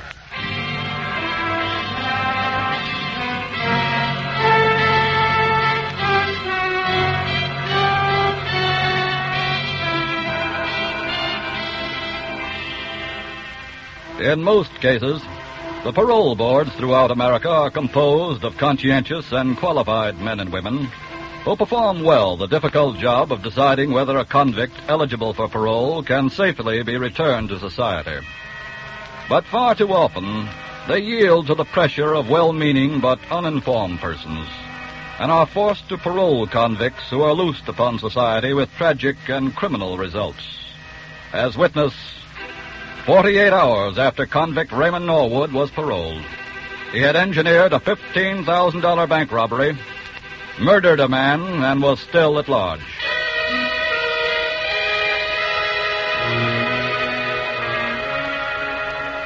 It is some 30 minutes now after Carl Sterling crumpled to the floor with 2 pistol slugs in his body. Special FBI agents Griffin and Decatur arrive at the apartment. Better stand to one side, Fred, just in case Sterling resents our visit. I can't imagine him being dumb enough to sit here and wait to be picked up. Well, he was dumb enough to leave his calling card at the bank, wasn't he? Yeah, but... Hey, wait a minute. What's the matter? We'd better get the manager to let us in. Why? Look at what's oozing through the crack under the door. Uh-oh. We don't need a key. The door's open. Come on. Watch it. Looks like one of them got the worst of an argument. Mm-hmm. It's Sterling. Oh. Is he dead, John? Yeah. Well, it's all pretty fresh. We couldn't have missed it by very much. What's in there, Fred? Oh, bedroom. A lot of pull-out drawers. Mm-hmm. It's her stuff that seems to be missing. Sure. It would be now. He doesn't seem to have started any packing at all. Everything of his is in place. Well, then that's the answer. She wanted to be a widow and with $15,000 initial capital. Yeah, it looks that way. We'd better get a wanted notice out on her. See if we can get a line on what kind of car they own, too. Well, that shouldn't be difficult to arrive at. Wait a minute, hold it. What is it? The little pocketbook automatic. Oh, her gun. Could be. 2 shots fired. And that's the number of holes in Sterling, too. But what's the idea of leaving her gun behind? That's pretty stupid. Yeah, that's what I was thinking. Maybe it's too stupid. Huh? Maybe, to coin an old phrase, there's a little more here than meets the eye.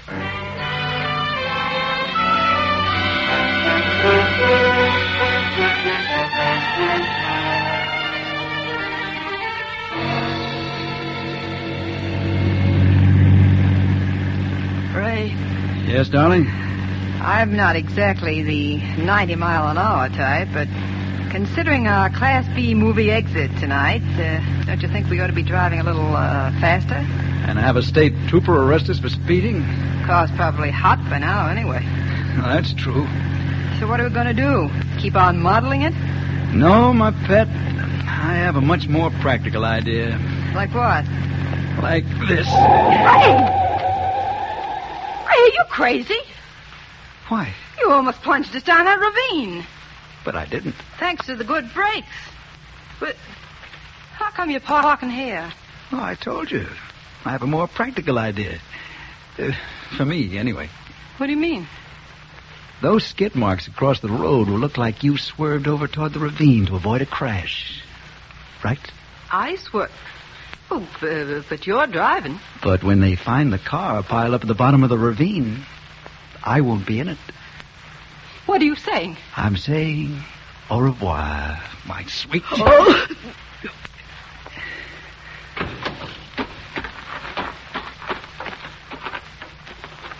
And so the villain took the $15,000 and pushed the girl and the car over the cliff.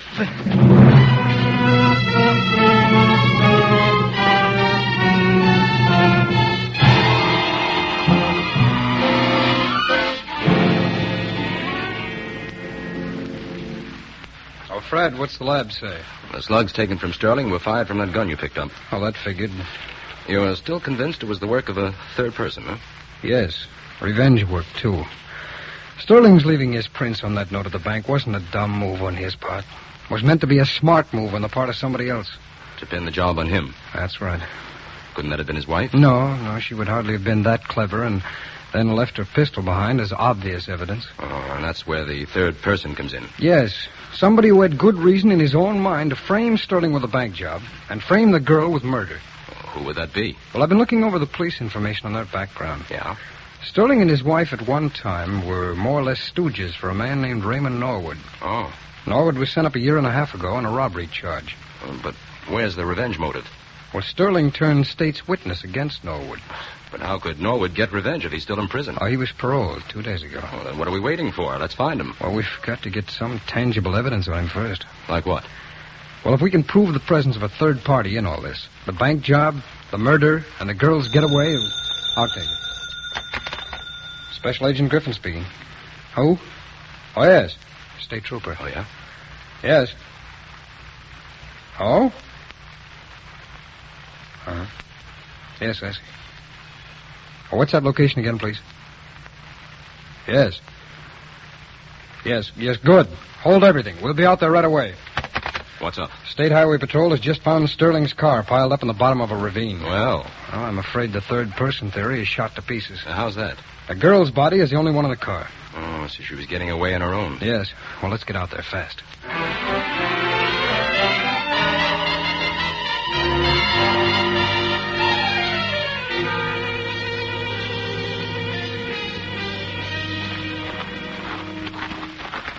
Oh, I agree with you, Fred. Those skid marks back up on the highway make it look like an accident, but then again, maybe it wasn't.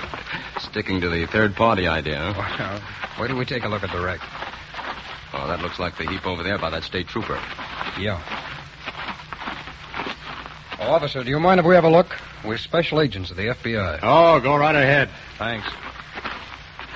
Fred, throw your light over this way, will you? Phew, what a mess. Yeah.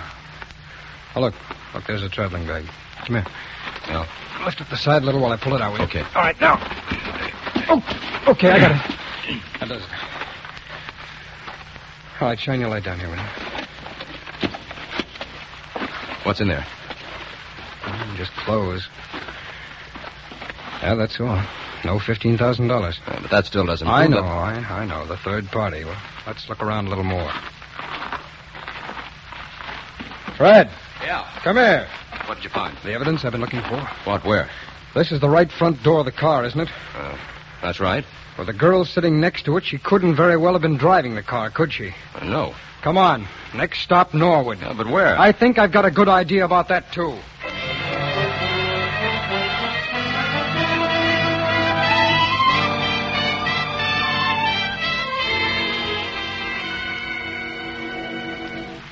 Can I help you, sir? Yes, I'm Raymond Norwood. I'm making my initial appearance before the parole officer. Norwood, did you say? That's right. I hope I shan't have to wait long. You won't. Just a minute, Mr. Norwood. Mr. Norwood is here now. Will you send him in, please? Come this way, please. Thank you. Good morning, gentlemen. Good morning. Good morning. I presume you would like first to see my credentials. On the contrary, Norwood, allow us to present our credentials. What's this? We're special agents of the FBI. But I understood this was the office of the parole officer. That's why we're here. We knew you had to report here, Norwood, and we wanted to talk to you. What about?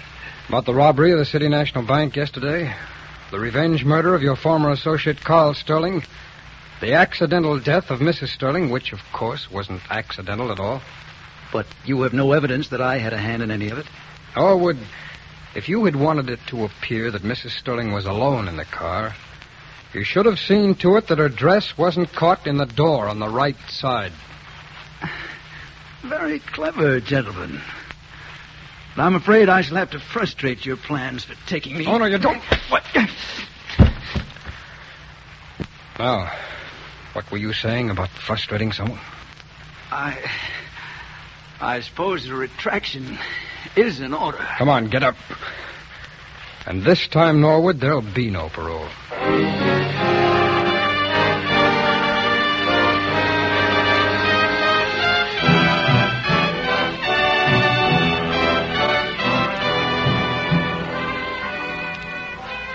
Raymond Norwood was tried for his murder of his two accomplices, was convicted and returned again to prison.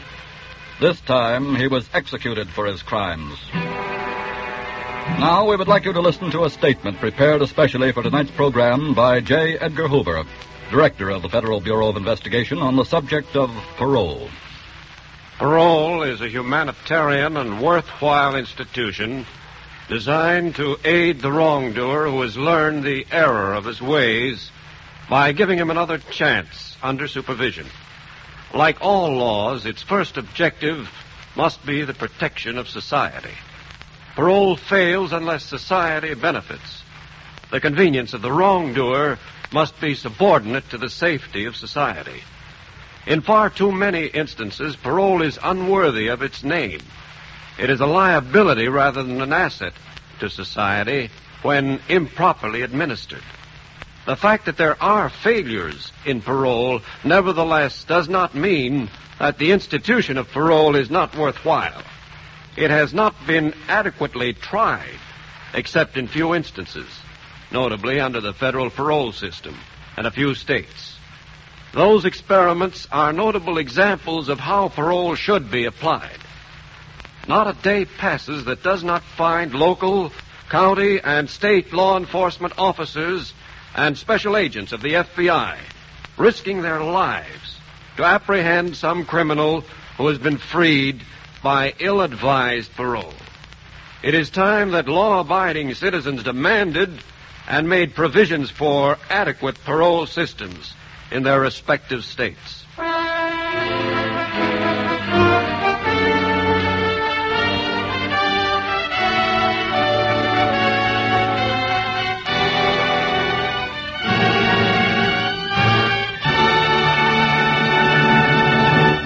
In just a moment, we'll tell you about next week's thrilling case from the files of the FBI. It will once again demonstrate the accuracy, the speed, and above all, the intelligence with which FBI men work. But now, let me introduce to you another expert in security, the Equitable Society representative in your community. You'll find him just as accurate, just as swift and intelligent in solving the problems of life insurance. Solutions that mean homes kept together, children educated, and old age made comfortable. In your community, the representative of the Equitable Life Assurance Society of the United States is a man worth knowing. A man who likes his job. A man who is making a great contribution to building security for you, your home, and your country.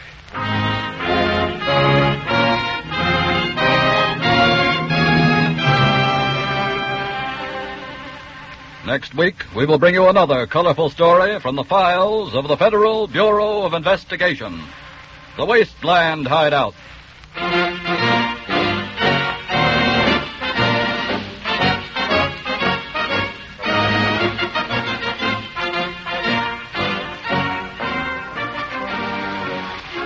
The incidents used in tonight's Equitable Life Assurance Society's broadcast are adapted from the files of the Federal Bureau of Investigation. The role of J. Edgar Hoover was impersonated. However, all other names used are fictitious, and any similarity thereof to the names of persons living or dead is accidental. Tonight, the music was under the direction of Frederick Steiner, the author was Frank Ferries, and your narrator was Dean Carlton. This is Your FBI is a Jerry Devine production. Now, this is Carl Frank speaking for the Equitable Life Assurance Society of the United States and the Equitable Society's representative in your community, and inviting you to tune in again next week at this same time when the Equitable Life Assurance Society of the United States will bring you another colorful story from the files of the Federal Bureau of Investigation, the Wasteland Hideout, on This is Your FBI.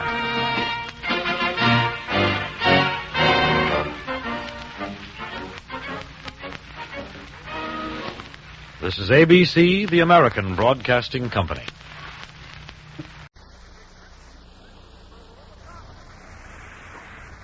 The Equitable Life Assurance Society presents This is Your FBI.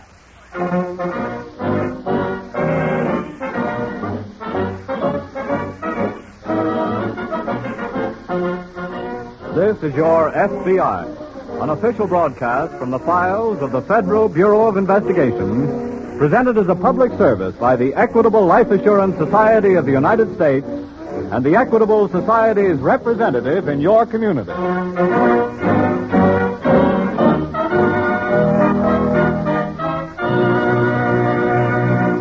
We exceedingly regret that due to unforeseen circumstances, Mr. Thomas I. Parkinson, President of the Equitable Life Assurance Society of the United States, will not be able to address you on the subject of inflation on tonight's program as has been announced.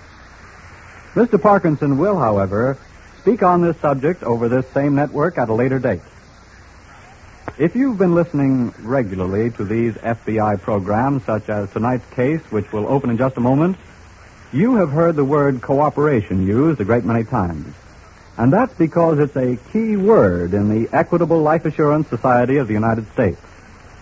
86 years ago, a group of self-reliant men and women cooperated to found the Equitable Society, to assure each member more security than any individual effort could provide.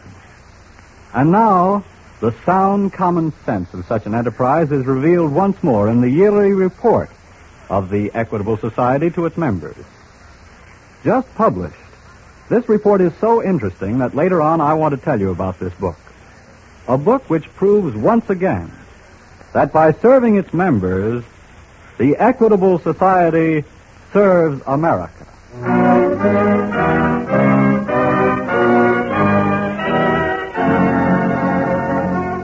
Tonight's FBI file, The Wasteland Hideout.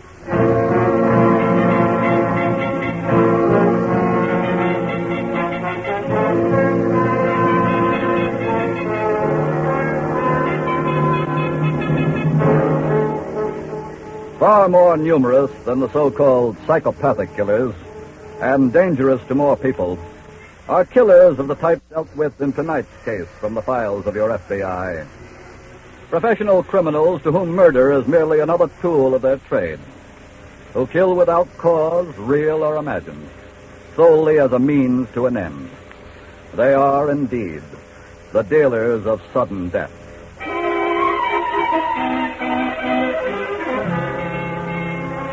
In a small cabin somewhere deep inside the blackness of the Bitterroot timber country, separating Idaho and Montana, a man sits before a rough table in the yellow glow of a lantern, clenching his left arm from which blood oozes. Eddie. Eddie. Yes? Hurry up with that pan of water, will you? Right with you. I wish you'd let me heat this stuff first, Rocky. I want no fires. Well, it's night outside. Who's going to see? Look, you can see smoke against the sky at night. I don't want no forest ranger getting hep that anyone's here. Oh. Now clean off this arm and get some bandage on it. Are you sure the slug ain't still in there? I told you it went clean through. Oh. Well, just hold still then. How long you had this hideout? I picked it up 5 years ago. It sure is buried away. That's why I nailed it. Any hunting around here? Sure. How about fishing? Plenty. Hey, this can be a regular vacation, huh? Not exactly. We just go under here until the heat cools off. Easy, will you? Oh, sorry. Eddie. Yeah? There's a job you're going to have to do. What's that? You got to rustle us some grub. You mean go hunting? Nah, stupid. You got to get some store grub. Hey, but you said there was plenty of hunting. There's plenty of guys hunting for us. We ain't running loose in these woods. Oh. So where's the store? There's a joint about 10 miles from here. You got any dough? You don't use dough, you heist it. Oh. If I could make it, I'd go myself, but I can't, so I gotta send you.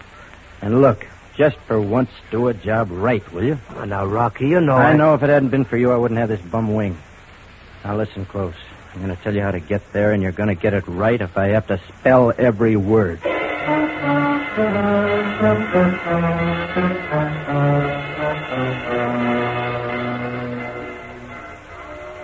Pop Caldwell's combination filling station and grocery store on the highway through the Bitterroot country is not too heavily patronized, but enough to keep him going.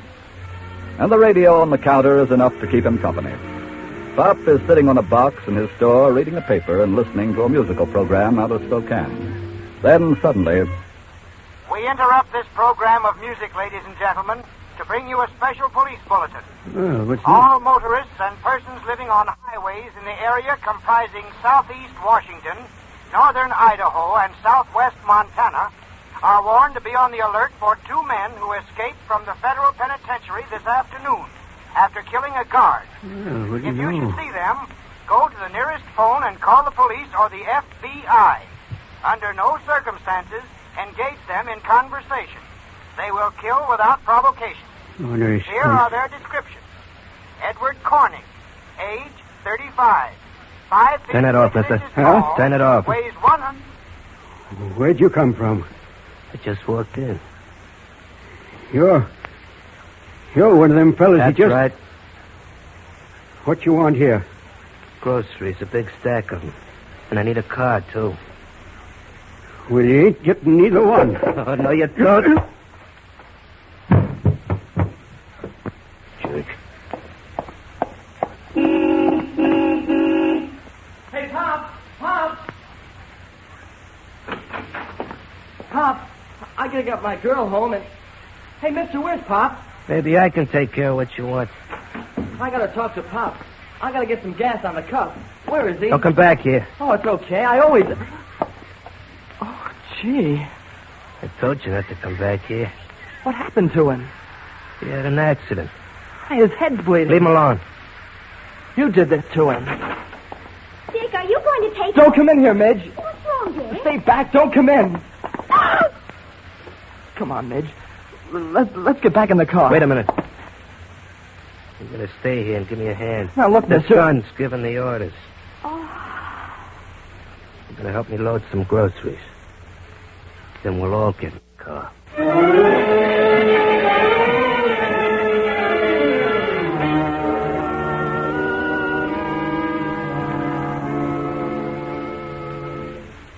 How are you feeling now, Mr. Caldwell?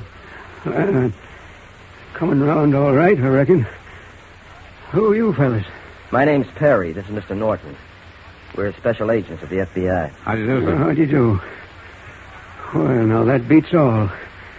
How'd you know I was in trouble? We didn't, Mr. Caldwell. Hmm? We're on the trail of two men who escaped from the federal penitentiary.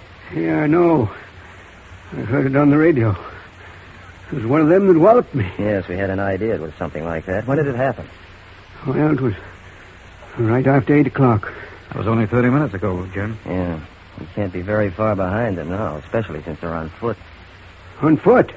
We found a car they stole down the road, abandoned, burned out bearings. What'd they come here for, Mr. Caldwell? Well, it's only the one came in. He wanted some groceries. Groceries? Yeah. Oh, then they must have a hideout somewhere around. Wait a minute. What is it, Jim? It's a girl's compact here on the floor. Well, no. Where'd that come from? Initials are M-E-L. You know who that might be, sir? M-E-L. Well, sure. That can't be nobody else but young Midge Ellen Lancaster lives back in Summit. I see. And if she was here, then Dick Barstow, sweet on it, was here with us. Sure. Does he have a car? Yeah, he practically lives in one. And that accounts for the fresh car tracks outside by the gas pumps, Jim. Probably means more than that, too. Do the parents of these youngsters have phones, Mr. Caldwell? Yes, they do. All right, we'll call them, George. Right. And if neither of those kids is at home, the bandits have them in their car, too. No telling where they are by now. Let's get on that phone quick.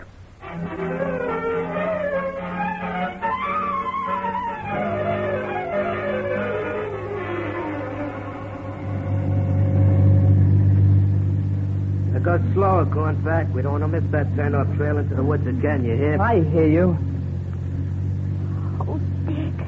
If we'd only started for home before dark like I promised Mother, this wouldn't have happened to us. I know. It's all my fault. Oh, I didn't mean it that way. Yeah, but it's true. Hey, look, pay attention to your driving, will you? Dick, Mother and Daddy will be out of their minds. Don't worry about them. They're okay. It's us I'm thinking about. Especially you. Oh, Dick. What'll we do? I know what we'll do. Hey, what are you stopping for? Look, mister, I don't know what you're planning to do with us, but whatever it is, I'm not letting my girl in for You it. better start the car going again. I'm not driving another foot. I'm not taking... Hey, Oh. get up, both of you. Now let's move.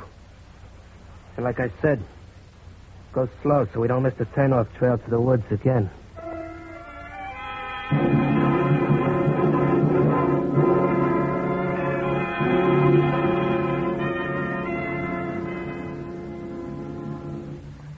Yes, sir. And try not to worry. I'm confident everything will turn out all right. Yes, we'll keep in touch with you. Goodbye, sir. Well, I guess that cinches it, Jim. Both kids are missing. While you're at the phone, George, you better get out an alarm on the car and the boy and girl. All right, sure. Hello. Hello, operator. Get me the FBI office in Spokane right away, please. Yeah, that's right. I'll hold on. Say, George. Yeah? Those car tracks outside turn around going out of the drive and head east. Now, if they kept driving steadily after leaving here, they couldn't have made more than 50 or 60 miles. What are you thinking? Let's get the office to contact police at all points 100 miles east of here. That'll block all roads ahead of them. Right. Then if we don't get a report back here in a reasonable length of time, we'll know that they've holed up somewhere in this area. Well, let's hope they keep driving through. Well, if they take to the tall timber, that'll be rugged hunting. Yeah, wait. I think I've got the office. Hello? Hello? This is George Norton. Get out an alarm right away on this car. Black Ford sedan.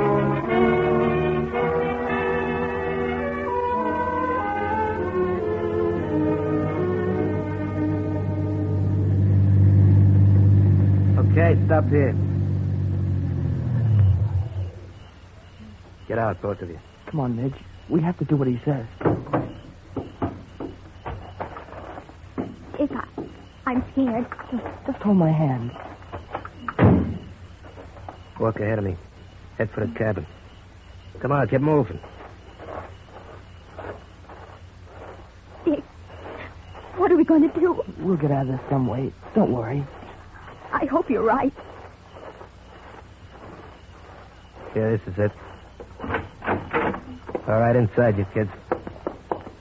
Eddie, what is this? Oh, hiya, Rocky. Jeez, did you think I was never coming back? Who are these kids? They brung me here. What? I used their car. Oh, you... I had to, Rocky. Why? Well, they come in the store right after I slugged them. Slugged who? The grocery guy. Oh. Well, you sent me for groceries, didn't you? Look, mister. Shut up. I won't shut up. We want to go home. Eddie, this puts us in a real jam. Well, I couldn't help it, Rocky. Anybody see you take those kids? Anybody tell you? No. Are you sure? Hey, there wasn't anybody in the joint but the grocery guy. Look, what else could I do? You could drop dead. And, sister, cut out the crying. Not till you let us out of here. That ain't gonna happen, sweetheart. What do you mean by that? You're staying here, Junior. No. No. Shut up. Why, you dirty... Easy, Junior. Oh, no, I'm gonna... Hey. Oh. Dick. Oh, Dick. Hey, let's eat something, Rocky. I'm hungry.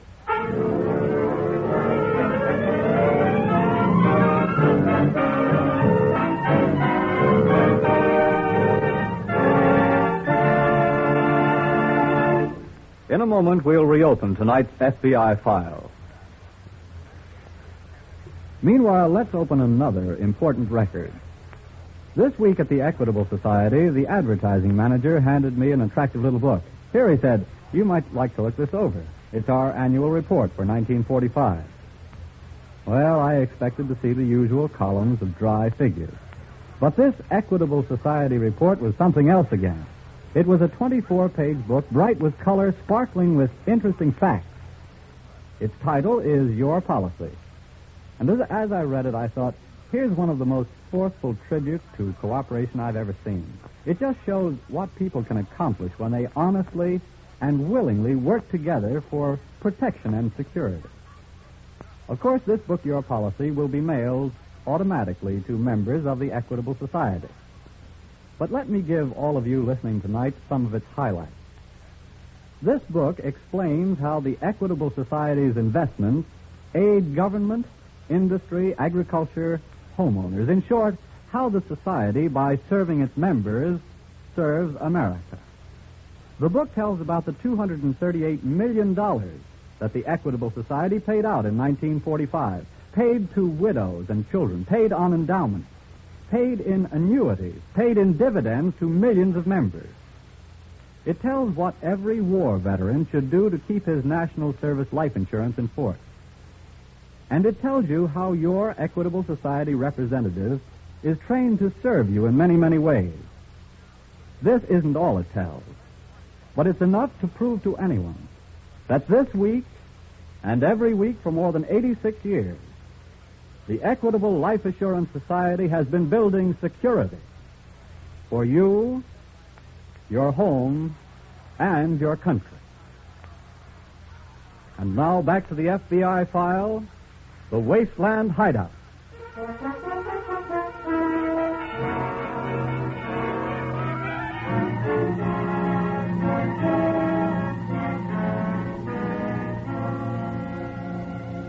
When fugitive criminals keep on the move, they're in the open. Their capture is largely just a matter of keeping on their trail until they can be overtaken. But when they go underground, when they hole up in some unknown hideout, the job of capture is not so simple. And if, as in tonight's case, the unknown hideout be somewhere inside several million acres of mountains and timber, the job may present a staggering handicap.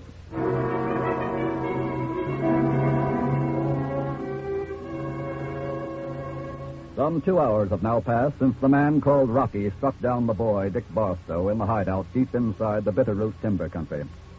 Back at Pop Caldwell's filling station and grocery store on the highway, actually only 10 miles as the crow flies from the hideout, Special Agents Perry and Norton of the FBI are studying a map and hoping the phone will ring. They couldn't possibly have had more than a 50 or 60-mile start from here when you put out the alarm, George. Yeah, I know. We've got police and deputies covering all roads east of here. I don't see how they could have gotten through. Still, the phone doesn't ring with any report. Then that's got to mean only one thing. They stopped traveling. Some hot coffee for you, boys. Oh, thank you, thanks. Caldwell. Take milk and sugar, is it? No, not for me. Oh, thanks. Yeah. Say, Jim, if they've taken to the tall timber, what do we do now? Well, I'm afraid there's not a great deal we can do tonight. We stand a much better chance in daylight of finding some trace of where they might have turned off. And let's be up at the crack of dawn and get at it. Right. You know something, boys? What's that? It'd be mighty funny if them convicts wasn't much more than spitting distance from here.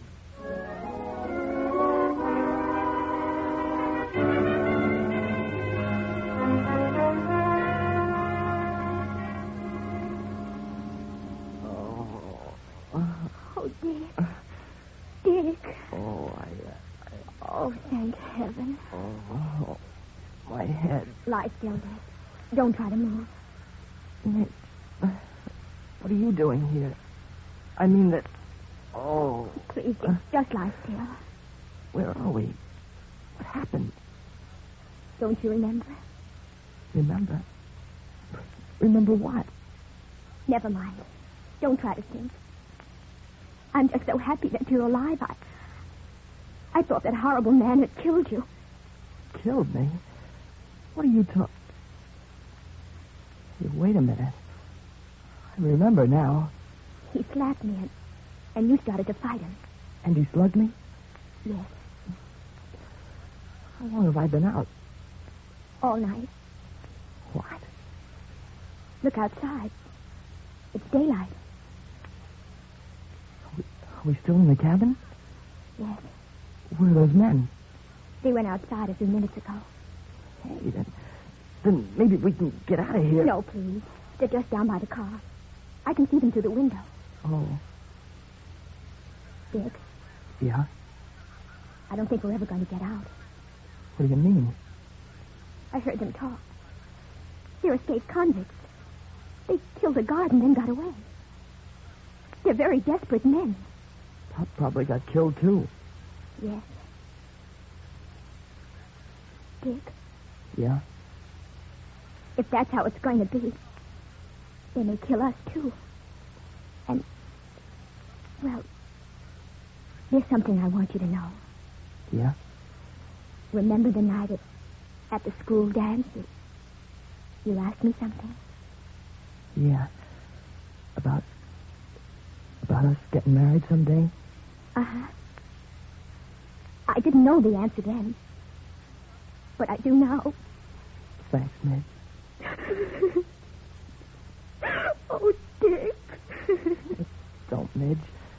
Don't cry, please. We're going to have to dive in. Hey, wait a minute. Maybe we aren't going to have to die. What? Let me get up. What are you going to do? I've got an idea. If those men only stay out of here long enough, it might work.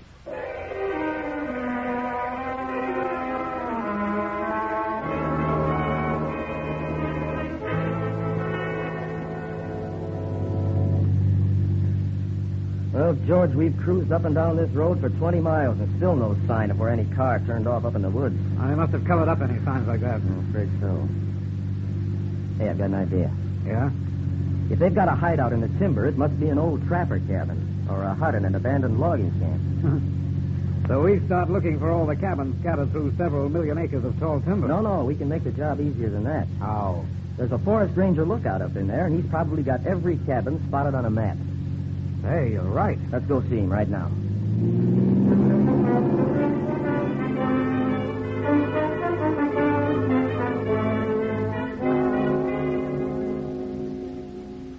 You FBI fellas have picked out a pretty good job for yourselves, I'd say. How do you mean? Reducing the area where the killers are likely to be hiding, even to that smallest circle. Yeah? I'd say there are probably 30 or 40 cabins sprinkled around in that area. Well, I realize it's a lot of legwork, but it's got to be done. And one of them might be the one we want. Okay. Here's your map with the cabins spotted on it. Good. And I'll get a guide for you, and that'll save time. Hey. And look, where? On that ridge, right over there to the east. Mm-hmm. It's smoke from a cabin.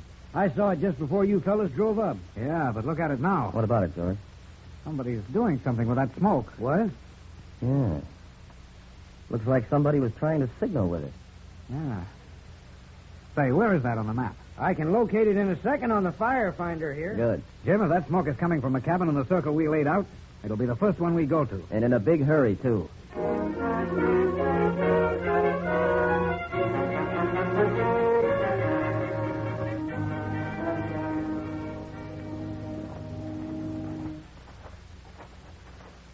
Well, that's that. Why'd you drive the car way under them trees, Rocky? So nobody could spot it. Nobody could see it where it was. From the air they could. That car's red hot. They'll use planes or anything to find it. Oh. Hey, Rock. Yeah? Did you start a fire this morning? What are you talking about? Look. There's smoke coming out of the chimney in the cabin. What? Yeah, see it? Come on. Hey, what's the matter? The kid started that. Oh, I thought... Shut up and hurry. Put that fire out, kid. Too late now, mister. Give me that bucket of water, Eddie. Right. Hey,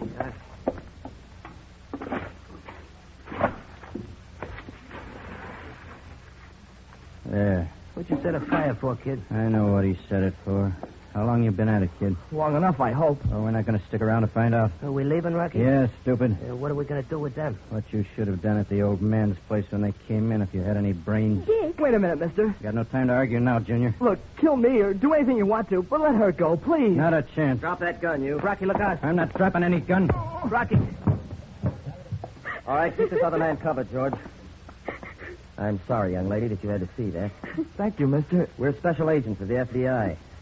And I imagine they were your smoke signals, huh, son? Yes, sir. Good work. And now we're going to take you both home to your folks. Come on.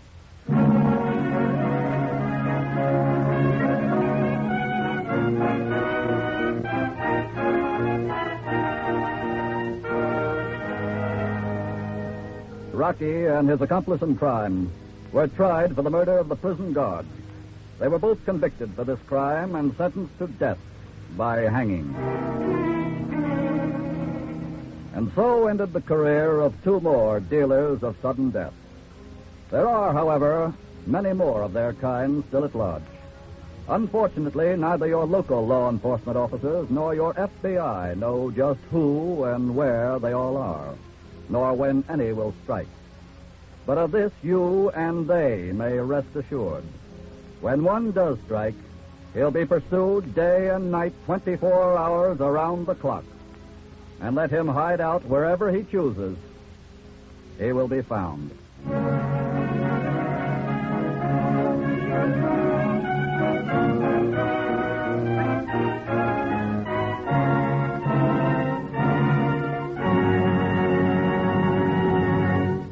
In next week's exciting program, which we'll tell you about in just a moment, This Is Your FBI, will present new evidence to prove how well the FBI guards national security. And in the booklet called Your Policy, the same one I was talking to you about a few minutes ago, the Equitable Society presents new evidence to prove how carefully and intelligently the Society protects your financial security through life insurance. If you're not already a member of the Equitable Life Assurance Society, ask the Equitable Society representative in your community for a free copy of this booklet. It's so interesting, so easy to read. Get a copy from your Equitable Society representative, a neighbor whom you ought to know anyway, for like your FBI, he is constantly working for the protection of you, your home, and your country.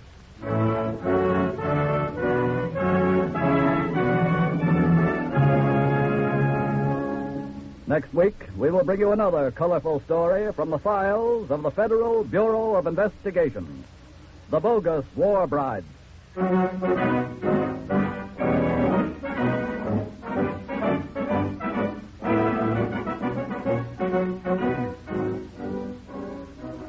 We exceedingly regret that due to unforeseen circumstances, Mr. Thomas I. Parkinson, President of the Equitable Life Assurance Society of the United States, was not able to address you on the subject of inflation on tonight's program as had been announced. Mr. Parkinson will, however, speak on this subject over this same network at a later date. The incidents used in tonight's Equitable Life Assurance Society's broadcast are adapted from the files of the Federal Bureau of Investigation. However, all names used are fictitious, and any similarity thereof to the names of persons living or dead is accidental. Tonight, the music was under the direction of Frederick Steiner, the author was Frank Ferries, and your narrator was Dean Carlton. This Is Your FBI is a Jerry Devine production. Now, this is Carl Frank speaking for the Equitable Life Assurance Society of the United States and the Equitable Society's representative in your community, and inviting you to tune in again next week at this same time when the Equitable Life Assurance Society of the United States will bring you another colorful story from the files of the Federal Bureau of Investigation, The Bogus War Bride, on This Is Your FBI.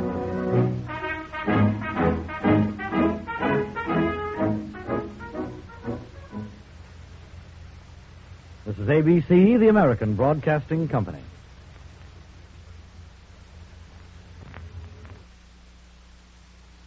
The Equitable Life Assurance Society presents This Is Your FBI.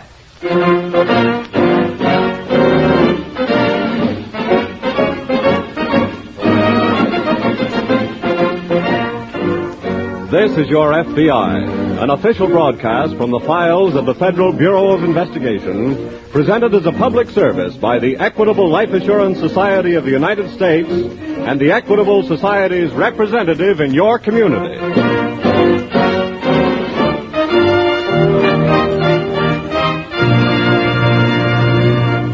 Before enacting tonight's timely case, I'd like to call your attention to a very significant fact about the sponsor of tonight's program, the Equitable Life Assurance Society of the United States. And that's the increasing number of women who are becoming members of the Equitable Society. More and more, women are seeking security through life insurance.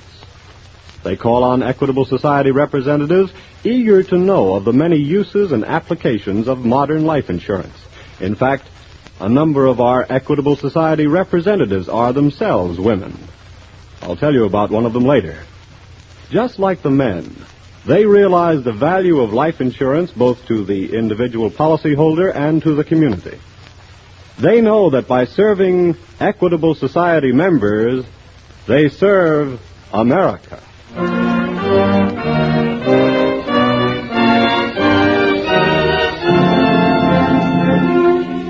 Tonight's FBI file, The Bogus War Bride.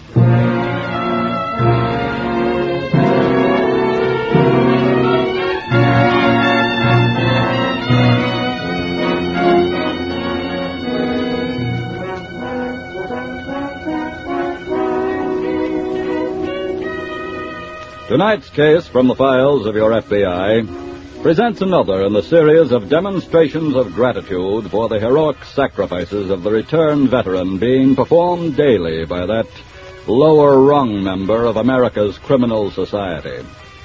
He who is first in lying, first in cheating, and first in the pockets of his countrymen, the swindler.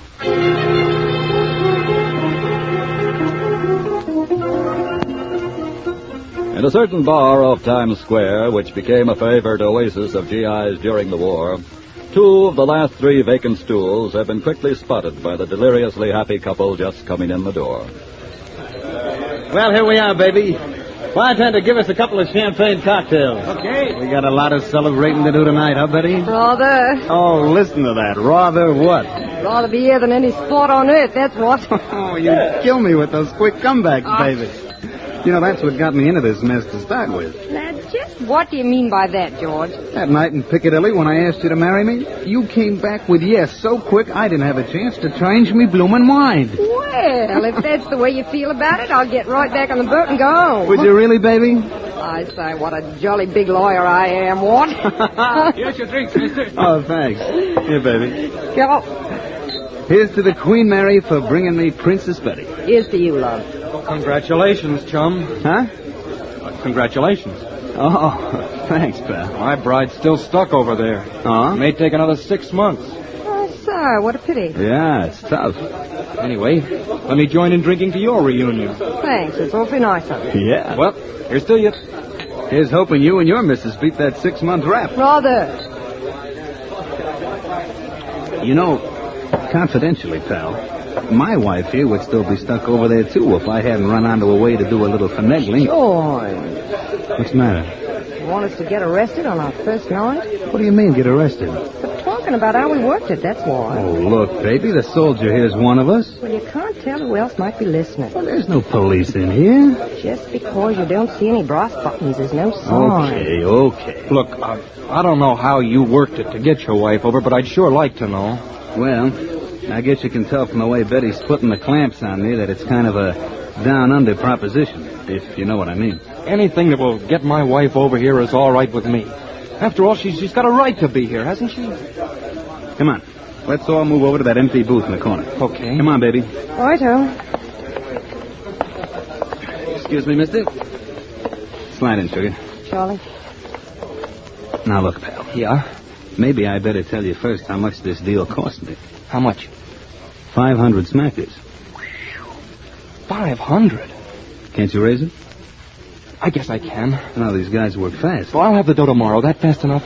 Yeah, I guess so. Okay. What's the proposition? Is it all right with you if I tell him, Betty? After all, I gotta help a buddy, you know. Go ahead. Okay. If you can raise $500 tomorrow, you can get your wife over here in 2 or 3 weeks, just like I did. Really? Sure. And here's how it works.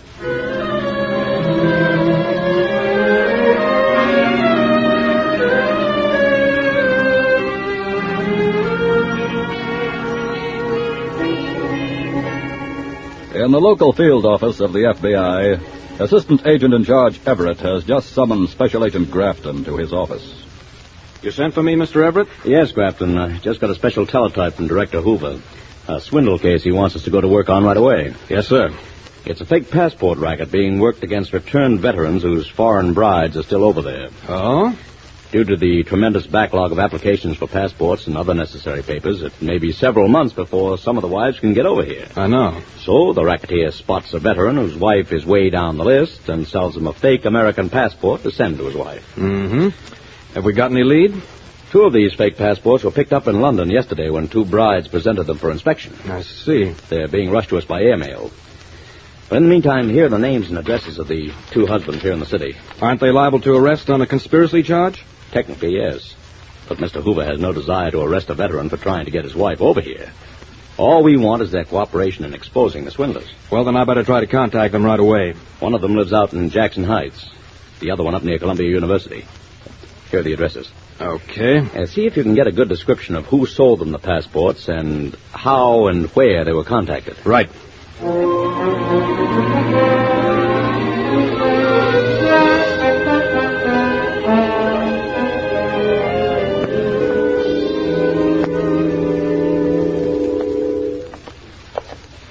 Got that passport for the sucker nearly ready, baby? Just about, George, old thing. Oh, look, can that accent, will you, when we're not working on somebody?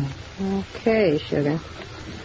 But if I slip out of character in the middle of a deal sometime, well, it just might be rather embarrassing for us, don't you know? You and your British understatements. Look, George, you better get some more of this kind of paper from the station or we're about out. Never mind. We'll get some more when we get to the West Coast. Yeah, but we only got enough left for... What did you say? I said we'll get some more paper on the West Coast. What do you mean, West Coast? That's where we're going. How come? Look, baby, we've been sprinkling these phony passports around here like confetti. And making lots of nice dough, too. I know. And the way to keep the dough is to change scenery before we get caught. What makes you think we're Think nothing. We're hotter than a couple of tamales right now. So? So, 2 more suckers after tonight, and we head for Frisco. Why Frisco? Because, my pet, there is a very sad situation out there, too. Huh? Yeah. There's a lot of poor GIs out there with wives way out in Australia. Oh, of course. And I must do something for me bloomin' sisters down under. What?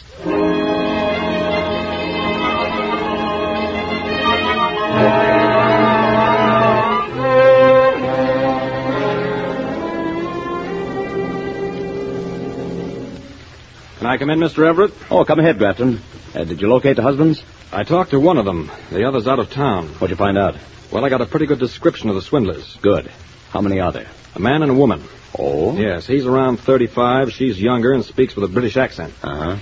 They play the midtown bars frequented by servicemen and put on a big act about how happy they are to be reunited. She plays the part of his British bride who's just arrived. I see.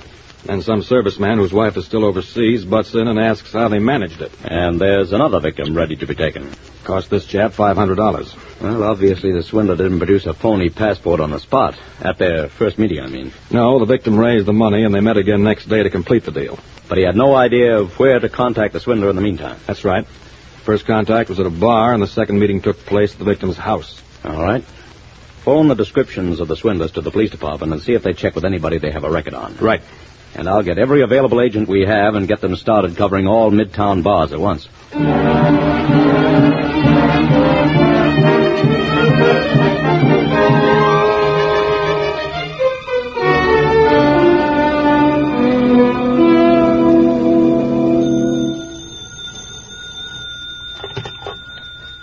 Hello? Hiya, pal. This is George. Oh, hello there. Everything set? I talked to the guys, and they didn't want to do business. What? They wanted to lay off for a while. Afraid they might be getting hot. Yeah, but look, I already raised the $500.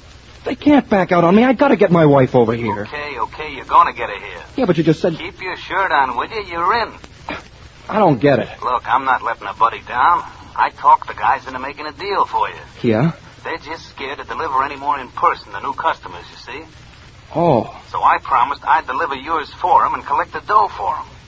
Then you've got it. Sure. Have you got the 500 with you? Yeah? Where'll I meet you? At that same bar? No, we better make it somewhere more private. I don't want to get caught either, you know. I'd have a tough time proving I'm not mixed up in this business. Sure, I know. I'll meet you wherever you say. Okay, how about your place? Swell. 36 Cherry Lane. It's down in the village. Basement apartment. Okay. Be there in 20 minutes.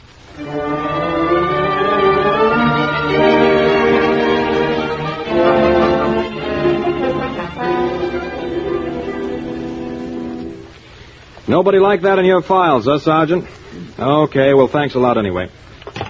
Police headquarters hasn't got anything on them, Graffin? No. Then I'll teletype the descriptions to Washington to see if identification has got anything that checks. Okay. You better hop out and cover a few midtown bars yourself for a while. Right. Take the area between Broadway and 8th Avenue from 46 to 49th. I've got the rest covered. Want me to call in case something breaks? Yeah. And I hope there's a break before another victim loses $500, too.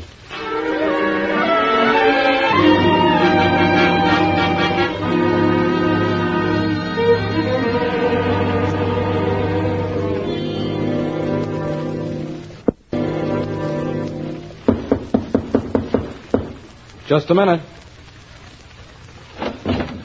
Oh, hello, George. Come on in. Okay. Look, I can't stay long. Guys gave me an hour to get back with the dough, and besides, Betty don't know I'm doing this, and she'd be scared to death. I was afraid you might change your mind yourself on the way down here. You know I never let a buddy down. I know. Okay. Where's the dough? Where's the passport? I got it right here. Well, let's see it. What's the matter? You think it's a gag? I just want to see what I'm getting for my money, didn't you? Yeah, sure. Well? Okay. There you are. Thanks. And I'm telling you, pal, it's a perfect imitation, too. Uh-huh. All the information you gave me on your wife is fixed up in there right. All you got to do is paste a picture on there and you're all set. Yeah. All set to get my wife and me in a jam, maybe, and lose $500 besides. What? She'd have as much chance of getting through on this as she would on a hat check. What are you talking about? My wife came through on one and Cut out the lying, mister. I got wise to your racket this morning. You rooked a pal of mine on the same deal. Look, buddy, you got me wrong. I'm not mixed up in any racket. I said cut out lying. But I'm telling you that... I went through with this just to get you down here, and the reason I haven't got a couple of cops waiting for you is because I wanted to do a little work on you myself first. Now, what do you mean? I mean, like... Stand up, you dirty chiseler, and take another one. Stand up! Stay where you are, soldier. Put that gun away. Not when it's about to go off. Sucker.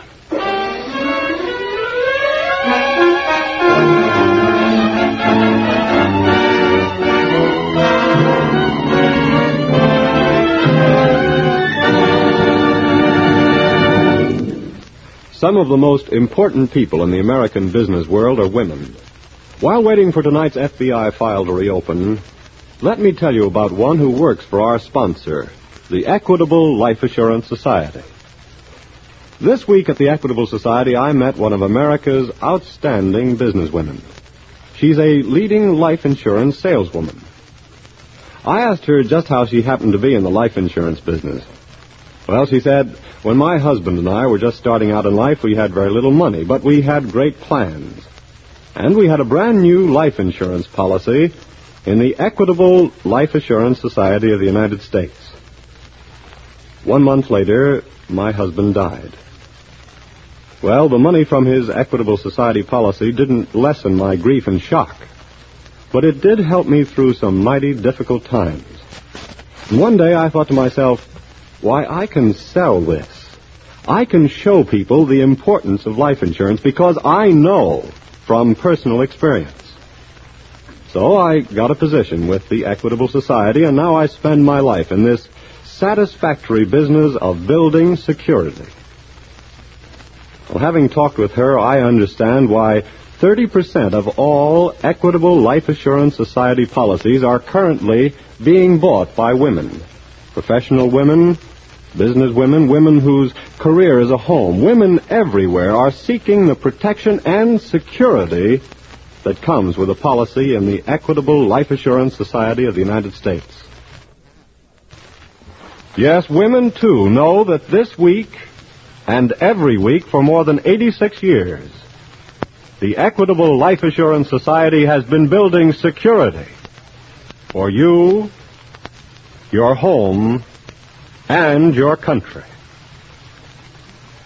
And now back to the FBI file, the Bogus War Bride.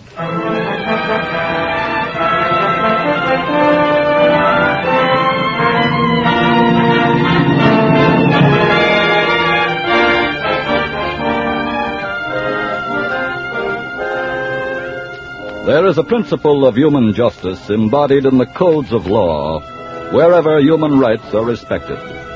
A principle often referred to as mitigating circumstances. In the Victor Hugo classic Les Miserables, Jean Valjean was guilty of a robbery, but he stole in order to feed his starving family. That was the mitigating circumstance which lessened his guilt in the eyes of the just. Such a defense might be offered to lessen the guilt of the GI who was a victim of impersonation and conspired in the forgery of a passport. He was about to do it with the honorable intention of reuniting his family.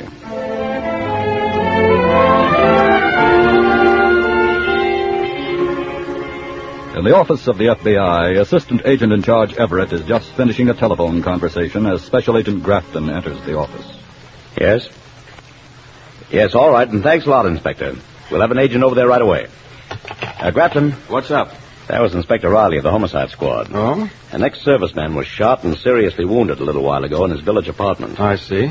We don't know whether it has any connection with the shooting, but a fake passport made out for his wife was found in the man's pocket. Uh-oh. The police are taking him now to St. Anthony's Hospital. By the time you get there, he may have regained consciousness. Well, I'm on my way. Ask the police to let you have that fake passport. It might be our best lead to date in case the chap doesn't recover. And get back as soon as you can, will you? Right.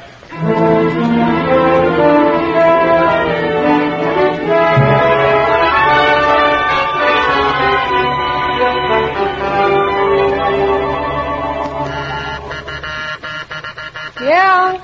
Who is it? Me, George. Oh? Get your stuff together quick, baby. We gotta scram. Why? What's all the excitement? I had to let the sucker have it. You did what? Somebody put him wise. He was waiting for me with both fists. George, you mean you... You think I'm going to stand there and let him work on me? You stupid fool, you... Look, baby, don't stand here gabbing. I killed the guy. Don't you understand? Well, if you're sure you killed him, that's not so bad.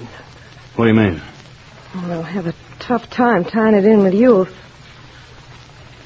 George, you had sense enough to bring it back with you, didn't you? What? Don't tell me you left that fake passport down there.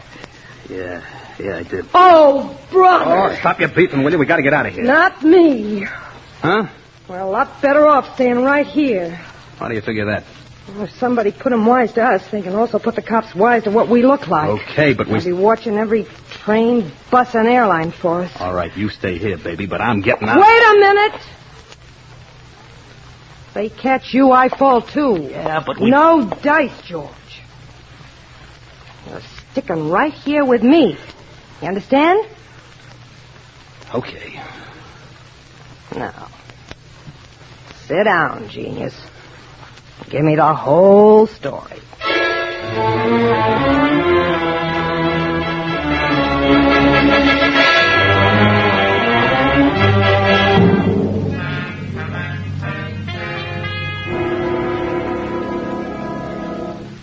Well, I talked to the victim, Mr. Everett. Good. What'd you get, Grafton? The swindler we've been looking for shot him, but he was apparently in such a hurry to get away he left the fake passport behind. Was he able to give more than a description of the swindler? Only that he's known as George, and the girl is Betty, that's all. I see. The fingerprints of both of them are probably on this fake passport. We'll put it through for a check right away. And we ought to have another lead in the kind of paper they used in making them up. Right.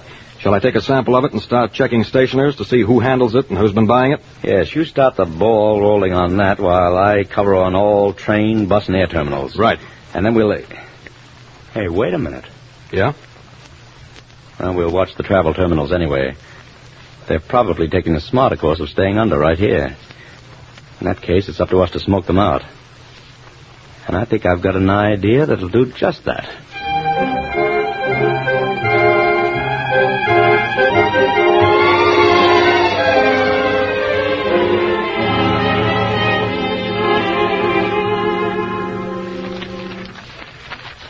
George.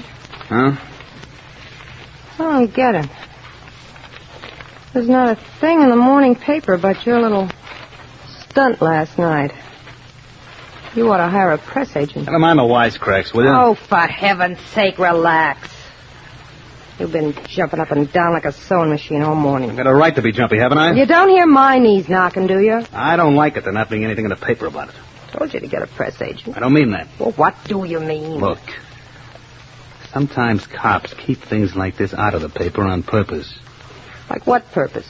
Like when they suspect somebody of doing the job and don't want the papers to tell them so and make them harder to catch. Will you stop feeling the police breathing on your neck? Look, lay off, will you? I'm sick Wait of... a minute. What is it? Well, genius. You can relax. Oh, what'd you find? The newspaper didn't ignore your little party last night after all. What's it say? The sucker's not dead. What? Then what do you mean, relax? He's in the hospital. Will recover, and all he will say for publication at this time is that the shooting was all a mistake, and he refuses to identify the person who did it. No kidding. Well, what do you know? I think you ought to send him some flowers, George. I think we ought to get out of here now. Let's head for the coast like I said. Wait. What? How would you like for us to make maybe a lot of money all at once first? How do you mean?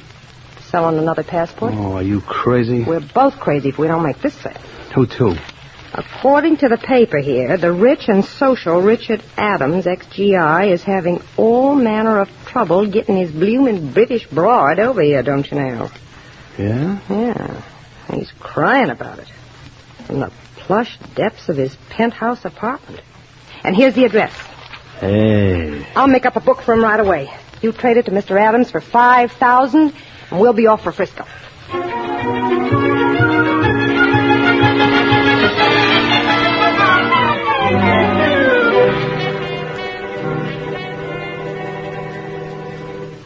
Well, here's the report on that fingerprint check, Mr. Everett. Identify them? Yes, sir. The man is George Canton, alias George Patterson. And the girl? His accomplice, Betty Douglas, former nightclub entertainer. Both have swindling records. Good enough. And we've located the stationer who sells the paper used in the fake passports. Oh? He identifies George Canton as one of his customers, but has no address for Canton. Well, we won't worry too much about that right now. I have a plan in mind that should solve all our worries.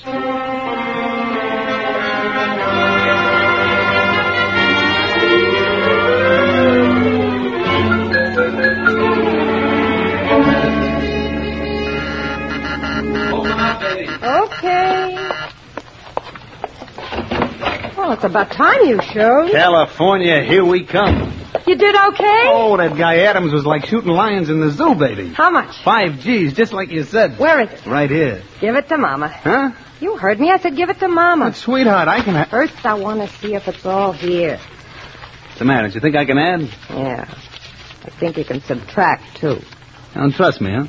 The last guy I trusted was the last guy. Hey, well, what's the idea? Why haven't you got your stuff back yet? Oh, only take a minute. I guess you didn't have much faith in my salesmanship, huh, baby? Not after your performance last night. All right. Lay off that now, will you? It's all turned out sweet, hasn't it? I'm going to keep my fingers crossed anyway until we're on the... Uh-oh. Keep quiet. It's too late for that. Whoever it is must have heard us talking. Okay. You go to the door and throw it open. I'll be ready with a blast. You think... Go on. Do what I tell you.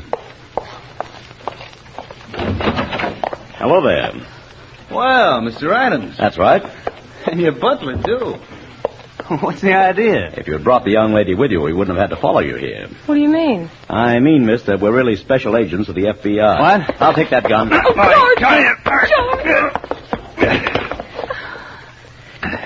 Your victim down at the hospital is ready to identify you for publication now.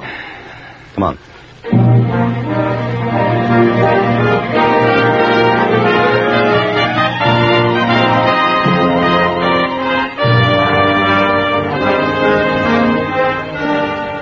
For forging and counterfeiting a government document, the passport swindlers are now serving full term in a federal penitentiary. After he has paid his debt to the United States government, the man called George must still stand trial on a charge of assault with intent to commit murder in New York State.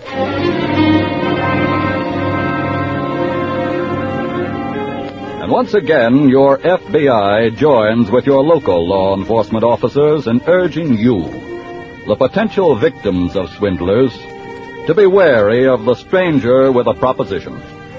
If the proposition is sound, it will keep long enough for you to investigate it and the person who offers it.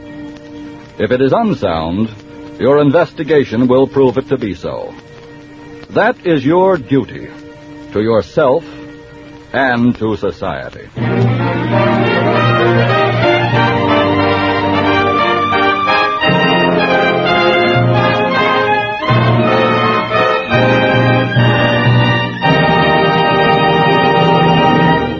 Next week, another exciting adventure story from the files of your FBI.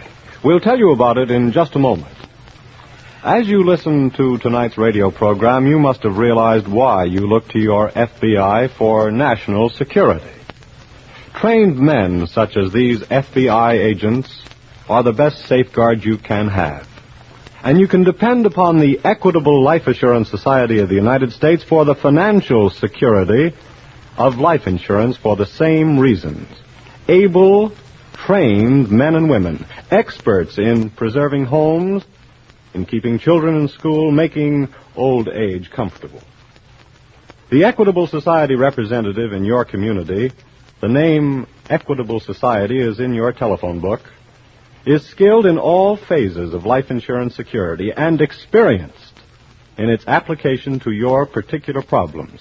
He, yes, and she, specialize in building security for you, your home, and your country.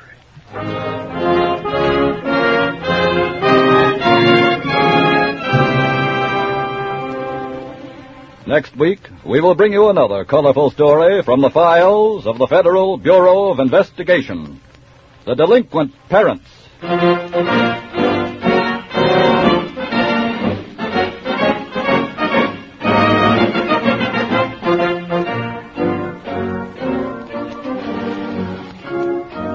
The incidents used in tonight's Equitable Life Assurance Society's broadcast are adapted from the files of the Federal Bureau of Investigation. However, all names used are fictitious, and any similarity thereof to the names of persons living or dead is accidental. Tonight, the music was under the direction of Frederick Steiner, the author was Frank Ferries, and your narrator was Dean Carlton. This is Your FBI is a Jerry Devine production. This is Carl Frank speaking for the Equitable Life Assurance Society of the United States and the Equitable Society's representative in your community, and inviting you to tune in again next week at this same time when the Equitable Life Assurance Society of the United States will bring you another colorful story from the files of the Federal Bureau of Investigation, The Delinquent Parents. On This Is Your FBI.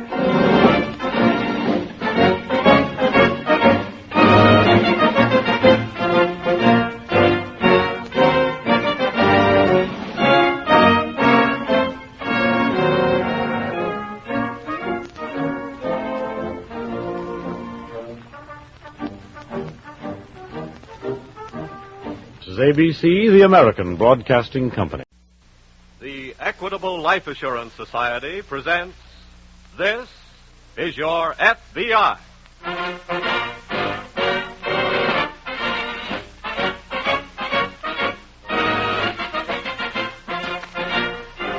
This is Your FBI, an official broadcast from the files of the Federal Bureau of Investigation, presented as a public service by the Equitable Life Assurance Society of the United States and the Equitable Society's representative in your community.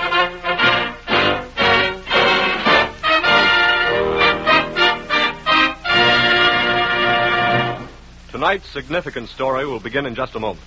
First, a brief word from the sponsor of This Is Your FBI, the Equitable Life Assurance Society of the United States.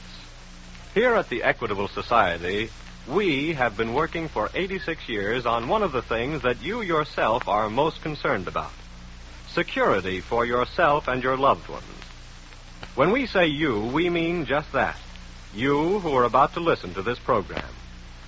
Even if you're not a member of the Equitable Society, you benefit indirectly through the stability that Equitable Society investments help bring to American industry and business. Get to know the Equitable Society life insurance representative in your community. You'll learn that it's a simple statement of exact fact that by serving Equitable Society members, he serves America.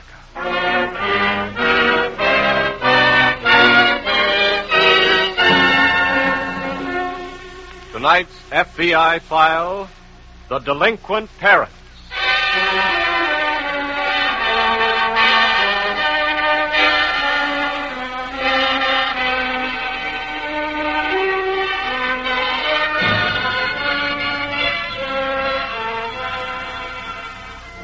In America today, for every 23 persons, there is one with an arrest record. And the tide of crime is rising. The greatest number of arrests in all age groups is of boys and girls 17 years old. And the number is growing. Tonight's case from the juvenile files of your FBI is a drop of water in the rising tide.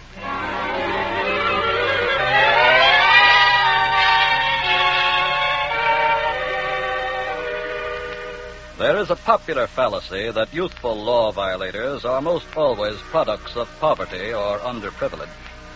If this were true, Abraham Lincoln might well have become the arch criminal of his day. The truth is that they are, with rare exceptions, the products of parental neglect, a condition just as prevalent in homes of the well-to-do as in homes of the poor. Take, for example, the Medford home in a suburb of New York City. It is a few minutes before noon. Drake Medford, 16, comes out of his improvised chemical laboratory to make a request of his mother. Mom? Mom, would you mind Not if now, you're... Drake. Can't you see I'm rushing? But, Mom, I just wanted to... Drake, I simply got to make the 12:40. Bertha will be furious if I'm not there for the curtain. But I thought since you're going into New York... I won't have time to do any errands for you, Drake. It would only take you a minute, Mom, and I'm running low on nitric acid. Well, What? Nitric acid. Good heavens, do you want to blow me up? Nitric acid is perfectly harmless until combined with... Well, I'm certainly not going to combine any with me. Okay. Whatever it is you're doing, Drake, it'll have to wait long enough for you to drive me to the station. All right. Be home for dinner? No, I'm never at home for dinner when I go to a matinee. Seems like you're hardly ever home for dinner. What, dear? Never mind. You'd better go back the car out. I'll be ready to go by that time. Ronnie's coming over after a while. May I use the car if we want to go somewhere? I don't care what you do, dear. Say, by the way, Mom... Please, Drake, not now. Some other time. Some other time. It's always that way. Don't stand there mumbling. Go get the car out. But you never have any time for me. What? You said you never have time for anything concerning me. Why, Drake, the idea. How can you say such a thing? Never mind. Drake!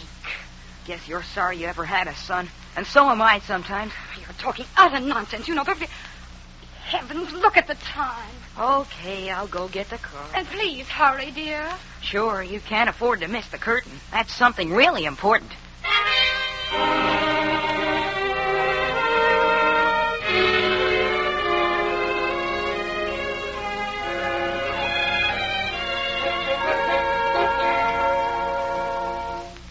Drake?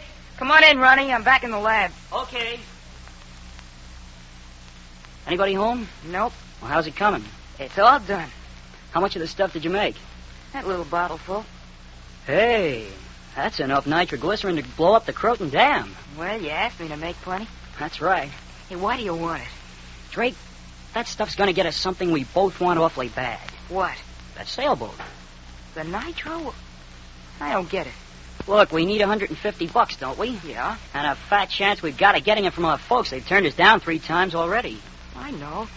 And we're going to go out and get it ourselves. How do you mean? Remember my Uncle Ben who lives in Connecticut? Yeah, he won't give you $150. He will, too, but he won't know it. How? Well, he and the family all have gone to Florida. But there's always money in his wall safe, and it'll be a cinch for us to blow it up. Blow up his wall safe? Sure, he's got tons of dough. He won't miss it. We'll even tell him someday who pulled the job, and he'll get a big laugh out of it. Oh, but it's not right. Look, it's in the family, isn't it? But even so... What's the matter, you scared? Oh, it's not that especially? Sure you are. You're scared your mother will find out. That's where you're wrong, Ronnie. Huh? She doesn't care what I do. And I don't either anymore.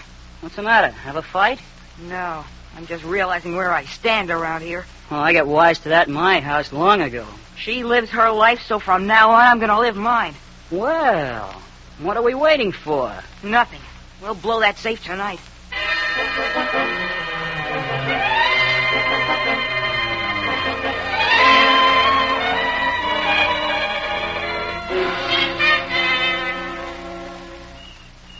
I got the tools. You got the nitro? Yeah. Come on, let's get out of the car. Wait a minute. You're not getting cold feet, are you? No. I thought you said they'd all gone to Florida. What do you mean? That light upstairs. Oh, that's Waters, the butler. What'll we do? Well, you won't know anything's going on until it's too late. How are we going to get in? They left the key with the folks. I slipped it out and had a copy made. Come on. Don't close it. Okay.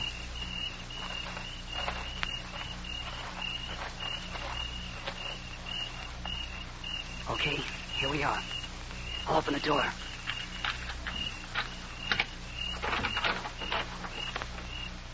I'll go first with the flashlight. You follow me. The safe's in the library, just off to the left.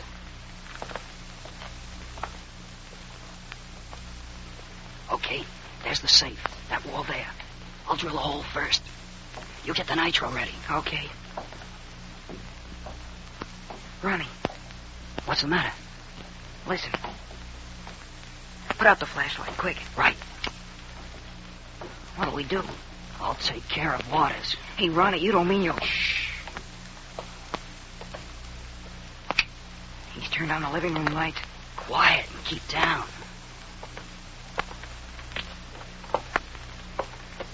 That's funny. I'd have sworn I heard... Oh!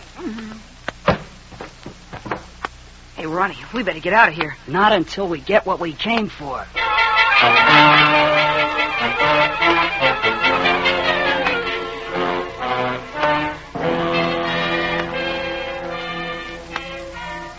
About an hour later, a telephone rang on the desk of Agent in Charge Durant of the New Haven office of the FBI. Durant speaking. This is police headquarters at Meadowbrook. Oh, hello. What's up? We think this is a case for the FBI. Oh, what happened? The wall safe in the Pomeroy house here was blown a while ago and the butler was slugged. Well, what's the FBI angle? They got only $50 in cash, but took jewelry valued at over $5,000.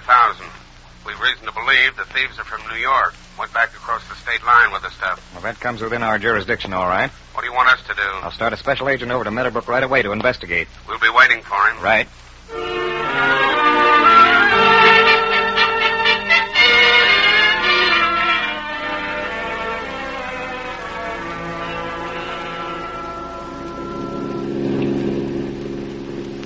Better take it easy, Drake. We don't want to get pinched for speeding now. Oh, I wish you hadn't taken that jewelry. What good's $50 gonna do us? What good's the jewelry gonna do us? Don't you know what the guys in the movies do with this stuff? Oh, you mean... Sure, hock it before it gets hot. Oh, where are you gonna pawn it tonight? Oh, we can't tonight. But we'll be in a New York pawn shop with it first thing in the morning. Well, what are we gonna do tonight? We're gonna go home like nothing happened. Then you pick me up early in the morning and we'll head for a pawn shop. Look, Ronnie, Now, don't go getting nervous on me. You just sit tight and we're in clover.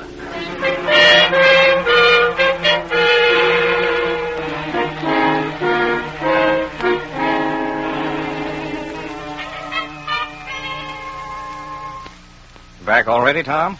Yes? Pick up any leads? The butler is positive the robbers were very young, just kids. Oh? He started into the library to investigate the noise he heard, and had just caught a quick glimpse of one of them when the other one knocked him out. Well, could he give you a description of the other one he saw? He didn't get that good a look at him. Oh, how did they blow the safe? It was a nitro job. The kids and nitro somehow or other don't quite go together, do they? No. How did they gain entrance to the house? The easiest way possible. What? They had a key, apparently, opened the front door and walked right in. Well, what do you know about that? Guess you're thinking the same thing I am. Inside job? That's the way it struck me. Well, before we go to work on that, telephone the New York office and give them the details and the description of the missing jewelry.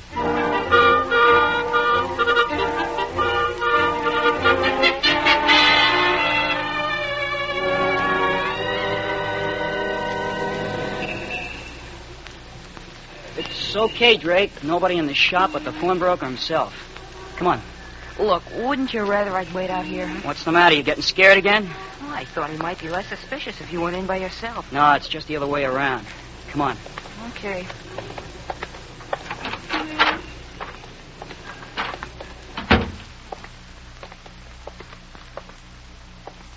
Well, good morning, boys. What can I do for you? We want to pawn something. That's my business. What have you got? Here you are. Wow. What's the matter? Diamond bracelet? Pearl necklace? Where'd you get this? Well, you see, it belongs to my sister. Oh? She didn't want to come here herself, and she asked me to take care of it for her. Uh-huh. How much can how much can she get for it? You wait a minute. I'll take them in back and examine them. Oh. Well, okay, but we're in kind of a hurry. I'll be right back. Well, what did he have to go back there for? To examine it, like he said. Now, don't start worrying it. Honey, listen. He's dialing a number. Yeah. Maybe he's calling the police. Let's get out of here. Wait a minute. You watch the front. Where are you going? I said watch the front. Just a minute, mister. Something wrong? We changed our minds. We want the jewelry back. You can't have it back. I think this jewelry's stolen. Give me that jewelry. No, you can't.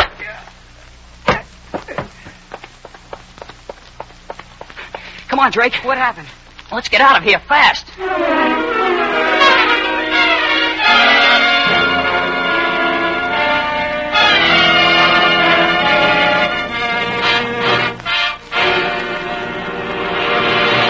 While waiting for tonight's file to resume, as it will in just a moment, here's a message of particular importance to you and your family from our sponsor, the Equitable Life Assurance Society of the United States.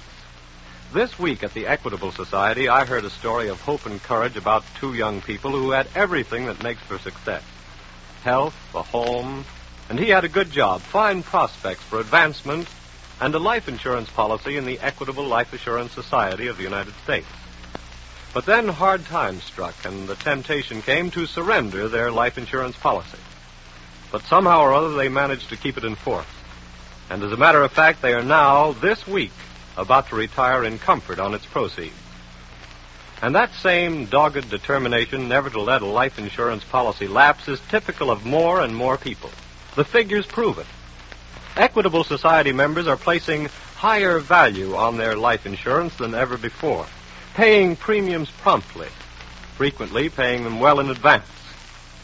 Yes, your life insurance, in whatever company, we hope it's with the Equitable Society, is a valuable possession.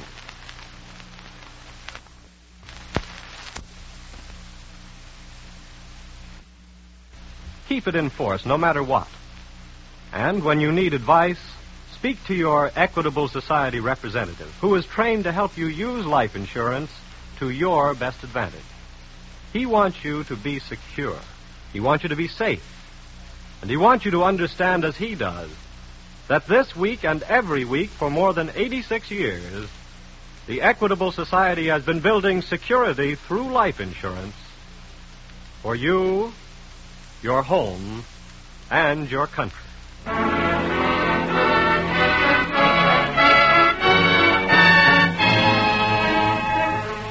And now back to the FBI file, The Delinquent Parents.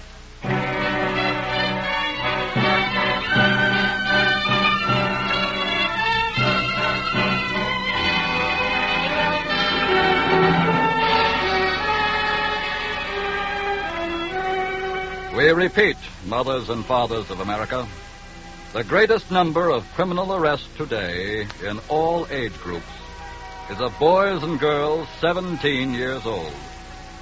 And back of it all, with rare exception, is parental neglect. The parent who doesn't take time to understand, to guide, to make a companion of his boy or girl may one day have to watch his child serve time.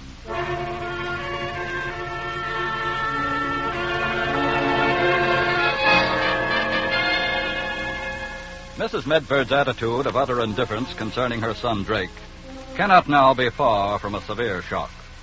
The pawnbroker, struck down by Drake's companion Ronnie, was taken by police to a New York hospital for treatment of his head wound. An official visitor enters his room. Mr. Adams, I'm agent in charge Durant of the New Haven office of the FBI. This is Special Agent Baker. How do you do? FBI, New Haven? Yes, we came to New York early this morning to follow up an investigation of a jewel robbery up in Meadowbrook last night. Oh? When the police reported to our office here what took place in your shop a while ago, I thought there might be a connection.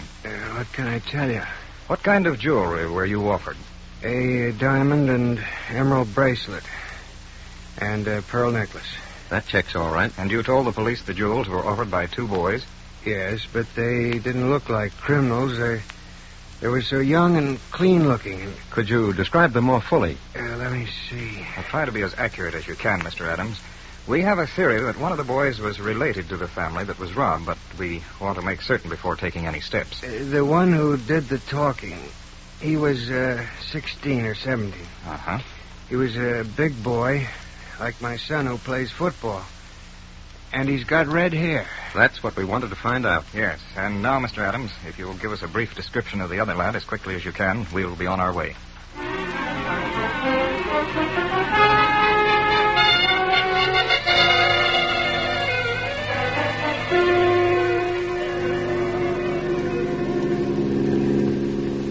Stick to this highway, Drake. When we get up around Peekskill, I got another idea. Hey, what are you doing? I'm going to turn around. Turn around? What do you mean? We're going back. Are you crazy? No, that's why we're going back. I don't get you. We're going to go back and tell them we did it and get everything straightened out. Now I know you're crazy. That's the only right thing to do, Ronnie. That's the only thing that'll land us in the hoosegow. Not if we confess. Look, Drake, uncle or no uncle, we blew his safe, stole money and jewelry, slugged the butler. And a while ago, we slugged the pawnbroker. Maybe we even... Well... Even what? Well, I hit that old man pretty hard, and I might have hit him too hard. You mean he's dead? Well, he could be. We can't afford to go back and maybe have a murder pinned on us. Murder? Yeah, we're wanted by the police now, but good. We didn't mean to go this far, but we did. And we're criminals now.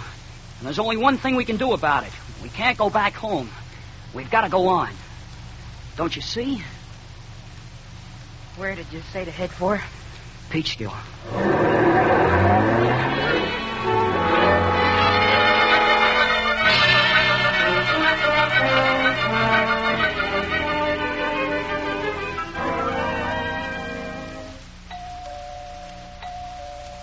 Just a minute.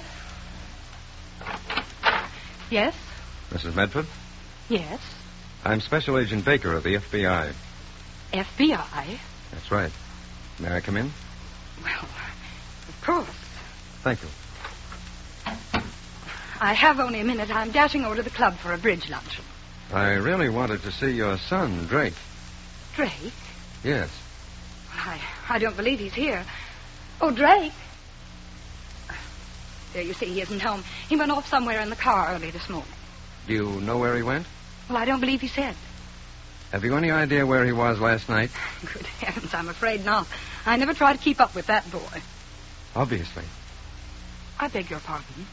Perhaps if you had kept up with Drake, Mrs. Medford, we shouldn't be trying to catch up with him now. What did you say? Ronnie's mother doesn't know where he is either. I was just there. I don't understand. Your son, Mrs. Medford, and Ronnie are wanted by the FBI. Can you understand that? Wanted by the FBI? Yes. Oh, no. There must be some mistake. Do you think so? I know so. How can you know that when you bothered to know so little else about your son? But I... At least you must have known that Drake has a little chemical lab in the house.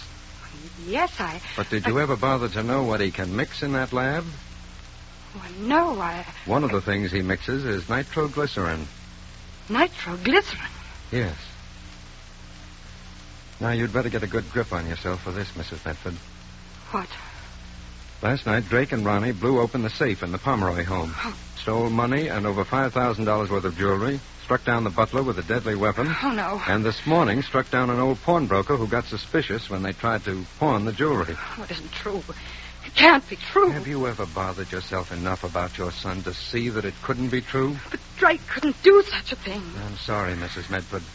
But because you haven't faced the fact of your responsibility to your son, you will have to face now the fact that he's wanted in connection with 3 crimes. Oh, Drake. My poor train. I'm afraid I'll have to put out an alarm right away. May I have the license number and description of your car, please?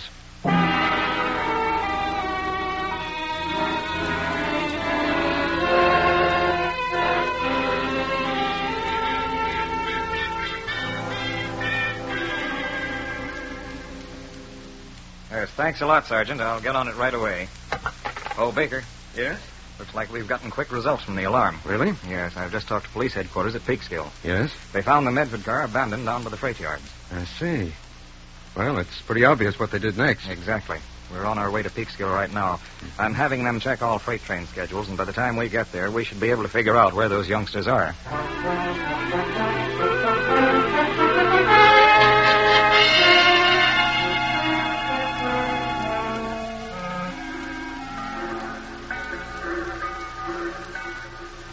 I wish this train would get moving again.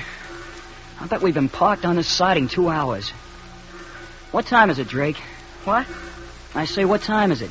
I don't know. I can't see my watch. Okay. It doesn't make any difference anyway. Ronnie? Yeah? I want to go home. Look, are you going to start that again? I've made up my mind this time, Ronnie. Sit down. You can do whatever you want to, but I'm going to get off this train right now and start back home. Are you coming with me? No, and you're not going either. Yes, I am. Wait a minute. Don't try to stop me. Look, if you haven't got any more sense than to go back, I've got to stop you for your own good. I don't care what they do to me. Suppose the pawnbroker is dead. I guess you want to go to the electric chair for murder. I didn't murder anybody. So, you're going back and squeal on me and get yourself off. I didn't mean it that way. I mean I'm not really a criminal, and you're not either. We just didn't stop to think what we were doing. But we did it. And I'm sorry for it, too. So are you, and you know it. I want to go back home and get it off my conscience, and you ought to do it, too. You're just scared to be out on your own. You want to run home to your mother. What's wrong with that? You said yourself she didn't care anything about you. It doesn't make any difference. I care about her, and I can't do this. I'm getting off this train right now. No, you're not. Let go of me, Ronnie. No, you're That'll not. do, boys. Huh? Who are you? We're special agents of the FBI. What? FBI? And I'm awfully glad we waited to overhear what you were saying, Drake. It'll make things easier for both of you. Yes, sir. And you were wrong about your mother. She does care. She cares an awful lot. So, come on home.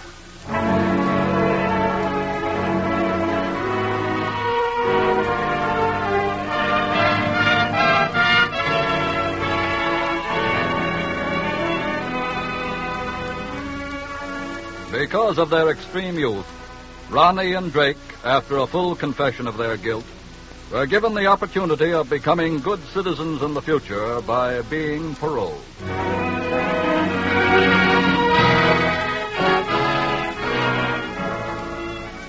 And now, an important message about tonight's case from Mr. J. Edgar Hoover, Director of the Federal Bureau of Investigation.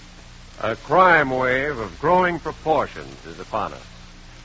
It demands immediate attention on the part of every right-thinking American.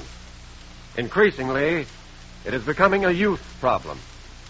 Last year, more youngsters 17 years of age were arrested than in any other age group. Now, here is a challenge for every right-thinking American. Every community resource should be immediately mobilized, and every parent and adult should take their proper place in the fight against lawlessness. We have many splendid youth-serving agencies. Tonight, I want to single out one that has been tried and proven. The Boys Clubs of America. With over 250,000 members and 260 individual clubs, the Boys Clubs of America are celebrating their 40th anniversary. I have studied and seen the Boys Clubs at work.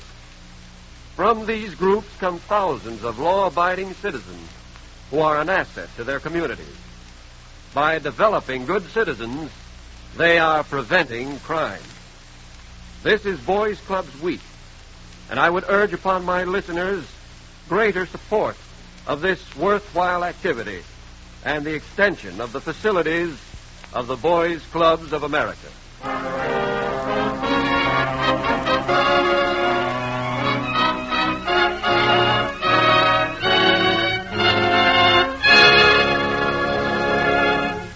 Before we tell you about next week's thrilling case from the files of your FBI, a final important piece of information from our sponsor, the Equitable Life Assurance Society. To your FBI, you look for national security, and to the Equitable Society for the financial security of life insurance. In the past 86 years, the Equitable Society has weathered 4 wars and 7 major depressions. During that time, over $5.5 billion have been paid to policyholders and beneficiaries. This tower of strength, security, and stability is represented in your community by a man whom hundreds of your fellow citizens know as their good friend, the Equitable Society representative, who, like your FBI, is dedicated to the protection of you, your home, and your country.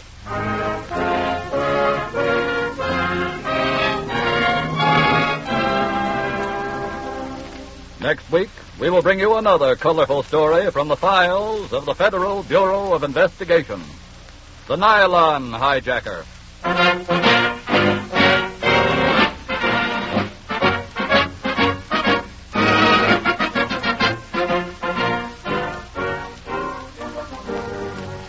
The incidents used in tonight's Equitable Life Assurance Society's broadcast are adapted from the files of the Federal Bureau of Investigation.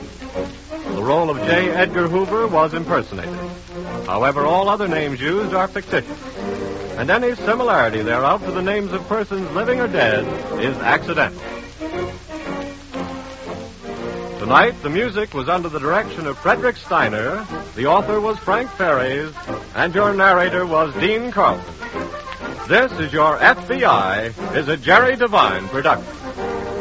This is Carl Frank, speaking for the Equitable Life Assurance Society of the United States and the Equitable Society's representative in your community, and inviting you to tune in again next week at this same time when the Equitable Life Assurance Society of the United States will bring you another colorful story from the files of the Federal Bureau of Investigation, the Nylon Hijacker, on This Is Your FBI.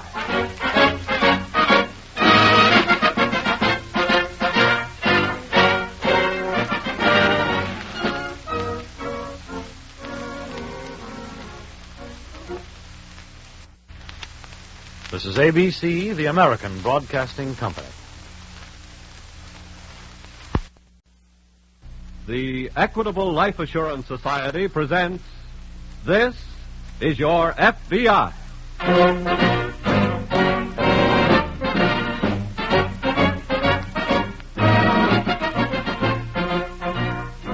This is Your FBI, an official broadcast from the files of the Federal Bureau of Investigation, presented as a public service by the Equitable Life Assurance Society of the United States and the Equitable Society's representative in your community.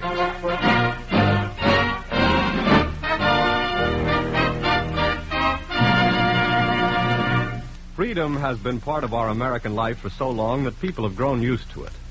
And some of us don't realize what a priceless thing it is. For instance, you're free to tune in tonight's FBI file, which will begin in just a moment, or any program, long wave or short wave, pro or con, anytime you like. Yes, America, there are no pressures, no orders that you must or must not listen to certain things. And the Equitable Life Assurance Society is a good example of this freedom of choice. Membership in the Equitable Society is purely voluntary, but the advantages are so great that 3.25 million Americans have elected to become members, that is, policyholders.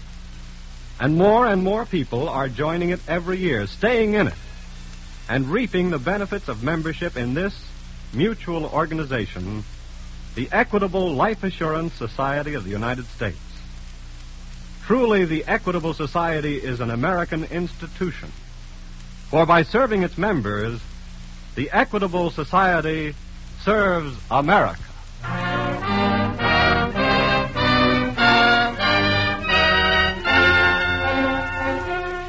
Tonight's FBI file, the Nylon Hijacker.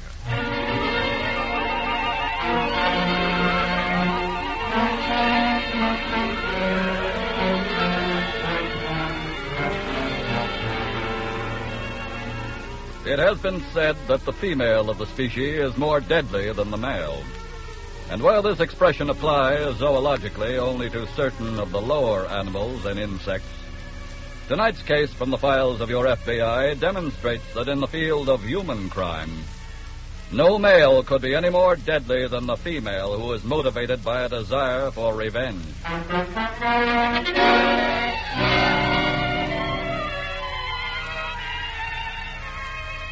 In one of those cheap cold water flats across the East River from Manhattan, a pretty-faced young girl in a red chenille robe sits staring into a cup of coffee gone cold. She's been awake all night, waiting for the sound of certain footsteps in the hall which never come. Suddenly, the girl straightens. But it is not his knock. He wouldn't knock. He'd use his key. Just a minute. Hiya, Bunny. Chris, what are you doing here this early? Just give me an aspirin and a bottle of beer, quick. Huh? Kid, your big sister is really hung over. Oh, come on in. I'll get you an aspirin right away, Chris. Okay, and I'll die for the icebox. Oh. Where's Frankie? Frankie? Oh, he's not here. Uh-huh. Hey, is this all the beer you got? Oh, take it, Chris. I ordered some more this morning. Okay. Where's an opener? Right on the table. Oh, yeah, swell. Here's the aspirin, Chris. Thanks, kid. That should do something. Hey, you don't look so hot, Bunny. What's the matter? Well, I didn't sleep very good last night. He didn't come home, did he? What? You heard me. Frankie didn't come home. No. I thought so. Chris, I'm scared stiff. I'm afraid he's gotten into some kind of trouble. Is that what you really think, honey? What do you mean? Look, kid, you're my sister, and I'd tear my hair out for you. You know that, don't you? Of course, Chris. And have I ever lied to you? No. Then you ought to know I wouldn't come all the way over here at 8 o'clock in the morning, and with a hangover to boot, to start lying to you now. What are you talking about, Chris? I know why Frankie didn't come home to you last night. You do? Yeah. And I know why he didn't come home the other 2 times. Well, what happened to him? Frankie has given you the business, kid. He's got a dame. Chris! I saw them together last night. Oh, no, Chris, you must have made a mistake. Not a chance. But Frankie wouldn't do that to me. Oh, wake up, kid. He is doing it. But he promised me. He promised he'd never look at another girl. Oh, honey, why don't you grow up? But I tell you, he promised. He promised to take you out of this dump, too, didn't he? Yes, and he's going to as soon as he does a job or 2 and gets some money. I know for a fact. Bunny, shut up and listen to me. Frankie's making good dough already. He's got a racket. What? I don't know what it is, but I found out that much, and it's paying off. But he never told me anything about it. Of course not. He's spending it all on that redhead. What redhead? The one I've seen him with. Oh. She's got a car and an apartment. Oh. And I'll give you one guess on who's paying for it. Who's paying? Oh, no, Chris. And when he gets ready to give you the brush off for keeps, he'll do that, too. Now, look, kid, when you married that rat, I washed my hands, but I won't take you getting shoved around this way. Oh, this is awful. You can't handle the guy, but I can.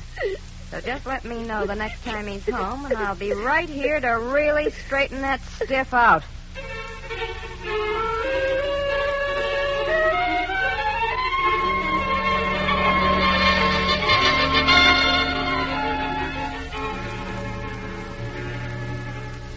In the New York City office of the FBI next morning, an assistant to the agent in charge is just finishing a telephone conversation as Special Agent York enters.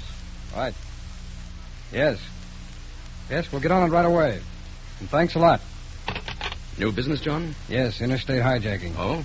A truckload of nylons. Nylons? Well, who did it, your wife or mine? No, York. I'm afraid they both got scooped on this one. Where did it happen? In Jersey, on the highway the other side of Hoboken. Uh-huh.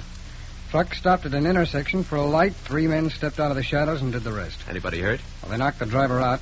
He came to about an hour later, made his way to the police, and reported. Could he furnish any lead? Well, the police are questioning him now. Well, they must have brought the nylons on into New York. That's right. Truck was found abandoned at Here it is. Broadway and 125th. Probably miles from where they unloaded it. Yeah, I would think so. You know, this must be a new mob operating. That's the first interstate hijacking job around here since we broke up the Niles gang. Do you want me to do anything?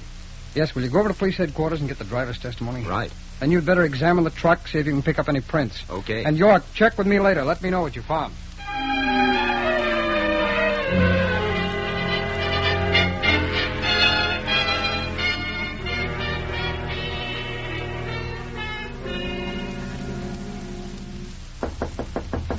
Coming. Hiya, Bunny. Oh, hello, Chris. Well, ain't you going to ask me in? Oh, sure. Come ahead. Is he home? Who? Now, who do you think? Frankie? That's right. Yeah, he's home. I thought you were going to get in touch with me when he showed. Well, you see, Chris, Where is he? Sitting right over here, scared to death of you, hotshot. Oh. Please, Chris, you were wrong about Frankie. He explained about that girl and everything's fine. Yeah, I'll bet he explained. Did he tell you about Why don't you keep your ugly kisser out of other people's business? Bunny's my sister, and I don't like the way you're giving her the business. What's the matter? You jealous because nobody ever give you a break like I did, Bunny? Why, you cheap little five-and-dime racketeer, I'll... Shut up. Frankie. Tell this big mouth to get out of here. Please go, Chris. Everything's all right between us now. You keep quiet. You heard a hotshot blow. Oh, no.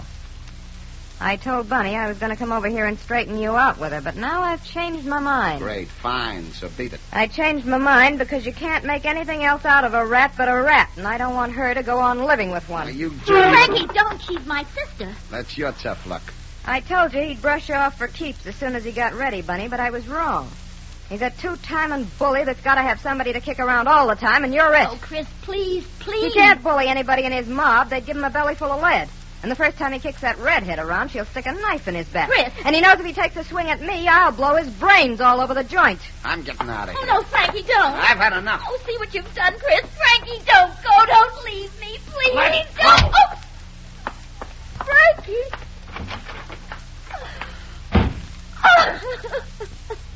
Sorry, kid. He hit me. Well, what did you expect? Well, that was a very mean thing for him to do. He was just looking for an out, kid. You mean for keeps? Sure. Oh, Chris. Now, look, that ain't worth crying over. You're better off that he's gone. But now I won't get these stockings. What stocking? From the hijacking. What are you talking about? Frankie hijacked a whole truck's load of nylons last night. Oh, stop, will you? Honest, he did. I heard him call up some men this morning to try to sell them. Look, there's the list right over there that he was working from. This one over here? Yep. He promised me I could have as many nylons as I wanted. And Chris, you as a girl know just how tough it is to get... Wait a minute. Huh? I think we can get more than nylons out of that character. What do you mean? Give me the phone book, quick.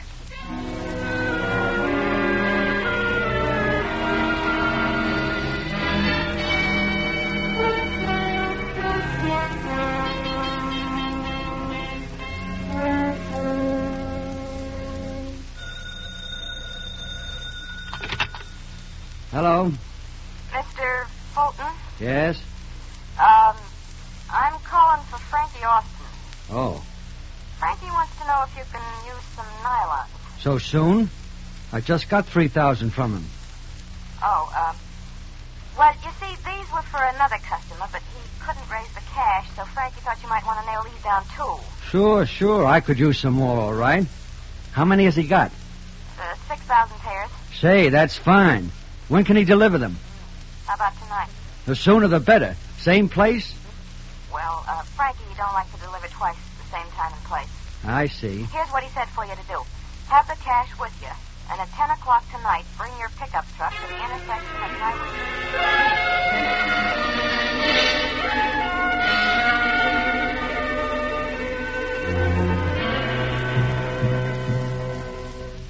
Can I come in, John? Sure, come in, York. How'd you make out? Well, I went to police headquarters and interviewed the truck driver. And? Well, he doesn't remember too much about the hijacking. He stopped at an intersection when the three men ganged up on him. Could he describe them? He gave me a fair description on one of them. I have it right here. Nothing on the other two? No. How about the truck? Oh, I went up and looked it over. There were over a dozen different fingerprints scattered around. I'm having them worked up now. Well, chances are none of them will belong to the thief. Yeah, I know. Well, this one description may be of some help, though. How's that? We checked the police files. It tallies pretty closely with a man who's done this sort of job before. Who's that, Joe? A racketeer named Frankie Austin. You know where he is? Well, not yet, but I'm going to work on that right now. Good. If you find him, bring him in.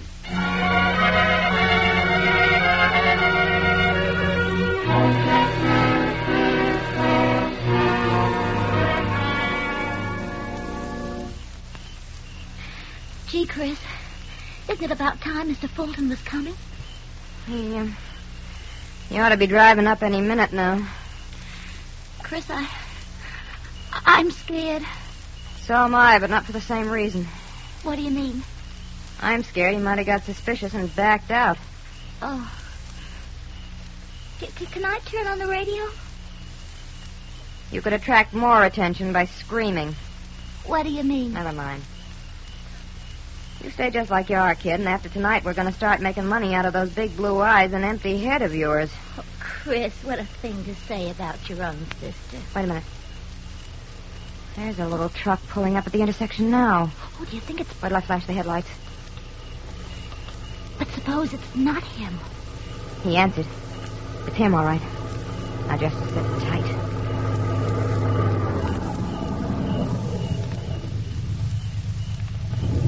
Is that you, Frankie? Pull in behind us. Stop and cut out your lights and then come back here. Where's Frankie? Do what I tell you.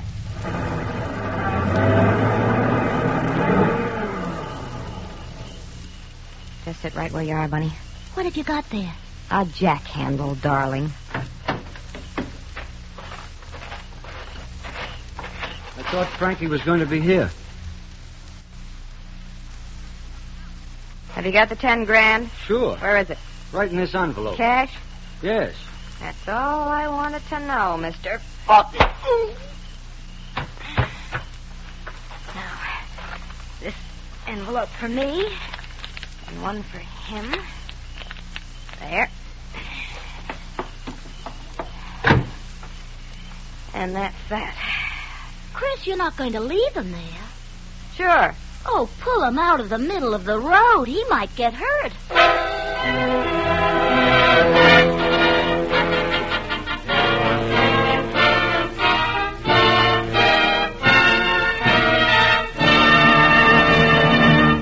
And now, before tonight's FBI file resumes, as it will in just a moment, a word about psychology from our sponsor, the Equitable Life Assurance Society.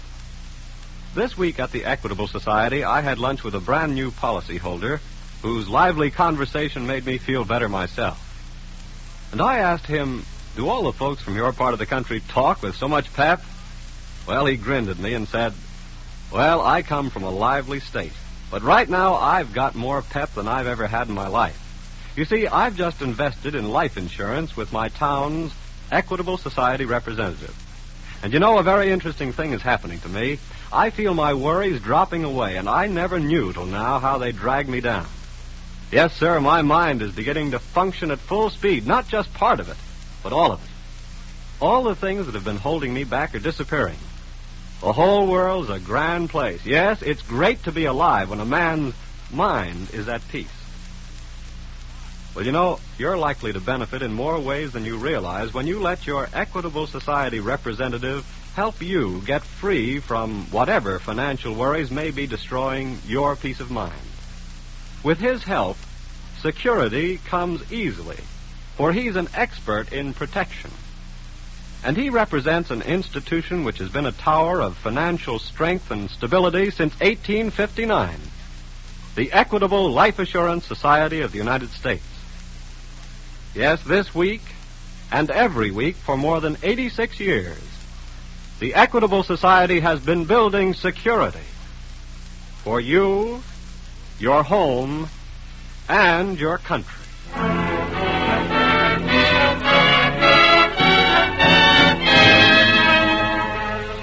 And now back to the FBI file, the Nylon Hijacker.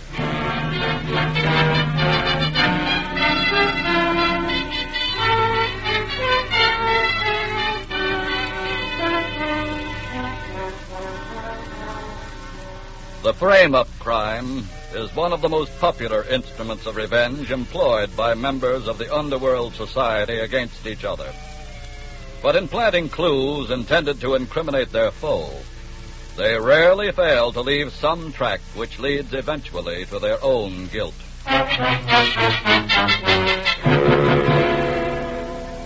It was nearly midnight before highway patrolmen discovered the body of the man named Fulton lying on the road about 100 yards from the highway intersection. Early next morning in the FBI office. Morning, John. Oh, morning, York. I think I finally got a line on Frankie Austin's whereabouts. Swell. With any luck, we should pick him up this afternoon. Well, we certainly have... Oh, wait a minute, will you? Sidney speaking. This is Jersey Highway Patrol Headquarters, Mr. Sidney. Yes. We would have called you sooner on this, but we spent all night checking angles. Well, what have you got? Looks like something that ties in with the Nylon Hijacker. York, better get on the other phone list for this. Okay. All right, shoot. We found the body of a man named Fulton last night near the intersection of 64 and 22. Yes? We checked the identification card in his wallet and found out he's a dealer in women's stockings. Oh? The thing that really ties it in is the typewritten note we found on it. Well, what is it? It said 3,000 pairs of nylons would be delivered to him at the intersection last night at 10 o'clock. Fulton was to bring $10,000 in cash with him. Oh? Well, who signed that note? It was just signed Frankie. Well, that must be Frankie Austin. Do you know whether Fulton had the money with him when he got there? We checked his office a while ago. He drew that much from the bank yesterday about noon. Well, I see. Well, Special Agent York is leaving here at once. He'll go over details with you and check on the scene of the crime. Right. Thanks a lot, officer. Bye. Goodbye. Well, that seems to be the clincher on Austin. Yeah. York, tell me where you think he's going to be this afternoon. While you're gone, I'll have somebody hop out and pick him up. Right.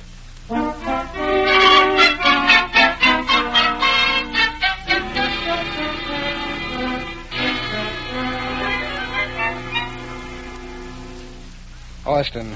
Yes, sir? You might as well come clean. The evidence against you will be here any minute now. I don't care what evidence you got. I didn't knock that guy off. What about the note? How many times do I have to tell you? It's a frame. Now, who would want to frame you? I don't know. Why would they want to frame you? I don't know that either. Then what makes you so sure it's a frame-up? Look, gee, man, I tell you, I didn't have Maybe you nothing tried to to do with cut somebody out after hijacking that truckload of nylons. That's a lie. It was my own job. Well, at least we got that much settled. Okay, so I knocked off the truck, but I didn't kill that guy Fulton. Then where were you at 10 o'clock last night? I wasn't wherever he was. Can you prove that? Sure I can. Well? I was at a certain dame's house. I thought you were married. I am married. Does your wife know about the other girl? What's that got to do with proving where I was last night? Are you still living with your wife? What's that got Austin, answer my question. I walked out on her yesterday. Have a fight about the other girl? My wife's sister started it. She hates my guts, and when she found out about the dame... Can I come in, John? Yes, come in, York. I've been waiting for you. Oh. Is this Frankie Austin? Yes. We've been having a little talk. Well, what did you get? Well, here's the note that was found on Fulton. Let me see it. Right. Thanks. Austin. Yeah? Is that your signature? Let's see. No, yeah. I don't write anything like that. I don't think Austin killed Fulton, John. Oh? That's what I've been trying to tell him. You see, in addition to Fulton's footprints at the scene of the crime, I found some made by high heels. A dame. And, John, there's traces of woman's face powder on the note as if it had been carried in a handbag. Hey. You can even smell it. Hey, wait a minute. I'm beginning to get the whole picture. What do you mean? I told you this was a frame. And now I know who's behind it, my sister-in-law. How do we know she wasn't working with you? Look, believe me, she wasn't. She hung this on me. Where can she be located? Wherever my wife is. All right, Austin. We'll check on your story.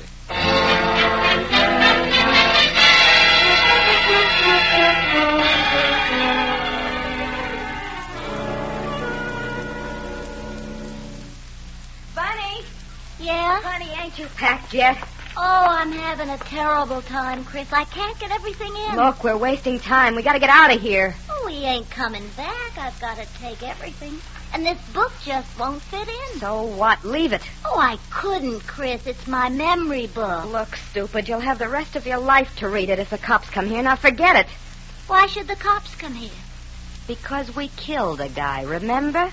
Yeah, but you said they were going to blame Frankie for that. That's why you put that note in Mr. Fulton's pocket. Bunny, please, just keep moving. Okay. Have you got that address? It's on the table there. I tore it out. Right. Where are we going? Wherever the first thing's leaving for, and I hope it's Mexico. Mexico? What's the matter with that? But I can't speak Mexican. That is not your big handicap, kid. Come on, shut that bag up. All right. I'm ready. Okay, now let's get out of here fast.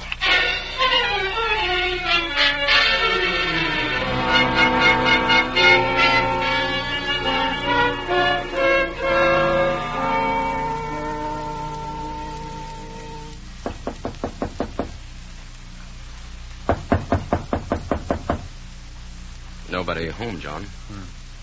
Well, we have Austin's key and a search warrant. Let's go in. Right. Go ahead, Joe. Yo, man, I'll say they're not here. Look at the mess. Yes, well, let's take a look around. They didn't bother to take half of their clothes with them. Well, with $10,000, they wouldn't need to. Hey, we must have just missed them. Yeah? Look here. Cigarettes still burning in the ashtray. Oh. Well, now the question is, are they going underground in this area, or are they going to... John. What have you got? Oh, maybe nothing, but look at this newspaper. What about it? Oh, it was lying over there open at this page. Yes? And there's a piece at the bottom corner missing. Yeah, and it wasn't clipped out either. No, it's torn out like whoever did it was in a hurry. What's the date on that paper you It's this morning's. Okay, get on the phone, ask the newspaper what's printed on page... 26. Page 26 at the bottom of column 8, and hurry. Right.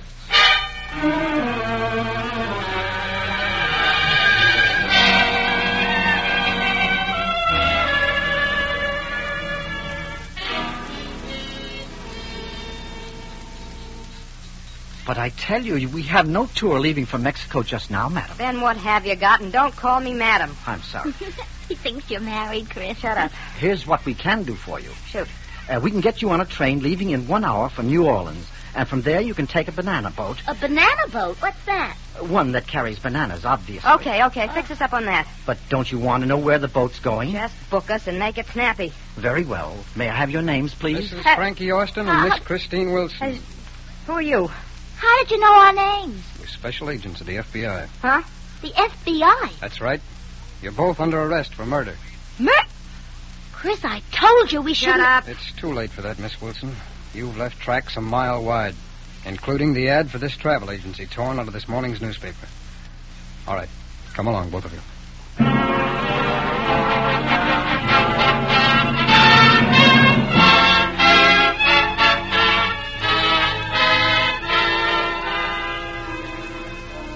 The 3 criminals in tonight's case were all punished to the full extent of the law. Frankie Austin was sent to a federal penitentiary for hijacking. His wife received a long prison term for her part in the killing of Fulton. And his sister-in-law was convicted of murder in the first degree.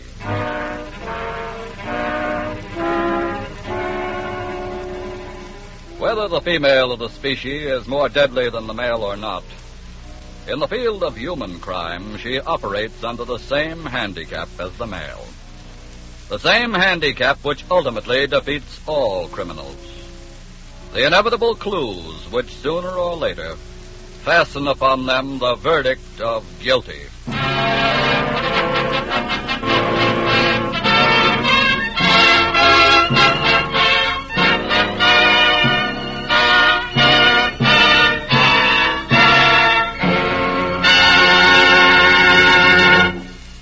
Before you hear about next week's thrilling case from the files of your FBI, the Equitable Society wants to tell you about a citizen of whom your community can well be proud. And I mean your neighbor, the Equitable Society Life Insurance Representative. Look to him for the financial security of life insurance. He's a man ready to serve you in the same spirit in which, throughout 86 years, the Equitable Life Assurance Society of the United States has always served its members. His every working hour is devoted to building security through life insurance for you, your home, and your country.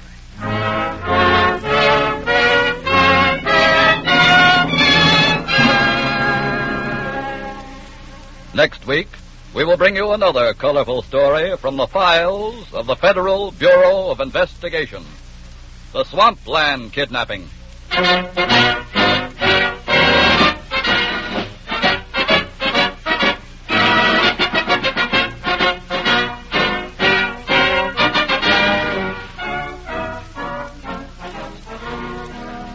The incidents used in tonight's Equitable Life Assurance Society's broadcast are adapted from the files of the Federal Bureau of Investigation. However, all names used are fictitious, and any similarity thereof to the names of persons living or dead is accidental. Tonight, the music was under the direction of Frederick Steiner, the author was Frank Ferries, and your narrator was Dean Carlton. This is Your FBI is a Jerry Devine production. Now, this is Carl Frank, speaking for the Equitable Life Assurance Society of the United States and the Equitable Society's representative in your community, and inviting you to tune in again next week at this same time when the Equitable Life Assurance Society of the United States will bring you another colorful story from the files of the Federal Bureau of Investigation. The Swampland Kidnapping on This Is Your FBI.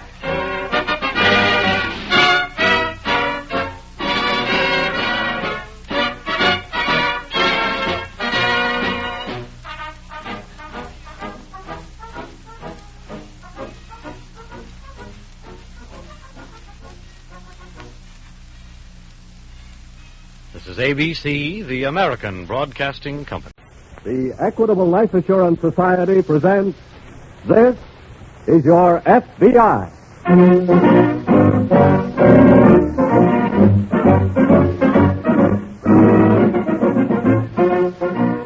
This is Your FBI, an official broadcast from the files of the Federal Bureau of Investigation, presented as a public service by the Equitable Life Assurance Society of the United States and the Equitable Society's representative in your community.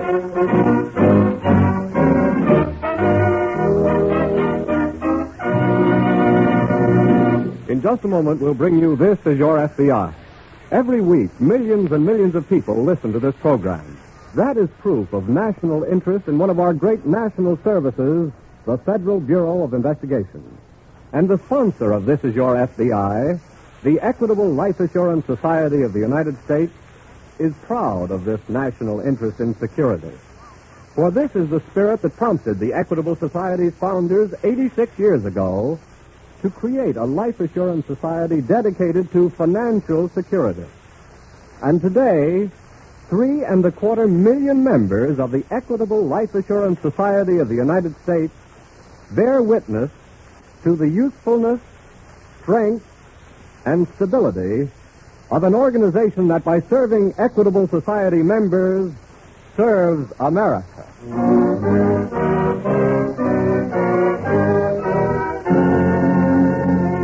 Tonight's FBI file, the Swampland Kidnapping.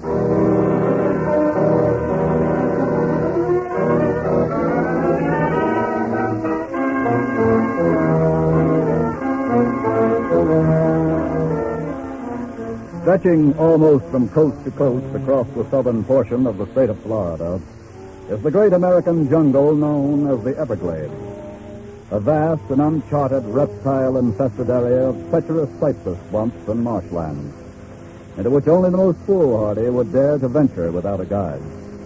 And, as in tonight's case from the files of your FBI, sometimes it can be a grave mistake to venture into the Everglades with a guide.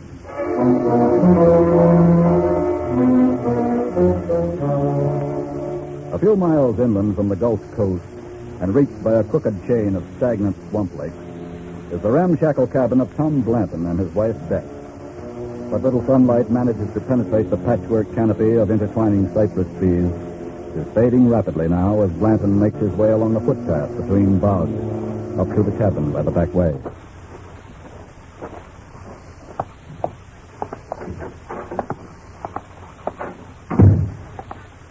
You can wash up, Tom. Supper's most ready. Yeah, powerful hungry, too. You picked up that whole mess of catfish yet? Beth. What, Tom? You got 3 plates on the table. Didn't you see his motorboat tied up to the roof? I come the back way. Whose boat? We got pretty special company, Tom. What company? Who's come here, Beth? Somebody we ain't seen in a mighty long time. Who you talking to? Now, Tom, don't go getting all I loud. said, who you talking about? Our boy, Danny. So he came back after I told him not to. Tom, what do you think? Danny's been to all them big cities like Chicago and New York. And he can start back from right now, too. Now, wait, Tom. When I run him off from here, I said it was for good, and I meant it best. But Danny's our boy. He ain't none of mine no more. Tom is just here for a visit. Well, he ain't going to stay here another minute. Hello, Pop. You're welcome. Most touching. Now, Danny, he don't mean what he said. It was just... You shut up and keep out of this, Bess. Yeah, Ma, you keep out. This is between me and the old man. I'm giving you 5 minutes, Dan. Get your stuff and get out of here. You heard, Ma. I come here for business. No. And I'm staying for a while. Why, you low-down swamp rat. Danny, what are you doing with that pistol? Stay where you are, Pop. Danny. You're yellow, huh? Have to pull a gun on me. I just wanted to stop you with it before I had to hurt you with my hand. Just you put that gun down. We'll see whether you Shut can hurt up and listen. I didn't come back here because I was dying to see you. What you want I here? have as much use for you as you have for me. But here, take a look at this.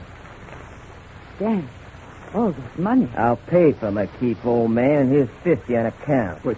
Look at him grab. Good Lord, Dad, look. $50. And there'll be more where that 50 come from if you don't ask a lot of questions. You mean it? I'm going down to coast tomorrow, and I'm bringing a friend back with me for a few days.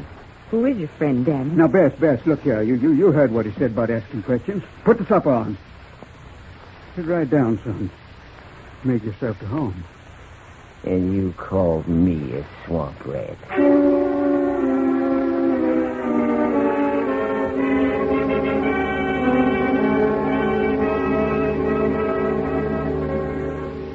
Shortly after dawn, 2 mornings later, the well-to-do James J. Fillmore stepped into the small motorboat he had chartered for a day of deep fishing in the Gulf. But instead of the craft putting out into the Gulf, it cruised longshore for a few minutes, then suddenly turned into a stream leading back into the swamp country. I say, here, Captain, where are we going? The weather don't look so good for deep fishing, Mr. Fillmore. What? We're going fishing in the Everglades. The Everglades? Look here, young man, you might have consulted me before changing my plans. That might have spoiled my plans, Mr. Fillmore. What? What do you mean? Just take it easy. I've already mailed your wife in Sarasota some first instructions. You've done what? Sure. If she does what I tell her to, everything will be okay with you. Okay, you don't mean you're... That's right, Fillmore.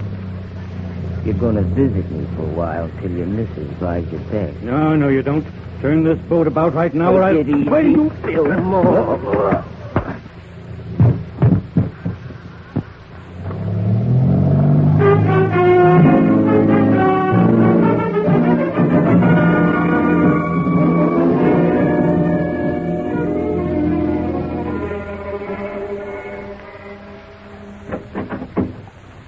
Mrs. Fillmore? Yes?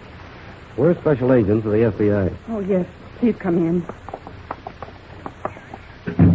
The note instructed me not to call the FBI or the police, but I just can't cope with this alone. You did the proper thing in calling the FBI, Mrs. Fillmore. And you may be sure we shall do nothing that'll further jeopardize the safety of your husband. Poor Jim. If I had been home, maybe he would have taken me with him and this wouldn't have happened. You were not at home when your husband left? No, I had been up in Tampa for a few days visiting friends. When did you return? Just last night, I found the note from him saying that he'd gone away on a hurried business trip. Did the note say where he was going? No, it didn't. Do you have any idea where he might have gone? No. We come down here every winter, and after a few weeks, Jim gets a little restless and goes to call on some of the people with whom he does business. I see. Well, may we have the note, please? Yes, here you are. Thank you.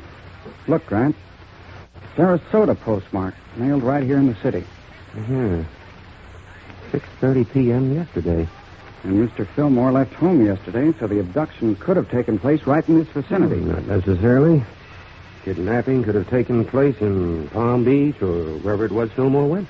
In which case, the kidnapper came back here and mailed the letter? That would certainly be safer for the kidnapper than mailing it from his actual point of operation. What does it say? Your husband's plans have been changed, but do as you are told and you'll be He'll be okay. Oh, but don't say what I'm to do. Don't call the police or the FBI. Don't get excited. Stay at home. You'll receive further instructions later. Well, what's the first move, Grant? We'll check the note for fingerprints and possible identification. Let's go.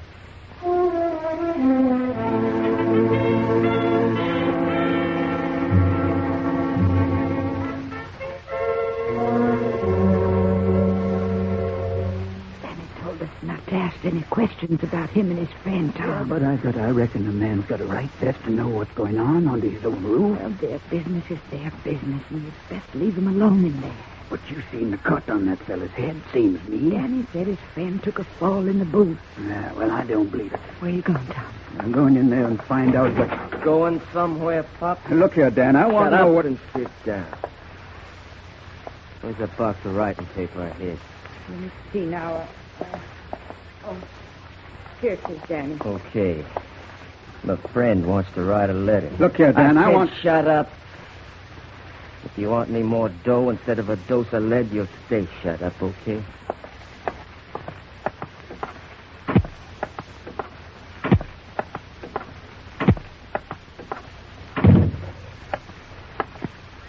Okay, Fillmore, this time your wife's going to get a letter from you. No, she isn't. Take a sheet of paper out of this box with your own fingers. There's a pencil. I'm not writing any letter to anybody. No? And you won't get away with this. Kidnappers never get away with it. That really frightens me, you know. Maybe I better turn you loose. If you're smart, you will. Okay, Mr. Fillmore, I'll turn you loose. All right, you're joking with me. No, I'm on the level. You can go. But you'll have to get out of the big cypress swamp all by yourself. And on foot. If I thought you meant that... I said I was on the level. But remember this. I don't know nobody who ever got out without a guide. No? No. The swamp's full of rattlesnakes, cottonmouth moccasins, alligators. We even got lions in there, Mr. Fillmore. If one of them don't get you, the wrong step will. What do you mean? Sometimes it looks innocent, just like any other piece of ground, till you step on it. Then it's got you for keep. You mean that... Yeah, the fog. You start going down, see? And you start yelling and screaming for help, and all the time it keeps sucking you down, down, down. You yell, you scream louder and louder and louder, and then all of a sudden... quiet.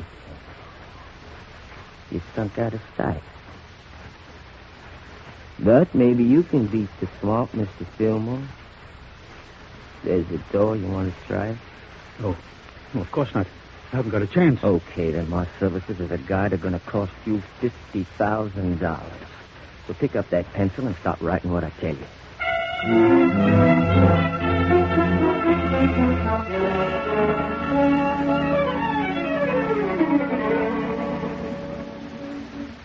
Look, Grant, the ransom note was postmarked in Sarasota just as the other note was. I felt certain it would be. And the hideout can't be too far away. And we've got no lead to it. I know, but... And we still can't take any openly offensive action to uncover the hideout until Mr. Fillmore is out of danger. No, please don't. Are you positive, Mrs. Fillmore, that this note was written by your husband? Yes, it was. I'm positive. And he's pretty certain to be safe so far. But what are we going to do about the ransom? Well, my advice is to follow the instructions in the note in every detail. You mean? There's still time for you to draw the money out of the bank. Yes. And we'll have it in your mailbox down at the road by 10 o'clock tonight, as instructed.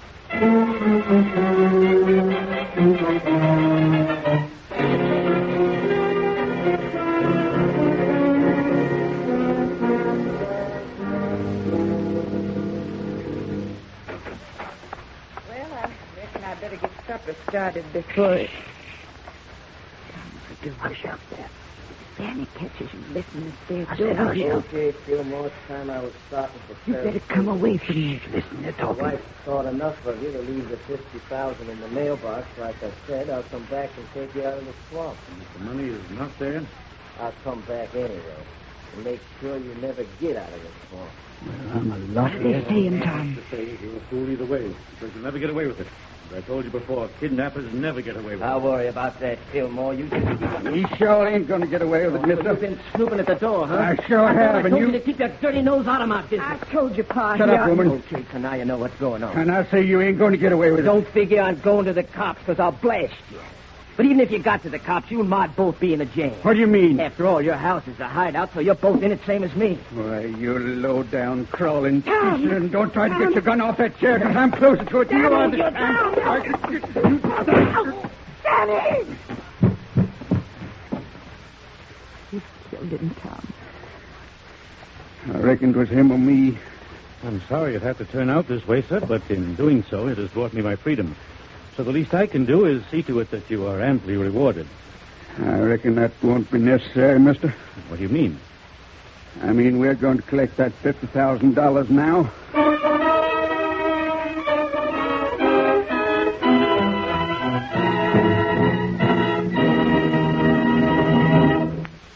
In New England today, April 19th is Patriots Day.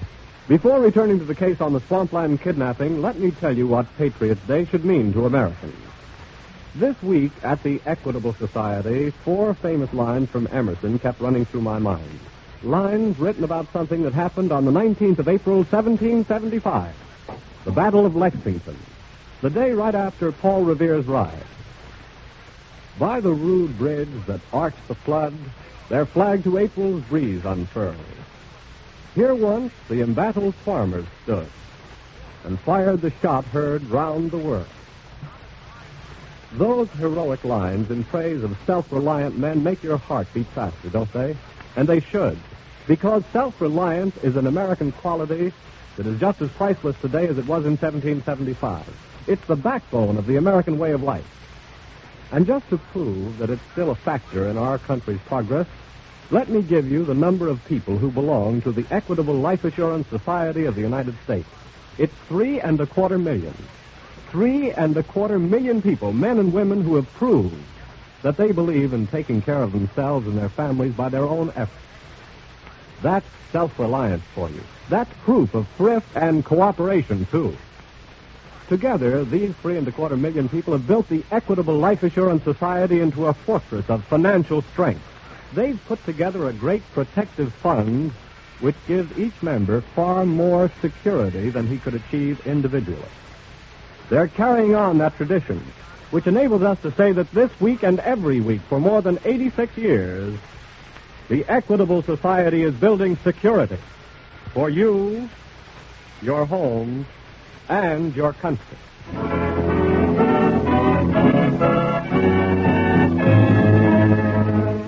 And now back to the FBI file, the Swampland Kidnapping.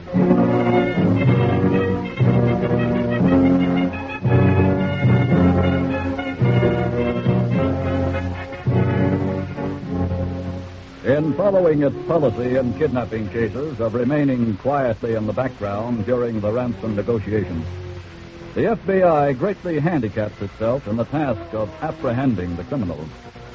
But to the FBI, the safe return of the victim has right of way over all other considerations. After that, there is time enough to catch the criminal. And as the victim in tonight's case said, kidnappers never get away with it.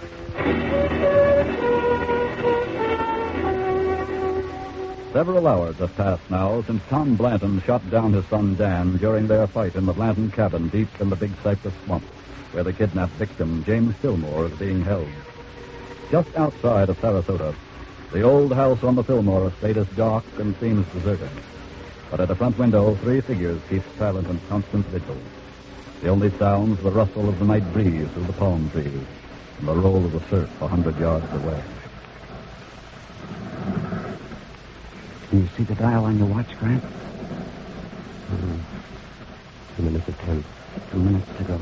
You will come 10 like you said, won't you? The note said only to have the money in the mailbox at the road by 10. Surely that means he planned to pick it up at that time. Well, we can only wait and see. What if he doesn't come for the money? This crime's been committed for money, Mrs. Fillmore. I'm confident somebody will come for it. If they don't make it by 10, Grant, how much time? What was it? Thought I heard. Wait a minute. It's a car.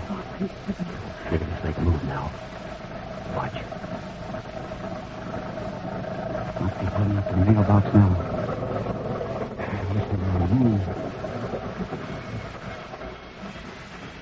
Somebody's getting out. Yeah. Can't tell anything about it from here, though. Just a shadow. Listen. He's opening the mailbox. What are you young men waiting for? What do you mean? Aren't you going out there and catch him? No. What do you mean you're going to let him get away?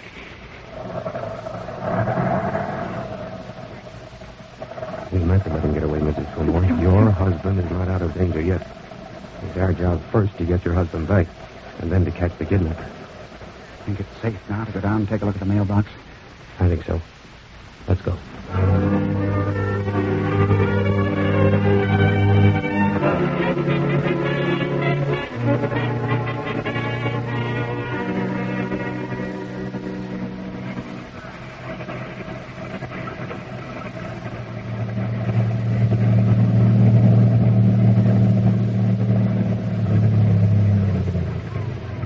Hurry and tie up, Tom. Did you get it, Bess? Was it there? Sure, I got it.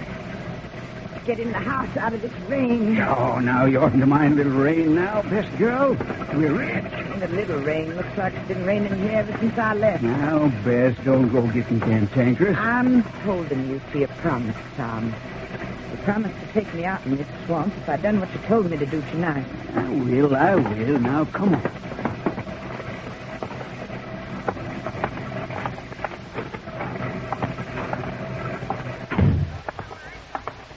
Well, I trust your mission was successful, sir. Sure thing. Bess found the money just like you said. And now that I bought my freedom? You ain't got another worry, mister. Now you might as well go to bed and get yourself a good night's sleeping. Go to bed? Well, they ain't going to take you out in the swamp till morning, that's for sure. But you will then? Oh, sure. Me and my woman will be going away then ourselves. Very well. Good night, mister.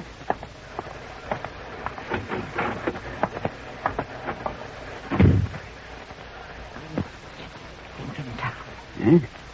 Look, what? I'd like to turn him loose same as you, but it ain't safe. What you mean? He knows who we are now, and could tell the police all about us. No matter where we go, they'll be looking for us. Yeah. Sure, you're right, yes. We can't let him go. But what are we going to do? Don't you worry now. I'll figure that out come morning. And I think I got an idea already.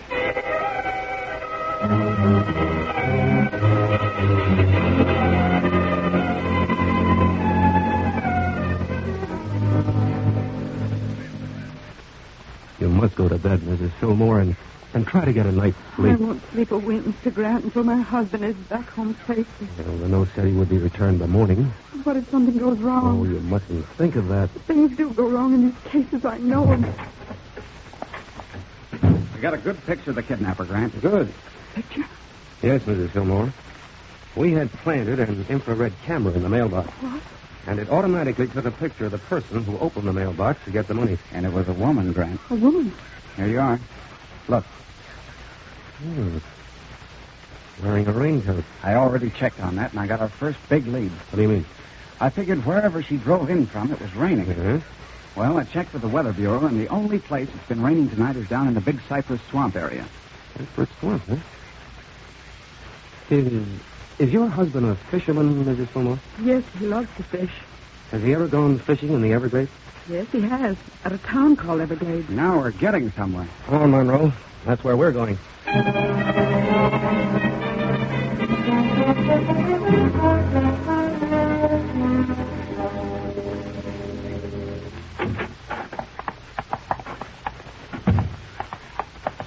Are you the innkeeper? Yes, sir. We're special agents of the FBI. Oh, what can I do for you? Do you know a Mr. James J. Fillmore?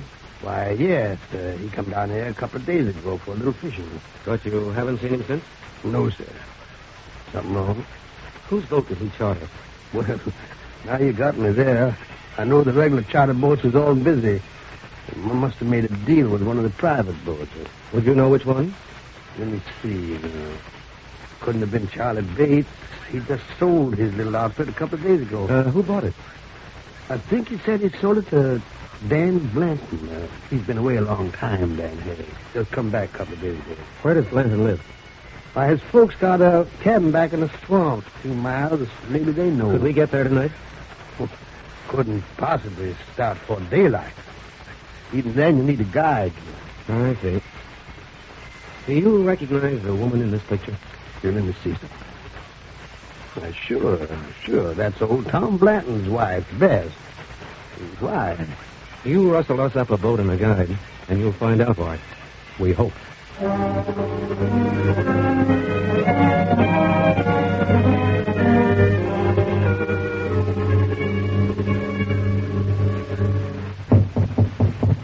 Yes? Come on out, mister. Best me's ready to get going now.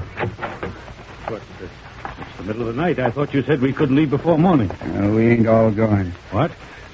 You see, Best and me was talking it over, and we decided since you know all about us, who we are and what we look like and all, well, we decided it wouldn't be safe for us to turn you loose. Look here. You've got the money. What else do you want? Just like I said, we can't turn you loose. What do you mean? I mean, we got to leave you behind. No, you can't do that. I'd never get out of here on foot alone. We ain't aiming for you to get outdoors. What? Better go in the other room, Beth. Oh, you're wasting time, Tom. Get it over No, with. wait a minute. If the money you've got is not enough, I'll give you more. Just like she said, we're wasting time. We can't take a chance on leaving you here alive. No, for heaven's sake, you can't do that to... Stand back, Bess. I'm going to... No! Drop that gun, Sergeant. Who'll you to come busting in here like... Special agents of the FBI, and I said to drop that gun. I ain't aiming to drop no gun. Here. Take his gun, Monroe. Are you all right, Mr. Fillmore? Yes, thanks to you, gentlemen. There seems to be one member of the party missing. Where's your son, Mrs. Blanton? His father here shot him and threw his body in the swamp bog. That's what these two were about to do with me. All right, get up from there, Blanton. My wife. Is she all right? We telephoned her. She'll be waiting in Everglades for you when we come out of the swamp. Let's go.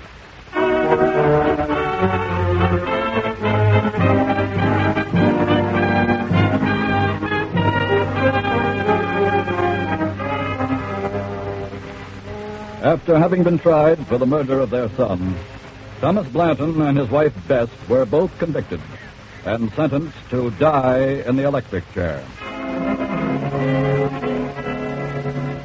There have been some abduction cases, such as the one you have just heard, in which the criminals were afraid to release their victims because of the information they could furnish the FBI or the police. The stupidity of this reasoning should be obvious. To add murder to the crime of abduction is to furnish one more indelible clue, which serves only to shorten the criminal's road to inevitable justice.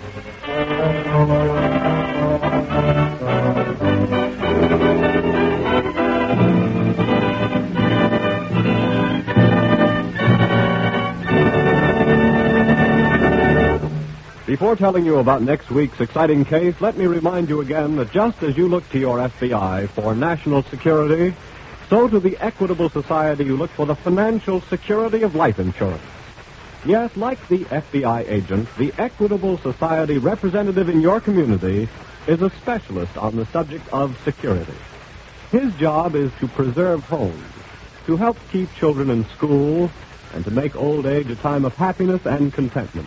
It's a good job, and one that has won for him the respect and confidence of his fellow citizens, who recognize his contribution to the security of you, your home, and your country.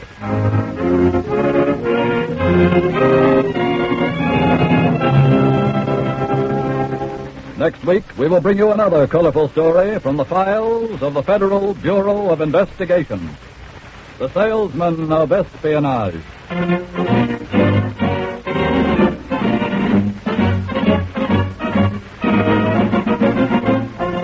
The incidents used in tonight's Equitable Life Assurance Society's broadcast are adapted from the files of the Federal Bureau of Investigation. However, all names used are fictitious, and any similarity thereof to the names of persons living or dead is accidental.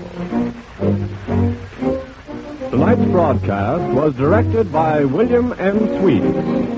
The music was under the direction of Frederick Steiner. The author was Frank Ferries, and your narrator was Dean Carlton. This is Your FBI is a Jerry Devine production. Now, this is Carl Frank speaking for the Equitable Life Assurance Society of the United States and the Equitable Society's representative in your community, and inviting you to tune in again next week at this same time when the Equitable Life Assurance Society of the United States will bring you another colorful story from the files of the Federal Bureau of Investigation, the Salesman of Espionage. On This Is Your FBI.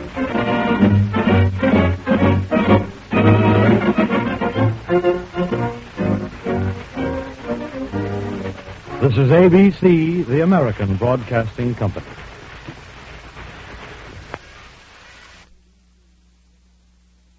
The Equitable Life Assurance Society presents This Is Your FBI.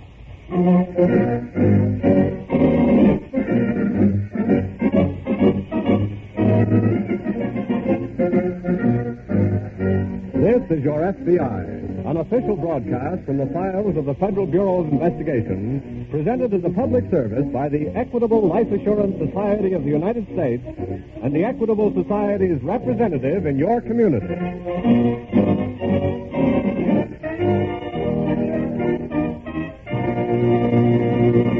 As you listen to the thrilling stories from the files of the FBI, one of which will begin in just a moment, you realize how solidly and firmly these FBI men stand for national security in nearly everyone's mind.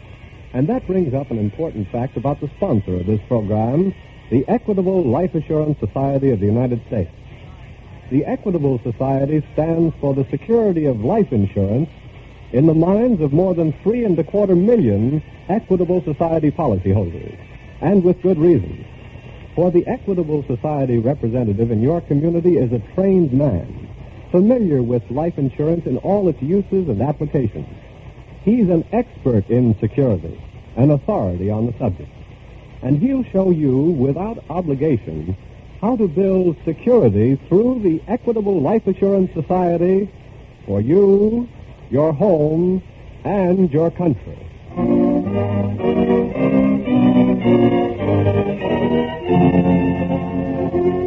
Tonight's FBI file, Salesman of Espionage.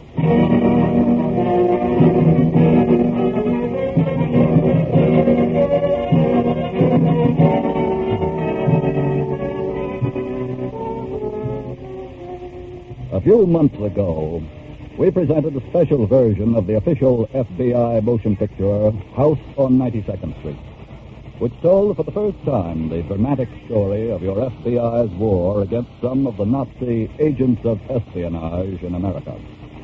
Tonight, we turn back to the period immediately preceding December 7th, 1941, and bring you another story of counter-espionage on the home front. We break the seal on a chapter from the file, German Operations Galveston.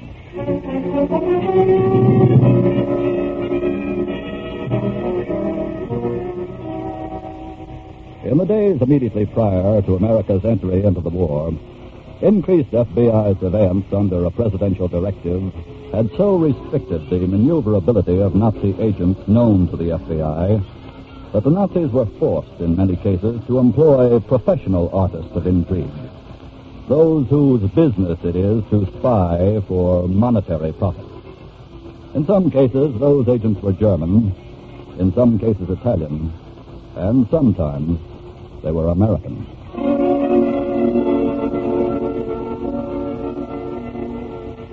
A few minutes ago, on this particular night, a small cabin cruiser put out from a private pier near an isolated beach house somewhere in the Galveston area and headed out into the Gulf of Mexico. At the wheel, a young man about 22. His companion, a woman in her middle 40s. They're about 4 miles out now as the young man speaks to the woman. I say, Mother, we're in luck so far, but But what, Richard? what if we should encounter the Coast Patrol? You have a permit for the boat, haven't you? Yes, but we hardly have a license to carry the kind of cargo we have on board. Let me worry about that, Richard. But suppose they should come aboard for inspection. I shall do the talking and no one will come aboard. But they just might. Richard, please. Okay. Detest violence of this kind. It's so uncouth. Well, there was nothing else to do after he repented and threatened to expose us. we had let him get away, the jig would have been up for us. He was a handsome man, wasn't he, Richard? As I could tell, you thought so. Such a delightful cocktail companion. Well, getting back to business, Mater. What we learned from him should be worth at least $1,000 to the Germans. Nonsense, Richard. 2,000 or they shan't have it. Very well. Don't you think this is far enough out? I should think so. Okay, then I'll cut her down and let her drift while we do the rest. Can you manage alone? Yes, I think so. Well, here goes. Well, au revoir, old dear. And thanks for the information.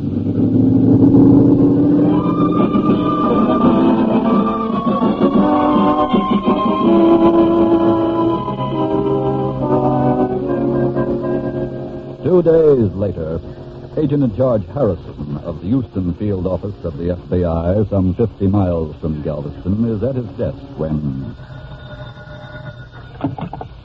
Harrison speaking. This is police headquarters, Galveston, Mr. Harrison. Well, hello. I'm calling about the man reported missing the last 2 days. The construction engineer? Yes, sir. His body was found washed ashore this morning. So. The information he was known to have had on his person is missing. Well, it's not hard to tell who has the information by now, but who procured it for them is another problem. Is there any further assistance we can give you? Yes, for the time being, I'd like you to keep the discovery of the body quiet. We'll be glad to cooperate with you. I feel sure this is the work of professionals. If we can discover who they are, then we'll have a murder charge with which to take them out of circulation. I see. How was the man killed? .32 caliber automatic. All right, I'll have one of our men hop down and check details with you right away. And thank you for calling.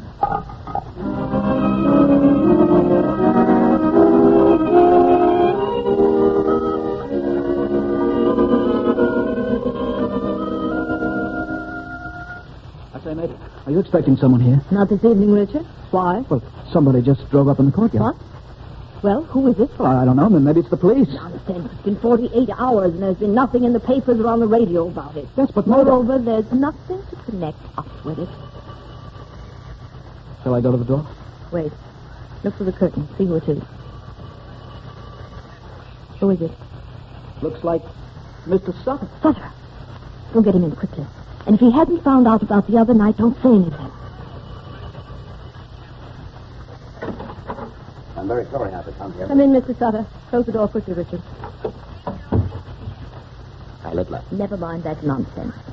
Now, what, please, is the reason for this visit? I'm sorry. It was necessary, Mrs. Fairfield. I told you at the beginning, Mr. Sutter, no one from the legation must ever be seen coming to this house. I have told you this is most urgent. What do you mean urgent? Richard. The United States Army is strengthening its harbor defenses. We must have a map showing the new installations at once.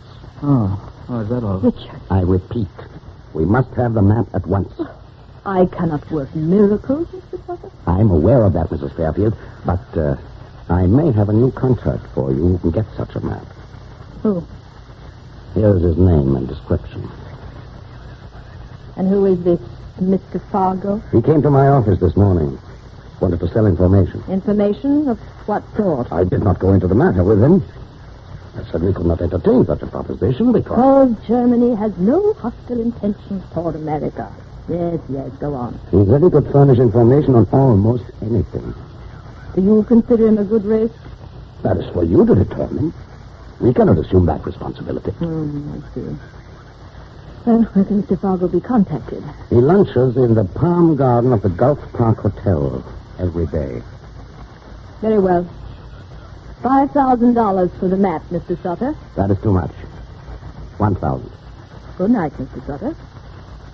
2,000. Show Herr Sutter to the door, Richard. Very well. 5,000. Thank you. Good night, Mr. Sutter. Will you please not join us at the Gulf Park for lunch tomorrow?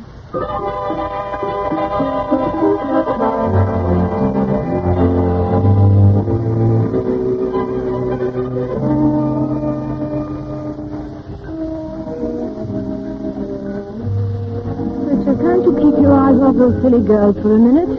Oh, they don't look silly from where I sit, Mater. We're here strictly on business. But our man hasn't shown up yet, so why can't I have a dance or two? Later, perhaps. But I think this is Mr. Fargo coming in now. Where? Medium built, dark complexion man. Oh. But don't stare at it. Well, what do you know? He's coming directly to our table. Shouldn't wonder. Now let me do the talking. Good afternoon, madam. My name is Fargo. I believe you were expecting me. I beg your pardon, sir. May I sit down? It's less conspicuous for all of us that way. Thank you. Please, I'm sure you've made a mistake. Why don't we save time, madam?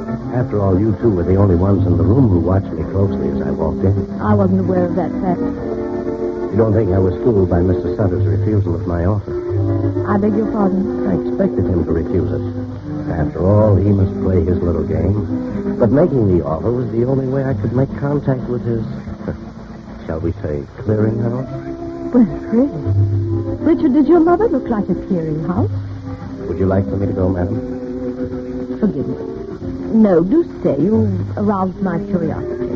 Well, perhaps I can satisfy it on one point anyway. Namely? A certain construction engineer. I beg your pardon? The police found his body yesterday, washed up on shore. Oh. Waiter, get this young man another glass of water. Just exactly who are you, Mr. Fargo? It's like I told Sutter. I'm a salesman, a dealer in all kinds of information. No, I'm not working for the police, madam. I learned about the body because the police questioned me in connection with it for 3 hours last night. Oh. And now, what can I do for you? I'm afraid it's rather a large order. Good. It should net us both a large fee. I understand the United States Army is installing some new hardware.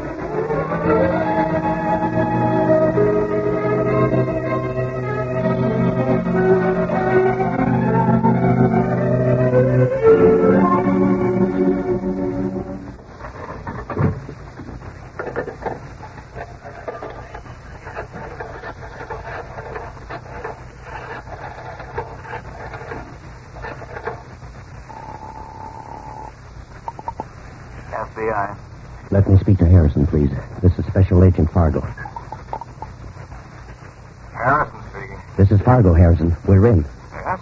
There are two of them. A woman about 45 and her son about 21 or 2. You're sure they're the ones? You should have seen the reaction when I dropped the bombshell about the washed-up body. Yeah, so what happened? The son dropped his glass of water.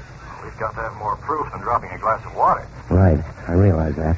When is your next contact? As soon as I get them a map of the new harbor defense installations. All right, we'll fix up a fake map right away. Good. Drop it in the mail to me here at the hotel tonight. Then I can contact them again tomorrow as planned. Where? They think here at the hotel. But this time I want to go to their house, wherever that is.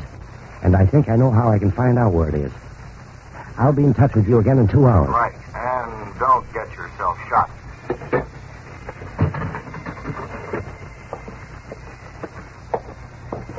Oh, hello, Richard. I thought you and your mother had gone. Oh, is that why you went to the phone so fast? What do you mean by that? Why? Look, kid, go ahead and be suspicious. We have to be in our kind of business. You know, safer. Yes, I know. Go tell your mother I've got the map thing in the works. I think we ought to have it by tomorrow. So, I'll see you then.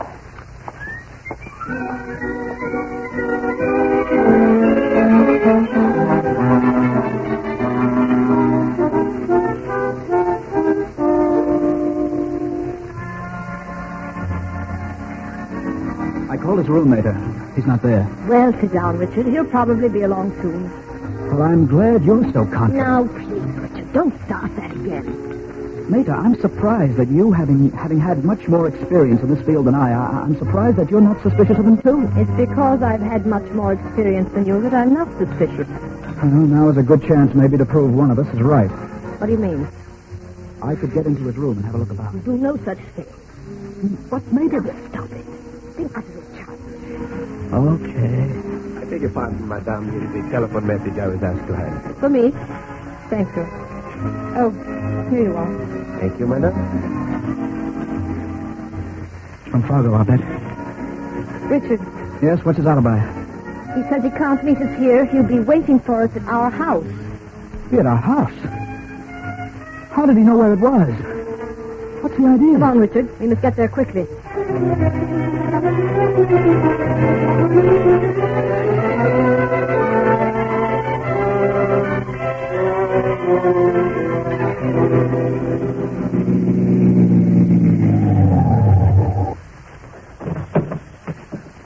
have quite a charming place here, Mrs. Fairfield. Oh? I've been looking around your garden while I was waiting for you. Well, I trust you enjoyed yourself, Mr. Fargo. Oh, I hope you're not angry with me. That's not exactly the right word, Mr. Richard, please. I was afraid the police might be watching my movements in the city, even though they turned me loose. In which case, it wouldn't look good for you two if you were seen a second time in my company at the hotel. I told you we'd have a good alibi. If you're wondering how I found my way here, young man, it was easy. I watched you drive up to the hotel, took your license number, checked it for name and address, and here I am. With or without the map? With. Shall we go inside and look it over? Very well. I'll be in a few minutes, mate. I've got to look after a couple of things outside. All right, Richard. We'll be in the library.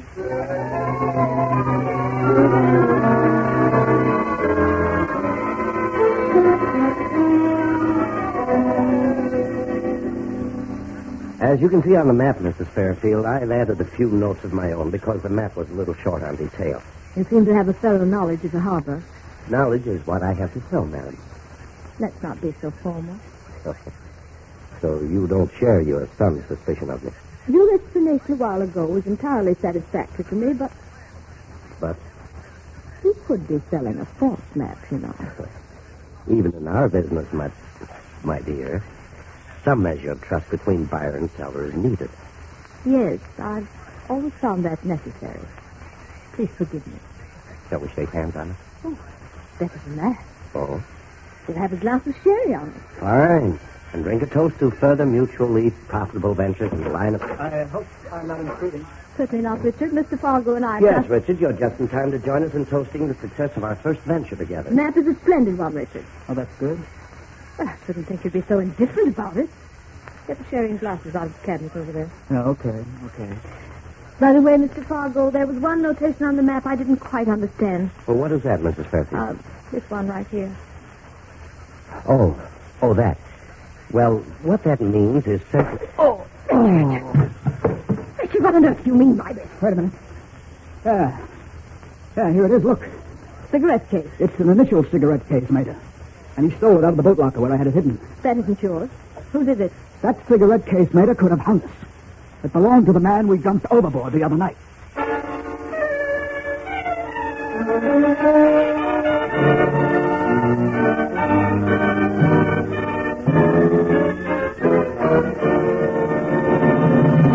Back to the FBI files, Salesman of Espionage in just a moment. First, let me tell you something I learned this week at the Equitable Life Assurance Society. A representative told me about an interview we had with a very up-and-coming young man who called on him and said, "See here, I've got about $500 a year free for investment of some kind. Some of my friends say, buy good stocks and bonds. Some say, start a savings account. Some say, buy a share in a small business. I get all kinds of advice. Now, what can you life insurance people offer me?" "Well," said the Equitable representative, "we've got a lot to offer. But first, let's get down to the bedrock difference that distinguishes life insurance from all these other things. Suppose you put $500 into the bank today. You create an estate worth just $500. But suppose you take that $500 and buy a $25,000 life insurance policy. Well, the minute that policy is issued, you have created an estate worth not $500, but $25,000. Get the point? With most forms of investment, you start saving, and then gradually, over long, hard years, you create an estate. But with an Equitable policy, you create an estate first, and then you start saving it. Now, I'm wondering if you've ever thought about that. You see, there are so many things concerning life insurance we all should know. And the Equitable Society representative in your community is ready to tell you about them without any obligation on your part. Yes, hundreds of just such responsible, friendly, Equitable Society representatives are busy this week, as they have been every week for more than 86 years, helping the Equitable Society to build security for you, your home, and your country.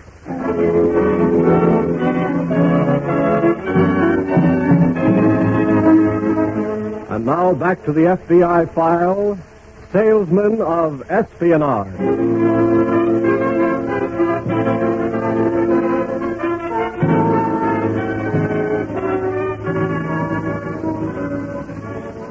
Yes, even during the days before the treachery of Pearl Harbor forced America into war against the Axis nations, their agents were plotting against the security of the United States. But night and day, 24 hours around the clock, special agents of your FBI were on the job, defeating their conspiracies at every turn. And quite often, as events thus far in tonight's case demonstrate, the job involved great personal risk to the special agents assigned to this duty. It's 30 minutes later now, and down at the Fairfield Beach House, Special Agent Fargo has just regained consciousness after being struck down from behind by young Richard Fairfield. I tell you, Mater, you're making a mistake. You should have let me finish the job. Quiet, Richard. I'm surprised your first blow didn't, young man. Why did you want that cigarette case, Mr. Fargo? You mean, am I a plainclothes policeman? Was I going to try to pin the murder of the engineer on you? Frankly, yes. So? So, if you are with the police, Mr. Fargo, we shall have to take drastic steps to protect ourselves. Of course you would. Well? It's true. I was looking for incriminating evidence of murder. There. See, I told you. Oh, Richard. But only because I wanted an axe to hang over you two as insurance against your double-crossing me. He's lying. I'm sure you've done the same thing with agents you've had to deal with before. It's an old trick, of course. I tell you, he's lying, Mater. Look here, kid. I've had enough trouble with you understand? So what? So I'd pin your wet ears back against your adolescent head if I weren't in a hurry to get downtown. Please, Mr. Fargo. You make one move to leave here, now. Now, if you're a good little boy until I leave, I'll give you back your blackjack. I'm terribly sorry, Mrs. Fairfield. I apologize for my temper. Richard deserves it. Thank you. Now, about my pay for the map. When Sutter has paid me, I'll pay you. You'll trust me that long, won't you? Well, of course. Good evening, my dear.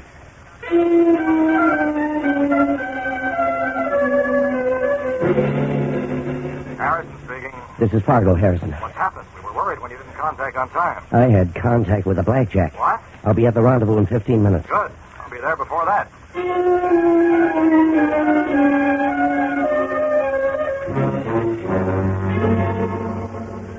But they're absolutely guilty of the murder, Harrison. I'm convinced of it, too, after all you've told me, Fargo. I could only get one piece of really incriminating evidence. You couldn't find the gun they used. Nah, no luck. The cigarette case would have only been supporting evidence. Well, just the same, I hated to part with it. But it was more important to bluff my way out of a tight situation. Wait a minute. Yeah? Bluff? What are you thinking? If you bluffed your way out of their hands, maybe we can bluff them into our hands. What? You said Sutter installed one of his men yesterday in the hotel room next to yours at the Gulf Park. Yes. Yes, he's got a sound recorder that'll pick up anything I say in my room. And maybe we can figure out some way to use that to our advantage. Yes? How's that? I'll go back to my office, Fargo. You go back to your hotel room and telephone me. And here's what you're to tell me over the phone.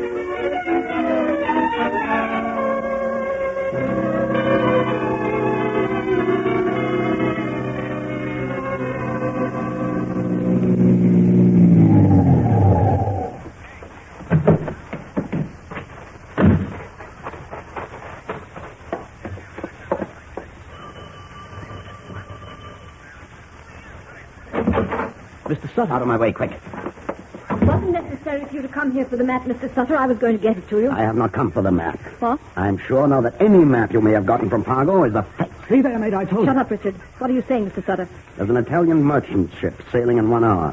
I've arranged safe passage for you both. Talking in riddles, please. This recording will explain everything. May I play it on your machine? By all means. I put an agent in the hotel room next to Fargo. Tonight he recorded this.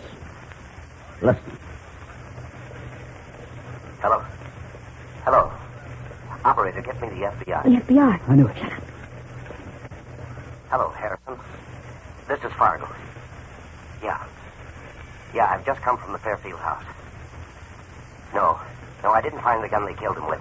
But we won't need it. I'll have another piece of evidence in about 2 hours that's just as good. Then we'll move in on it. That's enough. Why didn't you tell me you had murdered that engineer? You got the information from him. That's all you wanted, wasn't it? Come on, Ryder. We'd better get away from here quick. Yes. Once on the ship, you will be safe. I'm afraid you're going to miss that boat, Mrs. Fairfield. Oh, Fargo. Special Agent Fargo. And this is Agent in Charge Harrison. We came in the back way while you were listening to Mr. Fargo's record. And you're both under arrest for murder. On what evidence? On your own admission of the crime to your employer, Herr Sutter. How did you know about the record? As you Nazis say, Sutter, we planned it that way.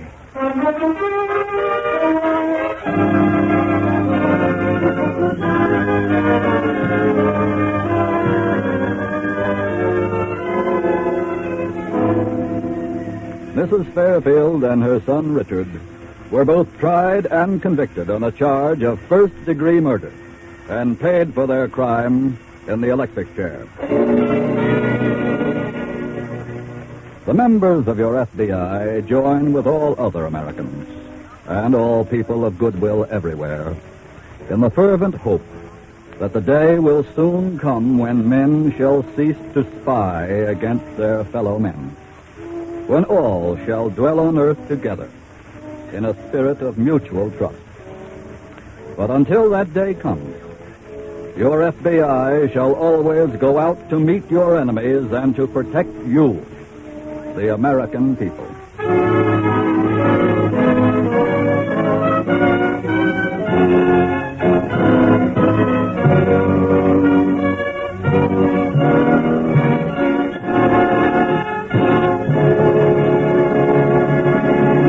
As you listen to This Is Your FBI, you must have realized why you look to your FBI for national security.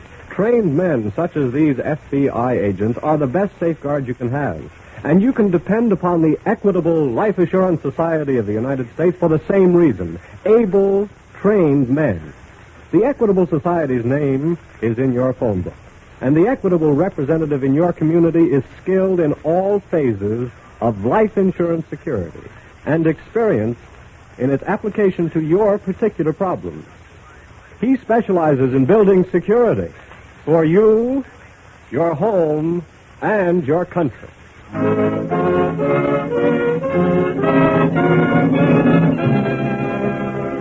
Next week, we will bring you another colorful story from the files of the Federal Bureau of Investigation, The Singing Swindler.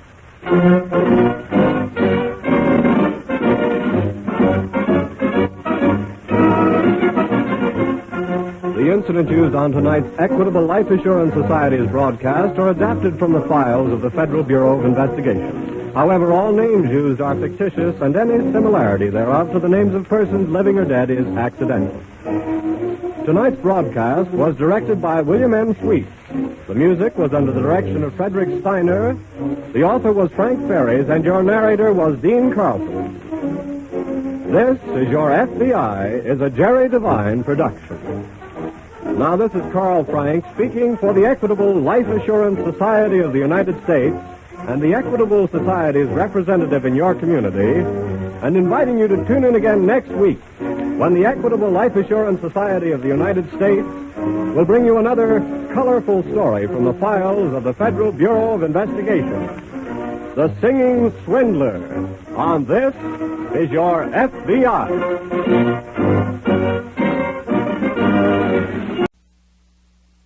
The Equitable Life Assurance Society presents This Is Your FBI.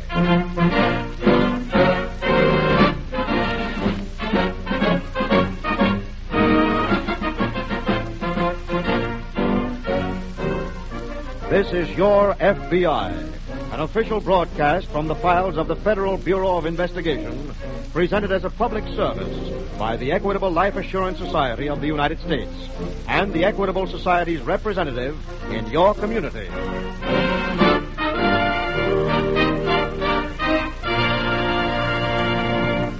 In a few minutes, the Equitable Life Assurance Society, sponsors of this program, will have an important announcement for homeowners and for all families that are thinking of buying or building a home. If your husband or wife is not now listening to this program, get him or her. both of you should hear the good news about America's finest plan for home ownership. A plan that can save you money and give you greater security in a home of your own.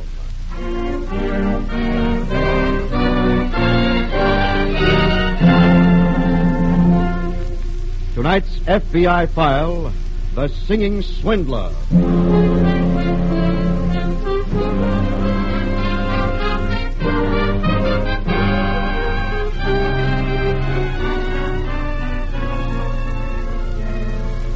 It is a paradox of human nature that we are most easily deceived in that field which we know best. On strange ground, we protect ourselves with the armor of caution, while on familiar ground, we expose a vanity of infallibility, which, as demonstrated by tonight's case from the files of your FBI, is the Achilles heel by which we are felled.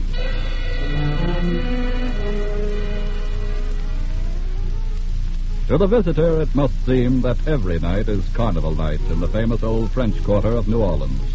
For when the sun goes down, the spirit of the fiesta comes up.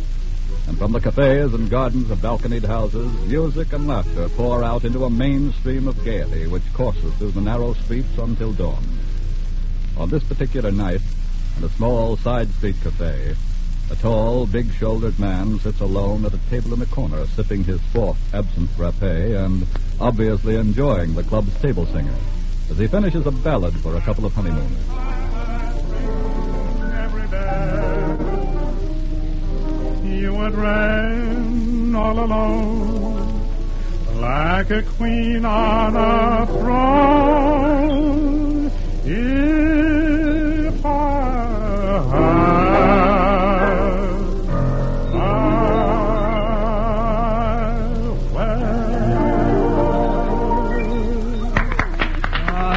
Wonderful. Thanks a lot. Here's something for you. Oh, thanks very much. Now I better go over and see what he wants, huh? Yes, sir. Some special song you'd like to hear? Yes, you bet you, son. Sit down. Oh, thank you. What would you like? Another drink. Hey, waiter. Yes, sir? Give me another one of these things. What do you want? Oh, not a thing, thanks. Oh, what do you mean, not a thing? Everybody drinks with Bill Taylor. Now, what do you want? All right, scotch and water. Okay, waiter, you heard the man. Yes, sir. Now, what's your name, partner? Eddie Burnett. Well, put her there, partner. I'm Bill Taylor. I'm from Texas. I kind of thought you might be. Yes, sir, Eddie. Just made another killing in oil. I'm out tooting it up a little. I never drink when I work. Hey, I haven't given you any dough, have I? Your record's clean with me, Bill. Well, here's 20. How's about another song? How's about Eyes of Texas? Great. Only, you're going to be here a couple of minutes, aren't you, Bill? Well, where you going, partner? Wait, here's another 20. Sit down. Oh, I'll be right back. I just got to go over and sit with that old lady for a minute. Yeah? Well, what's an old lady like her doing around here alone? Well, she was telling me about it before you came in. Asked me to sing a special number for her. That's so. Yeah. She said she and her husband always came here every year on their anniversary. Well, where's the old man? Well, it seems he died a couple of months ago, but she decided to come anyway. Well, now, what do you know about that? Here are your drinks, sir. Wait, you see that old lady sitting over there? Yes, sir. Well, you bring her the best bottle of champagne you got in the house and tell her it's an anniversary present. Yes, sir. Well, that's pretty nice of you, Bill. Oh, that's nothing, partner. That's what money's for. You know, it's funny you being in the oil business. What's so funny about the oil business? Oh, I didn't mean it that way. It's just that the old lady was telling me that her husband left her some oil leases. Yeah? On some land down in the Delta. Well, what do you know? Well, you know how old ladies are sometimes. Tell everybody their personal business. Sure. Say, what'd she tell you about the leases? Well, she told me she didn't much know what to do about them, but she thought while she was here in New Orleans, maybe she could sell them. Sell them, huh? Mm-hmm. Well, buying them is my business. Well, do you want to meet her? Yes, I'd like to very much. Okay. I'll find out what hotel she's staying at. Partner, I like you. I like you too, Bill. Do me a favor before you go, will you? Why, sure, partner. Oh, you got me doing it now. What's the favor? Sing Eyes of Texas. Okay. Hey, Joe, Eyes of Texas. The eyes of Texas are apart.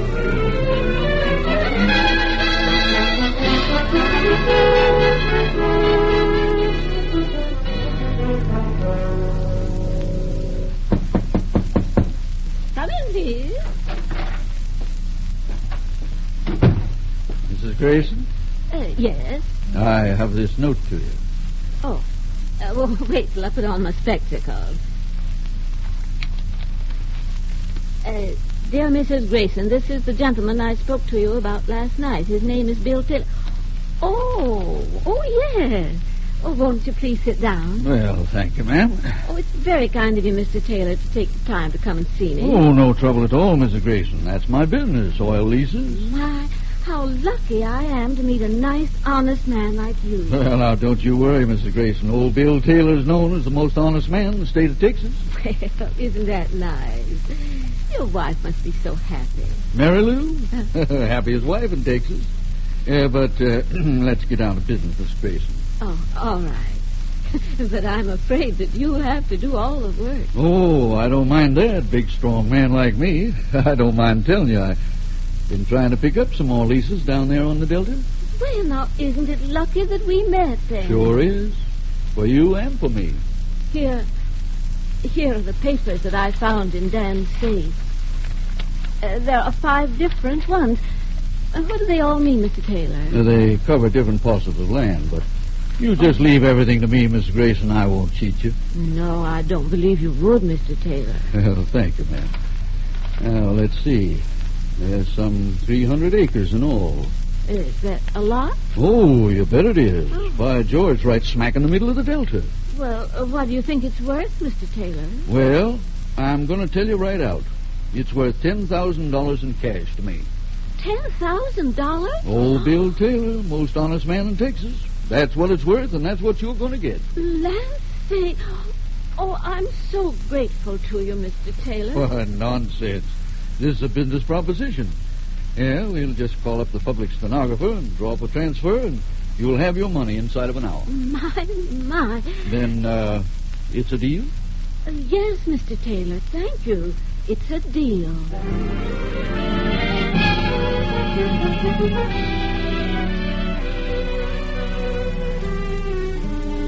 Not many blocks away from the Bayou Hotel, where the deal between Mrs. Grayson and Mr. Taylor was consummated, Special Agent Nolan of the New Orleans Field Office of the FBI is just entering the office of Agent in Charge Clark. Did you send for me, sir? Yes, Nolan. I just received this alert from Washington on a swindler. Oh? 2 weeks ago, she put over a job in Miami. A woman? Yes. Last week, it was Atlanta. Well, it sounds like she might be working the Southern Circuit. Yes, that's Washington's opinion. And New Orleans might be, or might have been, her next jump. What's her specialty? Well, she's an elderly woman who pretends to have been widowed recently, wants to dispose of property that her husband left her. Mm-hmm. In Miami, she sold a fake deed to a citrus farm. In Atlanta, it was a fake deed to 1,000 acres of pine trees. Here in New Orleans, it might be anything from oil wells to a sugar plantation. Well, that's about it. Here's a description. Okay. Our Miami and Atlanta offices are working on further details of her modus operandi. Anything you want me to do? Yes, I want you to start checking on all hotels.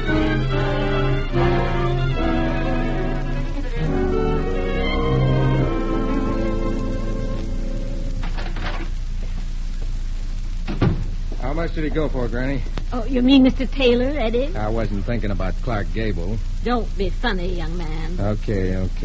Hey, but what about that cheap bum trying to double-cross you and get those leases cheap? Well, it just shows, Eddie, that what I've told you is true. Honesty is always the best policy. Yeah, I know. But you didn't tell me yet. Didn't tell you what, Eddie? How much did you get? Oh, 5,000. And we've got... Granny, don't play games with me. How much did you get from the sucker? Oh, all right. I got 7,500. Why, Grandma, what big lies you have. Why, my boy... Can it? I know you got 10 G's. Oh, yes. What'd you lie to me for? Well, I was going to save it for a rainy day. Okay, but don't save for the Johnstown flood. My gracious, here we've been standing talking all this while. Eddie, we've got to move along. Okay, I'll be packed in a minute.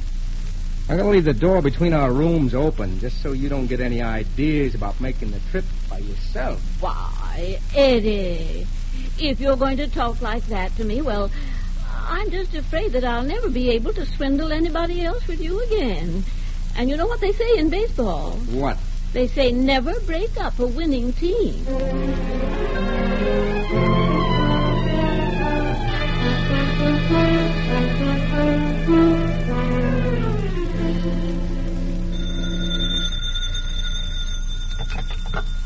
Agent in charge, Clark speaking. This is Nolan. Oh, hello. Did you get a lead? Not yet. I'm still checking hotels. Thought I'd better call in. Yes, I'm glad you did. I just received more details from Miami and Atlanta. Good. What's new? The woman has an assistant. Oh? Young man about 35, 6 feet, 180 pounds. He plays the part of a table singer in nightclubs and cafes. Oh, he's the bird dog in spotting potential victims, huh? That's right.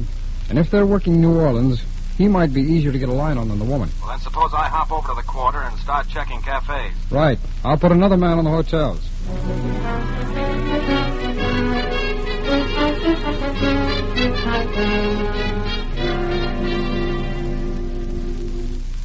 How you coming along, Granny? Yeah, I'm almost finished packing, Eddie. Are you all finished? Yeah, all packed and ready to go. No. Who can that be? Don't answer, Granny. Don't be silly, Eddie. I've got to answer. You get back to your room and close the door. Okay, but I'll keep it unlocked just in case.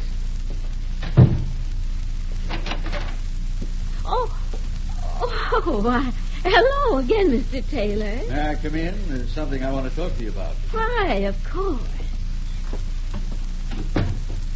There's something we overlooked this morning, Mrs. Grayson. Overlooked? Well, what was that? I reckon you could have knocked me over with a feather, ma'am. Oh, no, not a big man like you. But what came as such a surprise? You. Me? Well, I'm sure I don't understand what you mean. What I overlooked was checking those leases with the records. The records? Yes, the records at the county courthouse where all the leases are placed on file. Well, I told you, Mr. Taylor, that I don't understand much about those things. You see, my husband... It's too late for that, Mrs. Grayson. Too late for... Yes. You see, I called the Crescent City Oil Company right off. Well, what did you do that for? To see if they wanted to buy the leases. And what did they say, Mr. Taylor? They weren't interested. Well, now, I don't understand that. You told me this morning that the land was so valuable. It is valuable. But you see, there was a slight coincidence. Coincidence? Yes. It just so happened that the Crescent City Oil Company already owns those 300 acres. They do? Oh, well, yeah, that is a coincidence, isn't it? Mrs. Grayson, I'm a big man in the state of Texas. I didn't call the police the first thing. Well, because I feel a little embarrassed, telling them I got caught in a swindle like this. Oh, Mr. Taylor, please. But, Mrs. Grayson, if I don't get that $10,000 in the next minute, I'm going to pick up that phone. Stay away from that door. Eddie. Well, dog my soul. Eddie, be careful with that gun. You're pointing it right at Mr. Taylor. Yes, I am, and it's loaded, too. Don't worry, Mrs. Grayson. He's not going to do anything with the gun. I said stay away from that phone, and I meant it. Well, I certainly was buffalo. Don't come any closer, Taylor. Why not? This gun might accidentally go off. What do you want me to do? Stop coming toward me, Taylor. I'll give it.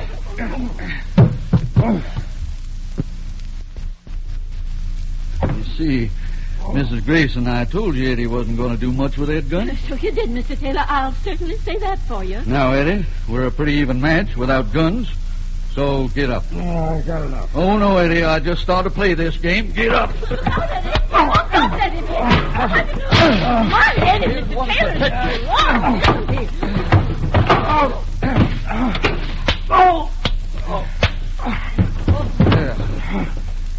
I think you've just about got enough now, young man. So I'll call the police and let them... Why in the world didn't you hit him sooner, Granny? Well, that was the first chance I had, Eddie. Boy, he's really out. What'd you hit him with? That beautiful big vase that was on the piano. Remind me to pay the hotel for it when we check out. Pay for it? Are you crazy? No, Eddie, we must pay for it. You don't want us to get a reputation for not paying our bills, do you?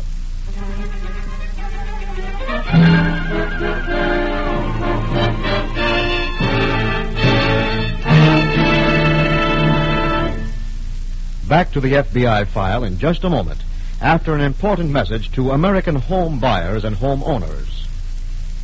This week at the Equitable Life Assurance Society, I heard a story of a little girl with tears in her eyes. Because of her, thousands of American homeowners live in greater security today.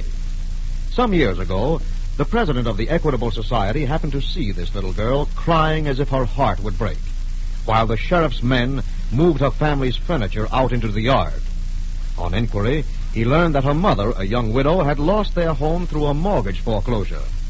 Shortly thereafter, the president of the Equitable Society called his associates together and said, "We're going to have a plan for homeowners to prevent tragedies such as this. A mortgage that will be as near foreclosure-proof as possible." And so was started the Equitable Assured Home Ownership Plan, which offers you these 5 important advantages. 1. The mortgage is canceled, paid off in full if owner dies. Immediately, the widow owns her home free and clear. 2. A special cash fund is built up, and it's always ready to be used if financial emergencies threaten the home. 3. Mortgage interest not at 6%, not at 5%, but at only 4%. 4. Liberal allowance to cover title search, lawyer's fees, and other closing costs. 5. One low monthly payment covers everything and provides free and clear ownership in the time you select. Frankly, there is no other plan like this anywhere. The Equitable Society calls it America's finest plan for home ownership. It protects you against the 2 major hazards of home mortgages, death and hard times. If you are planning to buy or build a house, or if you now own a home, get complete information on the Assured Home Ownership Plan from your Equitable Society representative. That's the Equitable Society, EQUITABLE, the Equitable Life Assurance Society of the United States.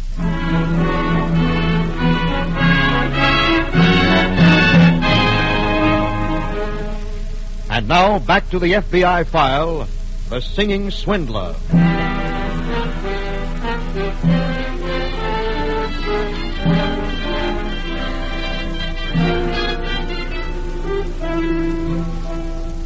No one likes to admit publicly that he has been duped. That is human nature. And swindlers make capital of it every day. But this false expression of self-pride which restrains the victim of a swindle from going to the police sometimes goes a step farther. It urges the victim to take matters into his own hands. And this can prove to be a most costly procedure. A few minutes ago, Agent in Charge Clark of the New Orleans FBI office received a telephone call from Police Inspector Rickert. Clark and Special Agent Nolan have just now stepped off the elevator on the 8th floor of the Bayou Hotel and reached room 824. Oh, come in, gentlemen. Thank you. Thank you, Inspector. Mr. Taylor, this is Mr. Clark, and this is Mr. Nolan. They're from the FBI. Yeah, I'm mighty glad to see you men here so quick. We got here as soon as we heard from the inspector. Yes, Mr. Taylor. I called them as soon as I found out from the clerk at the desk about the old lady. Well, then the description checked, Inspector? Perfect. And it checked on her accomplice, too. A singer. That's the fella. Goes by the name of Eddie Burnett. Well, what was the racket this time, Mr. Taylor? Yeah, Mrs. Grayson, if that's her name, she sold me some oil leases. They were fakes, naturally. Yes. How much did you pay her? $10,000 in cash. And then? I found out they were fakes. I came up here to get my money back. Well, I wish you'd called the police sooner, Mr. Taylor. Yeah, every time I touch my head, I wish I had too. Inspector, where was Mr. Taylor found? He was right on the floor, right over there. I see. Maid found him when she came to make up the room.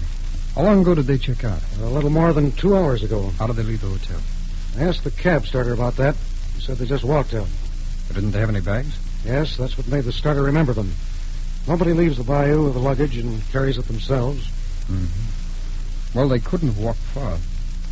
My guess is they caught a cab at the corner. Yeah, that sounds logical. If they did, they could have been at the airport in half an hour. We'll check the airport, Inspector. But I have an idea that if they were smart enough to walk away from the hotel, they haven't left such an obvious trail as that. Mm-hmm. I guess you're right. Nolan, start a check on all railroads and airlines. I'll have Blackwell go to work on the bus terminals. Oh, one more thing, Miss Clark. Yes, Inspector? Here's some handwriting that might be useful. Table singers. Yes. It's the note of introduction you wrote when I came to meet Mrs. Grayson. Well, thanks very much, Inspector. All right. And thank you, Mr. Taylor, for being so cooperative. Come on, Nolan. We've got work to do.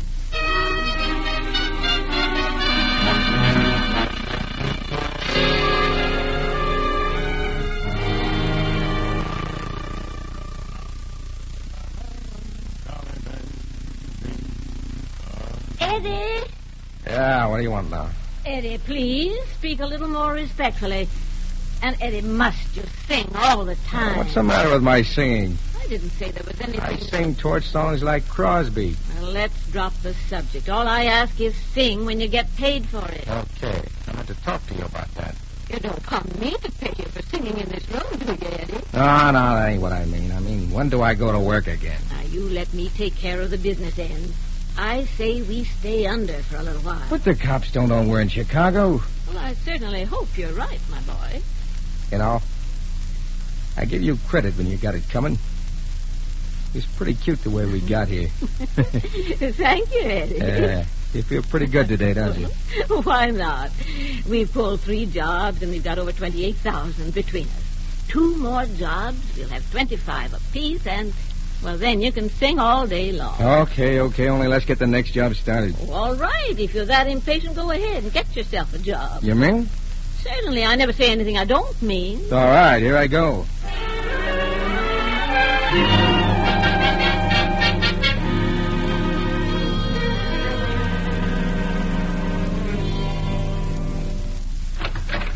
Oh, come in, Nolan. What's up, Clark? Memphis office just phoned. On the Grayson case? That's right. The car the two of them rented here was found abandoned in Memphis. Oh, that was pretty cute. Well, the Memphis office took those descriptions we wired out to the airport. And found the two of them had hopped a plane for Chicago 2 days ago. Well, that means they're probably still there. That's it. They've never worked that territory before. Look, there's a flight out of here in 20 minutes for Chicago. I'm going to be on it. Okay, I'll call and make your reservation. Good. Then call the Chicago office and alert them. And tell them what time I get in.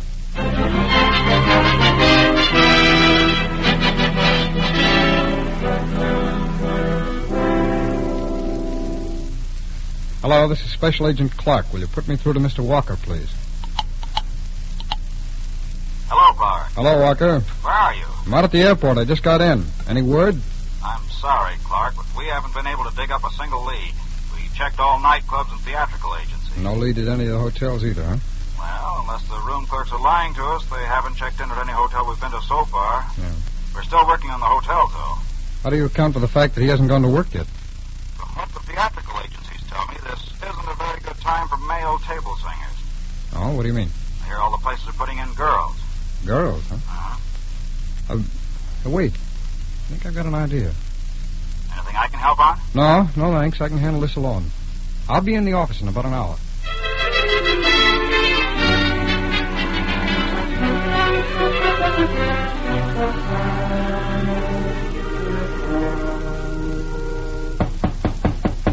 Yes? It's me, Eddie. Oh.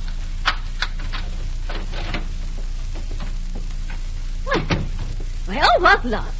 Nobody's booking any male singers, so I took a crack at this. What's that? Just an ad in the afternoon paper. What does it say? Some cafe wants a male singer, but I've got a right for an interview and an audition. Well, you're not worried about taking an audition, are you? Well, the job only pays $50 in tips. My, they don't know how lucky they are getting Crosby that cheap.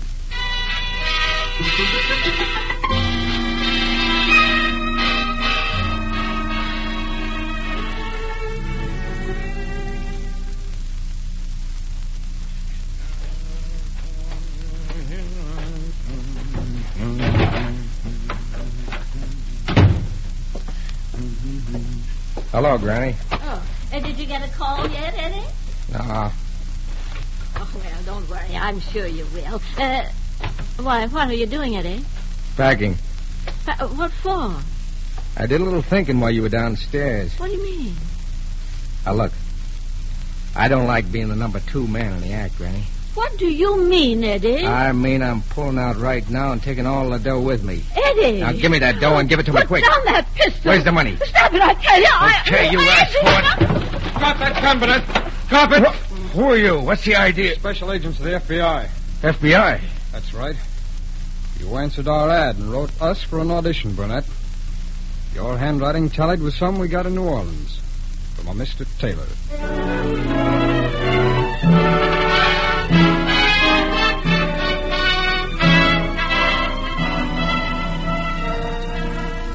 After being tried and convicted, Mrs. Grayson and Edward Burnett were sentenced to long terms in the federal penitentiary.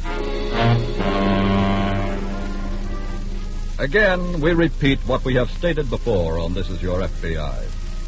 Swindlers could be put out of business overnight if you, their potential victims, would exercise the simple caution of investigating the stranger with a proposition before doing business with him. Until everyone does exercise that simple caution, your FBI will remain on the job 24 hours a day protecting you, their employers. You, the American people.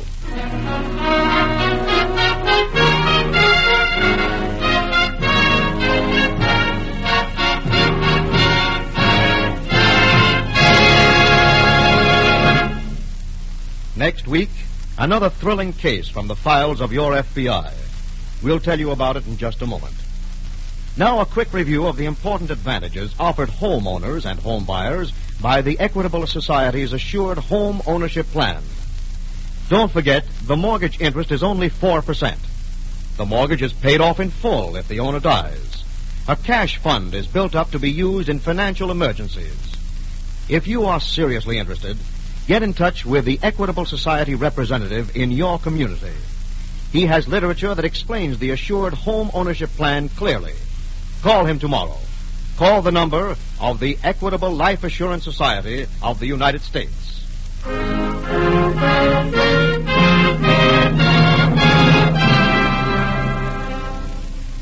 Next week, we will bring you another colorful story from the files of the Federal Bureau of Investigation. The Carnival Killing.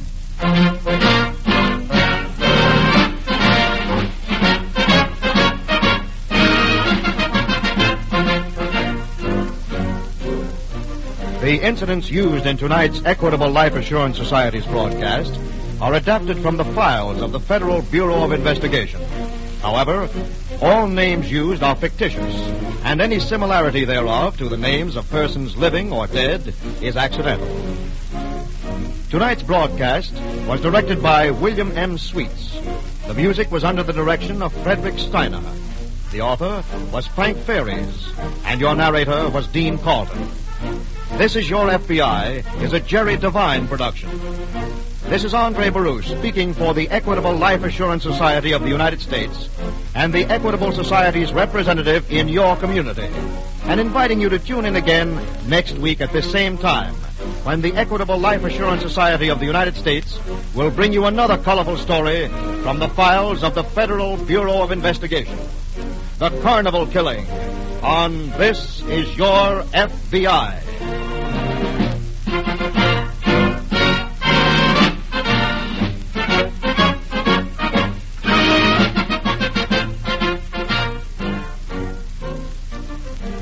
This is ABC, the American Broadcasting Company. The Equitable Life Assurance Society presents This Is Your FBI.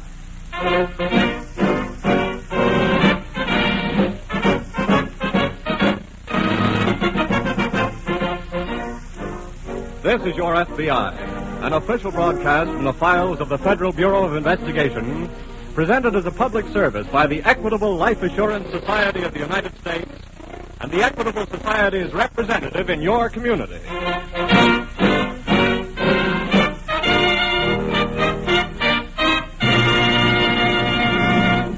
And now a special request to boys and girls. If your father and mother don't happen to be listening to This Is Your FBI tonight, please get them. Tell them that the Equitable Life Assurance Society, the sponsor of this program, is going to make an important announcement to homeowners and to all families that are thinking of buying or building a home. Tell Mother and Dad they're going to miss something if they don't get the facts on America's finest plan for home ownership.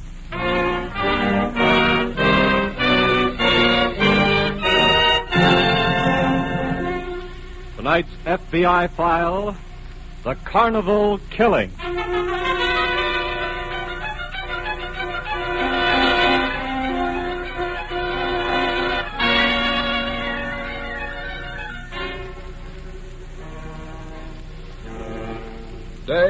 after day, the criminal goes on defying it.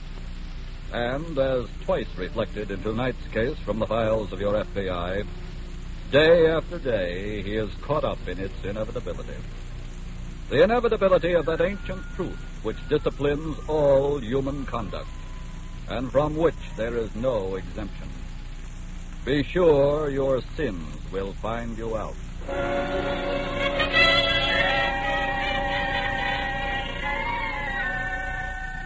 Our story tonight could take place in most any kind of setting you could name, and it could involve persons of most any rank or station in life.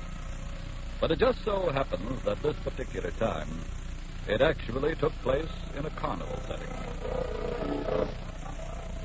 That music, of course, is coming from a merry-go-round somewhere down the midway, and the crowd just part of the Saturday afternoon throng. Over here to one side, the main money wagon.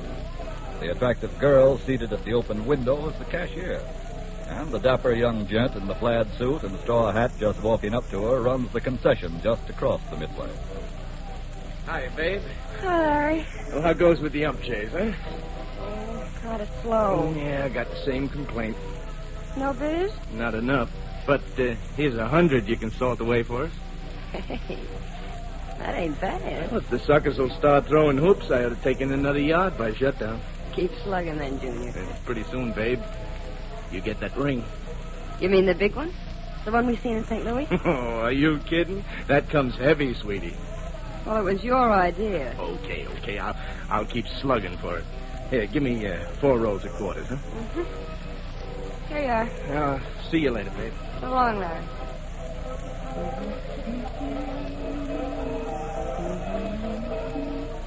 Hello. Hello. Well, we settled the intro real quick, didn't we? Did we? My name's Jack Crawford. What's yours? People who know me call me Babe. I'll buy that. You don't know me. I will. Fast operator. How long you been waiting for that ring? You were on the Erie. That's right. Why should the ring interest you? With me, you could have had it by now. Stop, will you? I mean it. Look. That ring has a marriage deal wrapped around it, mister. So, I guess the show is over. Just the first act, babe. What do you mean? Here comes the second act now. Oh, he's seen you talking to me. What's wrong with that? Larry don't like for me to fool around. No kidding. Okay, Mac, quit bothering to help and move along before I... Before you what? Just get moving, that's all. You remember me now, don't you? Don't you? What are you talking about? Babe, it's an old saying. You can't fool all of the people all of the time. Not even with a mustache. Am I right, Mr. Hampton? His name ain't Hampton, it's Marlin. Back in Terre Haute, it was Hampton. Larry, what's this all about? Oh, he's got me mixed up, that's all. Babe, tell the guy to quit covering, will you? It just so happens that your boyfriend here is a deserter from the Army. What? And on account of that, the FBI is looking for him. And That's enough. I figured it would be. Larry. Now, as I was saying, back in Terre Haute, his name was Hampton. We were old pals back there, right, Larry? Well, even though he won't admit it, honey, we were. And because we were pals, I'm going to have to ask him for a little favor. What do you want? I got to get out of circulation for a while. And this looks like a good place to do it. So, I'm moving in with you. Now, wait a minute. And remember, before you make any beef, that I'm in a real good spot to blow a whistle. So how about it? Okay. Well, that's the end of the second act. Third act coming up, babe.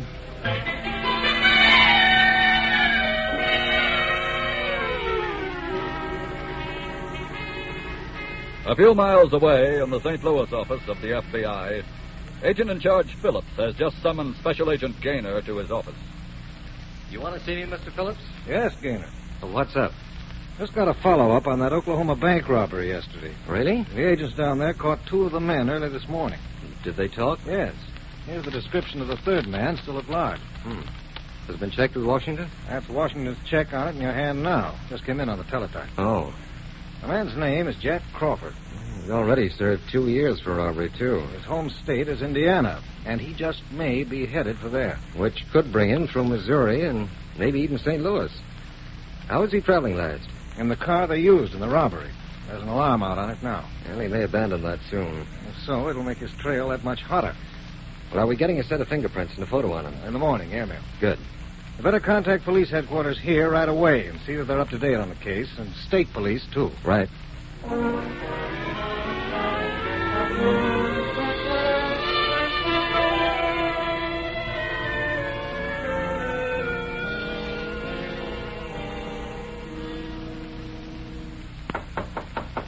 Just a minute. Hiya tonight, babe. Hello there.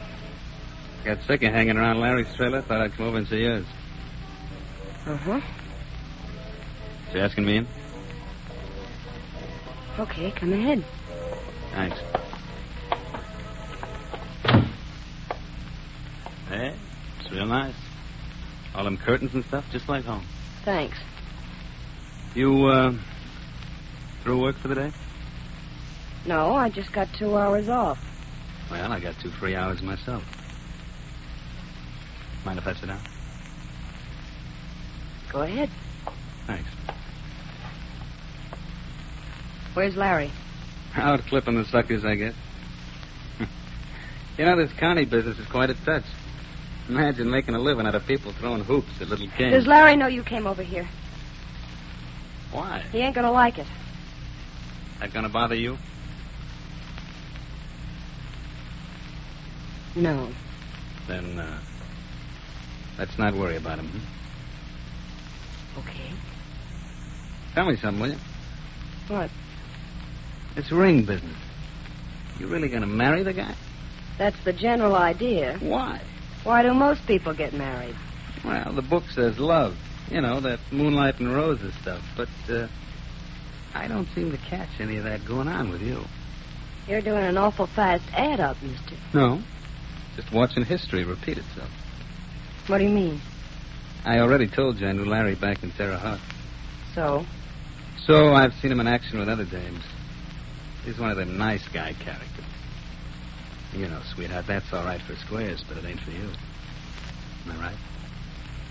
Want some coffee? Am I right? You're right. You know what you really want? Someone like me. I'm gonna make that coffee. Wait a minute. Come in.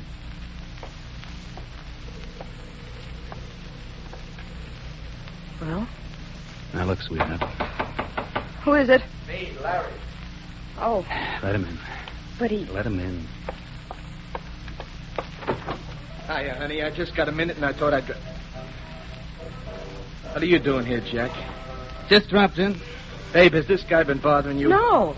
No, he just came here looking for you. He knew where to find me. He came here to see you. Look. Remember, I'm your guest. You forget it, you'll be Uncle Sam's guest, so just take it easy. See you later, babe.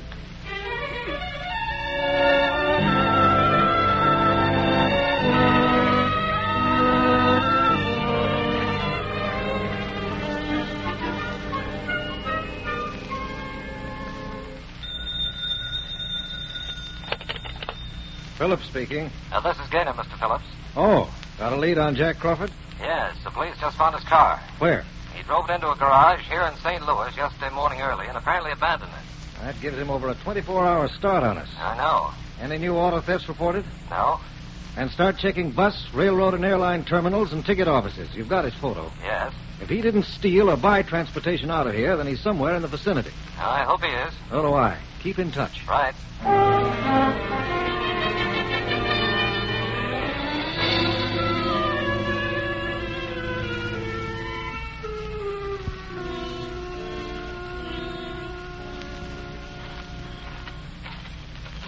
Babe. Hey, babe. What is it, Larry? I thought you were going to wait for me at the money wagon. I didn't say I would. But you always do. Look, I've got to get back to the trailer. Wait a minute, babe. Look, I got to talk to you. Save it, will you, Larry? I'm tired. Well, I just wanted to tell you, honey, I'm sorry about this afternoon. I didn't mean to blow my top. But that guy coming to see you, finding him there, I just couldn't take it. You told me all that. Good night, Larry. Let me come in a minute, babe. I've got to talk this out with you. It's been talked out. Please, just for a minute. Okay, come ahead. Don't forget this is getaway night. We've got a long trip ahead of us. I know. Will you turn on the light? Yeah, sure. There we are. Hiya, Larry. Jack. What are you doing here? Waiting for Babe. What for? Because I wanted to see it. Look, you get out of here. Get out quick. Now, wait a minute. I think Babe should have something to say about that. You want me to go, hon? Leave her out of this. Look, please, don't start anything. Yeah, the Army might not like it. Jack, I got some news for you on that Army business. It isn't going to work anymore. No? No. You know why I deserted. You know I went over the hill because my mother was sick. And at the time, I didn't have guts enough to go back. But your moving in on me has changed my mind. This hero talk is for your benefit, honey. No. It's for something I found again after a long, long time. My self-respect. Oh, this is great. Tell us more, Daddy. I've finished. Now get out. What for? If you're going to turn yourself in, there's no need for me to get out. Ever. What do you mean? You tell him, Babe. No, Jack, please. Okay, then I'll spill. It makes no difference to Babe whether you go through with this patriotic pitch or not. What? She's changed her mind, too. Babe, what's he talking about? Let's not argue anymore tonight, huh? Honey, he might as well know. Well? She's found herself a real guy. Why, you dirty... Jack! Jack, darling, did he hurt you? Yeah, he hurt me, but not as bad as this bottle will hurt him. Jack,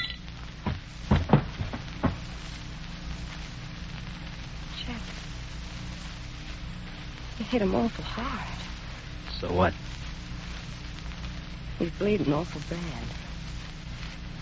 Jack, I think he's dead.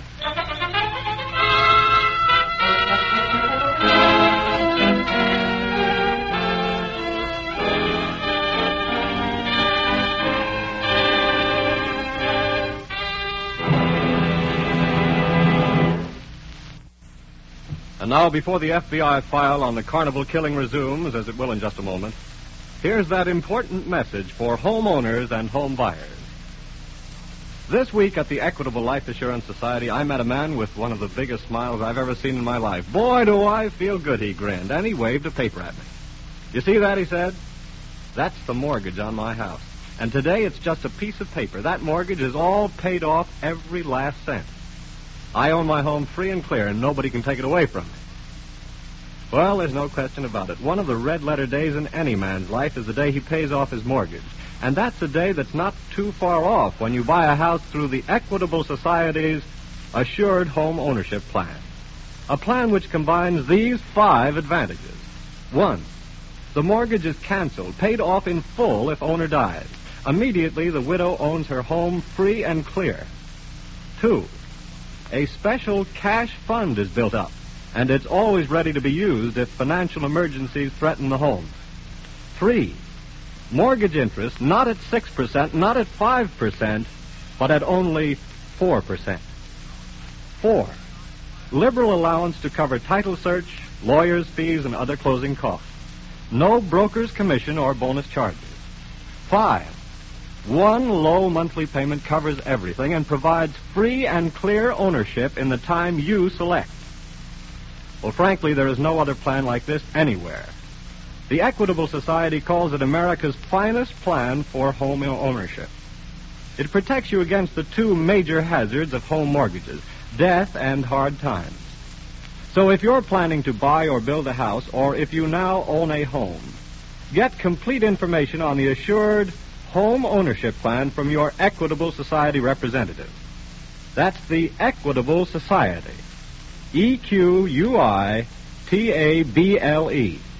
The Equitable Life Assurance Society of the United States.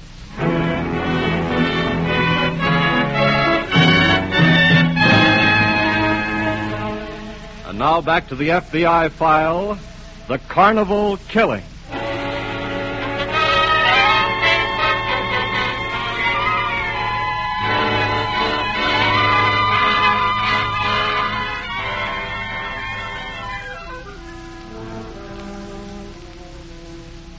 Sometimes fate inflicts a far severer penalty for a crime than justice would have meted out. Justice would not have demanded the life of the Army deserter, the man called Larry Marlin, but fate, in the form of a conspiracy by one who found out his crime, did take his life. So however harsh the penalty, it confirms the inevitability of that truth. Be sure your sins will find you out.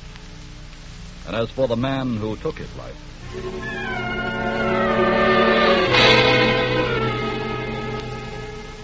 it is next morning now, and in answer to a call from police headquarters a few minutes ago, Agent in Charge Phillips of the FBI St. Louis office, accompanied by Special Agent Gaynor, have just entered the city morgue. Here's the body right here, Mr. Phillips.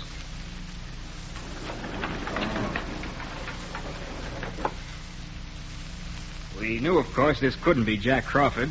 No, that's not Crawford. But since no identification was found on him, we thought we'd better check with you in case he just might be somebody else the FBI was interested in. Glad you did. Took a set of fingerprints for you. Here they are. Thanks. Anything familiar about him to you, Gaynor? No, I can't say that there is. Look again, Gaynor. Forget there's a mustache on him. Yes. Yes, there is something kind of familiar about that face, now that you mention it. Lawrence Hampton.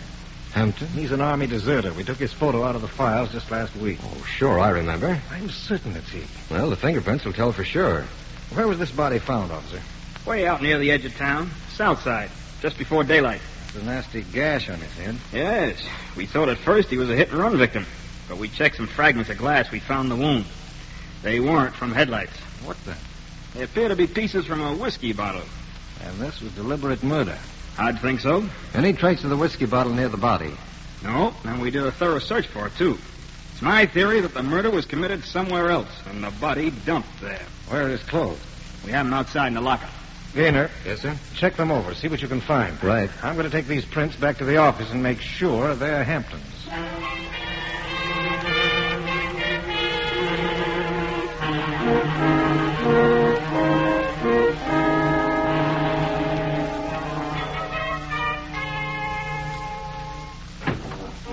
That you, babe? Yeah. I thought you were working right through. Well, I had to get a relief. I feel awful. What's the matter? Now, what do you think? Look, forget that, will you? Jack, how can I? Nothing's going to happen, baby. When they find the body, they'll think he was hit by a car, that's all. Besides, he's a Lamester. The cops won't care how he got it. That part of it don't bother me. What are you feeling so bad about? The way it happened. You're killing him like that. Look, how many times do I have to tell you I did it in self-defense? Besides, it brought us together, didn't it? Yeah. All right. Anybody been asking for him? Sure. What'd you tell him? Just like we made it up that he went off on a bender this morning as soon as we hit the lot. Probably wound up in St. Louis. That should cover it good. Jack, let's get out of here. Quit the show? Yeah. Look, honey, if you take a run out, you might as well put an ad in the paper that you done the job. I done it. Sure. So take a pill for your nerves, kid, and go on back to work. Everything's going to turn out fine.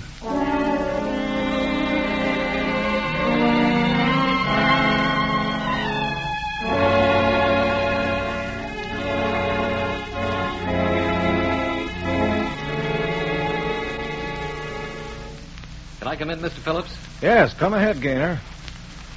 How'd you make out? I have plenty to report. Good. Oh, by the way, the victim is definitely Hampton. I checked the prints. And I checked his clothes. What'd you find? Well, nothing much until I got down to his shoes. What about them? Well, I examined the heels, and they were made of rubber, and Yeah? stuck in the indentations were bits of what turned out to be popcorn, peanut shells, and sawdust. That sounds like you've been to the circus. But there aren't any playing in St. Louis. Now, there was a carnival playing quite near where Hampton was found. It closed last night. I see. Now, if the officer's theory was right, if Hampton was killed elsewhere and dumped on the highway, the murder might have been committed on or near the carnival grounds. Yes? And I'm checking to find out where the show moved to and Well, meanwhile, I wondered if I should cooperate with the local police and hop out and go over the grounds with them. Good idea. Get on it right away.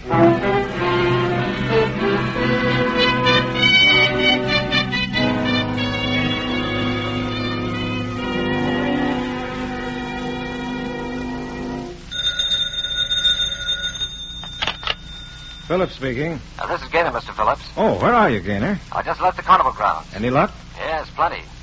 We found a number of blood-stained fragments of the bottle that was used in the murder. That was a break. I know. The neck of the bottle was intact, and there appears to be a good set of fingerprints on it. Fine. And we found these fragments where the trailers had been parked, the trailers that the people in the show lived in. I see. Well, that could localize the killing. Yes. Now, has any report come in on where the show moved to? Not yet. It shouldn't be hard to find. Well, I'll bring the section of the bottle with the prints back with me. Good. We can do a quick check in our files before sending them on to Washington. Yes, sir. I'll be right over.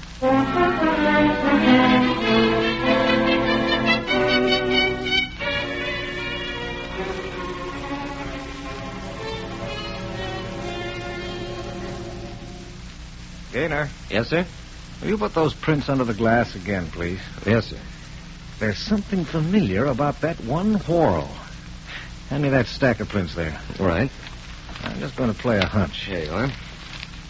Now, let me see. That's identical. Those lines check. Little break there. It's the same Gaynor, the same prints. My hunch was right. Well, who is it? Our elusive friend, Jack Crawford. Crawford? Yes. Really?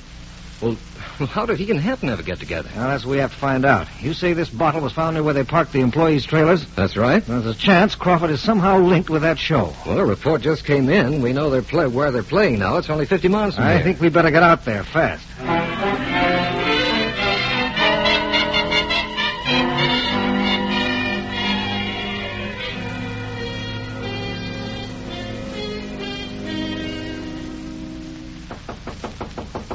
Who is it? Let me in. Come on. What'd you have the door locked for? I ain't looking for company. Thought you were going to keep working. Oh, Jack, I had to quit. 1,000 pills wouldn't do me any good. Now, I look. mean it. Every time a stranger had come up to the booth, I'd think it was a cop getting set to ask a few questions.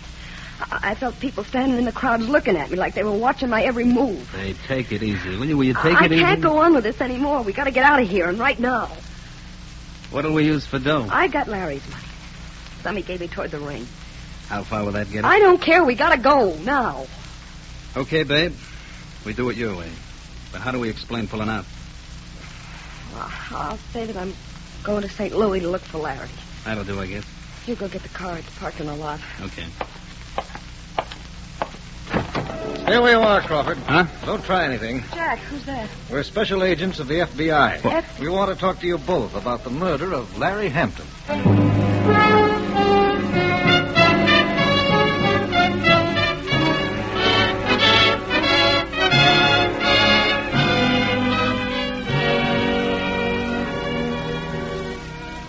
Jack Crawford was sentenced to a long term in the penitentiary for the murder of Larry Hampton. His female companion was also sent to prison for her part in the crime.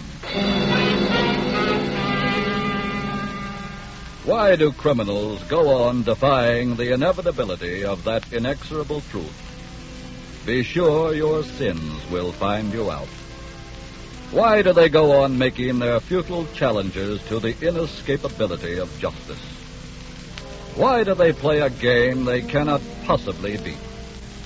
It's not even a gamble, for a gamble presupposes a chance to win. But justice gives no odds. Justice is unbeatable.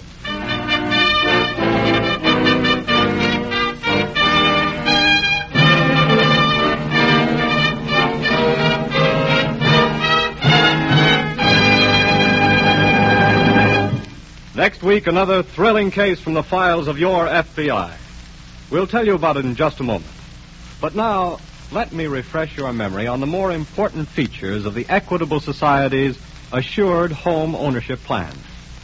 Remember that the mortgage interest is only 4%. Remember that one low monthly payment covers everything. Remember that if the owner dies, the widow owns the home without any mortgage at all. Yes, the assured home ownership plan is practically foreclosure-proof. These are only a few of the advantages of the assured home ownership plan. To get the full story, talk to the Equitable Society representative in your community. Ask him for literature that gives you all details. Look in your local phone book for the name, the Equitable Life Assurance Society. EQUITABLE. The Equitable Life Assurance Society of the United States.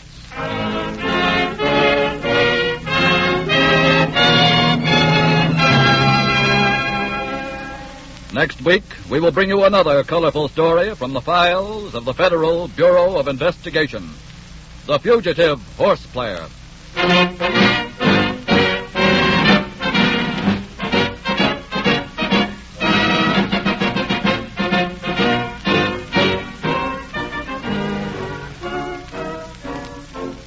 The incidents used in tonight's Equitable Life Assurance Society's broadcast are adapted from the files of the Federal Bureau of Investigation. However, all names used are fictitious, and any similarity thereof to the names of persons living or dead is accidental. Tonight, the music was composed and conducted by Frederick Steiner, the author was Frank Ferries, and your narrator was Dean Carlton. This is Your FBI is a Jerry Devine production. And now this is Carl Frank speaking for the Equitable Life Assurance Society of the United States and the Equitable Society's representative in your community, and inviting you to tune in again next week at this same time when the Equitable Life Assurance Society of the United States will bring you another colorful story from the files of the Federal Bureau of Investigation. The Fugitive Horse Player. On This Is Your FBI.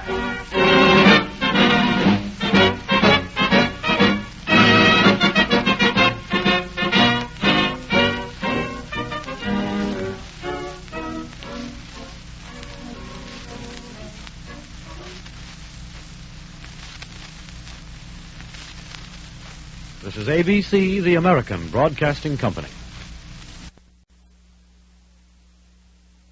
The Equitable Life Assurance Society presents This is Your FBI.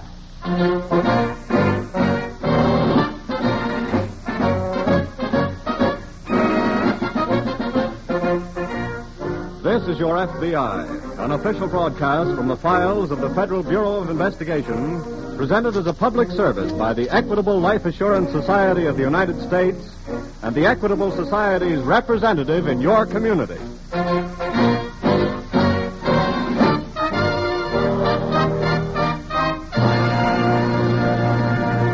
Do you own your own home, or are you planning to buy or build a home?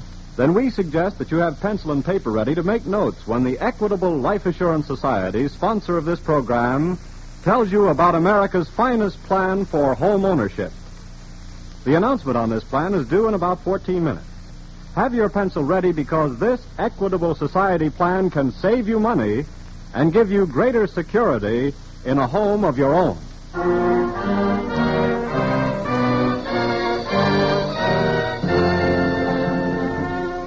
Tonight's FBI file, The Fugitive Horse Player.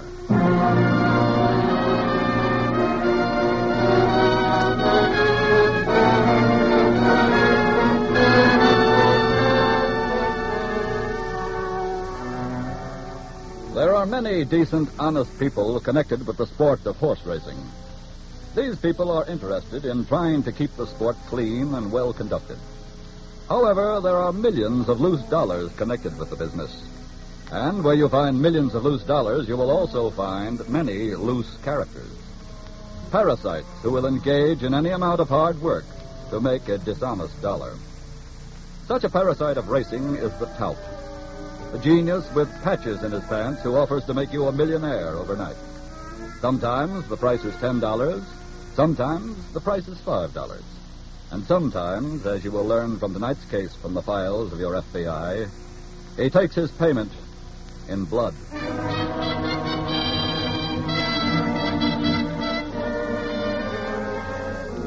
Just about the time a recent meeting opened at an eastern racetrack, a shabby office was opened in the large city nearby.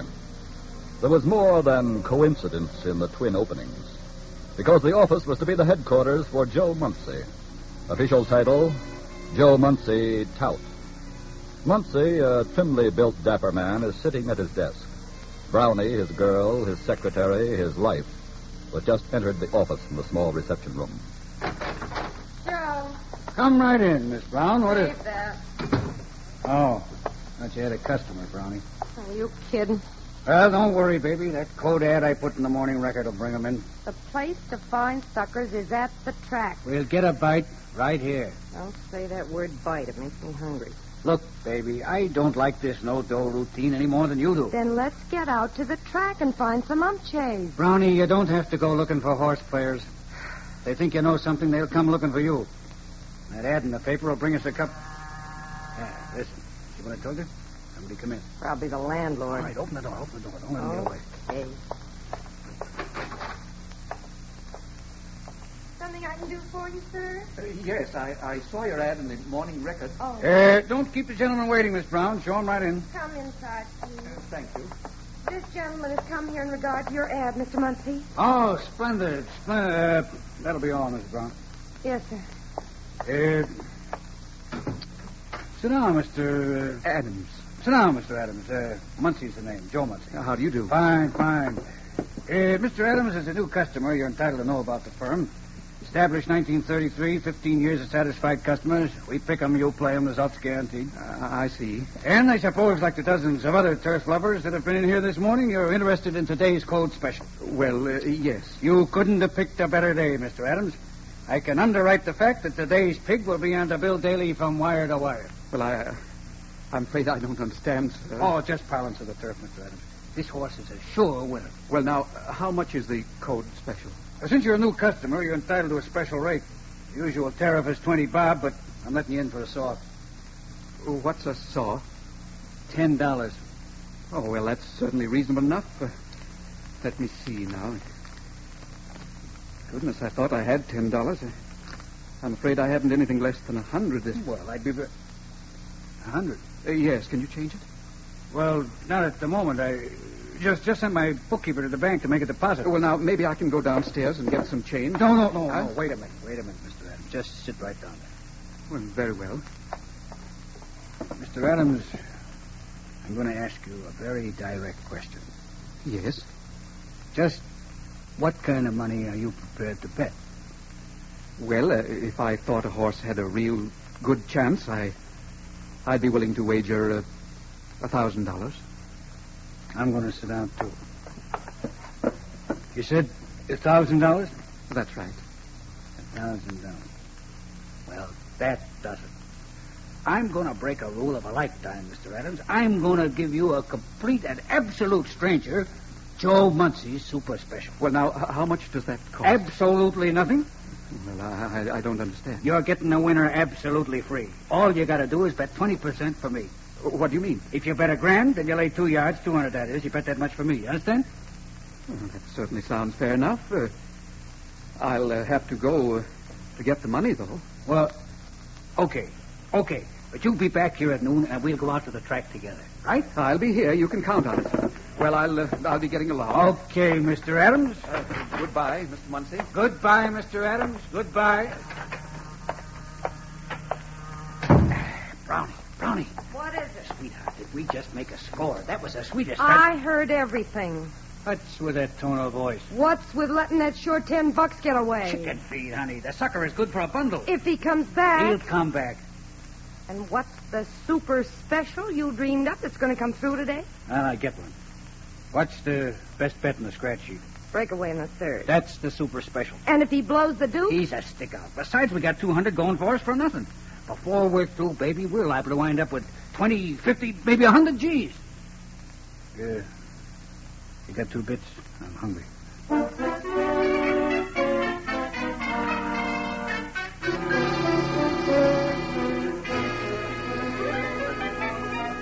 Farther downtown that same morning in the local office of the FBI, Special Agent Terrell is just entering the office of an assistant to the agent in charge.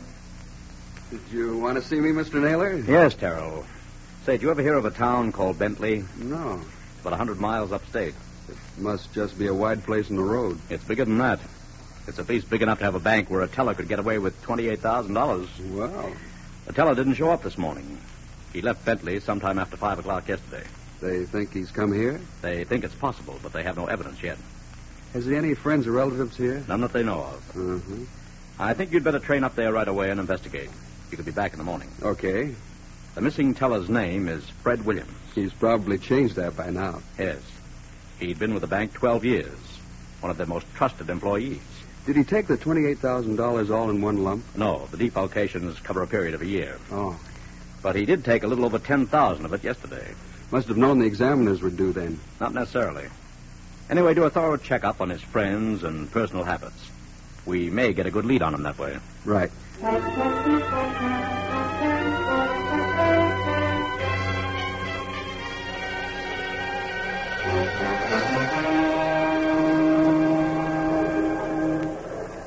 It's almost post time. You want the glasses, Mr. Adams? Oh, yes, thank you. Now, let me see. Which one is Breakaway, Mr. Muncie? That chestnut colt with number 7 on the saddle cloth. Number 7. You'd be even more beautiful when they put this number up there on the tote board. I don't like that outside post position. Brownie, Breakaway can stop for lunch at the head of the stretch with these pigs and still win it. Well, I'm glad you're so confident, Mr. Muncie. You know how confident I am? No. With the price up to 2-1, I think you ought to press. Press? Yeah, press. Send in another 1,000. This is the bet of the year. I hope you're right. You're going to press that? Oh, no. I'm satisfied. Winning $2,000 on a race is enough for me. Ah, I get it. You want to see if my merchandise is any good first, eh? Well, something like that. Why, Mr. Adams, the last time I had a loser, they closed the schools for 3 days. It was also Christmas time. It is now post time. Too late to make another bet now, even if you wanted to. When that bell rings, the windows are closed. I wish this race would start. They'll be out of there any second now. Keep your eye on that outside stall. Let's break away. Let's break away. He must be in the pack. Come on, Breakaway. And to the lead, that's Western Story, Transatlantic and Hot Tamale. Then comes Glamour Boy, Dixie Lee, Southern Cross, and the last horse is Breakaway. We got left. Left at the post. Oh, goodness, there goes my 1,000. Not yet, Mr. Adams. Not yet. Come on, you breakaway. In the back stretch is Western Story by 1 length. Hot Tamale and Southern Cross neck and neck for second. A gap of 3 lengths, we come to Dixie Lee, and on the rail, Breakaway. He's raking, Mr. Adams. He's raking. Back, Glamour Boy, and the last horse is Transatlantic. He's making a move. Breakaway is making a move. Is that good, Mr. Muncie? Shut up, will you? Come on, breakaway. Come Whip on. him, Eddie. Whip him. Go to the whip. Come on, come on, Eddie. Stretch that Southern Cross in front with Breakaway ranging alongside. Come on, Eddie. Back we have Hot Tamale. Then Dixie Lee, Glamour Boy, Western Story, and the last one is Transatlantic. Come on, Eddie. Come on. Come with that. Hold it, Breakaway. Ruin it. Come on, Eddie. Come on. Come on. We win it. We win it. Oh, we win it. I was never worried. Mr. Muncie, how much do I win? Well, they ain't put the prices up yet, but you should win over 2,000. Oh, that's wonderful. Hey, Mr. Adams, let me tell you something. Huh? What? This is only the beginning.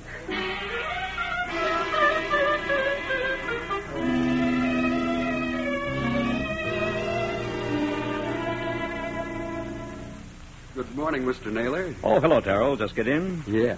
Get anything that might give us a lead on that bank teller? I think so. What is it? He's probably right here in town. How do you know? I talked to a friend of his.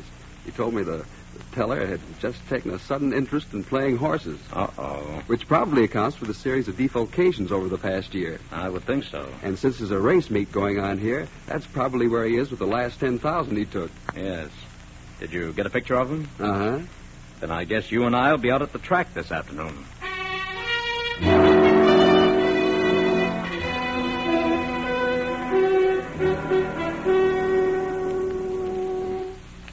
Brownie, let me see that newspaper, will you? I'm reading something. I want to look at the selections. You got 8 tout sheets there now. I'm making up a consensus. You can lose without that. Where's Adam? He's due at the hotel here any minute now. We're going to do a little playing on our own today, baby. That's figured. Well, look, we made 400 yesterday. We got to put it to work, don't we? You remember that old French saying, you can't accumulate unless you speculate. Joe. the matter? Take a look at this guy's picture in the paper here. Huh? Who does he look like? Hey. It's Adams. Yeah. Only his real name is Williams. What's the gig? He's a bank teller from a jerk town named Bentley. Skipped out and short $28,000. Hey. No wonder he has that bundle. Oh, this ain't so good. What do you mean? Well, the guy's red hot. If the law picks him up, he's a cinch to tell who helped him spend that money. You're forgetting one thing, sweetheart. The law ain't got him yet. But we have. I don't get it. Today's special is going to cost Mr. Adams plenty. That must be him now. Now, let me handle it. Okay. Hello, Mr. Munson. Hiya, Mr. Adams. Come right in. Thank you. Hello, Miss Brown. Hiya. Well, all set for another day of fun and speculation? Yes, indeed. I certainly hope we're as fortunate as we were yesterday. Well, I cased the card and come up with nothing but winners. In every race? That's right, Mr. Adams. Well, that's very reassuring. Just one thing, though, Mr. Adams. What's that? Today we bet a little different. How? Today you're laying 1,000 a race for me. What? Show him the paper, Brownie. Okay. Here's a nice picture of you, Mr. Adams. Or should I say Mr. Williams? How? That's why we're betting my way. But now, look here, I can't afford to bet that kind of money for you. I have to win a lot of money myself. No kidding. You see, I've got to pay the bank back that $28,000. And betting on those winners is the only way I can raise it. The bank can wait, Mr. Adams. Oh, no. Look, you got no choice. Oh, yes, I have. I can discontinue our relationship right now. Joey's walking out. Oh, no, he ain't.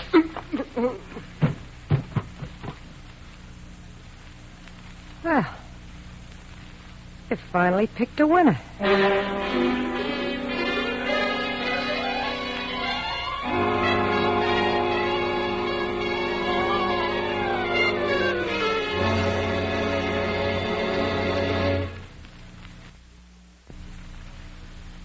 And now, before the FBI file on the fugitive horse player resumes, as it will in just a moment, here's that important message for homeowners and home buyers.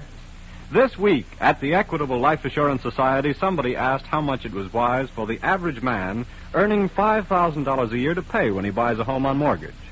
The answer was $12,500, or 2.5 times his yearly income. On this sound basis, a man getting $50 a week won't be over his head if he buys a $6,000 or $7,000 house. But no matter what your income is, it will pay you to investigate the Equitable Society's Assured Home Ownership Plan, which offers you 5 important advantages. 1, the mortgage is canceled, paid off in full if owner dies. Every dollar previously paid on principal is returned in full to the widow along with the canceled mortgage. 2, a special cash fund is built up, always ready to be used if financial emergencies threaten the home.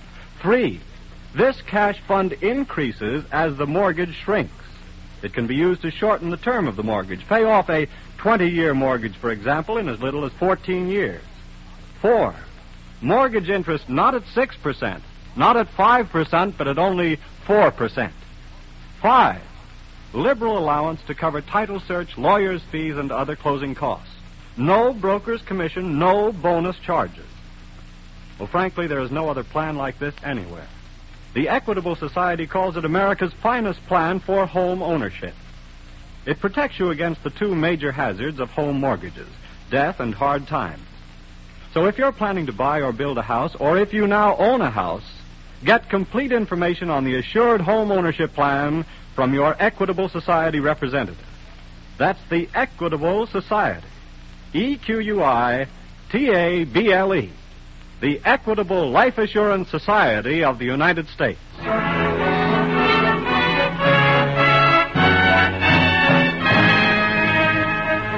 And now back to the FBI file, The Fugitive Horse Player.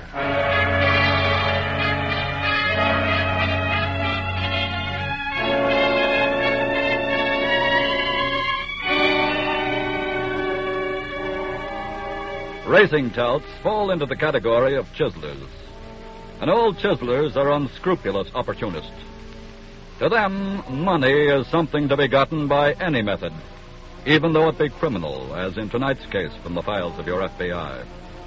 The fact that the victim of the tout called Joe Muncie was himself guilty of a crime does not lessen Muncie's guilt in striking down his victim and robbing him.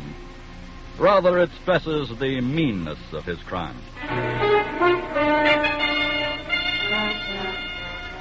It is nearly noon now, some 2 hours after Joe Muncie struck down and robbed the absconding bank teller, Fred Williams, alias Fred Adams, in Muncie's hotel room.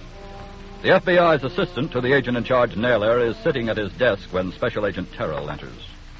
I'm ready to leave for the racetrack whenever you are, Mr. Naylor. Well, since we're driving out, maybe we better get started. I gave some prints of the teller's photo to the police who will be working the track, too. Good. Between us all, we should be able to... Wait a minute. Naylor speaking. Yes? What? Are you sure? No, just send him in the regular way. Right. We don't have to go to the racetrack, Terrell. Why not?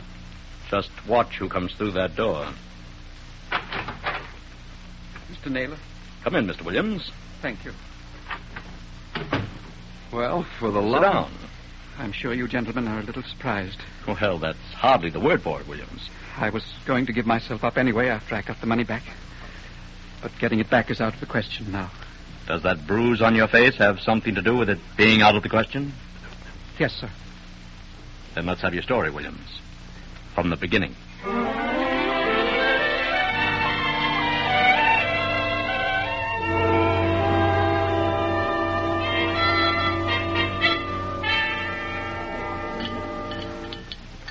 Waiter. Yes, sir. Let's have a check, will you? Right.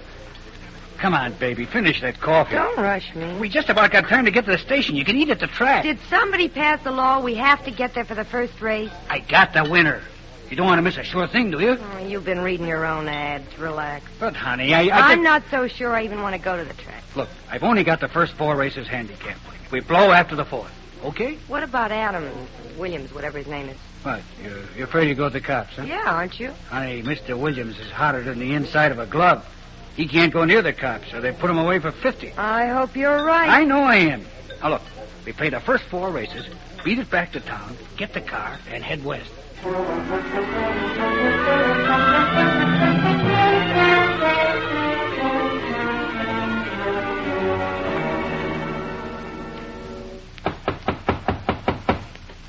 Are you sure this is the room Williams was slugged in? Yes. Use the passkey, Terrell. Right.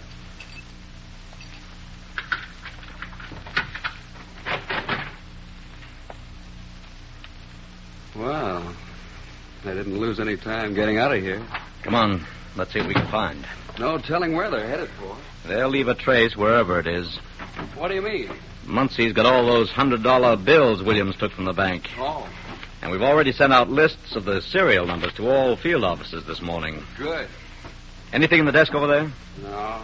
Not a thing. I guess we'd better... Wait a minute. What'd you find? This scratch sheet and the racing form. I think we'd better go out to the track after all. Why? Muncie has handicapped 4 horses for the day. Well? Muncie's a horse player, Terrell. Nothing short of an earthquake could keep him from playing these 4 horses before he jumps town. After slugging Williams? Muncie would figure that Williams couldn't afford to go to the police. That's true. Do you suppose he bet with a bookmaker or went to the track? We'll just have to gamble at the track. We've missed the first race. But Muncie's got 3 more to go to make us 4. And we'll be there before the 3rd race. Come on.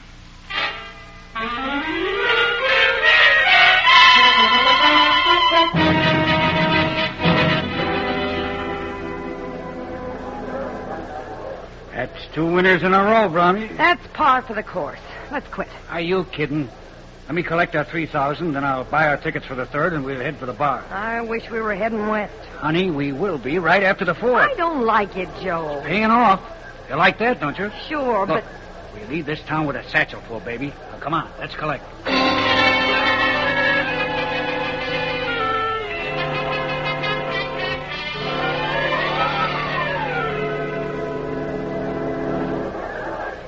Over here, Mr. Naylor. Well, we're in, fella. You mean you spotted Muncie? Nobody's here. How do you know? 2 of those $100 bills have shown up. At the betting window? Uh-huh, the $50 window. I wish we had some positive way of identifying him. Williams can do that. But he's back in the city. He's on his way out here right now. Huh? I phoned the United States Attorney before we left town. The fourth race starts in 20 minutes. Williams will be here for it. Suppose Muncie's fourth selection doesn't win. He won't be going to the window for the payoff. What's he playing in the fourth race? Ragman. Carol. Yeah? Here's where you and I have got to root a winner home.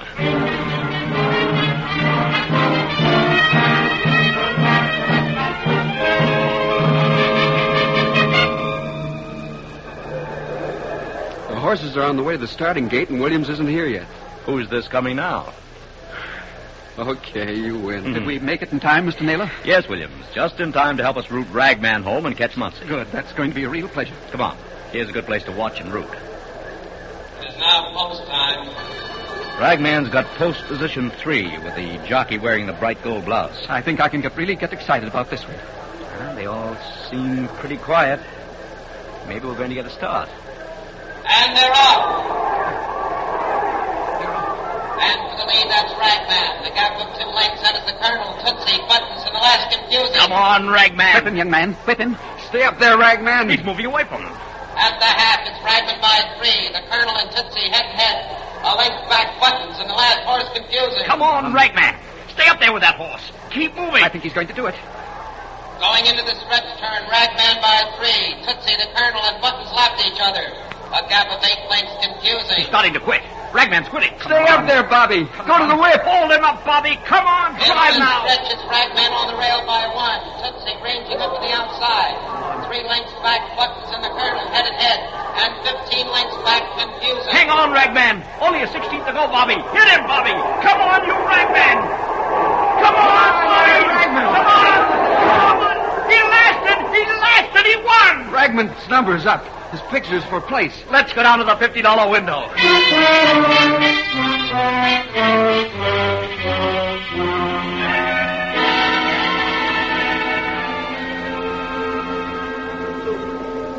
Oh, baby, what a day. 4 bets, 4 winners. Honey, I take back everything I said about you.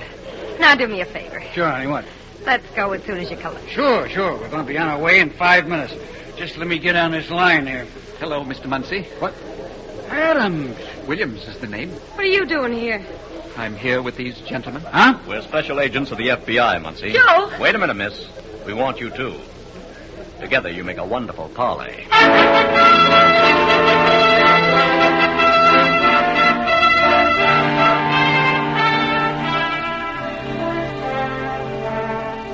Frederick Williams was tried and convicted of embezzlement and sentenced to a long term in the federal penitentiary.